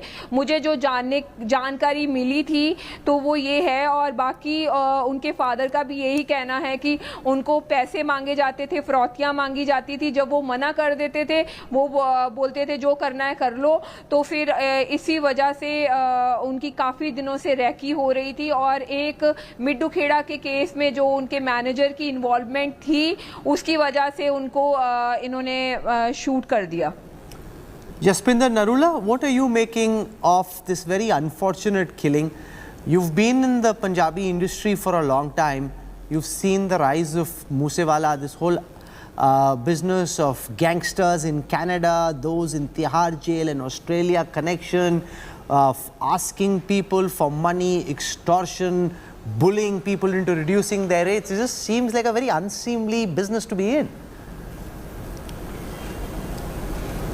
I am shocked. I'm shocked what is happening. This was never there in Punjab. I've lived such a long life, and all this years that I've worked, I have never seen such a thing. And I'm listening to this thing, and today I'm getting the real picture that it is something, because I live in Bombay. I keep going to Punjab, I keep going to Delhi for my work, and I keep meeting people, and but this kind of thing was never in my knowledge that this kind of atmosphere is there. And extortion and all that is happening with singers. How come everything is so, मतलब कुछ भी निकल के बाहर अभी तक क्यों नहीं आया? Why?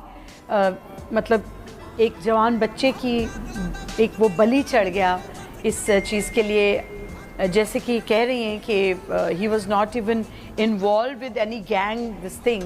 और उस बेचारे बच्चे का लॉस, सबसे पहले तो उसकी आत्मा को शांति मिले, वो जहाँ गया है उससे वहाँ शांति मिले, और उसके पेरेंट्स को ख़ास करके मेरी बहुत सहानुभूति है उनके साथ, और मेरा बहुत दिल अंदर से, क्योंकि वो बच्चा हमारा भी बच्चा था, हमारे लिए भी बच्चा ही था। जो भी मतलब जितने स्पैन में उसने काम किया, जैसा काम किया, उसने इतना नाम कमाया, जो भी उसका नाम हुआ, फ़ैन फॉलोइंग हुई, उसके लिए उसने जो मेहनत की है, जो कुछ भी है, मैं मतलब मुझे कोई गलत ना समझे जब मैं कोई बात बोलती हूँ, वो मैं इसलिए बोलती हूँ क्योंकि मैं बहुत सीनियर हूँ इन लोगों से, बड़ी हूँ मैं इनसे, माँ के बराबर हूँ, तो मुझे ये फील होता है, मुझे दिल जल रहा है अंदर, दिल दुख रहा है कि why this happened, you know, and for that mother. What strikes me in what Sonia is saying, Jaspinder ji, is that there could be other singers who are facing similar threats from these two gangs. What do you think needs to be done now? That's what I'm saying. They are quiet. That they are because quiet. they may be fearful of speaking up, that they could be gunned down as well. What would you expect from the police, from the state government? There should be a serious. Absolutely, there should be an action against this. The agencies should, you know, the security agencies should get into this and, you know, they should nip it in the bud and right away they should finish it off right now. Because people who are operating, I'm listening, somebody's in Canada, somebody's in Armenia, and here, yahan log mar rahe hain, khama mein. You know, this is a serious matter. Okay. And singers के साथ अगर ये हो रहा है, वो इतनी मेहनत से आगे बढ़ रहे हैं, this should not happen. This should be taken, a very serious action should be taken against this. Jaspinder Narula, Sonia Mann, please stay with me. I want to welcome to this broadcast now Yashovardhan Azad, one of our sharpest police officers. And in just a bit for a political perspective, Manjinder Sirsa of the BJP and Habad Singh Grewal of the Aam Aadmi Party. Remember the AAP government in Punjab facing serious fire for reducing Moosewala's security just ahead of his brutal murder. Yashovardhan Azad, as somebody who's tracked policing law and order throughout his career, what are you making of all that we know in the public domain so far? Moosewala's security being reduced, the fact that at this moment Central Intelligence Agencies say these are isolated, separate instances of violence, that they're not all linked to one large game plan to escalate violence in the state of Punjab. How are you reading what's playing out? It sounds very, very dangerous and very murky. Yes, given the atmosphere in Punjab and the sensitivity of it being a border state, these things are ominous signs.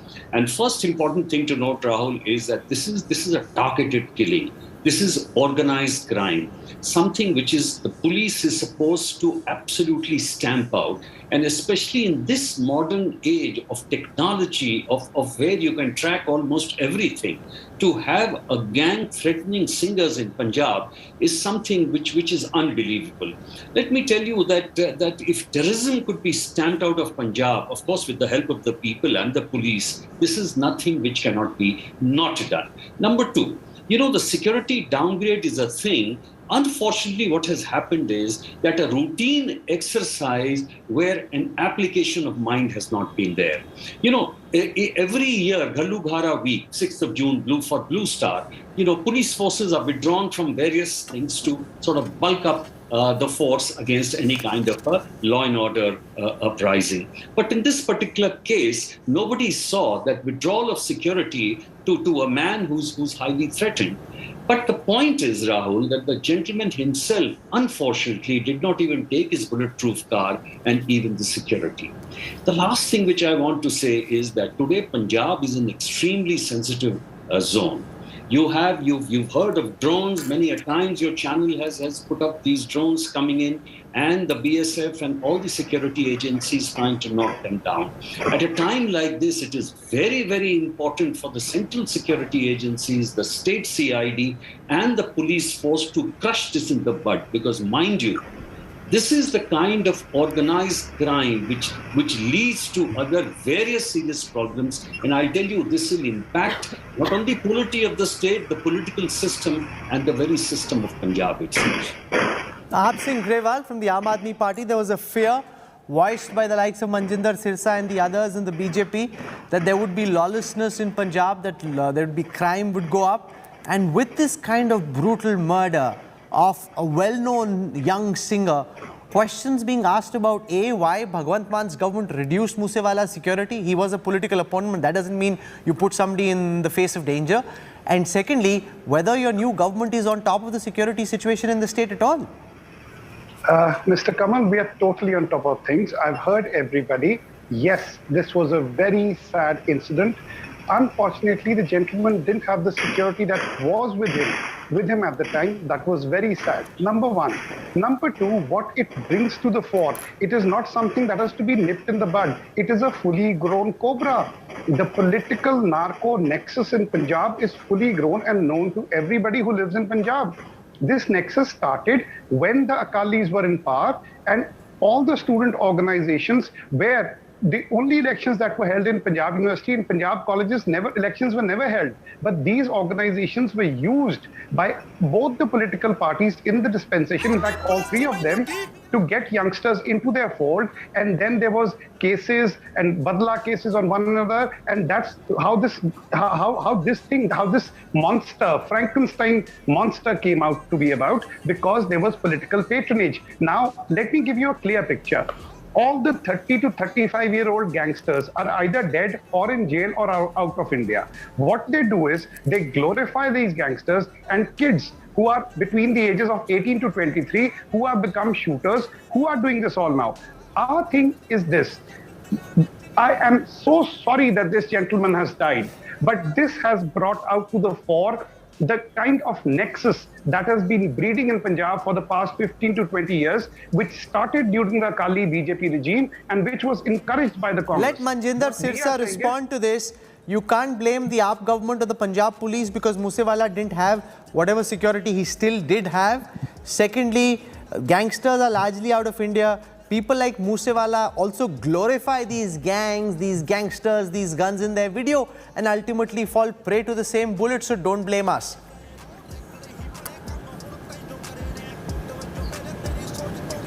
I don't know whether Grewal is really concerned about the security of Punjab. If it is so, Rahul, I must apprise you. Moosewala has a 12 gunmen, 12 gunmen the and 1 gypsy. It was withdrawn from 12 to 8 and then 8 to 4 and then 4 to 2. Now 2 gunmen were on a shift. So he actually has a 1 gunman. The second has to take a rest. No need not to say that.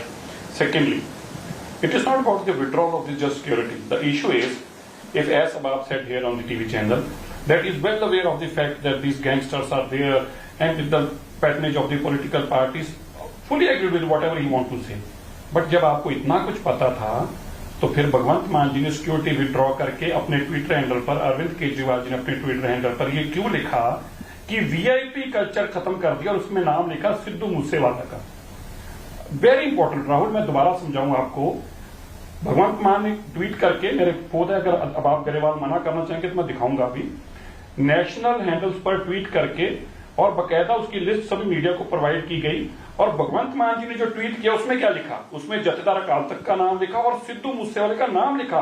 Singer Sidhu मूसेवाले का VIP status खत्म. अब आप बताएं, at one time you are saying कि ये blue star operation का anniversary थी, हमने इसलिए सिक्योरिटी विड्रॉ की. भगवंत मान कहते कि नहीं, ऐसा कुछ नहीं है, हमने तो वीआईपी स्टेटस खत्म किया और सिद्धू मूसेवाले का वीआईपी स्टेटस भी खत्म किया. डीजीपी पंजाब कहते हैं कि उसके पास प्राइवेट बुलेट प्रूफ गाड़ी थी, उनको वो ले जानी चाहिए थी. एग्रीड, अगर आप ये एंटीसिपेट करते हो नहीं देखेगा, उनको ले जानी चाहिए थी. इट मींस कि आप ये मान रहे हैं कि उनको इतनी थ्रेट थी that he should be travelling in a bullet proof car which is only जो प्रोटेक्टिव है Z+ उनके पास होती है. So it means that he was so. No, but this seems, Mr. Grewal, to have been done out of vendetta. The fact that Manjinder Sirsa has a point. If this wasn't being done to score political brownie points, then would state functionaries say this is against VIP culture? Remember, these are your political opponents. Moosewala fought the last elections on a Congress ticket, and therefore you're making it seem as if this is the Aam Aadmi ki sarkar, we are different from the Congress Akalis, and you're making a political point and you put this poor man in harm's way. You know what, Mr. Kamal, I totally understand. I am not running away from responsibility. I understand the lapses and I accept our responsibility. Well, it is very convenient for Mr. Sirsa to today blame the Akalis because he's with the BJP. But this culture was brought up in Punjab. Unfortunately, the culture is anybody who says 2 or 3 bad things gets 7, 8, 10 gunmen. Moosewala, of course, there was a slip-up. I am not saying there was no slip-up. I know I know this poor guy was caught in a whirlpool. Sometimes somebody made him fire shots. Sometimes somebody made him write some kind of dialogues against some other gang. This was a child. He was a young guy who was caught in the overall system, which was provided and built by the Akali BJP and the Congress government. They have used Punjab's youth to meet their political aims. In 2017, all the targeted killings were done by gangsters. The Maud Mandi blast was done by gangsters. Paji, system to तुसी change करने आए हो ना? I don't understand what you're saying. The whole point of the AAP government coming to power was that you change the system, not put young boys in harm's way. His blood is on your hands, sir. Of course, I am not running away from responsibility. System change करने आए हैं कमल साहब, system change करने आए हैं. लेकिन ये जो पुराना system है, कंवल जी पर he has not answered any answer to my question. रुकिए, जवाब तो देने दीजिए सिरसा साहब, जवाब तो देने दीजिए. ये जो बैकलैश हो रही है, क्या हो रहा है? ये क्या हो रहा है कि दो गुट हैं, कांग्रेस और अकालियों के बदमाश हैं, गुंडे हैं. अब पावर में नहीं रहे. अब जो क्रम्स रह गए हैं, क्या है? क्रम्स क्या है? कबड्डी लीग है, जिसका बाहर करोड़ों में पैसा लगता है. आर्टिस्ट हैं जिनके पैसे ये खाते हैं. हमने तो यहाँ पे तो हमने इनको खाने नहीं देने. अब वो कबड्डी के लीग के लिए कबड्डी के प्लेयर मरवा रहे हैं, आर्टिस्ट को डराने के लिए ऐसे काम कर रहे हैं. और हम ये आपको वादा करते हैं. ये Ahab Grewal, you've spoken. I want Manjinder Sirsa to make a quick response before I go back to Yashovardhan Azad. Go ahead, Mr. Sirsa. सो अब आप करेवाल इज वेरी क्लियर. वो कह रहे हैं कि भैया हम कुछ नहीं कर सकते, आप अपने बच्चों को बचा लो, बचा सकते हो. हमारे बस में कुछ नहीं रहा. पर अब आप भी चलो इतना ही बता दो, आपके बस में तो कुछ रहा नहीं है. लेकिन अब मेरे को बोलने दो. अब आपने अपनी बारी बड़ा बोल रहे थे, मेरे को बोलने दो आप जी.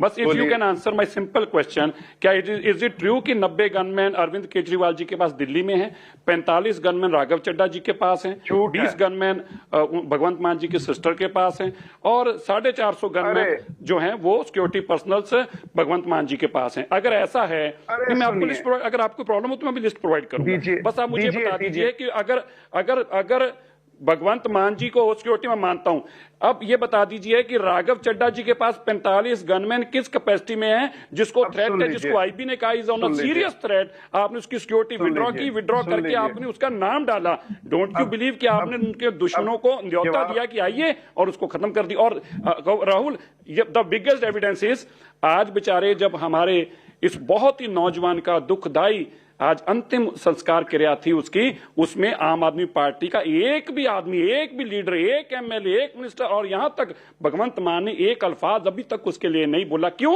क्योंकि सरकार अरविंद केजरीवाल चला रहे हैं. किसी का राइट ही नहीं है पंजाब में कुछ करने का. मैं उनको रिक्वेस्ट करता हूं अरविंद जी, ये सरकार भगवंत मान जी को चलाने dीजिए. वो पंजाबी हैं, उनको पता है पंजाब की प्रॉब्लम्स क्या है. अब आप गरेवाल जी जैसे लोगों को चलाने दीजिए, इनको पता है Arvind Kejriwal. Do you sir blame the state government? Because at the one side you've got the AAP claiming that there was a VIP culture, lots of non-deserving people. In my travels in Punjab, I've seen this personally. You wonder why this guy has these black cat security commandos and all kinds of armed personnel with him. They don't really need it. So it did become a status culture. But Moosewala did have threats to his life. Do you think the state government is also to blame? Rahul, political grandstanding apart, let me specifically point out that to understand this case and to solve this case and what to do after the case, you don't need to go into any history and geography of Punjab. What I want to say is that security exercise is a highly professional exercise where Punjab state government and the police, as you rightly say, has failed. The personal security division of Punjab needs to be empowered, needs to be skilled. In this particular case, when an Ambani, a rich man like Ambani has Z++ security, Sidhu is a very acclaimed singer. He also deserves security. You can of course make a marriage of the personal security and the state security. He can have his own bulletproof car. You can give him his PSOs. But if you know that there is a ransom in Punjab, there is a threat of this kind in Punjab, then his security should have been built around differently. And that is how it should be with other people who are under threat of the gang. Now, the last point which I want to make is when the politicians get into the act, when they try to take credit by saying that we have, thumb down security or reduce security, it doesn't do any good to anyone. The question is that, of course, there are MPs and MLAs who keep PSOs and employing them as vegetable vendors and their private work. But the point is, those who carry threat, like Sidhu, need a different kind of security arrangement. Sonia मान, अभी आपके spokesperson ये कह रहे थे कि मूसेवाला जैसे youngsters अपने गानों में गन्स दिखाते हैं, गैंगस्टर्स दिखाते हैं, ये पूरा कल्चर दिखाते हैं और फिर उसी गोली का शिकार होते हैं, क्योंकि एक तरीके से उसको ग्लोरीफाई कर रहे थे, उस कल्चर को दिखा रहे थे और इन्हीं को देख के युवा लोग पंजाब के गैंगस्टर्स बन गए। मैंने कब कहा सर ये? I'm saying no. You made the point that he showed gangsters, he showed guns. Mr. Kamal. No, one second. Let's hear what Sonia is saying. I think everyone heard what you said. Let Sonia speak, please. Let Sonia speak. Sonia ji, boliye. Number one, sir.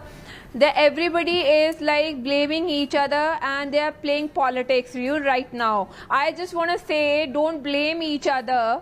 Number one, कि पंजाब की intelligence और CID कहाँ थी जब AK-47 से भी ऊपर की गन पंजाब में मिलती है, जिससे सिद्धू मूसेवाले को शूट किया गया है। एंड नंबर 2, अगर ये बात की जाए वीआईपी कल्चर को ख़त्म करने की, तो सिद्धू मूसेवाला एक वीआईपी थे और बहुत बड़े सिंगर थे। और दूसरी बात, अगर उनको शरेआम धमकियां मिल रही हैं, फेसबुक के ऊपर मारने की धमकियां मिल रही हैं और पुलिस को पता है, मानसा पुलिस को पता है, तो उनकी सिक्योरिटी विड्रॉल नहीं करनी चाहिए थी।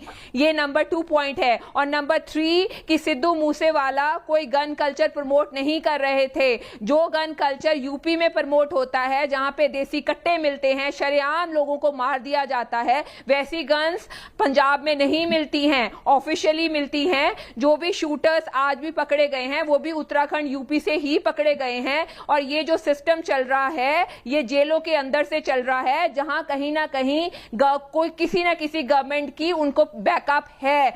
नहीं तो इंडिया की इंटेलिजेंस और सीआईडी क्या कर रही है कि कोई भी ग्रुप शरेआम डाल दे कि हमने जिम्मेवारी उठा ली है। Because a jail like Tihar jail is one of our most premier jail systems, and yet whether it is Sukesh Chandrasekhar, whether it is this Lawrence Bishnoi character, they're all inside Tihar jail. They somehow seem to find access to phones, if required weapons, they can commission hit jobs, and they can have people bumped off from inside Tihar jail. This is happening under your nose, on your watch. You also need to explain, Mr. Sirsa, what's going on.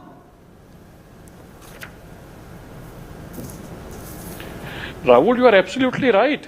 That is the reason Delhi police is raiding this Tihar jail every other day, and this jail is maintained and controlled by the Aam Aadmi Party, Satinder Jain, who is a jail minister of Delhi. Tihar jail doesn't come under the purview of Delhi government of India or Ministry of Home Affairs. But yes, if you remember, in a Sukesh case also, Delhi police को रातों रात red करना पड़ा और वहां पे जाकर उनके जेलर को अरेस्ट करना पड़ा, उनके डिप्टी जेलर को अरेस्ट करना पड़ा, सुपरिटेंडेंट जेल को अरेस्ट करना पड़ा। और अभी भी इन द सेम केस दोबारा जब ये हुआ लॉरेंस बिश्नोई का, तो फिर स्पेशल सेल दिल्ली पुलिस ने जाकर रेड की। ये बहुत बड़ी प्रॉब्लम है। मैं ये समझता हूँ कि आम आदमी पार्टी की ये जो एक उनका सोच है ना कि हमने फ्लेयर अप करना है, कि हमने सब कुछ कंट्रोल कर दिया। जैसे पंजाब है, तो आपको याद हो, they have spent almost 20 crore saying Punjab का लॉ एंड ऑर्डर 10 दिन में ठीक, 10 दिन में करप्शन पंजाब में खत्म, 10 दिन में सारे ड्रग माफिया देश छोड़कर भाग गए।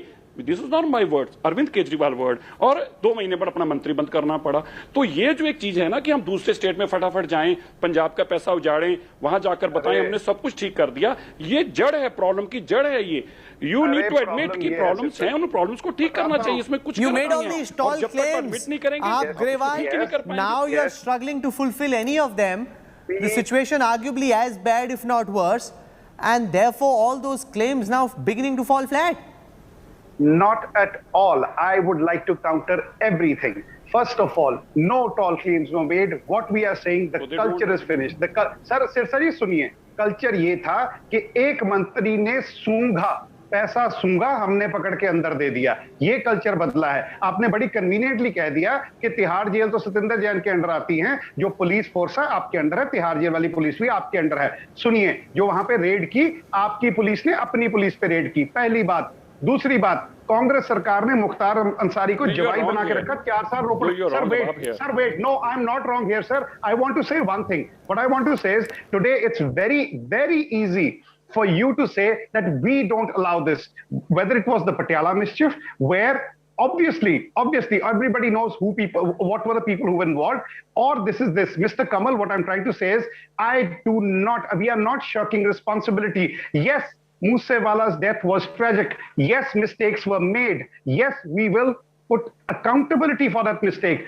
But we are trying to fight the actual problem, the actual disease here. The symptoms are what everybody can see, but the disease is the political patronage to the gangsters that was given in Punjab in the past 20 years. That patronage is finished, and now there will be a backlash. And I assure you, we are very sorry. We are very sorry for the death of this young, promising gentleman. But what we want to say is that when a few weeks back, Mr. Mann was saying, for Christ's sakes, let's control our lyrics. It was not for him, it was for everybody. In Punjab, they have propagated this culture, this macho culture where we pick up guns and we shoot. We are not like that. Raspinder Narula, respond to that. I have over here a comment from Bhagwant Mann where he's essentially asking youngsters with huge fan following to desist from using themes relating to violence and drugs, saying that, this would invite action. There should be some ethical codes for how you string your songs together, the culture that you propagate. And the AAP spokesperson, again, Jaspinder ji, referring to the culture that you're spawning and that culture ultimately leading to your death. Absolutely, I agree, and I'm listening to everything. I would say that definitely ये तो मैं पहले से ही कहती हूँ कि गानों में वायलेंस की, इन सब चीज़ों की कोई आवश्यकता नहीं है. We people are from classical field. We have learned classical, given our life, and इतने सालों से सिरसा जी भी जानते हैं, मुझे बचपन से सब सुनते आ रहे हैं कि मैंने इतने सालों में काम किया है, कभी भी एथिकली रॉन्ग काम नहीं किया. हमेशा हर चीज़ को, अपने सभ्यता को मैंने जो है बाकायदा उसको बरकरार रखा है. सो अभी ये जो चेंज आया है, इतना ड्रास्टिक चेंज आया, आज वैसे ये बात करने का कोई मौका नहीं है, क्योंकि हमने एक बच्चा खोया है और वो हमारा सबका बच्चा था. और मतलब बड़े दुख की बात है कि आज हम ये डिबेट कर रहे हैं उसके जाने के बाद. ये पहले ही हम लोगों को करना चाहिए था कि ये जो चीज़ें हैं, इनको फिर से मैं कहूँगी कि ये गन कल्चर और ये ड्रग्स और ये वल्गैरिटी और ये सब चीज़ें जो हैं, ये सब चीज़ें ख़त्म हो जानी चाहिए. Sonia, do you agree or disagree? The point that Jaspinder Narula and the AAP spokesperson make, that it's the culture that you propagate in your songs, gangsters, guns, bullets, and in the end, it's that same culture which took this young man's life. मैं पहले मैं ये कहना चाहूँगी, ये दो different बातें हैं. गैंगस्टर्स कोई गन कल्चर से पैदा नहीं होते.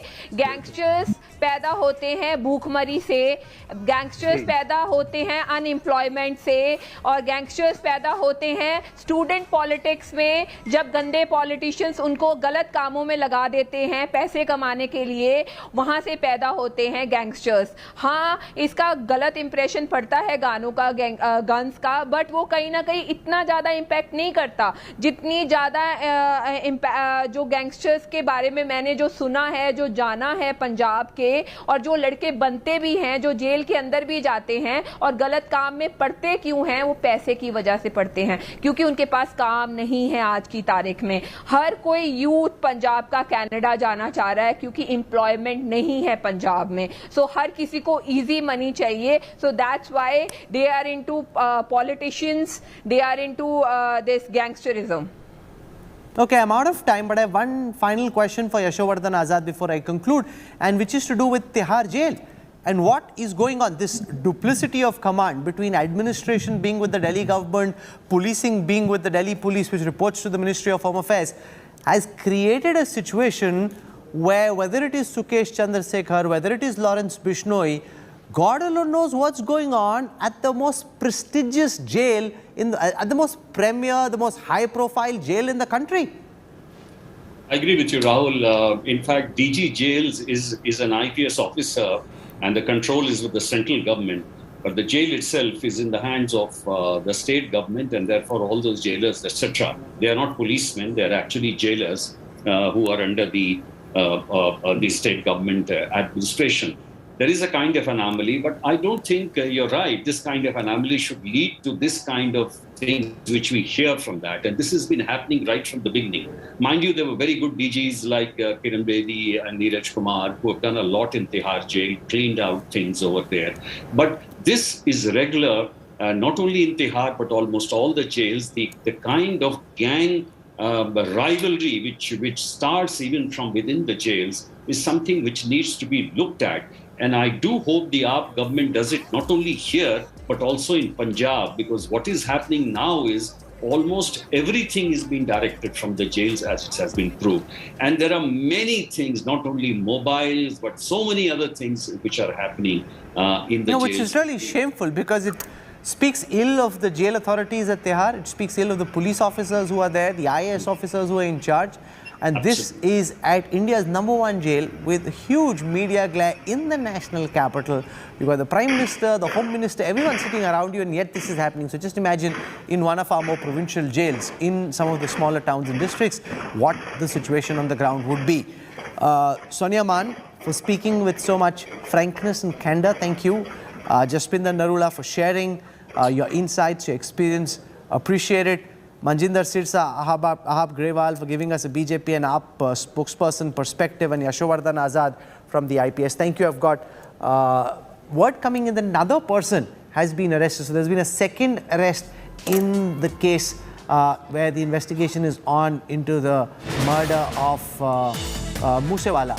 So a second arrest, this now of Manpreet Singh and a person by the name of Sharad, who've been arrested. They're both being grilled.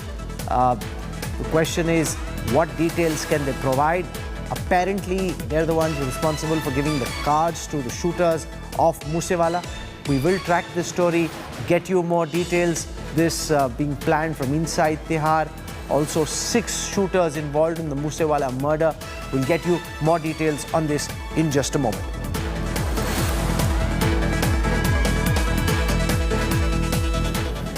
If you thought that the gangs of Punjab are confined only to the state, think again.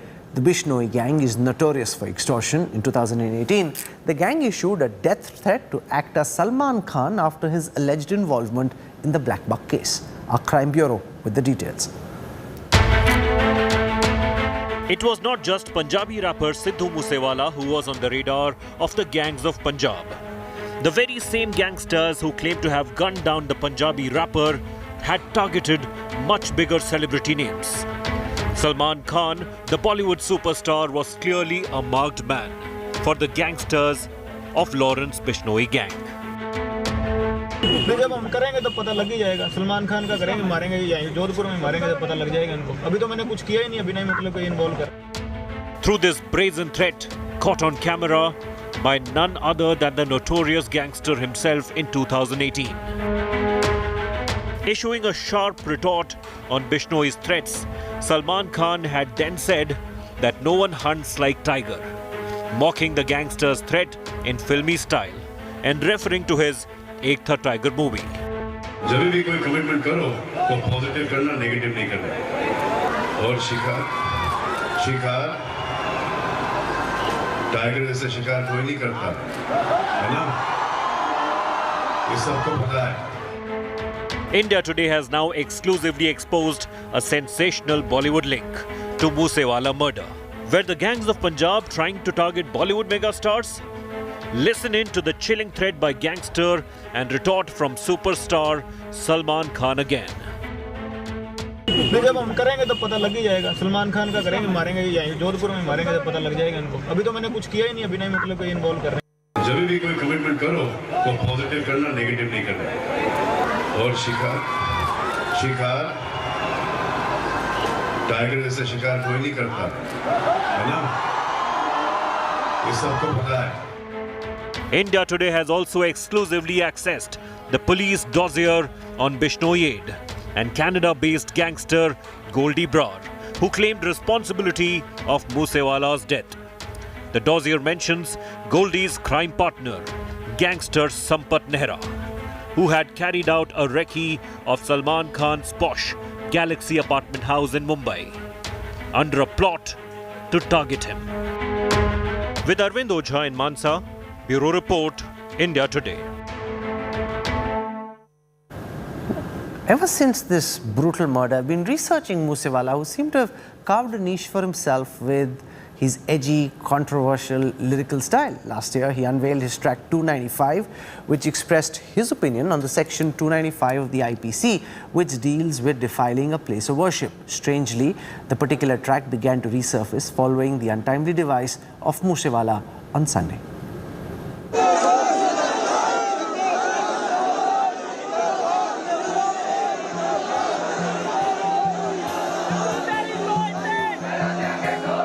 Love, adulation and grief. Punjabi rap icon Sidhu Moosewala got a teary farewell from thousands of doting fans who turned up from all across the state to mourn his untimely death.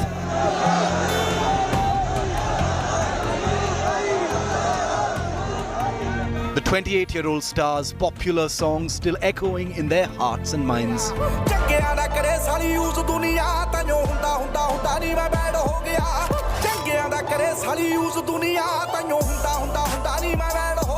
But some of those very songs, which Sidhu Moosewala immortalized in his soulful tone, have an uncanny echo in his short but eventful life and also in death.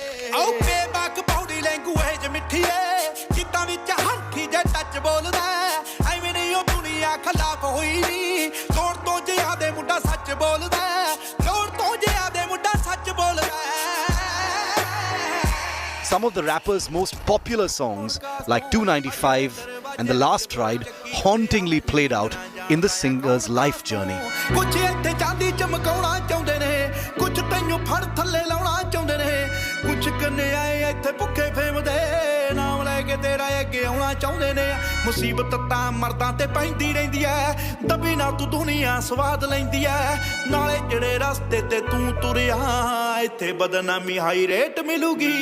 Last year, he unveiled his track 295, based on Indian Penal Code Section 295, dealing with religious sacrilege.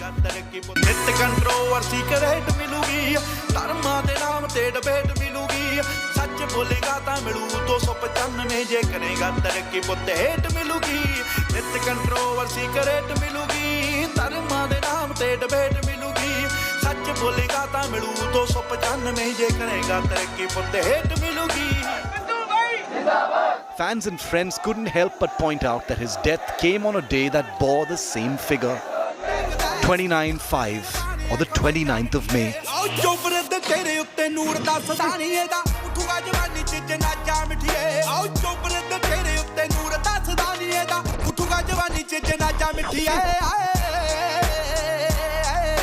Another irony lies in Moosewala's song The Last Ride, which depicted a similar murder of American rapper Tupac Shakur in the 90s at the young age of 25. Singer Tupac too was gunned down while sitting in the front right-hand seat of his car. That murder was eerily similar to Moosewala's killing. The song The Last Ride had Moosewala singing verses saying he too would die young but would be immortalized.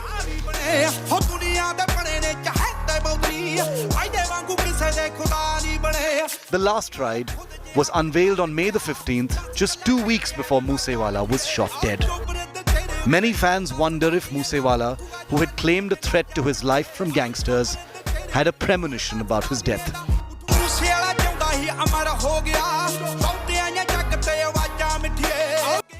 Ironically, Sidhu Moosewala, who was known for his gangster rap and love for guns, was executed gang war style.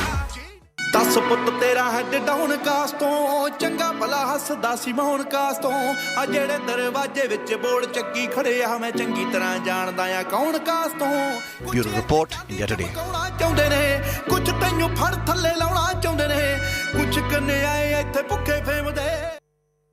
Moosewala's Last Ride, a story drenched in irony. I'm slipping into a quick break. When we come back, Prime Minister Modi kickstarts the BJP's campaign in Himachal Pradesh ahead of elections later this year. Details on the other side.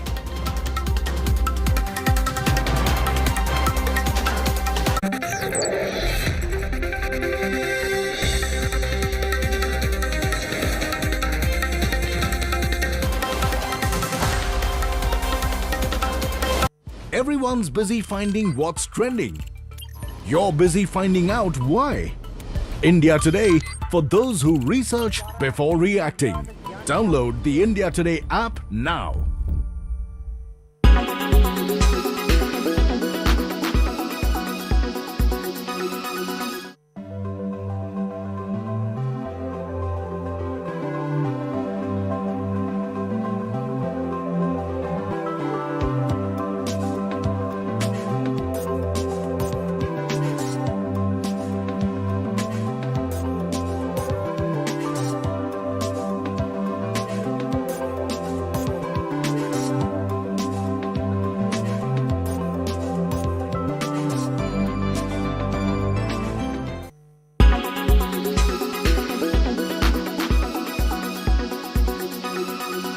Make your media plan smarter with India Today Live TV on your connected devices. Everyone's busy finding what's trending. You're busy finding out why. India Today, for those who research before reacting. Download the India Today app now. Make your media plan smarter with India Today Live TV on your connected devices. You are watching India Today.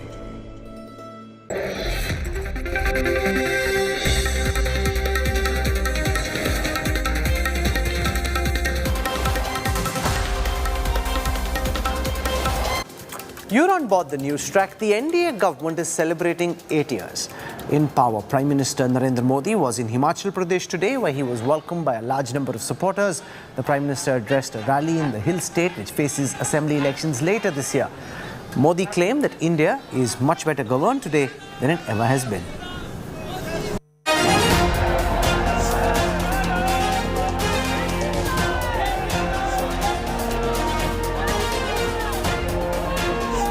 A grand welcome, showering of petals, and a mammoth crowd cheering Modi Modi. Shimla's iconic Mall Road witnessed these scenes as Prime Minister Narendra Modi arrived to interact with beneficiaries of his government's flagship welfare scheme.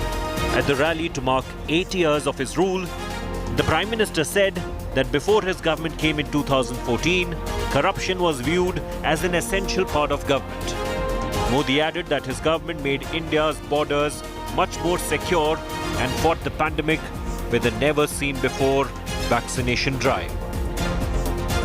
2014 से पहले देश की सुरक्षा को लेकर चिंता थी। आज सर्जिकल स्ट्राइक, एयर स्ट्राइक का गर्व है। हमारी सीमा पहले से ज्यादा सुरक्षित है। जब सेवा, सुशासन और गरीब कल्याण का लक्ष्य हो तो कैसे काम होता है, इसका एक उदाहरण है direct benefit transfer scheme. DBT के माध्यम से, डायरेक्ट बेनिफिट स्कीम के माध्यम से 10 करोड़ से अधिक किसान परिवारों के बैंक खाते में सीधे 21,000 करोड़ रुपए ट्रांसफर हो गए। हमने दूर सुदूर पहुंचकर लोगों को वैक्सीन लगाई है। देश करीब 200 करोड़ वैक्सीन डोज के रिकॉर्ड स्तर पर पहुंच रहा है। In poll-bound Himachal, the Prime Minister also released 21,000 crore rupees as the 11th installment of the Kisan Samman Nidhi for 10 crore farmers. Prime Minister invoked social security, economic situation, at the same time talking about air strike, surgical strike and border security of this nation. At the same time, he also praised the Chief Minister of Himachal Pradesh and his governance, clearly it was a poll bugle for the Himachal Pradesh, which is going for the assembly polls within 6 months. As Shimla's iconic ground, with Ashok Banod, I'm Ashutosh Mishra for India Today. This is where I wrap up the news track tonight. For your time and your trust, thank you very much. I look forward to seeing you 8 p.m. tomorrow evening. Till then, from all of us here, goodbye. Good night.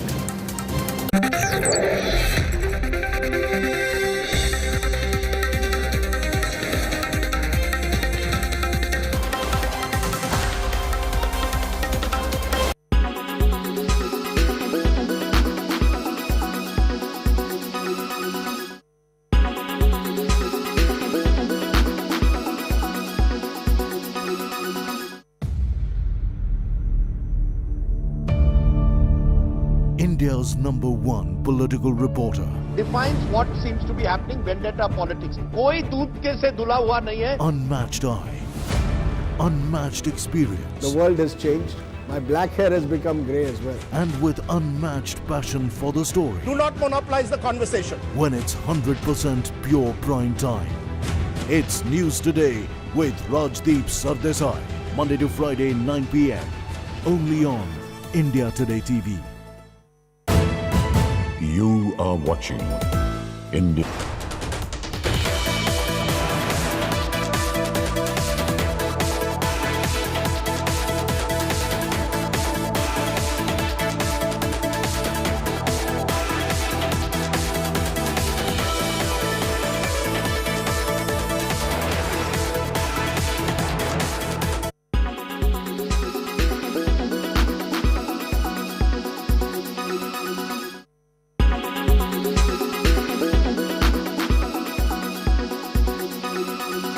Make your media plan smarter with India Today Live TV on your connected devices. Everyone's busy finding what's trending. You're busy finding out why. India Today, for those who research before reacting. Download the India Today app now. Make your media plan smarter with India Today Live TV on your connected devices. You are watching India. Presented by Aditya Birla Group, Big in Your Life. Co-presented by Star Health Insurance, the health insurance specialist. Co-presented by JK Tyre Ranger Series, stay wild at heart. Powered by NECC, Sunday ho ya Monday, Roz Khao Ande.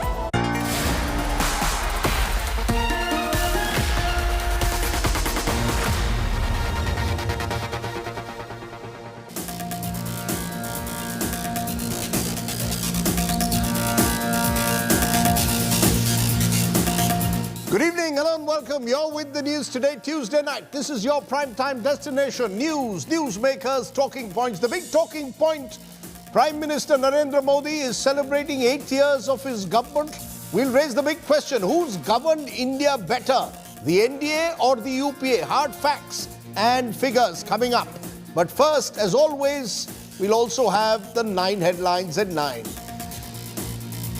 COVID restrictions during Omicron and the Ukraine war slow down India's economy further in the January to March quarter. GDP growth now at 4.1%. The economy grows by 8.7% in financial year 22. New video emerges of the Sidhu Moose Wala shootout, shows a second car was trailing behind the singer politician. The main accused gangster, Lawrence Bishnoi, grilled by the police. One arrest made by the Punjab police linked to the gang. Enforcement Directorate gets a 10-day custody of Delhi's Health Minister Satyendra Jain for alleged Hawala transaction. Arvind Kejriwal says there's no basis of a case made against his cabinet colleague. The Hindu side and the mosque panel move court over a leaked footage of Gyanvapi survey. Both sides deny any hand in leaking the tapes. Varanasi court order to decide on the issue on the 4th of July. Miscreants desecrate a Hindu idol in Hassan district in Karnataka. 10 idols reportedly vandalized. Police launch manhunt to nab vandals. The state goes to the polls next year. Prime Minister Modi in Shimla to mark 8th anniversary of his government interacts with beneficiaries of various government welfare schemes. Prime Minister compares border safety with UPA era, insists India now much safer, governance much stronger. After exiting the Congress, Patidar leader Hardik Patel set to join the BJP now on Thursday ahead of the Gujarat Assembly polls later this year. Big fiscal bonanza for state. Central government clears all GST dues, nearly 87,000 crore rupees dispersed. Big question now, will states reduce their taxes on petrol and diesel? And a 16-year-old epic rivalry set to play out once again. Nadal versus Djokovic at the French Open later tonight. Tennis titans fight it out for a semi-final spot.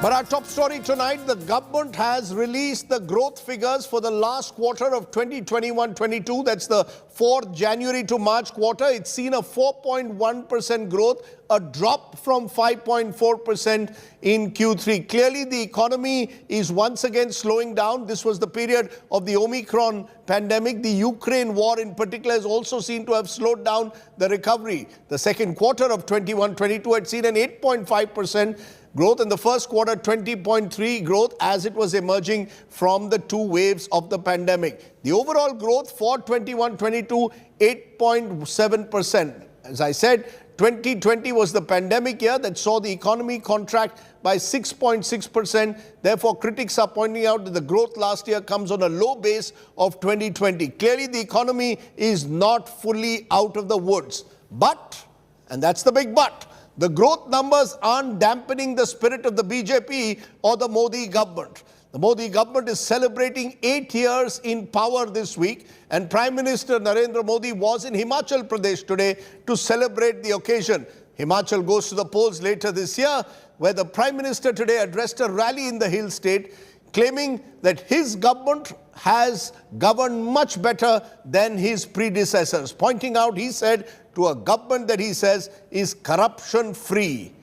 Here is our top story tonight before we head into the report card of Modi 8.0.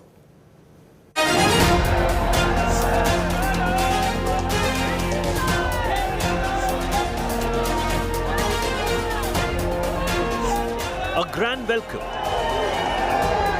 showering of petals, and a mammoth crowd cheering Modi Modi. Shimla's iconic Mall Road witnessed these scenes as Prime Minister Narendra Modi arrived to interact with beneficiaries of his government's flagship welfare scheme. At the rally to mark 8 years of his rule, the Prime Minister said that before his government came in 2014, corruption was viewed as an essential part of government. Modi added that his government made India's borders much more secure and fought the pandemic with a never-seen-before vaccination drive. 2014 से पहले देश की सुरक्षा को लेकर चिंता थी। आज सर्जिकल स्ट्राइक, एयर स्ट्राइक का गर्व है। हमारी सीमा पहले से ज्यादा सुरक्षित है। जब सेवा, सुशासन और गरीब कल्याण का लक्ष्य हो तो कैसे काम होता है, इसका एक उदाहरण है direct benefit transfer scheme. DBT के माध्यम से, डायरेक्ट बेनिफिट स्कीम के माध्यम से 10 करोड़ से अधिक किसान परिवारों के बैंक खाते में सीधे 21,000 करोड़ रुपए ट्रांसफर हो गए। हमने दूर सुदूर पहुंचकर लोगों को वैक्सीन लगाई है। देश करीब 200 करोड़ वैक्सीन डोज के रिकॉर्ड स्तर पर पहुंच रहा है। In poll-bound Himachal, the Prime Minister also released 21,000 crore rupees as the 11th installment of the Kisan Samman Nidhi for 10 crore farmers. Prime Minister invoked social security, economic situation, at the same time talking about air strike, surgical strike and border security of this nation. At the same time, he also praised the Chief Minister of Himachal Pradesh and his governance. Clearly, it was a poll bugle for the Himachal Pradesh, which is going for the assembly polls within 6 months. As Shimla's iconic ground, with Ashok Banod, I'm Ashutosh Mishra for India Today. So who has governed India better? The NDA under Mr. Modi or the UP under Dr. Manmohan Singh? Is the Modi model real or is it hype? That's the big political face-off at the very outset. Joining me now is Shehzad Poonawalla, BJP spokesperson, and Pawan Kheda of the Congress. Later, we'll be joined by political analysts, but first, the two practicing politicians. Shehzad Poonawalla, let's start with the data point since GDP figures are out today. UPA ruled 2004 to 5 to 2013-14, 8.36% average growth rate. NDA ruled 2014-15 to 21-22, 5.35%. Yes, pandemic for 2 years during the Modi rule, global financial crisis and the taper tantrums during Manmohan Singh.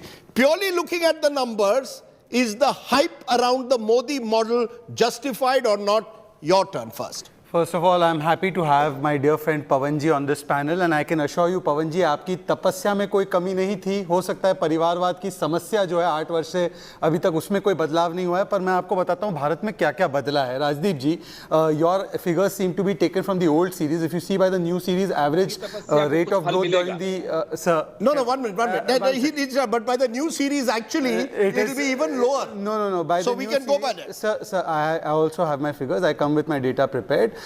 Its average growth during UPA tenure was 6.7%. Today it is 8.7%, where the GDP is the largest, fastest growing economy in the world. And if you temper this with the inflation, their average inflation CPI was 9% and it hit 10% 9 times. Today inflation, even after 2 world crises, Corona crisis and also the Ukraine-Russia crisis, we've maintained it at 5.5 to 6.5. Today it's touched 7.7, but apart from that, it is still remain in that zone below 8%. On inflation, you're right. On GDP, you're not right, but go ahead. So Rajdeep, how much money is left in your pocket doesn't just depend upon the growth, but also upon how much inflation there is. So let's figure that also out. Also, let us talk about hard facts. In the last 8 years, this government has spent 91 lakh crore rupees, whether it is on infrastructure building, capital expenditure and social sector, including subsidies. They spent 49 lakh crore rupees. We have given 80 crore people free rations for last 2 years. 3 crore houses were built by us, Pakka houses. 9 crore cylinders were given to the poor women. We put 9 crore tap water connections into people's houses. 50 crore people have got the benefit of Ayushman Bharat. That is the world's largest healthcare program.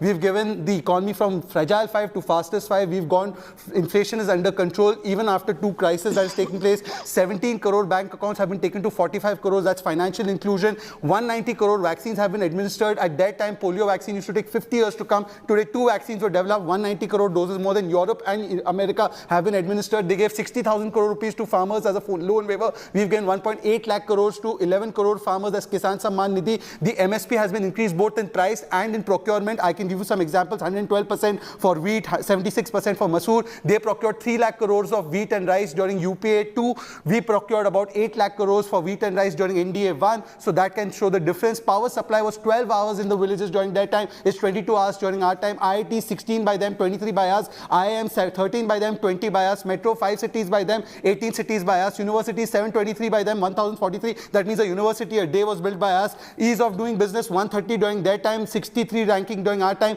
UPI transactions was just 1.7 crore rupees during our time. It's come up to 84 trillion rupees. Forex reserves $250 billion during their time, $597 billion during our time. Airports 65 built by them in 60 years. We've added 100 more till 2024. Economy was $1.8 trillion made by them in 65 years. We've put it at $3.1 trillion. That's $1.3 trillion added in the last 8 years. We've controlled extreme poverty by 12.83% by the World Bank report. Unicorns 4 during their time. Today it's 96. DBT 7,000 crores transferred by them, 7 lakh crores transferred by us, and therefore this is a delivery without corruption. That is the model. Seva without parting, even for 1 day, without holiday, even for 1 day. And Sushasan, as you can see, fastest growing economy in the world. Even economists have accepted that. Even economists that you read has accepted that. Poonawalla has come to my studio with all his facts and figures. Some, as I said, will be challenged. Pawan Kheda, the one figure though that does stand out for me, and he's right there, is on inflation. The UPA years were marked by double-digit inflation for a long period. The other figure that stands out for me is the various welfare schemes, the direct beneficiaries, purely in terms of scale, are much higher at the moment. The Prime Minister is not wrong when he says that 21,000 crores, for example, has been distributed through the Kisan Samman Nidhi alone. When I look at various other schemes like Ayushman Bharat, clearly the beneficiary schemes are being touted by this government as its great success. Your response? First of all, my friend, Shehzad, thank you. You are concerned about my career. But unlike you wanted to be the Congress president. नहीं बन पाए तो आपने तो पूरी विचारधारा ही बदल दी. मैं आप जैसा नहीं हूं. मैं अपनी तपस्या जारी रखूंगा और अपनी विचारधारा के साथ बेवफाई नहीं करूंगा. But thank you for your concern, and I am really concerned about you. I hope you become the BJP president after Mr. Nadda. I'll be very happy to see you as president of the BJP. क्योंकि यहाँ नहीं बन पाए इसीलिए वहां गए थे. तो उम्मीद है वहां आपको बना दिया जाएगा. Anyway, so Rajdeep, you started with welfare schemes. Swachh Bharat Mission. Let's start with the number one flagship scheme. Announced on 2019, 2nd October, Mr. Prime Minister announces that the entire country is ODF. What's the fact? What's the truth? What's the data? 25% rural households defecate in the open, in contrast with the claimed data of the Prime Minister. This is the Prime Minister of India lying on the 2nd of October. Mind you, Gujarat के गांधी के ही प्रदेश से आए हैं और गांधी जयंती पर झूठ बोल रहे हैं. आइए अब आप उज्ज्वला योजना पर. 10 crore they said they've given gas connections. Fine. In the last financial year, 90 lakh beneficiaries of this flagship scheme did not refill their cylinders, and over 1 crore beneficiaries refilled only once. Another data point. Pradhan Mantri Mudra Yojana. This was launched in April 2015. The value of gross non-performing assets or bad loans under this Yojana had increased to rupees 34,090 crores during the last financial year, up 30.7% from the previous financial year, and nearly doubled from 2019. This is the truth of the Mudra Yojana. Now you come to the Pradhan Mantri Jan Dhan Yojana. Now, my friend Shehzad was rattling away data. X number of accounts opened under this Yojana. Rajdeep, as on 8th December 2021, the number of zero balance accounts was 3.65 crores. Account है साहब, पैसा उसमें zero है. ये है इनके आंकड़ों की असलियत. Now you come to the Sansad Adarsh Gram Yojana. This is a beautiful Yojana. I'll expose this Yojana. Now under this, the goal was to develop 3 model villages by each MP by March 2019 and then 5 more by 2024. The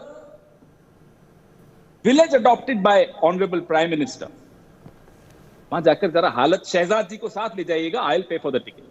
Just see, वो गांव आज भी गोद में है, उतरा नहीं है गोद से.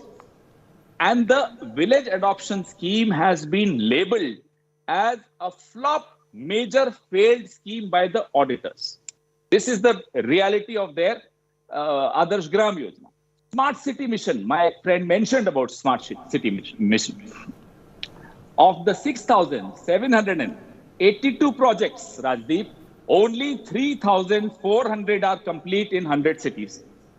June 2023 का डेडलाइन इन लोगों ने बढ़ा के दिया था. पहली डेडलाइन खत्म हो गई थी, नहीं कर पाए. June 2023 looks impossible because we are already in June 2022. हालत जाके देखिए स्मार्ट सिटीज की, मालूम पड़ जाएगी. अब इस मॉनसून में देख लीजिएगा क्या हालत होती है smart cities. Beti Bachao Rajdeep, I want your special attention on this and your viewers' attention, because in this lies the story of the truth of Mr. Modi's bombastic publicity. Rajdeep, 78.91% of its money has been spent on advertising. Herein lies the truth of Mr. Modi. सिर्फ प्रचार और कुछ नहीं. 18 घंटे में 16 घंटे सोचते हैं कि प्रचार कैसे करें. Okay, let Shehzad Punawala counter, because in a sense both of you do not want to reveal.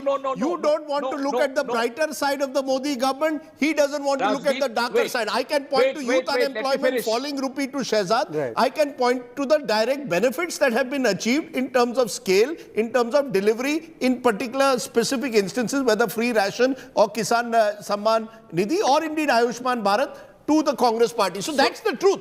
You want to see the glasses half full and not the half empty. No, which Rajdeep. is why people say it's hype and it's prachar, Rajdeep, not reality. Rajdeep, I hope you give me more time after this. Yes, I will. I'll come back to you. Let him. Rajdeep, I don't see the glass as half full. I see the glass as half full with water and half full with air. And I am a realist. And therefore, I will accept whatever you say. But to ignore what has happened in the last 8 years. Will you accept that youth unemployment is... Will you accept that youth unemployment, with all the figures that you rattled off, the fact that jobs have reached a new high? Let me answer that question. Yes. Let me answer that particular question. Then let me cover all the other aspects Pawan has said. The unemployment figures, for instance, in the beginning of May was 7.88% as per the CMIE data, although I don't think is the most reliable. But let's take that data because everyone accepts that. It's come down to 7.23%. That means about 23 lakh jobs have been created in 1 month. But in Rajasthan, it's 20% for the last 1 year. It's about 20% for the last 1 year. If we have no solutions, please ask the opposition party, the leading opposition party, what solutions they have during this pandemic crisis that they are doing well in Rajasthan. But let me cover this. In the first 5 years of the NDA-1 government, please go back and check as per the EPFO and other data, we created over 1 crore jobs a year. That is a reality. That's a fact that you can't be denied. promised 2 crore jobs a year. Well, you promised 2 crore jobs a year. That was your promise in 2014. We keep our standards high and we deliver higher than what they've delivered in the last 10-15 years. Yet you are asking questions, so that's good. No, Beti bachao. Pawan, let him complete. First time in the history of this country. Pawan, I'll come back to you after he's completed. Pawan, let him complete. For the first time in the history of this country, Rajdeep, you will say, stand testimony, you have a daughter. 1,000 se upar the female ratio has gone over the male ratio. For the first time in the history of this country, there's 1,020 women, 2,000 males. You disagree with that? Is that not a success of Beti Bachao? It's not a success in Haryana. Thirdly, let's talk about LPG coverage. He said LPG gas prices, etc. Today, the LPG coverage, which was less than 50% during the UPA, has gone up to 98%. More people are buying LPG cylinders. And yes, during that time, even the subsidy was being paid by the consumers, by us, you and me, taxpayers only. That time, the average rate of the cylinder was 1,200 rupees. Today, it is 999 rupees for a 14.2 kg cylinder. Now, let's come to farmers. What have they done for farmers? They sat on the Swaminathan report. Today, there are 2,500 farmer suicides in Maharashtra in 2020, 2,489 farmer suicides in Maharashtra in 2021. They promised that they will give farm loan waiver to Rajasthan farmers. What have they done for Rajasthan farmers? They are killing farmers of tribal origin in Chhattisgarh. Those farm suicides have carried out in BJP and Congress ruled state, even when the Congress, when the BJP ruled Maharashtra also, there were farm suicides. But let him reply. Just last figure. You give him a direct question if you have for it. Just two very quick points. One, look at something how India is transforming. Internet penetration was just 25 crores. Today it is 85 crore connections. Today all they have is the negativity. Sir, in my party, I can definitely become the BJP president someday if I work hard based on merit. But in your party, for the last 35 years, please tell me who's the president of your party. In my party, in the last 35 years, there have been 11 presidents. Now let him respond. Na kisi ka baap, na kisi ka beta. Respond, Pawan Kheda. He says, first of all, on the point of view of president, effectively suggesting you're a family-run party. He claims that his party is not run by a family. Number two, he claims, look at the various scaled up projects, digitization being a big one in the context of internet penetration. Respond. Rajdeep, I am sure my friend Shehzad has a bone to pick with Mr. Scindia or Mr. Anurag Thakur or Dushyant or all those dynasts there. So it's between them. I don't want to get into that. But essentially, BJP is controlled by 12 families sitting in Reshimbagh, Nagpur. All those families are dynasts. इसी दिन शहजाद जी मिलिएगा, मैं आपको data दूंगा RSS कैसे 15 या 12 से 15 परिवारों के कंट्रोल में है पिछले 100 सालों से, लगभग 100 सालों से। एक परिवार से तो निकलो। अरे बीच में नहीं प्लीज। शहजाद जी बोलते हैं कि फर्स्ट ईयर में 1 करोड़ नौकरियां दी थी इनके टेन्योर की। शहजाद जी, उस 1 साल में आप कांग्रेस में थे, जब से आप बीजेपी गए हैं वहां से नौकरियां मिलनी बंद हो गई। आपको क्या नौकरी दी उन्होंने, बाकी सबकी नौकरियां खत्म हो गई। तो नुकसान हुआ है आपके वहां जाने से बेरोजगारों को। Subsidised cylinder under Manmohan Singh is being compared with unsubsidized cylinder under Modi. Now this is the way they mislead people. Rajdeep, now I have some data. Let's compare Manmohan Singh regime with Mr. Modi's regime. Domestic scooter sales under Mr. Manmohan Singh, 25.7%. Under Mr. Modi, 13.21%. Domestic tractor sale, 15.73 versus 4.49%. Incremental retail loans, 22.47% versus 19.92%. Passenger revenue of Indian Railways, 10.81% compared with Mr. Modi, 7.32%. Domestic commercial vehicle sales, 10.5% versus 9.74%. Consumption of finished steel, 7.18% compared with Mr. Modi, 5.18%. Cement production, 7.05%, 4.32%.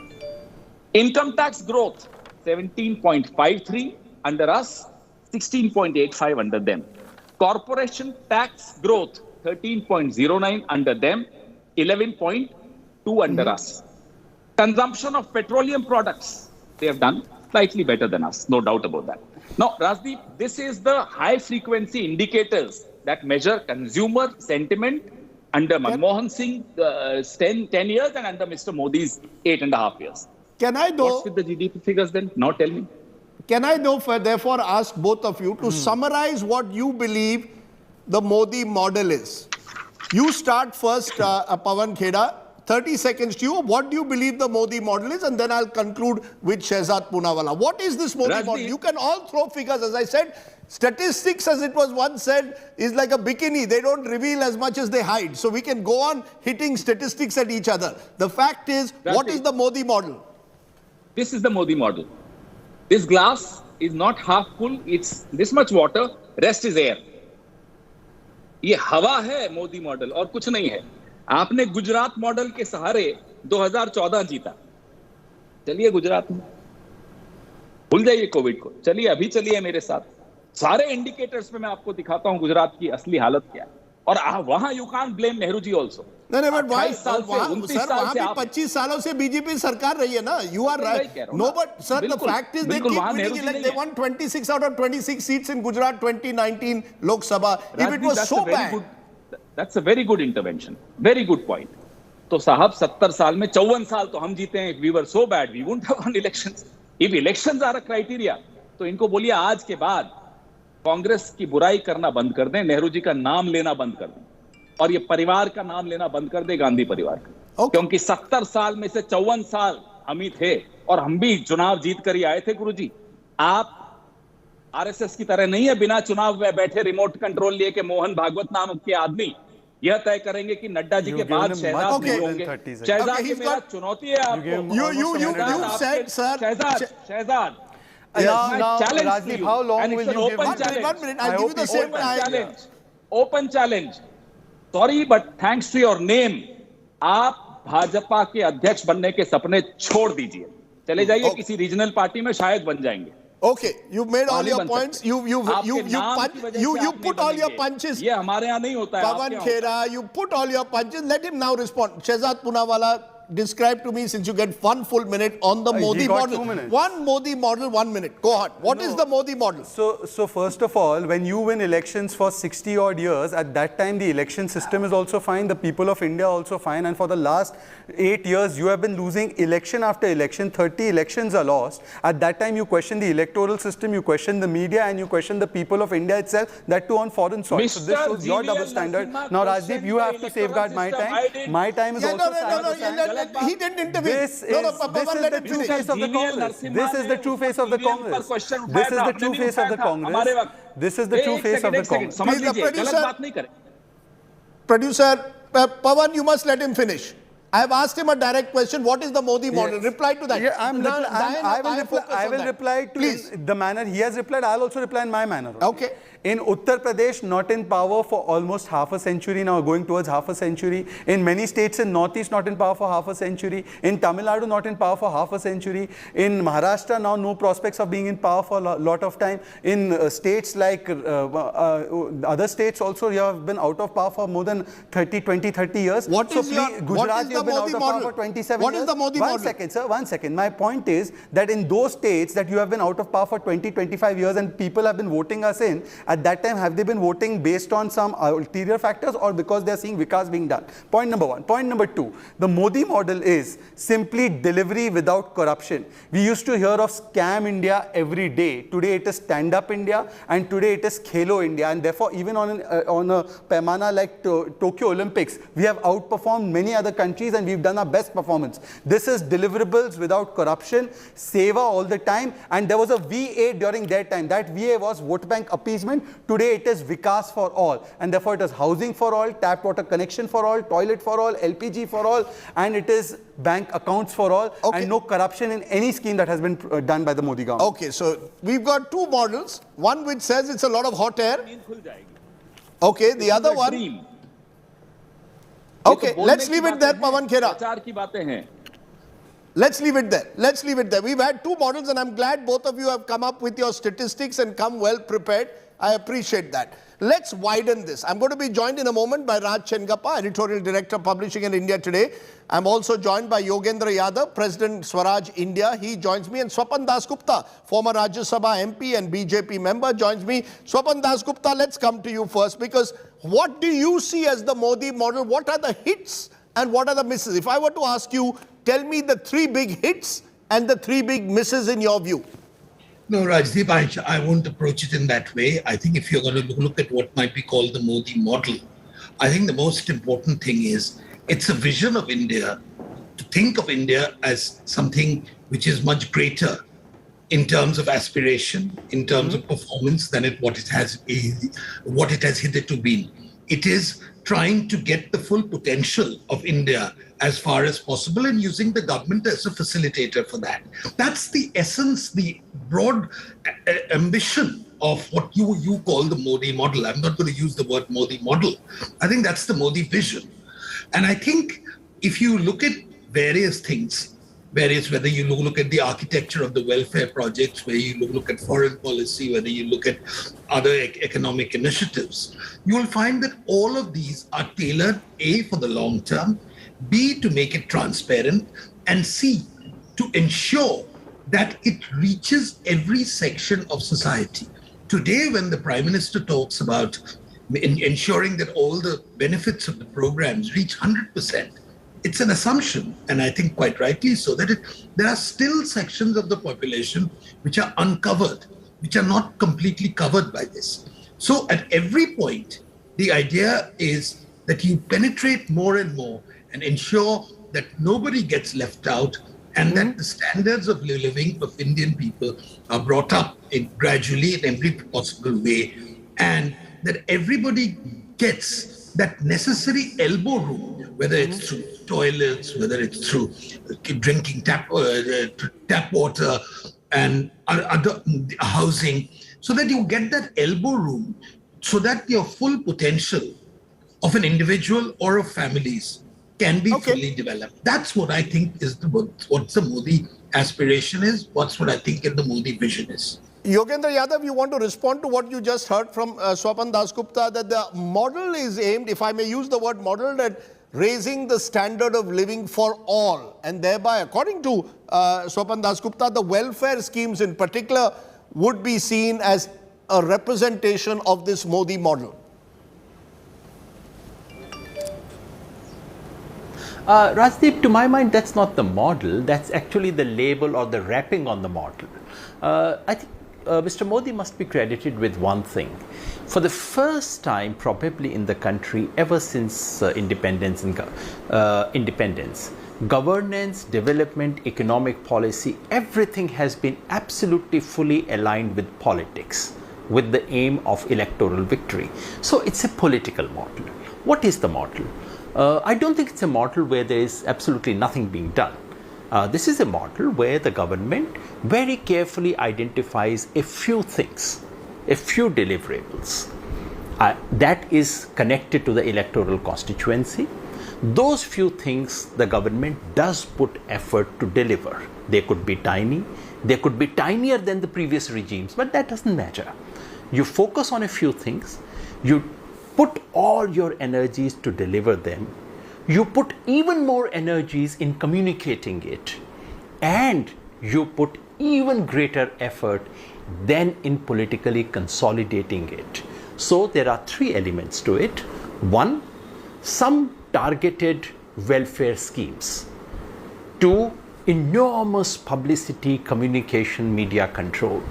Three, divisive politics to ensure that it trumps and that it elides all other things that may be happening.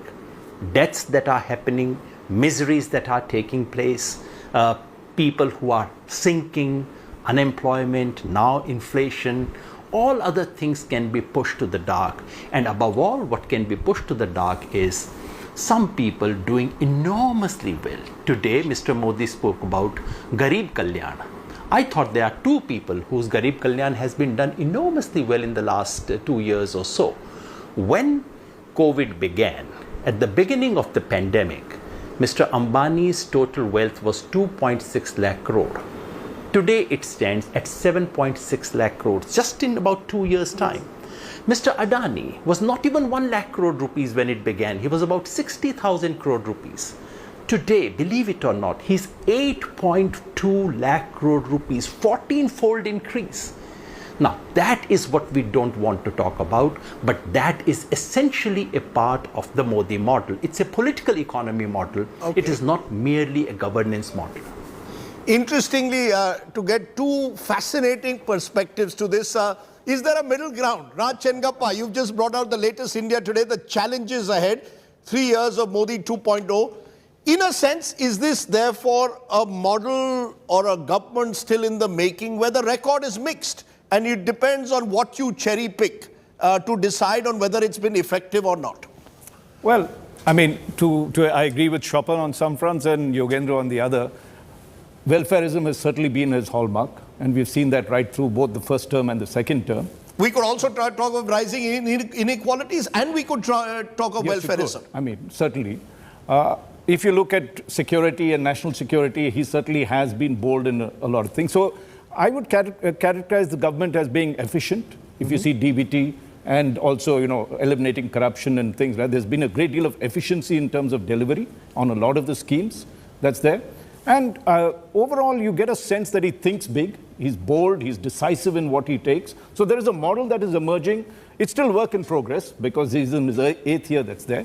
And let's also, let's not forget that in the second term, it has been, any prime minister would have found it very difficult to manage the challenges that came. And they came in one after another, whether it was COVID, lives and livelihood involved, and therefore the economy had to be dealt with. Then if you take a look at the external threats, China, as well as Russia and the Ukraine war, each brought its own set of problems that was there. I think it took all of Mr. Modi's experience to deal with each of them. He made his mistakes. His government made the mistakes. You could see initially COVID, you had the lockdown and the second wave, both very lockdown too stringent, it hurt the economy more.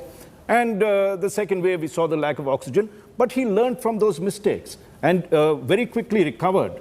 The way the vaccine research progressed, the fact that today we have almost 1.9 billion individuals vaccinated, that's tremendous credit, which even President Biden talked about. Then you take a look at China and Russia, take a look at the way he handled, put national interests right on top, was firm with China. Everybody could have criticized him. Yes, there was an ingression that happened, but the fact that he dealt with it firmly, and even in Russia, a delicate balancing act. In many senses, he's maintained the neutrality, kept India's national interests in mind. So overall, if you see, there are issues that he now faces. Inflation is certainly a serious problem. Unemployment and jobs. Economy, I believe, is one of the areas he has to focus on. To his credit, he's also been radical in his second term. If you look at the thrust towards privatization that he's taken, whether it is the farm laws which failed for other reasons, but it was certainly a move in the right direction. Take a look at PSUs. public sector units, the fact that LIC IPO has happened, as well as Air India that's there. So if you see that, and the fact that departments, holy cows like the space and atomic energy was open for privatization, he, I think, is moving, and quite rightly, from welfareism to wealth in some senses. And that wealth, what Yogendra was saying about the two individuals, that wealth has to be for all. So in a way, therefore, you're saying you sense signs of leadership, signs of having taken on those challenges, may have made a few mistakes at times, particularly in the early years, early months, let's say, of COVID, but recovered and learned from mistakes. Okay, that's one middle ground in a way. I come back to you, Swapan Dasgupta. While you point out you believe that the Modi model has in a way redefined the way government and governance is done, is there something that you would accept from what Yogendra Yadav points out, a weakness in the system, the cronyism that is accused, that the Modi government is accused of, favoring particular individuals, the manner in which decisions that some would say are bold and risk-taking, others would say are disruptive and cause chaos in the system, demonetization an example? Would you say there are areas that need to be looked at if we look ahead? Well, I think a couple of things. Firstly, I agree with Yogendra Yadav that when he said this is an entire system of political economy, I think there's no getting away from the fact that the management of the economy, the management of welfare is inextricably linked with the larger political calculations of this thing. And if you say that Modi has deliberately targeted a few issues rather than take everything, I think that's also a fair point. But I think if you take on the challenges of housing for all, if you take on the challenges of drinking water for all, I think it's, these are formidable issues. And if you can manage, and you've already managed to get electricity for all. So I think regardless of the fact that only a few issues are linked, these issues are considerable in their scope. And I think they make a qualitative difference to the lives of ordinary individuals. Do you agree, for example, if I may just interject, when you say electricity for all, let's be clear, the Manmohan Singh years were the years when electrification picked up. The point is that the last mile... No, I'm saying, is it a continuum of, there seems to be a tendency to discount what happened before 2014.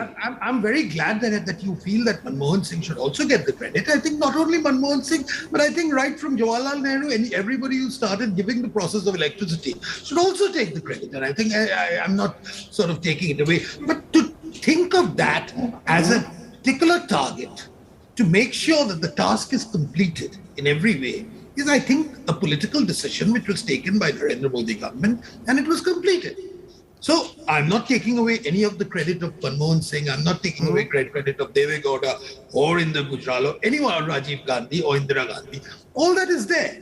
Now there comes the question, which I think has been made a thing about the accrual of wealth of two industrial groups. Now, I think you can say that, is it the job of the state to be the agency of equitable redistribution, as it was under the bad old days of socialism? Now, I think, you can point out that why has Ambani and Adani succeeded disproportionately over, say, the Tatas or, say, one of the Birla groups. Now, I mean, these are legitimate questions which you can talk about within business models. But I think the larger question, which I think needs to be thinking, that for the first time in India, after a very, very long period, or if ever, entrepreneurship is not regarded as a dirty word. It's not regarded as a swear word. It is not any longer treated as a pejorative thing. And entrepreneurship is something which is promoted for everybody, to build up Indian companies, to build up Indian brands, to build up this Make in India, to allow for capacity building in India. Within that, I think these are seen as legitimate aspirations of India. So if you say that this is pro-business, yes, of course it's pro-business. But what's wrong with being pro-business? Many would say, in fact, many would say that... I'm saying that you are, and the fact that today we don't have 97% taxation, we have much more modest taxation rates in this country, which has resulted in less accrual of what is called the parallel economy. All these are realities. Okay, so many would say this is again a continuum. It's not as if again, post 1991, it's not as if entrepreneurship was not being facilitated. It's been a gradual process. No, you are saying that, of course, it's a continuum. Of course, everything in India is a continuum. The state in India is a continuum. The republic is a continuum. Okay. Everything is. But it requires an exercise of political will, determination, and focus to be able to get that thing moving in the right direction. I think for all the credit which can be given to Manmohan Singh and earlier, I think you will not deny that somewhere along the way, the UPA too lost focus. And it got mired in a lot of scandals which proved detrimental for delivery projects. And that some of the design of these were not quite sufficient. And you will also agree that under Modi, technology has been taken to another level.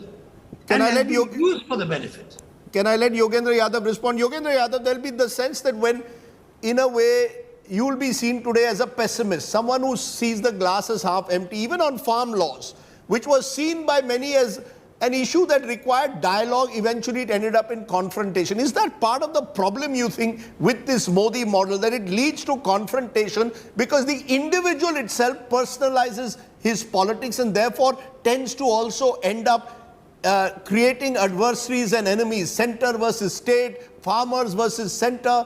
Is that, to your mind, a weakness of this system? That is, Rajdeep, but let me focus on the real big issue. And let me begin by agreeing with Sopan. It is true that towards the end, UPA ran aground. High inflation, extreme perceptions of corruption, and everything that it had achieved in economic terms was wiped out from public memory. That's why Mr. Modi came. And he came with a lot of hope. I've never been a part of his fan club, but I must say that a very large majority of this country, even those who did not vote for Mr. Modi, thought at last the country would have stable politics, strong leader, big decisions, and so on. And what do we have, Rajdeep, after 8 years? You've been excessively kind, may I say. You said some mistakes have been made. Swapan Dasgupta is educated and thinking person, unlike many other persons in his party. Tell me, Sopan, demonetization, would this not be taught in textbooks of economics for years to come as a model of how not to fiddle with a good economy? On the issue of what happened in, during the COVID lockdown, Rajdeep, you have run footage, you have seen it. Tell me, would it not count as one of the most thoughtless and one of the most heartless decisions taken by any government? Remember, we did not have this kind of a footage that we saw in India of migrant labor. That footage did not come from Kenya, Ghana, any other state in Africa, the poorest of poor in this country. All that shameful footage came from India.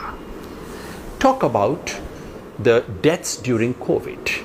Is it not a fact that the proportion of people who died is amazingly, astonishingly, embarrassingly higher than the government says, higher than what the kind of discrepancy you have in all other parts of the world? And Raj Chengappa, you know international relations and national security infinitely more than I do. You've done it for years and years. Please tell me, when was the last time after 1962 that an Indian government ceded so much of its territory to China? Please tell me, Raj Chengappa, if Congress had done this during the regime, how would the BJP have reacted? How would the country have reacted? So when we say some mistakes, I'm afraid we are being unduly kind. What we are witnessing, and Raj was quite right, Mr. Modi has big ideas. I think big ideas also need to be sane ideas. Otherwise, you run the risk of actually running this country aground. On the economy, I dare say we have witnessed one of the most incompetent government for a rising and complex and large economy like this. Enormous injustice has been done to it, and let us not be overly kind to what has happened here. Very strong words there, but two perspectives. Let me give you one more chance to find that middle ground. If I were to look ahead, I know 8 years is perhaps, some would say too little to look at legacy, but I come back to it. If you were to look at hits and misses. The big hit, the big miss as we end. Well, I think the big hit was, it's a controversial statement, but abrogation of Article 370. And I'm saying that because it is, again... but the jury is still out whether it's actually going to change the face of the Kashmir Valley. My point is, would you therefore say the ability to take big risks, some of which may... I'm saying, when you look at decisions, you compare prime ministers across, since you asked that question. What would you remember Nasim Rao about? You would remember him for reforms, and on the other front, Babri Masjid, the demolition of it. Yes. Look at Vajpayee. What would you think of it? Nuclear tests? Yes. And the Kargil war, and the failure was Lahore. Right? Some would say the failure to act on Gujarat, but that's another contestable issue on another day. Take Dr. Manmohan Singh. You would say economic prosperity during that first phase that was there. A lot of welfareism. Narega was started under his. Yes. I would be biased and I'd say the nuclear deal. And the failure was corruption. Yes. And we go a little back, Indira Gandhi, nuclear test, Bangladesh war, emergency, and this. And I'll add one more. Sorry? Fascinating, I see. Yeah. But if you take a look at Mr. Modi, right? Demonetization certainly on the negatives, right? He could have handled that far better. But if you take a look at, and in terms of achievements, welfareism to a height that none of the others had done, they had started it, but in terms of delivery, so scaling up welfareism. Certainly a big achievement. I would put Kashmir in that, in terms of achievements, as part of that, because digitization? No, it's a game changer. I'm just talking. It's yes, a game. Okay. See, efficiency, I'd bring digitization, technology would come under efficiency, right? But Kashmir is a game changer when it comes to that. So why I'm saying that is it's altered the status quo. If you take a look at the 1974 test, which was also, 1974 nuclear test was a game changer, it changed the status quo when Mrs. Gandhi did that. So in that sense, this could be one of his crowning achievements that's there. And let's not forget that he's still in his 8th year. He needs to focus on the economy. And I think looking ahead, there are two things. First of all, if he has to focus on anything, I'd say the economy, the economy, the economy. Second is implementation. There are so many schemes that has been there. Delivery of that is critical. And third, I think very, very importantly, is that people want prosperity. They want income. They don't want divisiveness. They want unity. I think that's something he needs to focus on. In fact, we didn't actually look at that issue of social harmony. We can maybe have another debate and get all three of you to look at that issue. Sabka Saath, Sabka Vikas, Sabka Vishwas. Has that been achieved or not? I want to give actually, why not? I'll give it a minute more. We're going. Swapan Das Gupta, Sabka Saath, Sabka Vikas, Sabka Vishwas. Has that been achieved or not? Well, I think nothing is ever fully achieved. Everything is work in progress. But I think... Are we a more inclusive India today than we were 8 years ago? What I think is very, very important to know is that the sense of belonging, the sense of proprietorship of the people, ownership of the people to the government, of government programs is now at a stupendously high level. So Sabka Saath and Sabka Vikas and Sabka Vishwas in various ways have been actually demonstrated on the ground. And I think today, for the first time, we have governmental schemes, governmental initiatives, which actually invite popular participation and where monitoring is actually done not only through technology, but also through a larger political process. And I think, to my mind, that is something which we hadn't ever seen in India before. So to that extent, I would say that Sabka Saath, Sabka Vikas is very much. And if you're talking about social harmony, etc., I don't think there's any of these schemes which suggest that any section of the population is being willfully kept out on the strength of their identity or anything else. So, if there are problems of social harmony, these are historical issues. Some of these have come and some of them don't go. But nothing in the government's state action would suggest that there is any discriminatory action which is taken. Everyone is taken along. Whether they vote for the government, whether they vote for the BJP or not is another matter altogether. A considerable number of them do. And I think that's really one of the biggest problems. I have exactly a minute. The opposition have is that they, despite all their naysaying things, haven't been able to persuade people that Mr. Modi is a liability, because to most people, Mr. Modi seems one of the best things after sliced bread that has come about in this country. You know, we'll discuss the state of the opposition on another day, but I'll give you one final minute and make it a minute, Yogendra Yadav. Sabka saath, sabka vikas, sabka vishwas. In your view, where is the weakness there? Mr. Modi says, when I give a gas cylinder, I give it to everyone. I don't discriminate between Hindus and Muslims on a gas cylinder. Rajdeep, here is a regime where the definition of sabka clearly has changed. Sabka minus something.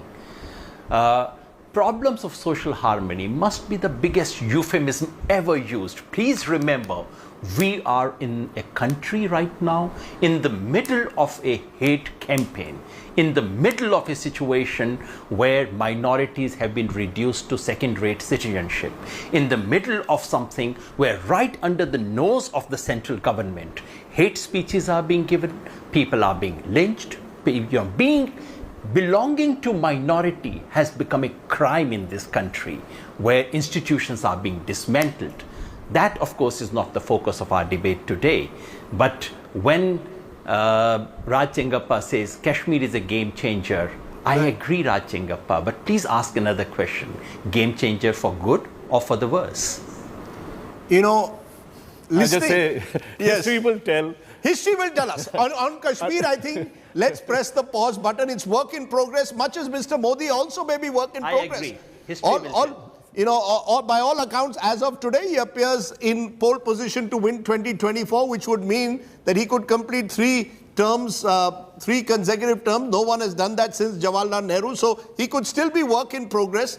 It's been fascinating having 3 erudite minds speaking without shouting at each other. Maybe we finally found a way of getting all 3 of you maybe once a month to just raise the bar when it comes to television debates.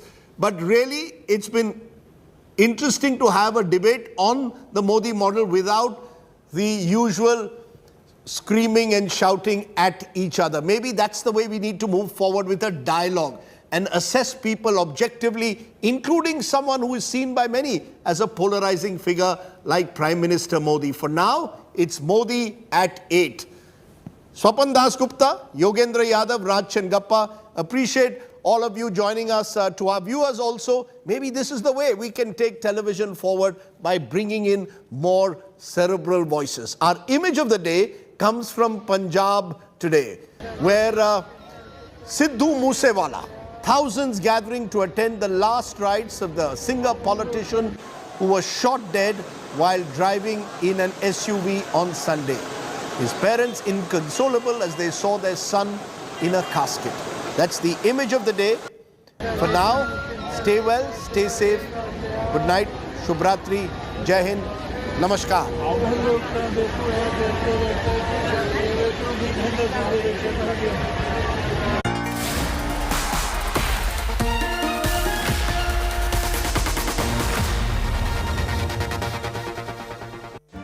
Make your media plan smarter with India Today Live TV on your connected devices. Amplify your brand with 100 million smart internet viewers. To advertise, mail us at sales@aajtak.com or call 9999 892171.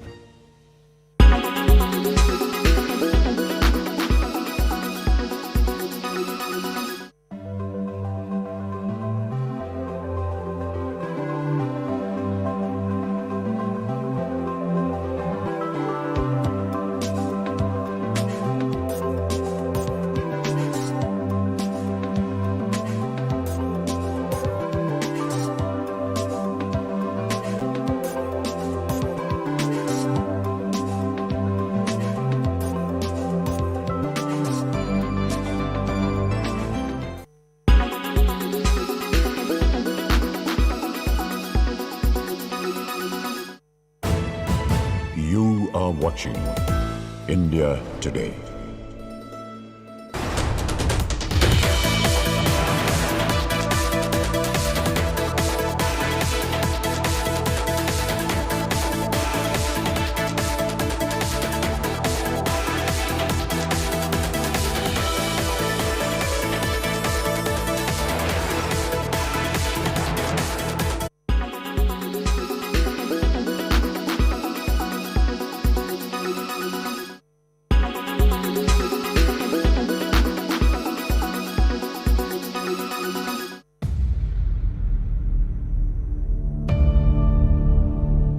India's #1 political reporter. Defines what seems to be happening, vendetta politics. कोई दूध के से धुला हुआ नहीं है. Unmatched eye, unmatched experience. The world has changed.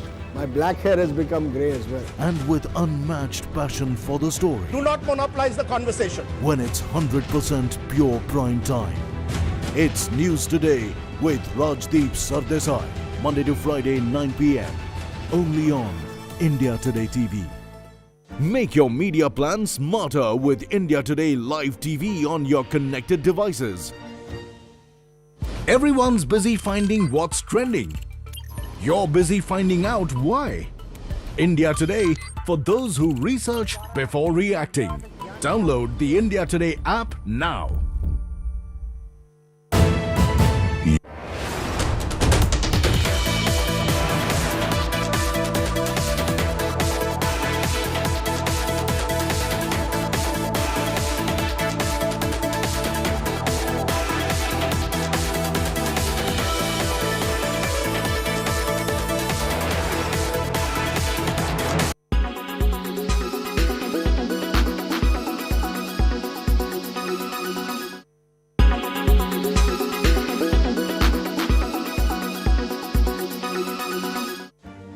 Make your media plan smarter with India Today Live TV on your connected devices. Amplify your brand with 100 million smart internet viewers. To advertise, mail us at sales@aajtak.com or call 9999892171. India's #1 political reporter. Defines what seems to be happening, vendetta politics. कोई दूध के से धुला हुआ नहीं है. Unmatched eye, unmatched experience. The world has changed. My black hair has become grey as well. And with unmatched passion for the story. Do not monopolize the conversation. When it's 100% pure prime time. It's News Today with Rajdeep Sardesai. Monday to Friday, 9 p.m. Only on India Today TV. You are watching. Trishul, a swastik, broken idols. What do these images inside the Gyanvapi premises indicate? Never before seen images of the Gyanvapi mosque premises. Is it a fountain or is it the shivling? Join me, Gaurav Sawant, as I get to the latest on India First at 10 p.m. tonight, only on India Today. Presented by Berger Easy Clean. No dag, no dhabba, only beautiful walls.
In association with LIC, हर पल आपके साथ.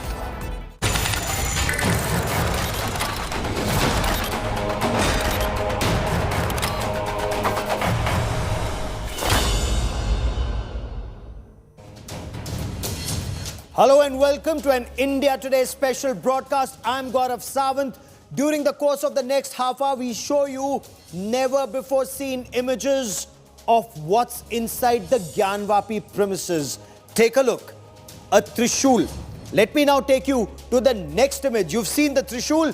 Now we will show you the swastik. Over the course of the next half hour, we'll get you much more on this big story. These are images from inside the Gyanvapi premises. For example, a broken idol legs. What does this mean? What does this indicate? Much more over the course of the next half hour. But first, as always, let's get started with the headlines on India First. New video of Moosewala shootout shows a second car trailing behind the singer. Main accused, gangster Lawrence Bishnoi, questioned by the police. One arrest made in Punjab. Enforcement Directorate gets 10 days custody of Delhi's Health Minister Satyendra Jain for alleged Hawala transaction. Delhi Chief Minister Arvind Kejriwal says no basis of a case made out against Satyendra Jain, calls it political vendetta. Miscreants desecrate Hindu idols in the Hassan district of Karnataka. 10 idols reportedly vandalized. Police launch a manhunt to nab the vandals. Prime Minister Narendra Modi visits Shimla to mark the 8th anniversary of his government. Interacts with beneficiaries of a government welfare scheme. Prime Minister compares border safety today with the UPA era and says India is much safer today. After exiting the Congress, Patidar leader Hardik Patel likely to join the BJP on Thursday ahead of Gujarat elections later this year.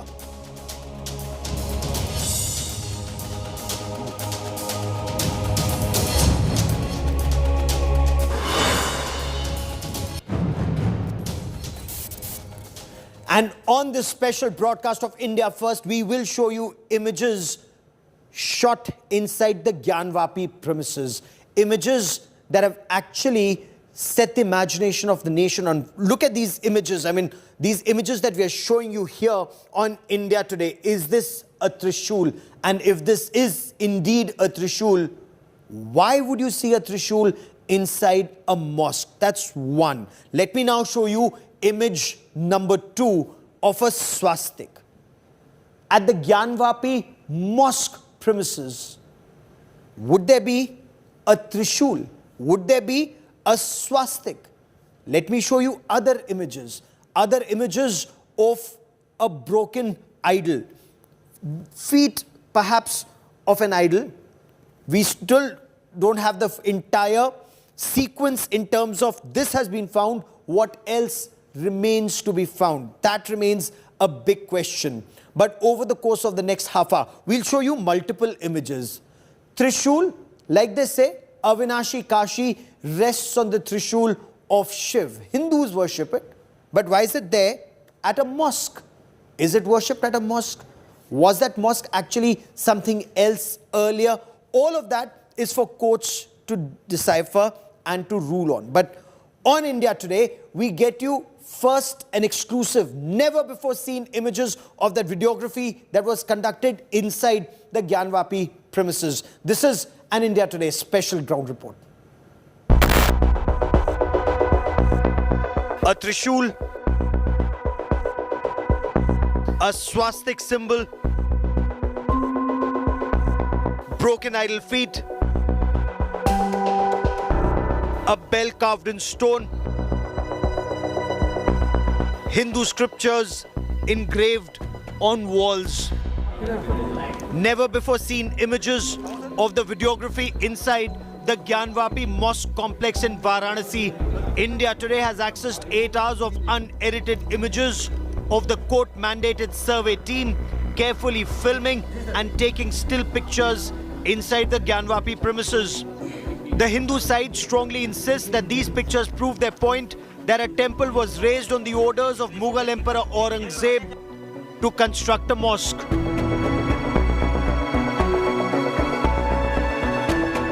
मैं ईश्वर को धन्यवाद दे रहा हूँ कि उन्होंने मुझे इतनी शक्ति दी कि जो कुछ लिखवाया उन्होंने मुझसे सब अक्षरशः सही है और वो हिंदू मंदिर तोड़कर तथाकथित मस्जिद बनाई गई, इसमें कोई डाउट नहीं रह गया है। The pictures answer some questions, but raise many more. Do temple scriptures exist on mosque walls? Is a Trishul, trident of Lord Shiv, found even in mosques? Is a swastik, an auspicious Hindu symbol, found engraved in mosques? Is this a shivling or a fountain at the Wazu Khana? The Muslim respondents have hit back saying that the circulation of these images in violation of court orders was to whip up sentiments and raise public opinion in favor of a temple. ये video viral हुआ जो गलत हुआ है और अदालत के अवमानना है, अदालत के आदेश के खिलाफ हुआ है. AIMIM MP Asaduddin Owaisi came out all guns blazing, alleging that the Places of Worship Act 1991 was being blatantly violated. आप लीक कर लो, कुछ भी कर लो. 91 की एक्ट के तहत 15 अगस्त 1947 को मस्जिद थी, मस्जिद है और रहेगी. जो अदालत का फैसला है वो हमको मान्य होगा. पालमपुर अधिवेशन में जरूर उन्होंने राम मंदिर के लिए आंदोलन चलाने की बात स्वीकारी है, लेकिन मथुरा और काशी के लिए उस तरह का कोई आंदोलन चलाने का उनका इरादा नहीं है. The petitioners, however, reached the court insisting the seal on their envelopes with the evidence was intact and that the survey report, videos and photographs in public domain was not their mistake. हम लोग ने इसको खोला भी नहीं है, लेकिन वो पहले भी सारा लीक हो गया है, तो इसकी आप जांच कराएं कि लीक कैसे हुआ है. हम लोग अपने सत्य के साथ कड़ी से कड़ी कार्रवाई की जाए. साक्ष्य दिख रहे हैं कि वो इत्तेफाक रखती हैं उन सब. बिल्कुल सच्चाई सामने उभर के आ गई. The court will hear the matter in July post-vacation, but the images have raised certain questions about the existence of a temple, prompting the Hindu side to seek access to what they insist is a shivling to have their fundamental right to worship. With Samad Srivastav and Kumar Abhishek in Varanasi, Bureau Report, India Today.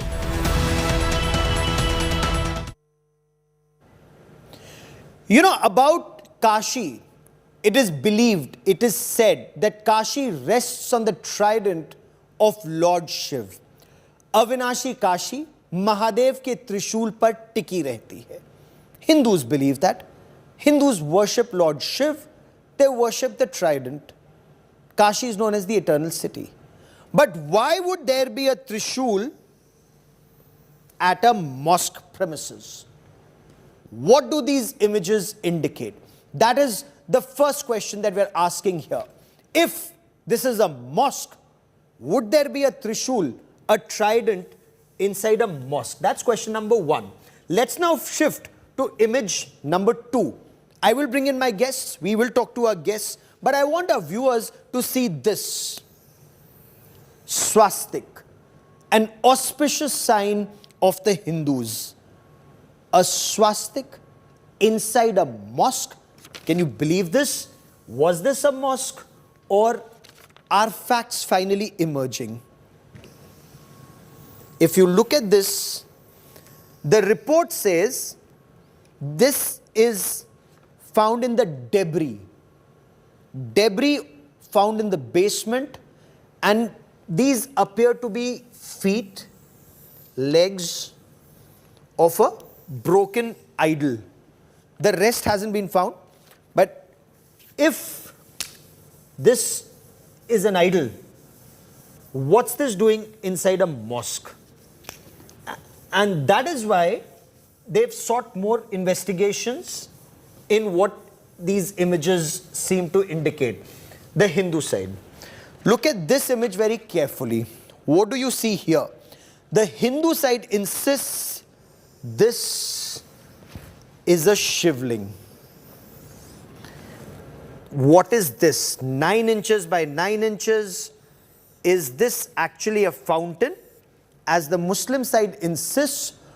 Or this thing that you see, was this made later and then put on top of this structure in a hurry? A half-inch hole, which is about 63 centimeters deep, was it dug into this? All of this again is a matter of investigation. But will there be a detailed investigation? Will truth emerge? I want to come back to our first image of a trident, a trishul. And I want to bring in Kalimul Hafiz, spokesperson of the AIMIM, who joins us on the broadcast. Aman Sinha is a senior advocate and a spokesperson for Bharatiya Janata Party. He joins us on the broadcast. I have Advocate Vishnu Jain joining me on the broadcast. And good to have you gentlemen on the show. But Kalimul Hafiz, masjid में त्रिशूल कुछ समझ नहीं आया. माना अविनाशी काशी है, भगवान शिव के त्रिशूल पर टिकी है. क्या ये मान्यता केवल हिंदुओं की है या मुसलमान भी मस्जिद में त्रिशूल की उपासना करते हैं? देखिए, सवाल जो आज का बड़ा है वो ये कि ये वीडियो कैसे लीक हुआ. पहले भी सुप्रीम कोर्ट ने जब रिपोर्ट्स के लिए सिलेक्टिव लीक के लिए लताड़ा था और ये कहा था कि ये अच्छी बात नहीं है, ये न्याय का मजाक बनता है, इससे एक पक्ष को जाहिर बात है दूसरे पक्ष के खिलाफ भावनाएं भड़काई जाती हैं. नहीं, उससे भी इससे हमने कुछ नहीं सीखा और आज भी मैं समझा नहीं. लीक करके अपनी न्याय व्यवस्था का मजाक बनाए. अगर त्रिशूल मिलता है तो इससे भावना क्यों भड़केगी?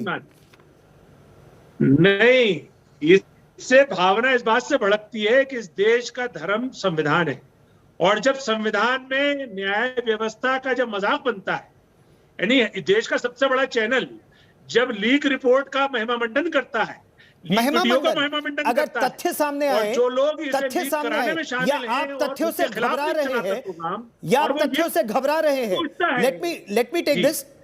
आप तथ्यों से घबरा रहे हैं क्योंकि मेरा प्रश्न आपसे बहुत साफ था. भगवान शिव का त्रिशूल हो या स्वास्तिक का निशान हो, स्वास्तिक, क्या स्वस्ति में आपकी भी आस्था है?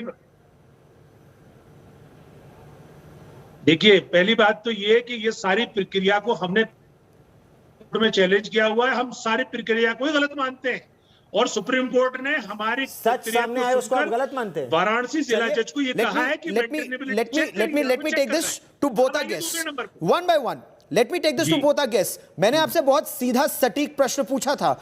मैं घुमा फिरा के लाग लपेट में विश्वास नहीं करता हूं.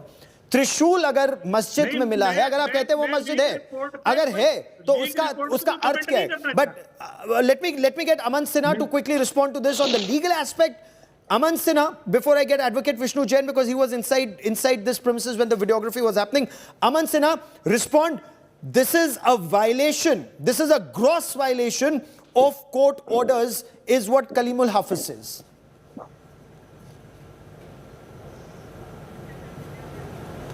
Let me clarify that the video was handed over to all parties to the suit, including the parties representing the Muslim side. And in fact, the plaintiffs, 4 ladies, the petitioners who are from 4 Hindu ladies, they went to court and they surrendered their envelope. Their seals were intact. Now, if the seals were not broken, they were not tampered with, clearly the video was not leaked from the plaintiff, the Hindu side. The video footage has also been given to the other side. They have not come with their sealed envelope. That apart, Gaurav, let me tell you that plaintiffs have themselves gone to the court and requested for a CBI inquiry to look into the entire issue as to how this was leaked.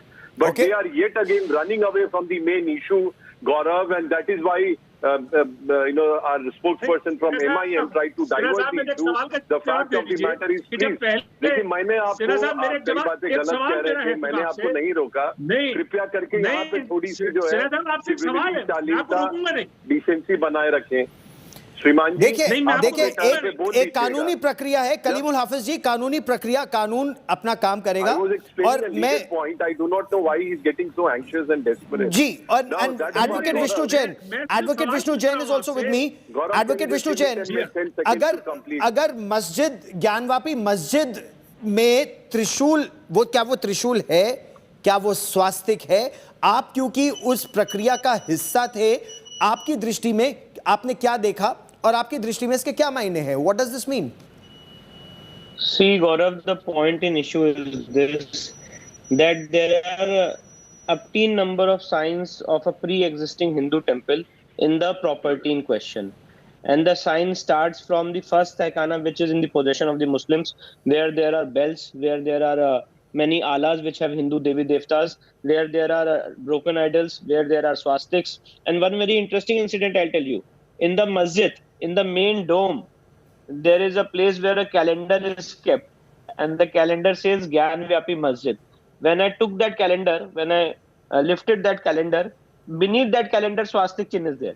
So the intention is very clear that all the signs of Hindu mandir and all the signs which narrate that this property belongs to a Hindu temple must be somehow destroyed, damaged, or hidden. And the second most important point is that have you seen any masjid where there are 25 to 30 alas where Hindu Devi Devtas are kept inside the central dome? Kalimul हाफिज जी उत्तर दीजिए एक एक करके, और अब तथ्यों पर बात करते हैं। अगर कानूनी प्रक्रिया की आप बात कर रहे हैं, कानून अपना काम करेगा, लेकिन क्या मस्जिद में स्वास्तिक का निशान, स्वास्तिक का निशान, त्रिशूल का निशान मस्जिदों में होता है? मैंने सबसे पहले आपको सवाल उठाया इस लीड पे, मैं इस पे भी आऊंगा, लेकिन पहले मैं ये बता दूं आपको कि जब ये राजा अकबर ने जब दीन इलाही चलाया तो उस दीन इलाही का मरकज बनाया उसको, उस जगह को, तो दीन इलाही में तमाम मज़ाहिब के चिन्ह वहां पे लगाए जाते थे, इस्तेमाल होते थे।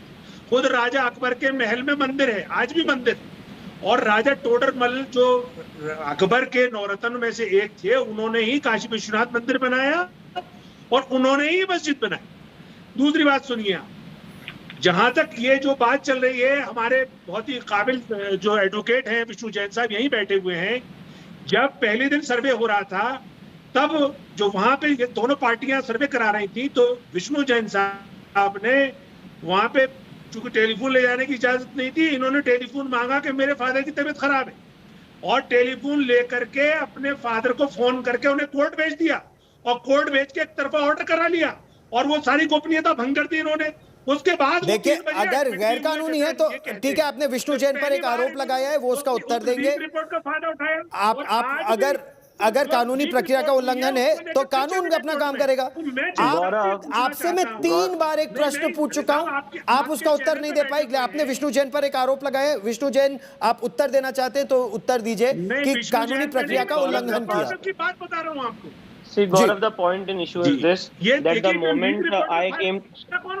सर एक मिनट सर सुन लीजिए, थोड़ा पेशेंस रखिए सर। आपने अपना पक्ष रखा, मेरे प्रश्न का उत्तर नहीं दिया, आपने मेरे प्रश्न का उत्तर नहीं दिया। Vishnu Jain, please respond sir. See, Gaurav, the point in issue is this, I'll just ultimately come on the legality of the matter. The order passed by the trial court now is subsumed in the order of the Supreme Court. If that order was so illegal, if that order was so malicious, do you think that the Supreme Court would have maintained the order of sealing? That is point number 1. And it is not that the Muslim sides have not raised this objection before the Supreme Court. This objection was raised, our clarification was pointed out, and all this story which is told by Kalimul Haq, bringing my father into picture, is completely obnoxious. They have a habit of hitting below the belt. And let me tell you, first of all, I called from the number of the Advocate Commissioner to check about my father's health.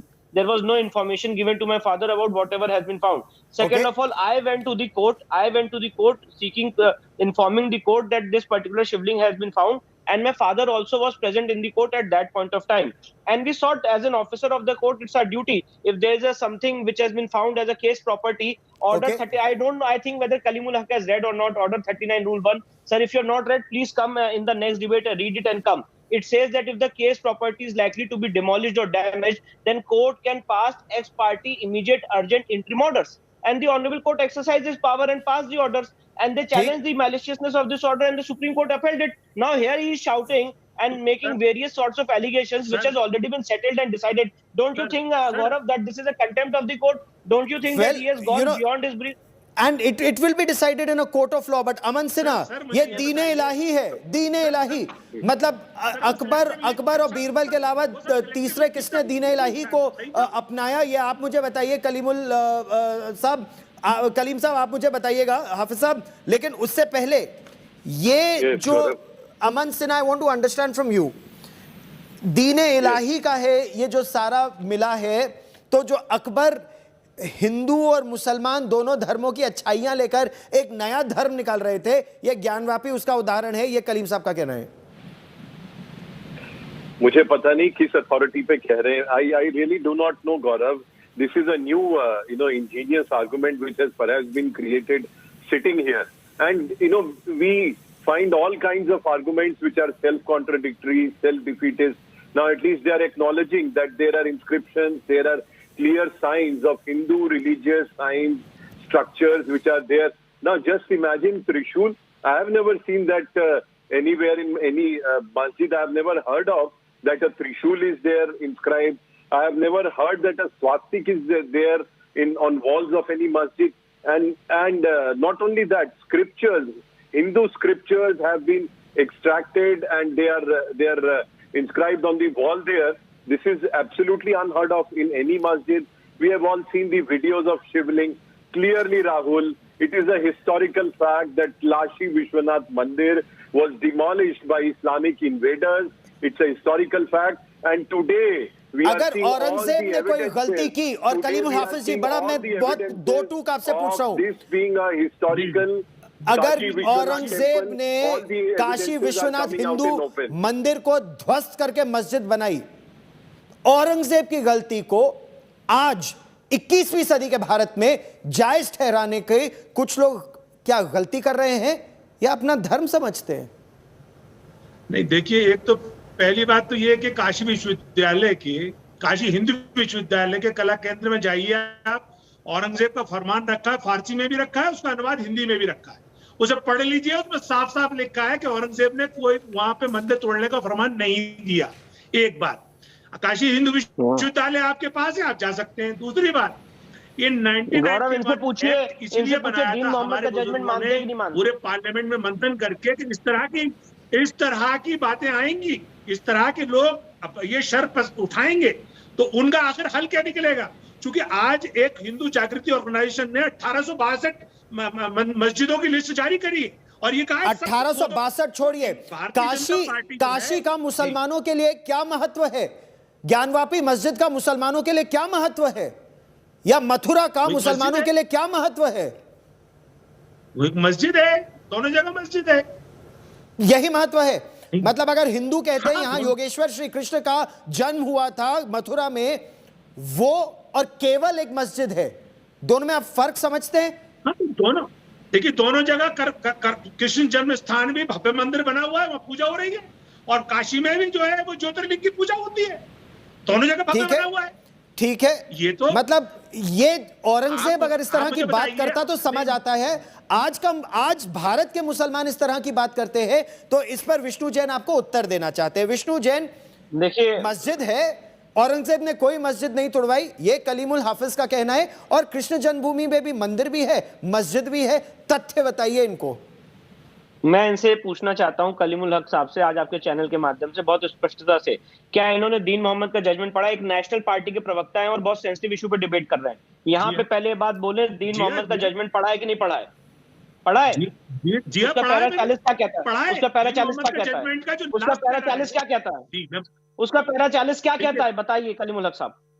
Para 40 में गौरव स्पष्ट रूप से लिखा हुआ है कि वहां पे मंदिर तोड़ी गई और औरंगजेब ने तोड़ी।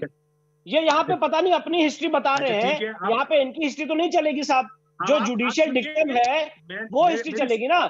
और एक बात और कहना चाहता हूँ गौरव, 1997 4 SCC पेज 606, कलीमुल हक साहब नोट कर लीजिए, अगली बार जब डिबेट करने आइएगा तो उसको पढ़ के आइएगा। 1997 4 SCC पेज 606 जस्टिस रामा स्वामी का जजमेंट है, और सुन लीजिए, पैरा 1 में स्पष्ट रूप से लिखा है, आपने जो हिस्ट्री बताई है ना वो हिस्ट्री नहीं मानी जा रही है, सुप्रीम कोर्ट की हिस्ट्री मानी जाएगी, क्योंकि सुप्रीम कोर्ट को आप भी मानते हैं, मैं भी मानता हूं। आप अगर नहीं मानते तो आप यहाँ कह दीजिए हम नहीं मानते। उसमें स्पष्ट रूप से लिखा है कि औरंगजेब ने यहाँ मंदिर तोड़ी। अब आप यहाँ पे एक अलग हिस्ट्री बता दे कि अकबर ने बनाई, मरकज बनाया, ये बगल वाला जो मंदिर है, ये सारी चीजें सुप्रीम कोर्ट का जजमेंट स्पष्ट रूप से लिख चुका है। और दूसरी बात मैं कहना चाहता हूँ आपसे, आप कह रहे हो कि यहाँ पे बगल में मंदिर है ना, तो सर एक बात सुन लीजिए, ये जो बगल का मंदिर है ये सांकेतिक ज्योतिर्लिंग है, ओरिजिनल मंदिर तो यही था, है और रहेगा, और उसको हम वापस लेके रहेंगे। और कोर्ट के माध्यम से लेके रहेंगे। वो आपको कोर्ट में प्रूव करना पड़ेगा। वो आपको विष्णु जैन जी, वो आपको कोर्ट में प्रूव करना पड़ेगा, क्योंकि जिसको आप कह रहे हैं कि ये शिवलिंग है, जिसको आप कह रहे हैं कि ये पूरा शिवलिंग है, मुस्लिम पक्ष ये कह रहा है कि ये तो शुरू से हम कह रहे हैं ये फव्वारा है। ये तो केवल हिंदू पक्ष ने अब कहना शुरू कर दिया है कि ये शिवलिंग है। उनके मुताबिक ये फव्वारा था, है और रहेगा, मस्जिद थी, है और रहेगी, ऐसा AIMIM का कहना है। लेकिन कलीमुल हाफिज साहब, आप नया इतिहास तो नहीं बनाएंगे ना भारत में? नया इतिहास तो नहीं बनाएंगे? मेरा जवाब ले लीजिए जी, बताइए। मैंने कहा काशी हिंदू विश्वविद्यालय के कला केंद्र में रखा है, वो मैं नहीं लिख रहा हूँ, वो जाके देख लीजिए आप। दूसरी बात, मैं 50 चीजें रखी, उससे क्या मतलब है? महंत गणेश उपाध्याय और महंत राजेंद्र तिवारी, दोनों लोग ये कह रहे हैं तथ्य तो अदालत में निकलेंगे। दोनों पक्ष अपने अपने तथ्य रख रहे हैं, लेकिन अमन सिन्हा ये पूछ रहे हैं कि 1800 मस्जिद या 30,000 मस्जिदें अगर हिंदू कहें कि ये बनी है, तो आपकी सरकार क्या करेगी? केवल काशी और मथुरा पर रुकेगी या सभी 30,000 लेने की बात करेगी, जिससे सांप्रदायिक तनाव और सौहार्द बिगड़ने का बहुत बड़ा खतरा है? अमन Sinha. Gaurav, these matters are sub judice before courts of law. We have full trust in a robust judiciary. And I think we should leave it to that, Gaurav. I do not know why, parties like MIM are jumping the gun and trying to be so desperate at this stage. The matter is at an initial stage, and they are issuing statements and passing sweeping judgments over Supreme Court. Okay. So I do not even wish to go into that. They are just trying to make a political capital out of it. The fact of the matter is that wherever there is a dispute, there are courts of law which are fully competent to take and adjudicate on I will let that be the last word. We should leave it at courts that. of law will decide. Courts of law and the law of the land. यही तो हम मांग रहे हैं। अगर यही आप कह रहे हैं तो शांतिपूर्वक तरीके से सभी को कोर्ट के आदेश की प्रतीक्षा करने की आवश्यकता है. Everyone needs to just wait for court orders on this. But for joining me, to all my guests, many thanks. I've run out of time on this part of the show. We'll track the story closely. Coming up next is Abha Bakaya with Business Today.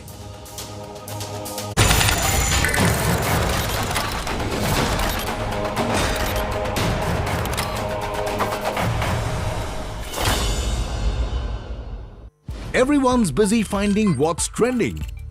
You're busy finding out why. India Today, for those who research before reacting. Download the India Today app now.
Pour les entrepôts de préparation de commandes, donc typiquement un de nos clients est Cdiscount. Si vous passez une commande chez Cdiscount, avant c'est des gens qui dans un entrepôt essayaient de retrouver le téléphone et la coque de téléphone que vous aviez commandé, qui pouvaient faire jusqu'à 15 km par jour dans des entrepôts immenses.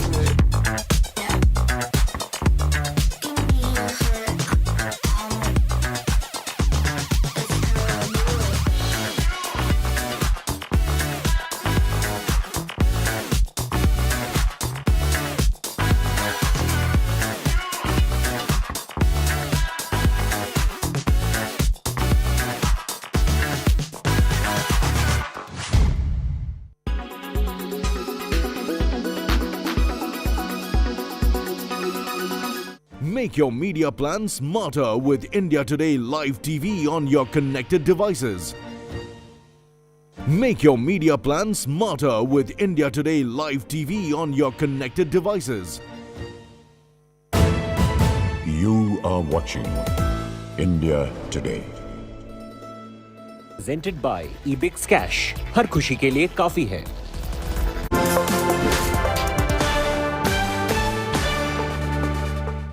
Hello and welcome. You're with us here on Business Today. I'm Abha Bakaya. Here are the day's top business stories. COVID restrictions in January slow down India's economy further in the Jan to March quarter. GDP growth at 4.1%. Economy grows by 8.7% in 21-22. Core sector data shows a clear rebound in April. Good news for policymakers on the fiscal front. Deficit in 21-22 below expectation stands at 6.7% versus a revised budget estimate of 6.9% of GDP. Big fiscal bonanza for states. Central government clears all GST dues. Nearly 87,000 crore rupees disbursed. Question is whether the states will now reduce their taxes on petrol and diesel. Market snaps 3-day winning run. Sensex falls 350 points. Nifty ends below 16,600. Financials, power stocks, top losers. Crude oil prices climb as European Union agrees to ban 90% of Russian crude oil import by the end of the year. The news of China getting ready to lift COVID restrictions in Shanghai and Beijing add to the rise. Traders expect China's reopening to add to oil demand. Monsoon likely to be normal this year. Met Department predicts La Nina conditions will improve rainfall over most of India. Huge relief for farmers and policymakers.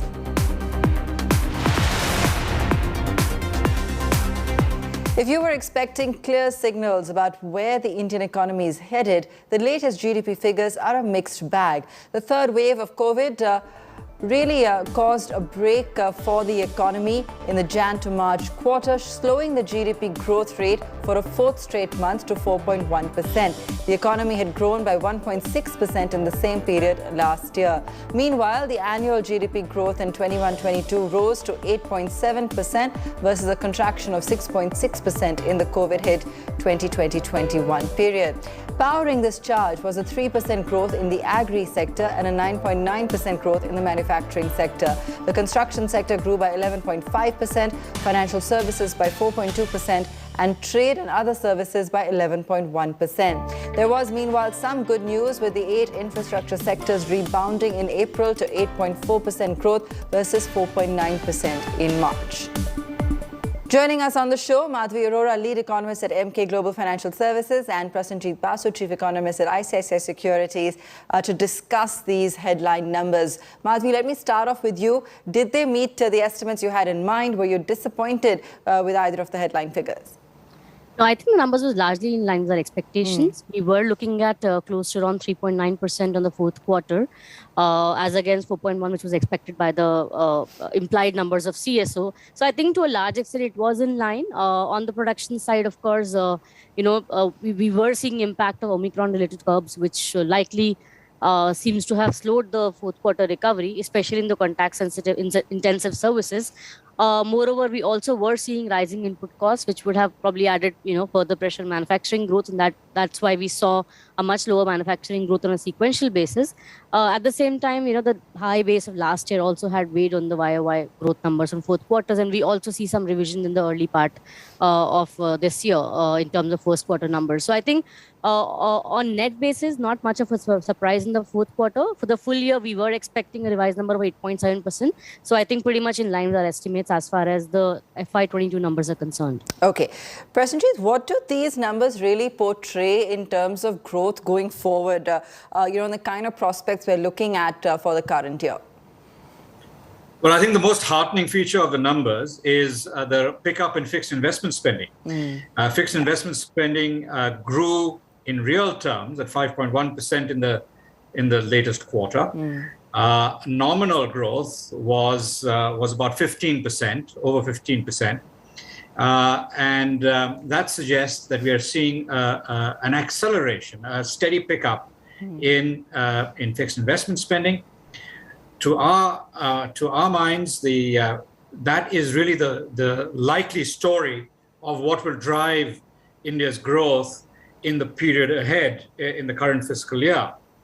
I think also that India has been underestimating real GDP by quite a bit over the last 2 or 3 years, because there's a very wide gap between the balance of payments, current account balance, which is measurable and observable. That is generally running at about just over 1% of GDP for the full fiscal year. But if you look at net exports, the nominal net exports of goods and services for the fiscal year, they're running closer to 3% of GDP. That is a very wide gap. And if you look at the real number, it's over 5.5% of GDP. Real is based on deflators of exports and imports, and it basically is saying that our export prices are rising much faster than our import prices, and so there's a very wide gap in real terms or in inflation-adjusted terms between exports and imports. That is completely, it defies logic. Yeah. So in fact, not just this year, but for the last 2 years, I am estimating that that the official GDP numbers that are being put out by CSO are actually about 2.5 to 3 percentage points lower than they should be because of errors in the net export count. Interesting. Madhavi, would you concur? And, we did also see quite a significant impact of Omicron. If we were to say this is safely behind us, perhaps we could look at more improved growth going forward. No, I think the demand slack have persisted. I mean, before COVID as well, we were supposedly subpar with regard to our, potential growth. And, at this point also, even though it has reached the pre-pandemic level, and still around 6-7% below the pre-COVID growth trend that we were seeing. Consumption remains stubbornly low, while the level of investment also is just about recovers to its pre-COVID level. So I think the divergence between languishing private demand and high core inflation has also been persistent for a very long time in the last 2.5-3 years, which means that domestic supply chain disruptions in manufacturing and services, especially in the informal sector, haven't been repaired fully. So the GDP numbers that you are still seeing are not necessarily capturing the real picture as yet. And that said, even with the current 8.7 plus kind of a figure that you're getting on GDP, which is obviously on account of base effect as well, we are at this point in time still subpar, and we are still growing at least 6-7% below the pre-COVID growth trend. So I think it's not necessarily a very rosy picture. And, while we're comparing our growth numbers with the West as well, I think the kind of fiscal boost that those countries had gotten vis-a-vis emerging markets in general, the comparison is quite stark. And India wasn't fully growing in line with its potential in the pre-COVID as well. And currently, in fact, with the kind of, the deep-rooted impact that COVID probably would have left into emerging economies, which did not really see the kind of fiscal boost that the advanced economies had seen. I think, there could be a starring impact of that in labor markets, and which actually would probably show in the medium term in a more starking fashion. So I think we need to be a little cautious before, sort of rejoicing the India growth picture, which is much higher than the rest of the world. Interesting. Prasenjit, talking about being cautious, inflation, given what we're seeing in crude prices, still continues to be a bit of a red flag. How worried are you about the rate of inflation? Of course, the current rate of inflation is certainly a worry. And the hope is that oil prices don't stay this high for too much longer, partly because you'll get a supply response from alternative energy, as well as from some of the marginal sources of oil and gas, such as shale and tar sands in North America. So as that supply response comes through, I'd expect that Brent crude prices will moderate somewhat by about September, October, and beyond. But of course, currently, the very high crude oil prices and broader commodity prices, including edible oil prices, are a bit of a challenge for India in terms of the monetary policy response and the fact that headline inflation is a lot higher than the inflation target. Now, I think it's also important, though, to be aware of some measurement problems that continue with this GDP number. For instance, it's reporting that the fourth quarter private consumption expenditure in India only grew about 1.8%, despite the fact that nominal growth in private consumption was closer to 13%. Now, now CPI inflation is currently a lot higher, but in that quarter, CPI inflation was just over 6%, and the private consumption deflator that is being used in India appears to be the WPI rather than the CPI, which is largely inappropriate. You should be using something closer to the CPI as the deflator for private consumption. And if that is the case, then private consumption will be a lot higher in terms of real growth than is being reported in these numbers. So I think there are measurement issues that continue to plague our statistical indicators, particularly GDP. Real GDP, I think, is being underestimated, and this continues to be the case in the current quarter. Now, of course, relative to the rest of the world, India is currently the fastest growing large economy, likely to stay that way this year, and that is something to be celebrated. But we are, as Madhavi correctly pointed out, we are needing to catch up because we've had about 2.5 to 3 years of subpar growth, and really growing 8.7% is not enough to make up for that period of subpar growth that we've had. So we need to continue to see rapid economic growth in the period ahead, and the fact that investment spending is picking up strongly is, to my mind, a very positive sign. And of course, in terms of exports, India has seen the fastest export growth of any country in the world over the last 16 or 17 months. In 2021, the calendar year, India's exports grew 41.6% in nominal terms, nominal US dollar terms. That is easily the fastest in the world. So we are benefiting from a global recovery, but in fact, our export sectors are gaining ground, gaining competitiveness, which is, these are the two positives. Exports and investment are beginning to turn around. All right.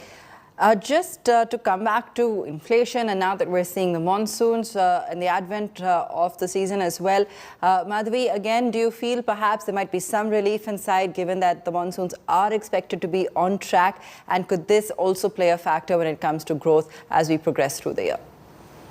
Yeah, to some extent, yes, because India on a net basis is a global agri-commodity exporter, so that sort of at least gives us that kind of shield that we may not see as high cereal inflation, and we have to again see how much of MSP increase the government actually gives, because that will be a big input in my forecast for food inflation in general. But I think overall for the year, we still are going to be seeing an inflation which will probably hover above 6.5%. So that would be, even after taking the recent measures that the government has announced, I think which would probably have a downside inflation impact of around 40-50 bips overall, including the second round impact. But I think you could still see inflation hovering at close to around 6.4-6.5% for the year. Which I think would again worry the policymakers in general, because in the end, a very high inflation doesn't augur well for growth in the medium term, and thus could act as a restraint point as far as policy ambitions are concerned on increasing the growth picture beyond the trend growth of 6-7%. Right. So if I had to pin you down for a year-end target, then Madhavi, what would be your GDP target for the year? So we were looking at 7.3 before this print. I think that there could be a mild revision close to 7%. I'm not looking at a very high downward revision from my earlier forecast of 7.3 for FY23. All right, and in one line, Prasenjit, from you as well, year-end forecast? Yeah, my forecast for the current fiscal year, I think I'm likely to revise it upward. Okay. This year's number is a little bit lower than I would have expected. And I think there's a cushion in terms of net exports, both in nominal and real terms, because that is being underestimated. So I think growth will be about closer to 8.5% in the current fiscal year, with an acceleration thereafter. Given that we haven't. Okay, Madhavi is smiling because yes, it's always good to hear the positive numbers, but she's definitely playing a bit more cautious and a much more bullish view coming in there from Prasenjit. But that's the that's the headline number that we're looking at today. Both of you, thank you so much for your time and for really taking us through some of the factors at play and behind your reasoning for how this year is likely to pan out. Thanks so much for joining us. We're going to take a very quick break. Back with more news on the other side.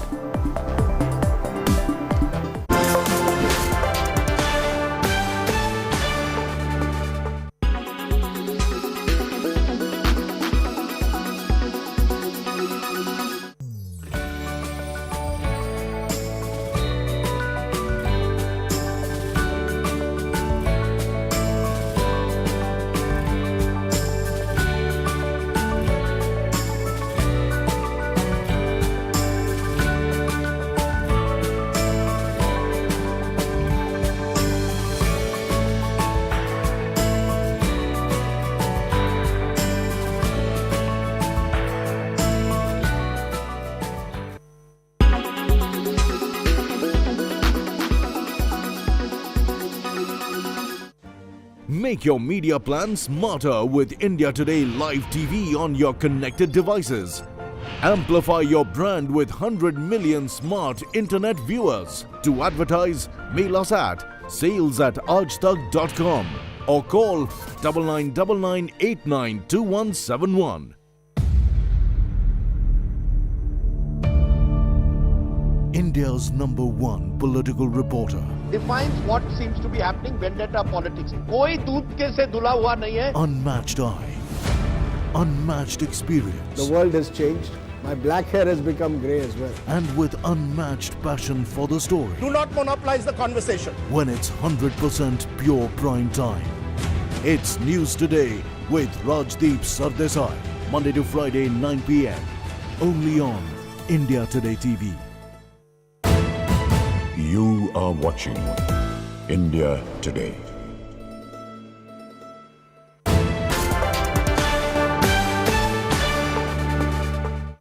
Welcome back. In a big move, the government has released the entire GST amount owed to states up to 31st of May, releasing an amount of 86,912 crore rupees. The centre said the decision was taken to assist states in managing their resources and ensuring their programs are carried out successfully. The balance is being released by the centre from its own resources, pending collection of cess. The centre also expects GST collections for May to be robust and good as April. Karishma joining us with all of those numbers. Karishma? Well, right, Centre has decided to release compensation cess until 31st May 2022. So post this, it is only 1 month's compensation cess fund that will go to states by Centre. They've released almost about rupees 86,000 crore, and this is coming despite Centre having lost a lot of revenue in past few months because of global factors. In fact, Centre has also mentioned that despite with only 25,000 crore in their fund, they've taken this decision to keep all the balances clear. Now, the other argument is that states have been persistently asking Finance Minister Nirmala Sitharaman to consider a period beyond 5 years, but looks like Centre is not much in favour of this and may not give an extension beyond June 30. Markets end the month of May on a somber note. Benchmark indices snapped their 3-day winning streak ahead of the Q4 GDP data and amid tepid global mood. Sensex ending over 350 points lower, shutting shop at 55,566. Nifty down 76 points, ending at 16,584.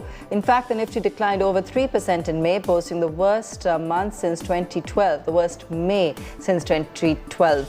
While Nifty small cap fell over 10% this month, Nifty mid cap also ended with huge gashes, falling over 5% in May.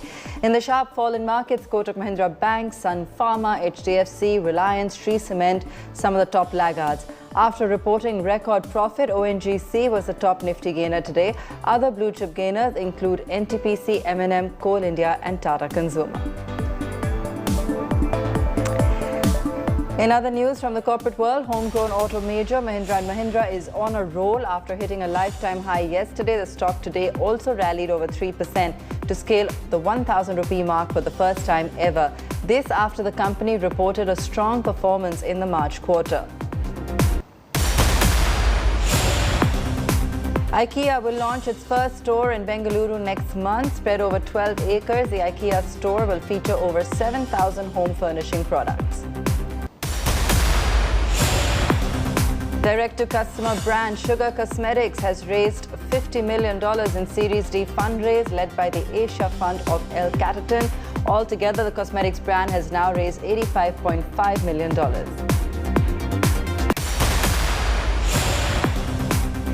If you expected your FD rates to rise handsomely after RBI's repo rate hike, shed those hopes. While the pass-through to lending rates has been immediate, banks have been slow and stingy in hiking interest rates for their depositors, including the single most popular savings instrument, fixed deposits, which as per the latest data stood at 151 lakh crore rupees.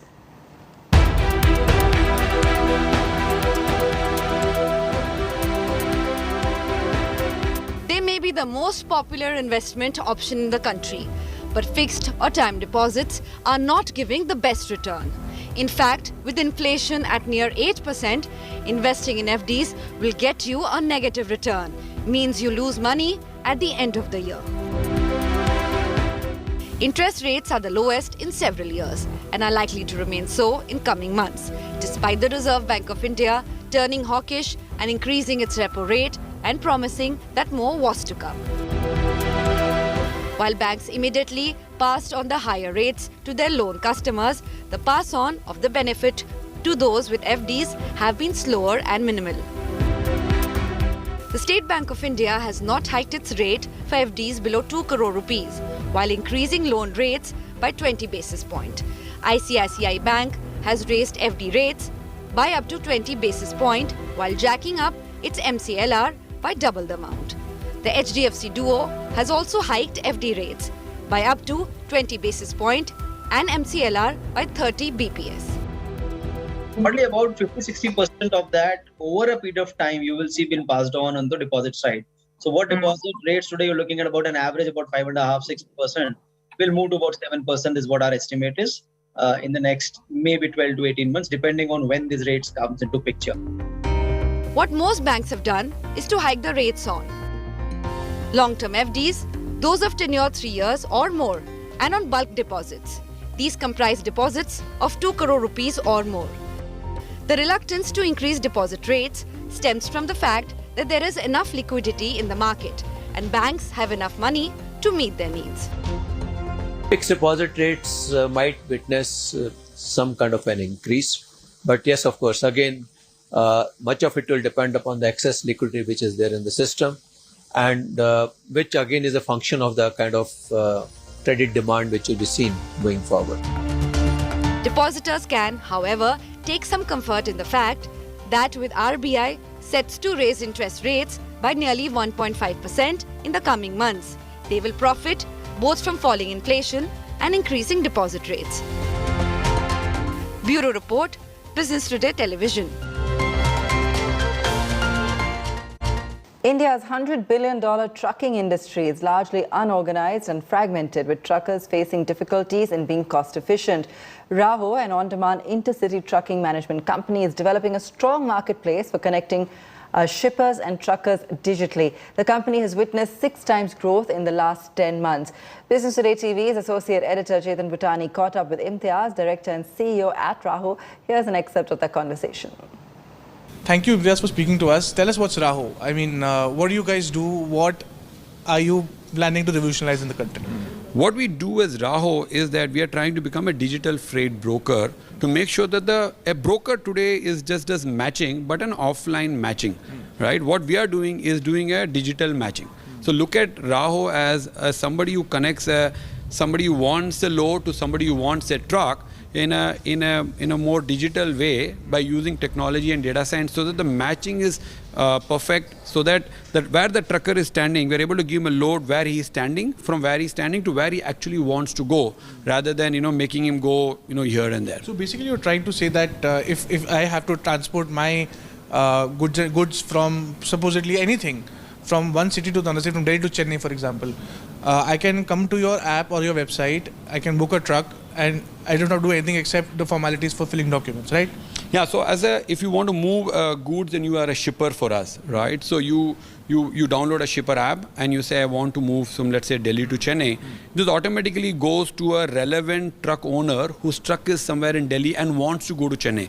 So from our system, we actually are able to match which truck should be attached for this particular load based on the origin destination, based on the type of goods, and most importantly, in this business, it's not today. What a broker does is that if the truck is standing in Manesar and the load is required from Noida, he will send the truck from Manesar to Noida. Whereas at the same time, there's another broker who's sending a truck from Noida to Manesar. This is, in our parlance, we call it a dead mile or a wasted travel, right? Our job is that you don't look at NCR as NCR. We look at Manesar, we look at Daruera, we look at Bilaspur, we look at Mahipalpur, we look at, let's say, Sonipet as different. Whereas, in a traditional offline method, he would look at, okay, Delhi se gaadi chahiye, he would move from Manesar to Noida. So today we give it to the relevant truck owner jiski gaadi wahan khadi hai, where the truck is standing. Now, how do we get where the truck is standing is through our driver app. And that's all the time we have on the show tonight. Thanks so much for watching.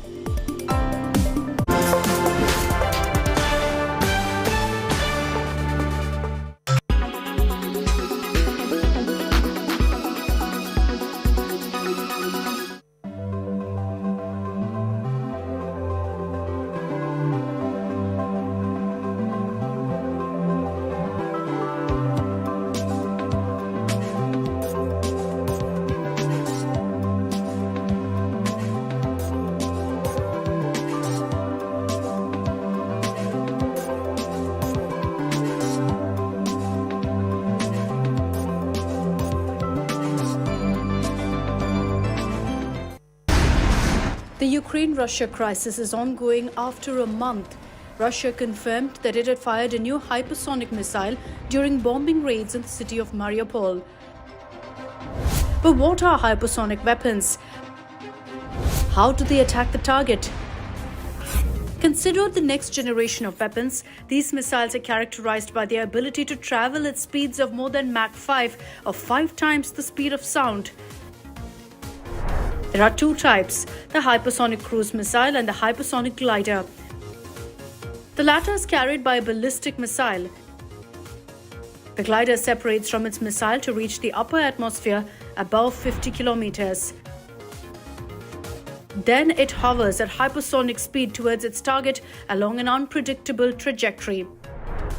Anti-missile or anti-aircraft defense systems. Without propulsion, it gradually decelerates and can perform evasive actions such as zigzags to reach its target by thwarting opponent interception systems. The cruise missile, meanwhile, has its own propulsion in the form of a ramjet with supersonic combustion. Once in flight, the missile moves at high speed before diving onto its target. This missile flies at a lower altitude than the glider at around 20 to 30 kilometers and can maneuver in full flight, which is its advantage. 2022's biggest crime news break. Popular Punjabi rap star and Congress leader Sidhu Moose Wala was shot dead on Sunday. Terrifying gangster hit on a superstar. Visuals of the star vehicle is a witness to the dastardly attack. India Today, relentlessly first at every step. Sidhu Moose Wala was targeted by these two dreaded gangsters.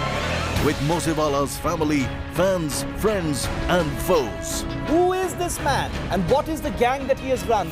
Banduk, Bishnoi, Badla and Bhagwan. No angle untouched. India watching Moosewala murder coverage. Only on India Today.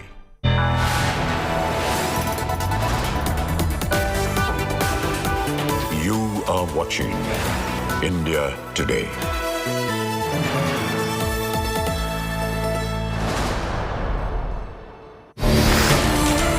The last ride of Sidhu Moose Wala.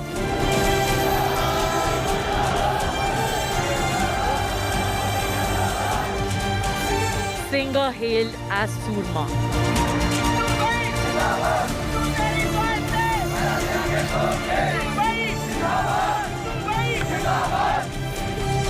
Angry fans jeer Punjab police.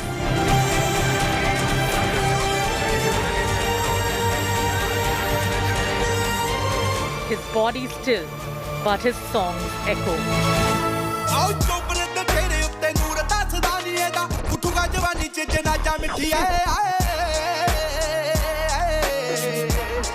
Rab Rakha Moosewala.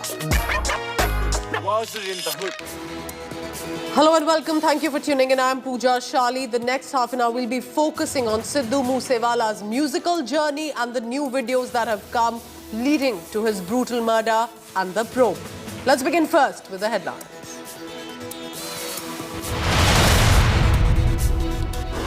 A new shocking video of Moosewala's shootout has been accessed, shows a second car that was trailing behind the singer. Main accused gangster Lawrence Bishnoi questioned by the cops, one arrest made by Punjab police.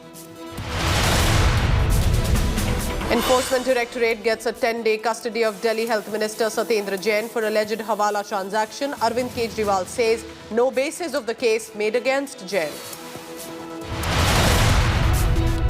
Miscreants desecrate Hindu deity idols in Hassan district in Karnataka. 10 idols reportedly vandalized. Cops have launched a manhunt to nab the miscreants. Prime Minister Narendra Modi visits Shimla to mark 8th anniversary of the government, interacting with beneficiaries of the government welfare scheme. Prime Minister compares border safety with the UPA era, says India is now much more safe. After exiting the Congress party, Patidar leader Hardik Patel likely to join the BJP on Thursday ahead of Gujarat elections later this year.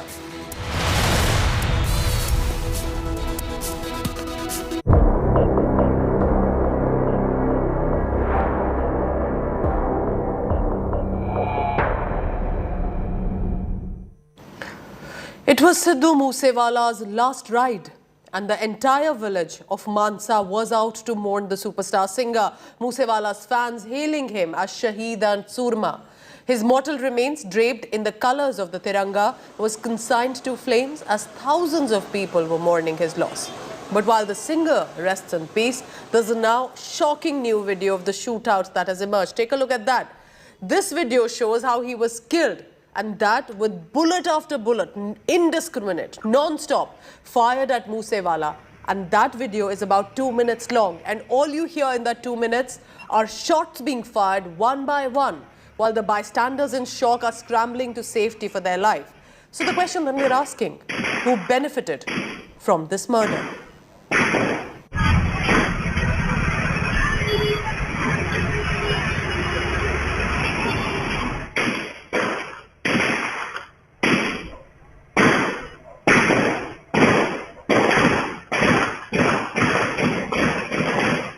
The final moments of Sidhu Moose Wala.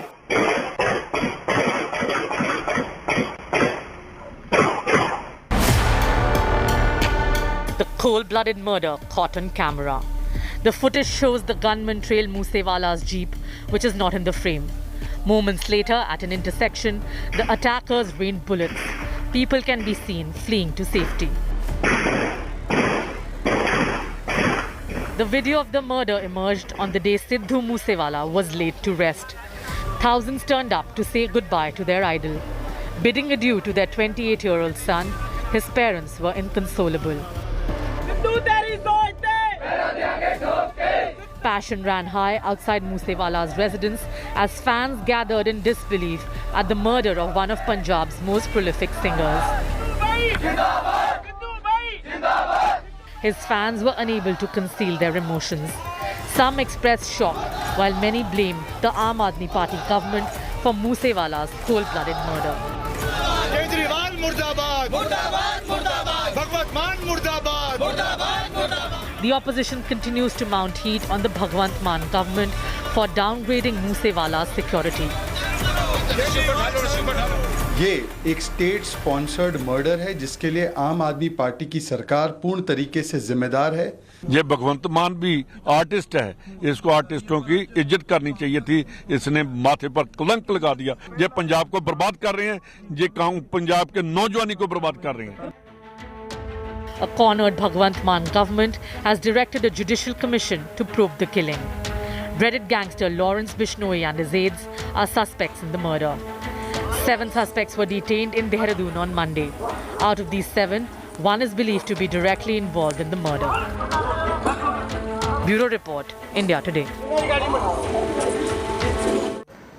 Sidhu Moose Wala glorified gangs and guns and then also tragically fell victim to a gang aggression.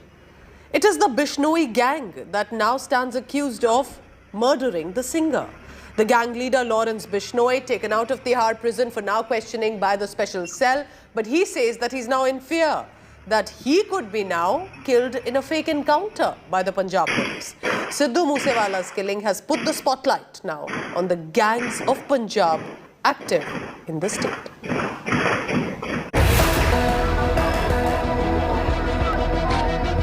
A superstar singer's last ride. A sea of mourners. As the Punjabi rapper Sidhu Moose Wala rests in peace.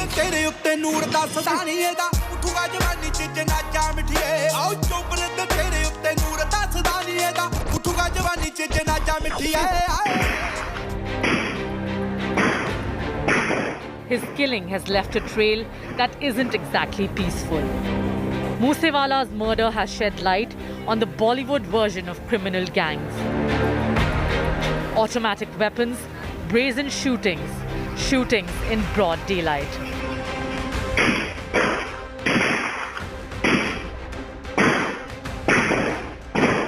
It's a web of rival gangs spread across Armenia and Canada. Their operations running in North India, in Punjab, Haryana, Delhi and Rajasthan. Much like the operation of Dawood and Chota Rajan in Mumbai. Police sources tell us that they work to extort money from Punjabi singers as well as fix their overseas concerts and handle their social media.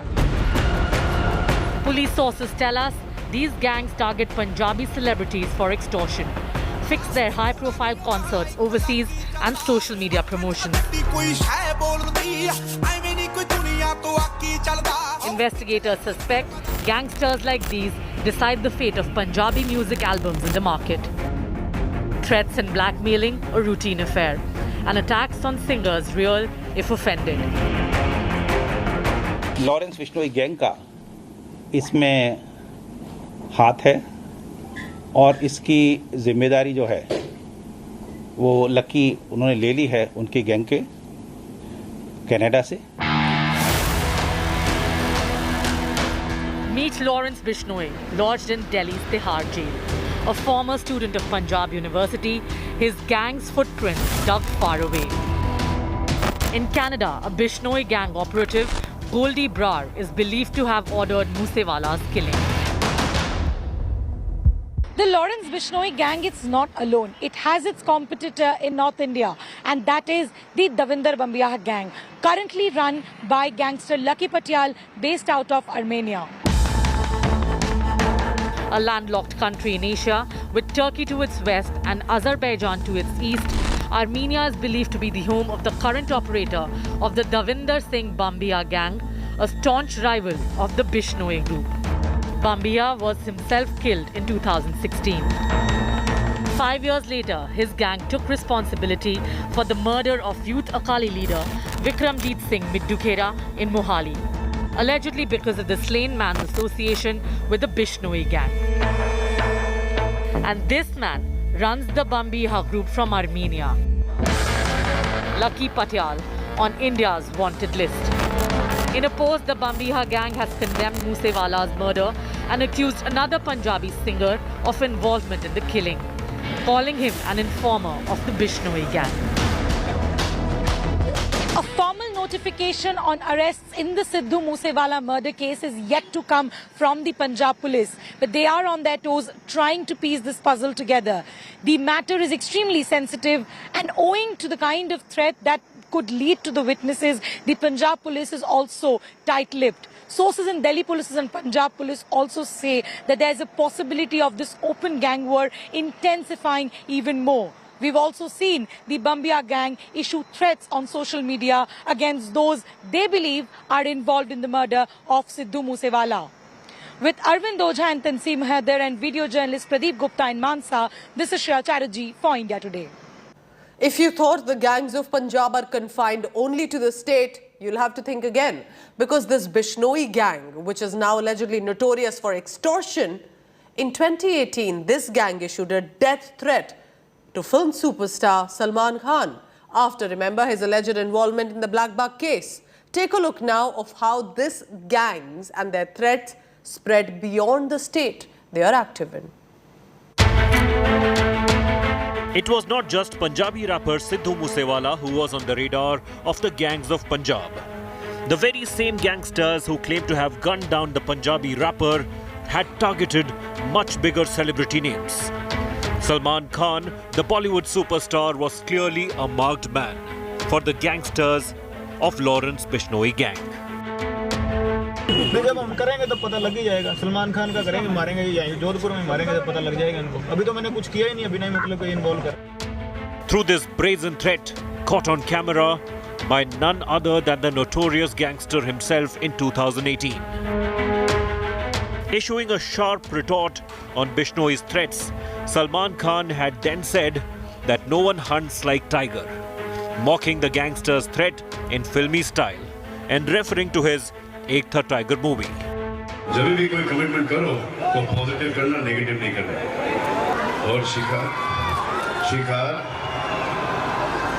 Tiger जैसे शिकार कोई नहीं करता है ना ये सबको पता है. India Today has now exclusively exposed a sensational Bollywood link to Moosewala murder, where the gangs of Punjab trying to target Bollywood megastars. Listen in to the chilling threat by gangster and retort from superstar Salman Khan again. जब हम करेंगे तो पता लग ही जाएगा सलमान खान का करेंगे मारेंगे ही जाएंगे जोधपुर में मारेंगे तो पता लग जाएगा इनको अभी तो मैंने कुछ किया ही नहीं अभी नहीं मतलब कोई इन्वॉल्व कर रहे हैं. जब भी कोई कमिटमेंट करो तो पॉजिटिव करना नेगेटिव नहीं करना और शिकार टाइगर जैसे शिकार कोई नहीं करता है ना ये सबको पता है. India Today has also exclusively accessed the police dossier on Bishnoyed and Canada-based gangster Goldie Brar, who claimed responsibility of Moosewala's death. The dossier mentions Goldie's crime partner, gangster Sampat Nehra, who had carried out a recce of Salman Khan's posh Galaxy apartment house in Mumbai, under a plot to target him. With Arvind Ojha in Mansa, Bureau Report, India Today. Moosewala has more often than not endorsed the gun culture in his music. But the music industry primarily is also now living in a shadow of fear. And that specifically are musicians coming in from Punjab. Are there more gangs across states that have been threatening these Punjabi musicians? Are they caught between these gang wars, and one of that incident happened to be leading to the murder of Moosewala? Here's a report on that. Sidhu Moose Wala.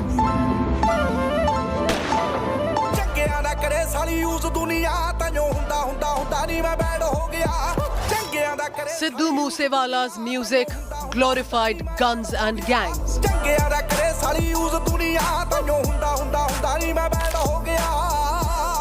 And it was gang aggression that eventually led to his murder, according to the police.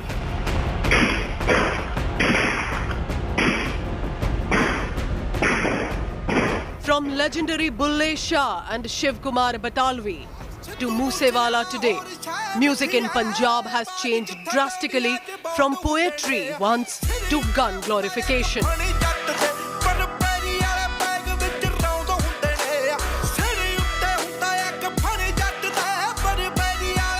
To an extent, representing the reality on the ground.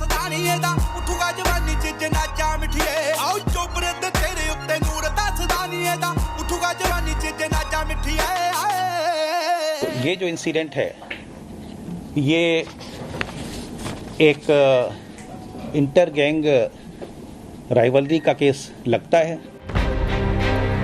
The trigger for Sidhu Moose Wala's killing was allegedly the murder of Vicky Midukhera.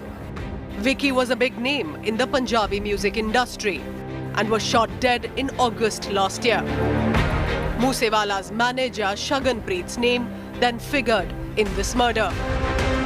Now, Goldie Brar, currently in Canada, a close aide of jailed gang leader Lawrence Bishnoi, connects the dots. Goldie has alleged in a social media post that apart from Vicky Midukhera killing, Sidhu Moose Wala's manager was allegedly also behind the murder of his brother Gurdas Mann. Moosewala's murder has put the dark underbelly of the Punjabi music industry in the spotlight. What was earlier spoken in hushed tones is now becoming public knowledge. Bureau Report, India Today.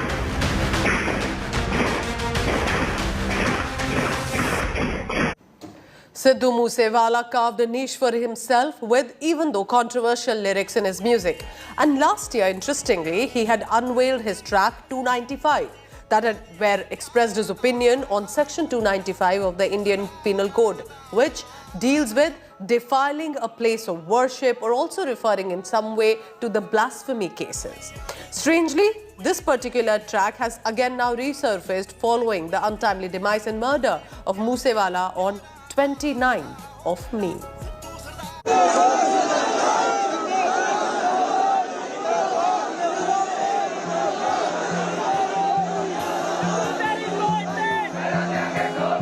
Love, adulation and grief.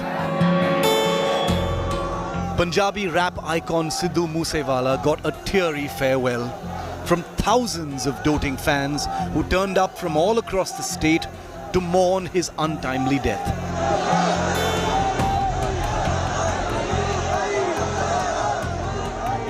The 28-year-old star's popular songs still echoing in their hearts and minds.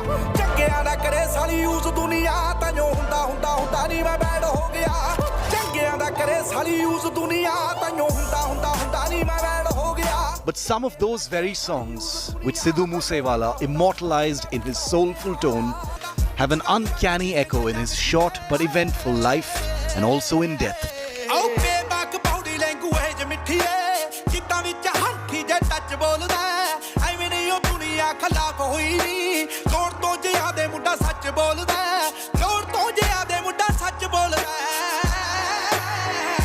Some of the rapper's most popular songs, like 295 and The Last Ride, hauntingly played out in the singer's life journey.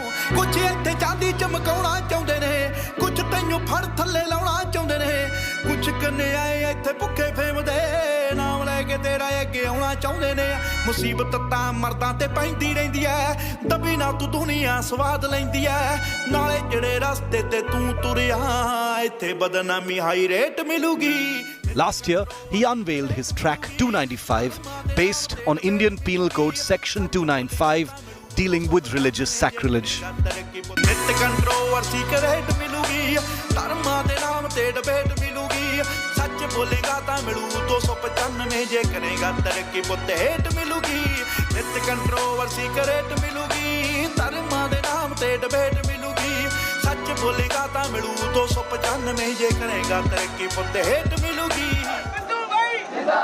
Fans and friends couldn't help but point out that his death came on a day that bore the same figure, 29/5, or the 29th of May.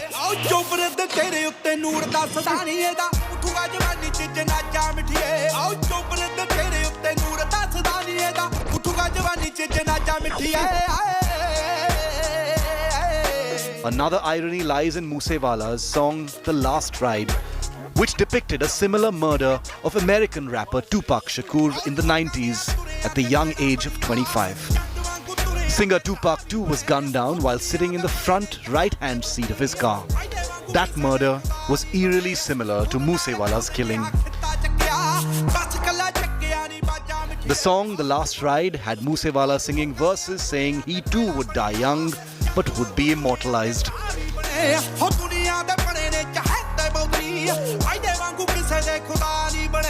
The last ride was unveiled on May the 15th, just 2 weeks before Moosewala was shot dead.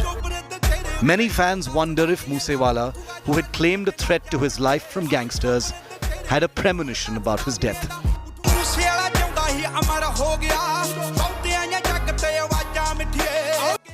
Ironically, Sidhu Moose Wala, who was known for his gangster rap and love for guns, was executed gang war style. दस पुत तेरा head down कास्टों चंगा भला हसदा सी मोहन कास्टों आ जेड़े दरवाजे विच board चक्की खड़े आ मैं चंगी तरह जानदा आ कौन कास्टों Bureau Report, India Today. चाहुंदे ने कुछ तैनू फड़ थल्ले लाउणा चाहुंदे ने कुछ कन्ने आए इत्थे भुक्खे फेमदे. Time for a quick commercial break. Don't go anywhere. Lots more on the other side.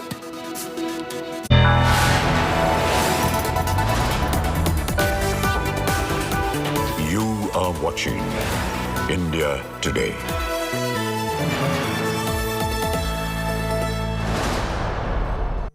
(2022's biggest crime news break). Popular Punjabi rap star and Congress leader Sidhu Moose Wala was shot dead on Sunday. Terrifying gangster hit on a superstar. Visuals of the star vehicle is a witness to the dastardly attack. India Today, relentlessly first at every step. Sidhu Moose Wala was targeted by these two dreaded gangsters. With Moosewala's family, fans, friends and foes. Who is this man and what is the gang that he has run? Banduk, Bishnoi, Badla and Bhagwan. No angle untouched. India watching Moosewala murder coverage. Only on India Today.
We have tested that on large animals, sheep and pig, and that data shows that the technology is safe for use. In fact, that data has been shared with the FDA, who have granted us 2 accelerated designations last year for the first 2 conditions we want to treat.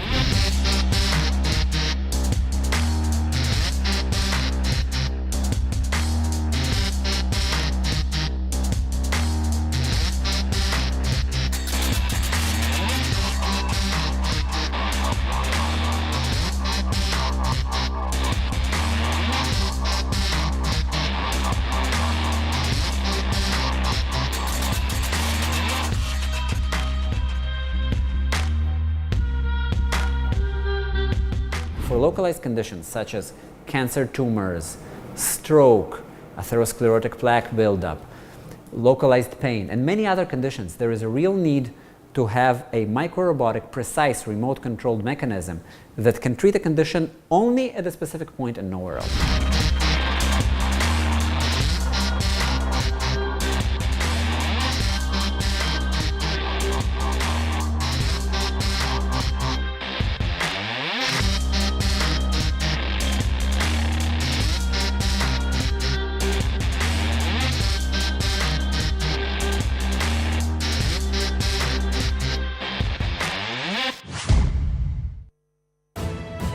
You are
made a really, really long journey on its own.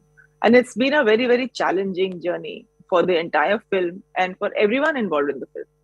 Because when the day we started the film in March 2020, hardly after 1 week of shoot, we had to come back to Bombay. Lockdown has happened and we went into a pandemic, lockdown and all of that. And we had the entire film to shoot, and it is a big film. It's a big canvas. It requires going outdoors and it involves so many people, you know, graphics and motion control and all that. And I was like, oh my God, I don't know how and when we are going to do this. And then we started again in March 21, and Karthik and almost everyone on set got COVID except me, and then we had to stop. And then again, it was like, oh my God, how many more speed breakers are we going to get?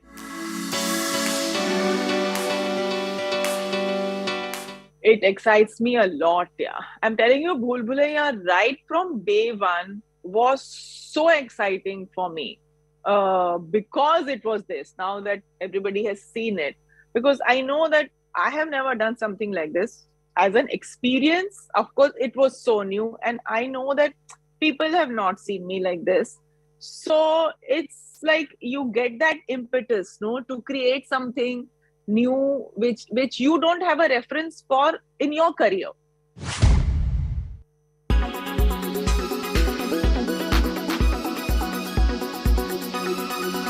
Make your media plan smarter with India Today Live TV on your connected devices. Everyone's busy finding what's trending. You're busy finding out why. India Today, for those who research before reacting. Download the India Today app now. Make your media plan smarter with India Today Live TV on your connected devices. You are watching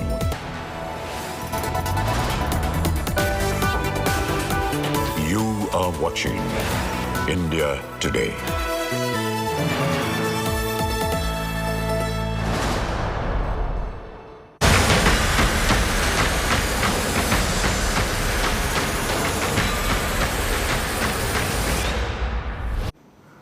Punjabi Canadian singer AP Dhillon has now revealed a can of worms after the murder of Moosewala.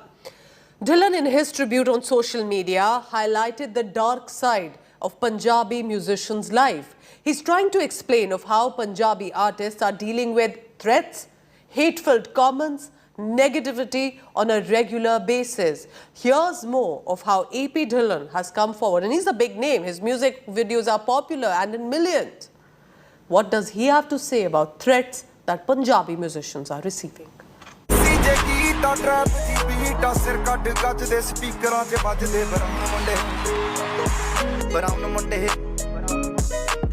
The world vibes to his blockbuster tunes.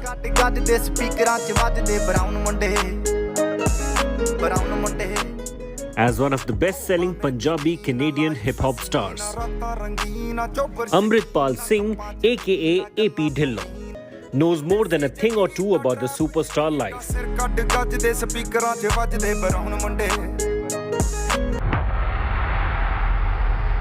And now his words on the murder of fellow Punjabi rapper Sidhu Moose Wala are quaking the world that straddles music and gangster life. Most people will never know the extent of what you have to deal with as a Punjabi artist behind the scene on a daily basis. Normally reclusive, AP Dhillon, opening up on the killing of his fellow Punjabi rap star, has opened a can of worms. But it's the next sentence in his Instagram post that has really set the cat among the pigeons. With the constant judgment, hate-filled comments, threats and negative energy directed towards people like us who are just doing what we love to do.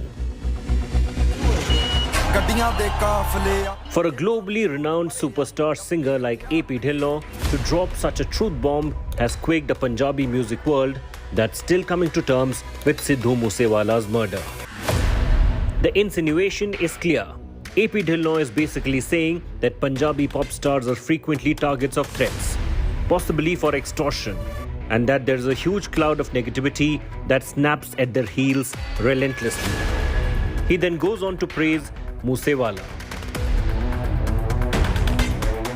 I always admired how Sidhu was able to rise above it all. He made it look easy and stayed true to himself. Today I am praying for his family and praying for our community. We need to do better. AP Dhillon's words of condolence will echo uncomfortably over the blood-drenched investigation into Sidhu Moosewala's murder.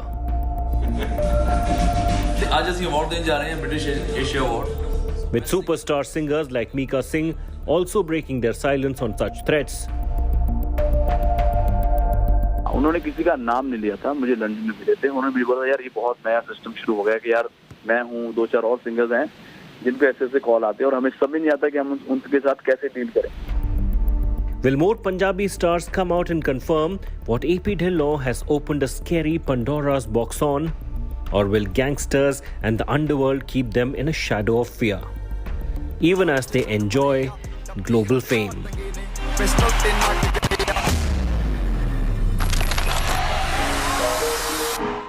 Bureau Report, India Today. But it's our first show for 2022. Sidhu Moosewala is only the latest Punjabi singer who has fallen victim to the gang war. But in the crosshairs of gangsters and bullets, many Punjabi musicians have had to pay a price for fame that they achieved in their life but got caught by gangsters and their illegal activities.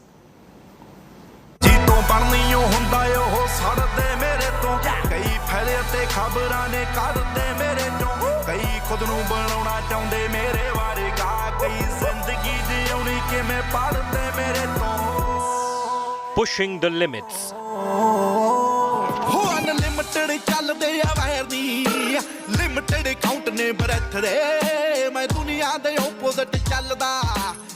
Going right for the jugular in his songs.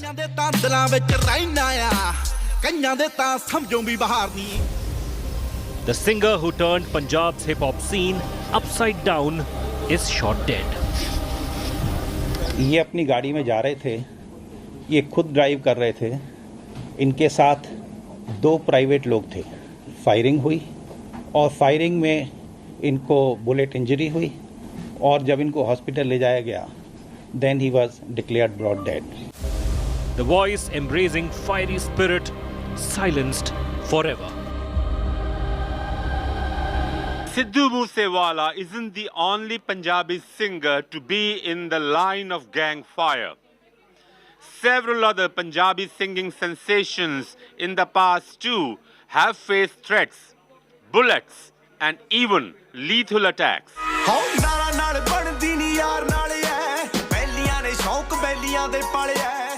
In June 2019, Punjabi singer Karan Aujla was attacked in Canada.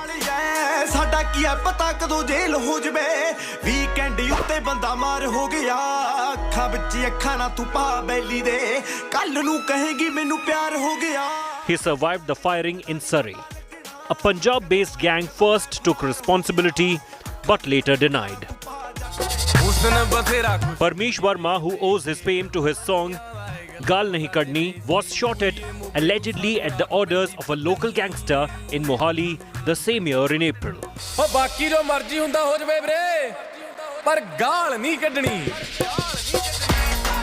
The bullet hit his leg, but he survived the attack. Punjabi folk singer Dilshad Akhtar was shot and killed on stage in 1996, allegedly by a police official because he refused to sing a third-party song on demand. Hailed as the Elvis Presley of Punjab, Amar Singh Chamkila and his wife Amarjot Kaur fell to firing from an AK-47 on their troop in 1988. From folk, pop to rap, the singers of Punjab have been the brand ambassadors of the region across the world. It's an irony of fate that they have to move about with tight security at home, staying in the crosshairs of threats, some even fatal. Harmeet Shah Singh, for India Today in New Delhi. Sidhu Moose Wala had a massive fan base, rose to fame with his songs such as So High. He was also known for his controversial Punjabi lyrics. In many ways, his music also openly promoting guns and glorifying gangsters. He's no more with us, but his music will definitely continue to live. Here are some of the best songs that were composed by Moosewala.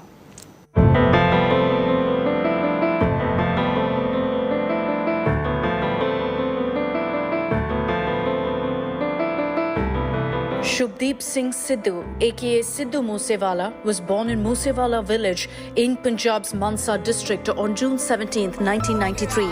Moosewala, who had a massive fan base, was known for his gangster raps.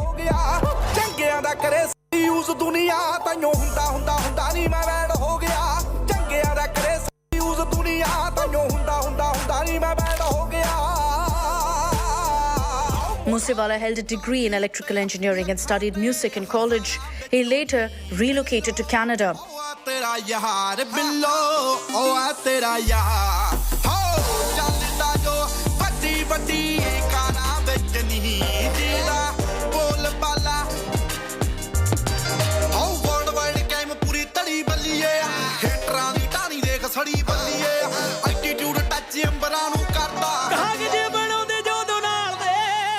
During his initial days in the music industry, Moosewala penned a track titled License, which was sung by Ninja, and this track kick-started his journey as a songwriter.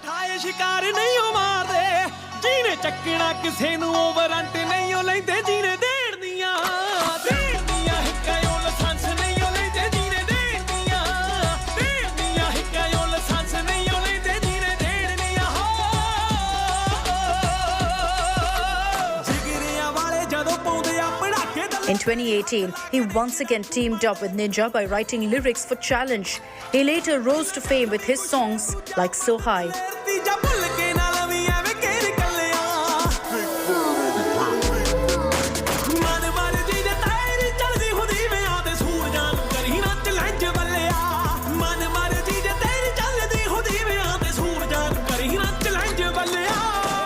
And then later on was also known for his controversial Punjabi songs, which openly promoted gun culture and glorified gangsters.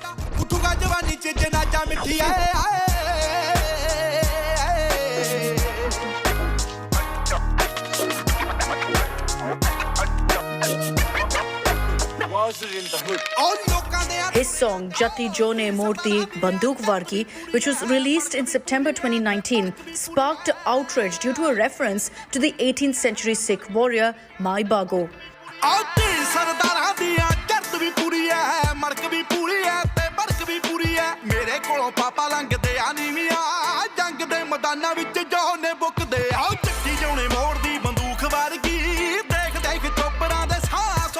He was accused of casting a negative light on the Sikh warrior.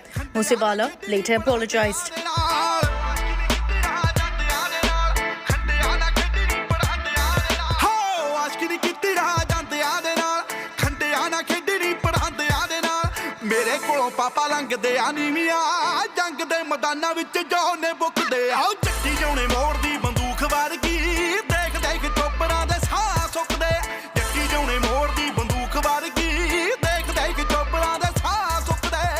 इस वेले दी वड्डी खबर पंजाबी गायक सिद्धू मूसेवाला दे खिलाफ arms act दी धारा लगाई गई है. Another song, Sanju, also sparked a controversy in July 2020. Court से दोषियों को सजा का ऐलान और आर्म्स एक्ट में संजय दत्त को 5 साल की सजा. The song was released after Sidhu Moosewala got bail in the AK-47 shooting case. In the song released on social media, he compared himself with actor Sanjay Dutt. A case was also filed against him under the Arms Act after a video clip of him practicing at a firing range in Barnala village went viral on social media in May 2020. However, he was later granted bail by a Sangrur court.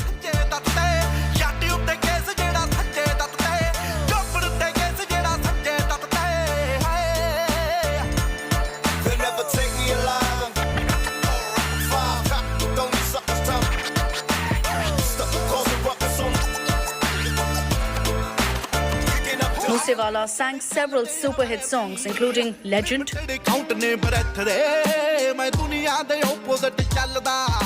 ਤੇ ਪੈਰ ਲੈ ਚੱਲਦਾ ਆ death ਦੇ ਕਈਆਂ ਦੇ ਤਾਂ ਦਿਲਾਂ ਵਿੱਚ ਰਹਿਣਾ ਆ ਕਈਆਂ ਦੇ ਤਾਂ ਸਮਝੋਂ ਵੀ ਬਾਹਰ ਨਹੀਂ ਓ ਯੰਗਾ ਵਿੱਚ ਇਹਦੇ ਆਉਂਦੀ ਮਿੱਠੀਏ ਤੇ ਲੈ ਜੜਾ ਚੋਂ ਆਉਂਦਾ ਤੇਰਾ ਯਾਰ ਨਹੀਂ ਟਾਇਰ ਦੀ ਫਰਾਰੀ ਚੱਲੇ Devil ਘੁੰਮਦੇ ਆ ਸਾਡੇ ਕੋਲੋਂ ਪਲਾ ਰੱਖੀ ਅੰਗਾ ਜੋ ਨਹੀਂ ਕਾਲੇ ਸ਼ੀਸ਼ਿਆਂ ਚੋਂ ਨੇ ਸ਼ਿਕਾਰ ਤਾਰਦੇ ਆ ਚੱਕ ਲੈ ਜੇ ਫੇਰ ਘੁੰਮਣੇ ਨਾ ਫੋਨੀਆਂ ਜਦੋਂ ਬਣ ਨਹੀਂ ਹੁੰਦਾ ਉਹ Just listen. ਮੇਰੇ ਤੋਂ ਕਈ ਫਾਇਦੇ ਅਤੇ ਖਬਰਾਂ ਨੇ ਕਰਦੇ ਮੇਰੇ ਚੋਂ ਕਈ ਖੁਦ ਨੂੰ ਬਣਾਉਣਾ ਚਾਹੁੰਦੇ ਮੇਰੇ ਬਾਰੇ ਗਾ ਕਈ ਜ਼ਿੰਦਗੀ 'ਚ ਆਉਣੀ ਕਿਵੇਂ ਪੜਦੇ ਮੇਰੇ ਤੋਂ ਗੈਰਾਂ ਦੇ Tibia the Put ਹੈਡ ਕੁੜਾ ਮੇਰਾ ਟਿੱਬਿਆਂ ਦੇ ਵਿੱਚ ਪਿੰਡ ਕੁੜੇ ਮੁੰਡੇ ਫੈਨੇ ਤੁਹਾਡੇ ਸ਼ਹਿਰਾਂ ਦੇ ਹਮਾਰੀ ਜੱਟਦੀ ਹੈਡ ਕੁੜਾ ਮੇਰਾ ਟਿੱਬਿਆਂ ਦੇ ਵਿੱਚ ਪਿੰਡ ਕੁੜੇ ਮੁੰਡੇ ਫੈਨੇ ਤੁਹਾਡੇ ਸ਼ਹਿਰਾਂ ਦੇ ਹਮਾਰੀ ਜੱਟਦੀ ਹੈਡ ਕੁੜਾ ਮੇਰਾ ਟਿੱਬਿਆਂ ਦੇ ਵਿੱਚ ਪਿੰਡ ਕੁੜੇ ਮੁੰਡੇ ਫੈਨੇ ਤੁਹਾਡੇ ਸ਼ਹਿਰਾਂ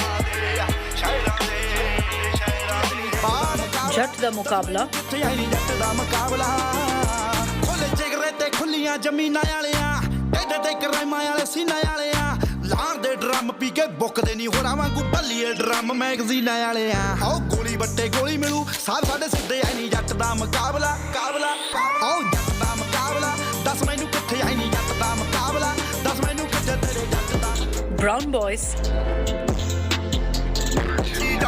ਜੁੱਤੀ ਵਾਲੀਆਂ ਨੋਕਾ and Hathiar among many others.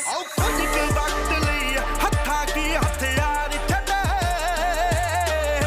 ਤਬ ਗਿਆ ਜੱਟ ਭਾਈ ਪਾਲ ਲਿਆ ਲੋਕਾਂ ਨੇ ਆਓ ਕੁਝ ਕੁ ਵਕਤ ਲਈ ਹੱਥਾਂ ਕੀ ਹਥਿਆਰ ਛੱਡੇ ਤਬ ਗਿਆ ਜੱਟ ਭਾਈ ਪਾਲ ਲਿਆ ਲੋਕਾਂ ਨੇ His death at the age of 28 has sent shockwaves across the entertainment industry, with many celebrities expressing shock and sadness at the rapper's sudden death.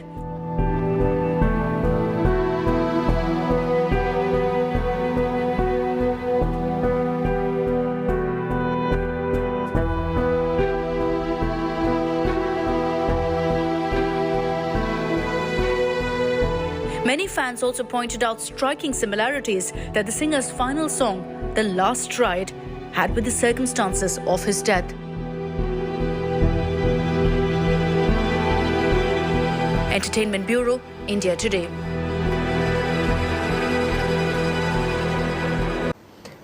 Sidhu Moose Wala was a Punjabi music sensation, but also often surrounded by controversies for violence that emerged from his music.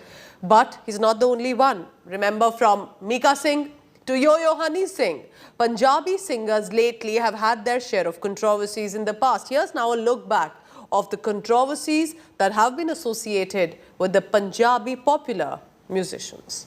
Sidhu Moose Wala.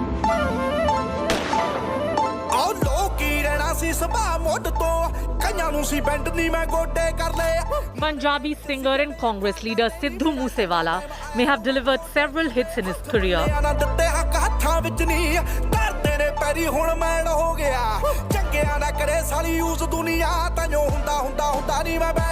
His stardom, however, was often overtaken by the controversy surrounding him for promoting guns and violence through his songs.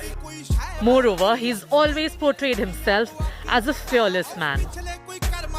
Moosewala, in fact, is not the only Punjabi singer to court controversies. If you jog your memory, Mika landed himself in trouble after forcibly kissing Rakhi Sawant. The incident saw Mika forcibly landing a kiss on Rakhi Sawant's lips during his birthday bash.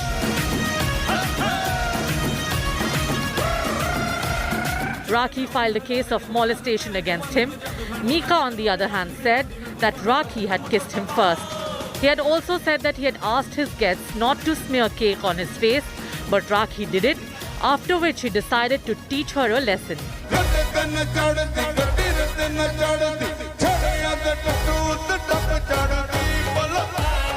Punjabi pop singer Daler Mehendi was convicted in a 2003 human trafficking case by a court in Patiala. He was even sentenced to 2 years in jail, but was later granted bail. The Patala police had booked him along with his brother Shamsher Mehendi and 2 others on the basis of 35 complaints filed against them for promising the complainants to send them overseas illegally in return for money. Rapper Yo-Yo Honey Singh, who has given several hits and party numbers, had remained away from the limelight for a while, which is the same time frame when he was accused of drug abuse. A Punjabi singer, Jasbir, also known as Jassi, in a statement had said that he had met Honey Singh at a rehab center.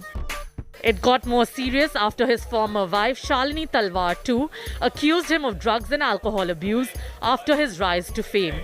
Shalini also filed for divorce, citing the same reasons and accusing the singer of domestic abuse. Popular rapper Badshah has also landed in trouble after Mumbai police claimed to discover that he had bought fake views for one of his popular songs, Pagal Hai. Badshah was questioned multiple times and had also reportedly admitted to shelling out over 75 lakh rupees for promoting his music album with fake likes and followers. Entertainment Bureau, India Today. Punjabi songs are a phenomenon, and not just in India but around the world. And it goes without saying that singers have a fan base that goes beyond borders. But with that fame also comes sometimes a head-turning net worth. And that money does make them soft targets of gangsters. Here's an important report. Take a look. Punjabi songs are a phenomenon not just in India but around the world. Beat AP Dhillon summoning all the brown munde,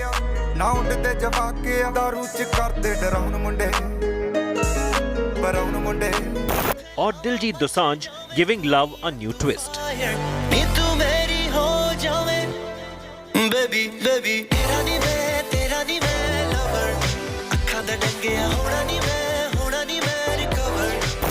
Fans can't help but rock the dance floor whenever these artists take the stage. Over the years, many of them have managed a huge fan base. But hardly does one know that they originally come from humble backgrounds, and it's only through their constant perseverance and drive that they gain a lot of success in short span of time.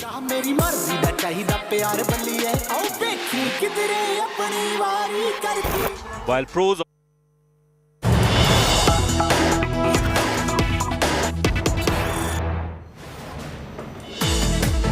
We have a terrible news coming in close to midnight. KK, a popular singer, had a concert in Kolkata and collapsed while he was performing on the stage. Post-concert, he had fallen down. He was rushed to a private hospital. The hospital has declared him dead. This has come as a shocking news for millions of fans of KK, who was popular not only for his own music videos with which he had started, but then in the Hindi film industry. He was recently performing in Kolkata, in Bengal, on stage, and this clearly has come as a shocking news. Let's go across quickly to Indrajit Kundu in Kolkata. Indrajit, cannot believe this. KK was such a popular star, just about 53. What exactly happened? He was in Kolkata, and just about a short while ago, he put on his Instagram that he was performing there on the stage. Can you give us the details of what happened? Yes, that's right. This is a shocking piece of information that's coming in, and unfortunately, we can confirm to you that, singer, very, very popular singer KK, he is no more with us. He has passed away. It was around 10 that in the evening that he was rushed to a private hospital here in Kolkata. This after his concert where he performed today, this evening in Kolkata, much anticipated, a lot of fans were there. And then apparently he returned to his hotel in central Kolkata, and there he felt unwell, we are told, and then he was immediately rushed to... All right, that was Indrajit Kundu with the details. KK, whose name was Krishna Kumar Kunad, and popularly he was called KK, was performing on stage in Kolkata. Remember his songs, Pyar Ke Pal, one of the most heard songs. We have celebrities who are reacting on this already. Absolutely shocking news. Let's listen. जोश के साथ, अपने उसी अंदाज के साथ लोगों के सामने परफॉर्म कर रहे हैं। हाँ, देखिए कलाकार जो होता है ना, रियल कलाकार जी, वो कुछ भी उसको तकलीफ हो या दुख हो भूल जाता है। स्टेज पे जब ऑडियंस को देखता है ना, तो सारे दुख हम सब भूल जाते हैं, वो अपने ऑडियंस को खुश करने में रहते हैं। तो कलाकार का नेचर ही ऐसा होता है। और ये हंसते खेलते जाना, ये तो भगवान की कृपा है, लेकिन इतना कम उम्र में जाना ये बहुत दुख की बात है। भगवान उनकी आत्मा को शांति दे। अभी एक से एक पर्सनैलिटी हमने फिल्म इंडस्ट्री में खोया है जी, कंटिन्यू, लेकिन बहुत ही ये दुख की बात है। बिल्कुल बहुत दुख की बात है। और हम तस्वीरें दिखा रहे हैं उदय जी, जो तस्वीरें हैं उनको देखकर अंदाज़ा लगाना बड़ा मुश्किल है कि कुछ ही सेकंड्स के बाद इतनी परेशान करने वाली खबर आएगी। ढेर सारी ऑडियंस है, बहुत सारे लोग हैं, पूरे जोश के साथ उन्हें एंटरटेन करते हुए, नाचते गाते हुए नजर आ रहे हैं वो। हाँ, और कलकत्ता में थे, सुना जी, कलकत्ता में थे, एक कंसर्ट के दौरान ये हुआ है। हाँ, ओहो, वेरी सैड, वेरी सैड। भगवान उनके आत्मा को शांति दे। और ये जो उनका गाया हुआ गाना है और जो उनका नेचर है, वो ऑडियंस कभी नहीं भुला पाई। बहुत बहुत शुक्रिया हमसे बात करने के लिए। तो उदित, people are just getting coming to terms with what has just happened. Now, what you're looking at on your screen is the concert, exactly the location where KK was performing. This was in Kolkata on stage, and he'd been promoting his event. He was absolutely enthusiastic about it, performed the concert, and now what we have is news coming in of KK's death. Absolutely horrifying here. At this point, we can tell you that just about a short while ago, he had said it's a pulsating gig tonight at Nazrul Manch in Vivekanand College. I love you all. And these images KK had put up on his social media site, absolutely enthusiastic and little knowing that this is going to be the last performance. Now, what we do know right now is that he was rushed to hospital where the hospital declared him brought dead. We are not going to speculate the reasons right now that led to that untimely tragic demise. We'll try and have more confirmation coming in from the police on that matter. The police is coordinating the issue. There's likely to be a post-mortem that will also be done. But an absolutely shocker of a news coming in at about midnight tonight that KK was performing in Kolkata on stage and then collapsed. And then he was rushed to the hospital, but by then the doctors declared him brought dead. An absolutely horror news of, just number of songs that we can even think of right now. And, I'm now joined by music director, composer, Mr. Suleiman. At this point, when you hear of such a news, one doesn't even know how to react. But, performing at a concert and then he collapses and is dead. I mean, when did you hear of this news? Tell us something about KK that you've known. I've just heard that this is Salim, by the way. I Salim, just of course, heard okay. From the promoter that he did an amazing concert at Nazrul Nazrul Manch in Kolkata, and he wasn't feeling very well after the show, and but the concert was really fantastic and everybody loved it. He got off stage, he wasn't very well, he wasn't feeling very well. He vomited, he asked for ORS, he went to his room, he vomited and he was just, he just sort of collapsed. He was taken to the hospital and he was declared dead. I'm shocked because I cannot believe. I just spoke to the promoter and he said that it was a fantastic show and they wanted him to repeat it again. But he said, no, I'm not feeling very well. And so he had a 6 a.m. flight. And he's no more. Salim, could you know what could have happened, what led to it or something? Because he's performing, he appears to be well. So was there something that was happening that he was not feeling well, like you're telling us? If there's anything that you can tell us about that. You know, he's one performer I know who's so, I mean, as a singer, he's so disciplined. He doesn't really, eat that much. He doesn't eat outside food too much. He loves cooking. He's a homebody. He likes to stay home. He likes to stay indoors. He likes to be, with his family. And he travels really light, and he doesn't really, he's not at all very demanding. He's just, very, very grounded. He lives a very healthy life. And at the age of 54 also, 53, 54, I think that's his age, he was very, very active on the live circuit. He did, this month itself, he's done a few concerts. And really, it's really shocking how a guy, after a brilliant show, after, pleasing his audiences and, having an amazing show, just goes back to his hotel room and is no more. Salim, how do you think this is going to be felt across the industry? Because I can only think of one song after another, a legacy that he left behind, and clearly there was so much more that we would have loved to have from him, whether it was Pyar Ke Pal or film songs or these concerts. It was an energy that just connected to people for years. I just don't know how to process this news. I'm falling short of words, and I really hope and pray that his family finds strength. And the whole music fraternity has lost an incredible singer. A singer with such a golden voice that lit up cinema, that lit up every track that he sung. And, a voice that resounds. I'm getting goosebumps. I cannot understand. I can't process what has just happened. He was a very dear friend of mine.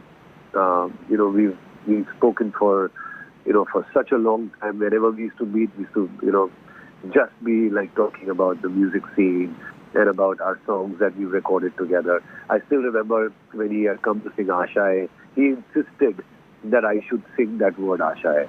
He doesn't mind singing the whole song, but that part Ashaye should be sung by me. And such a beautiful soul, a great human being, amazing artist. They say that all good people leave you very soon, and it's really true. It was Sidhu Moose Wala 3 days ago, and today it's KK. What's happening to the music world? It's a very dark time for the music world. That's so true what you've said, that, people who've connected to KK for generations. Literally, there was a second generation coming forth and he was still connecting to them. Salim, if you can also tell me, because this is such unpredictable moments like these. Like you said, whether it was Moosewala or whether it is KK right now, as we are ending the day, we're reporting this demise.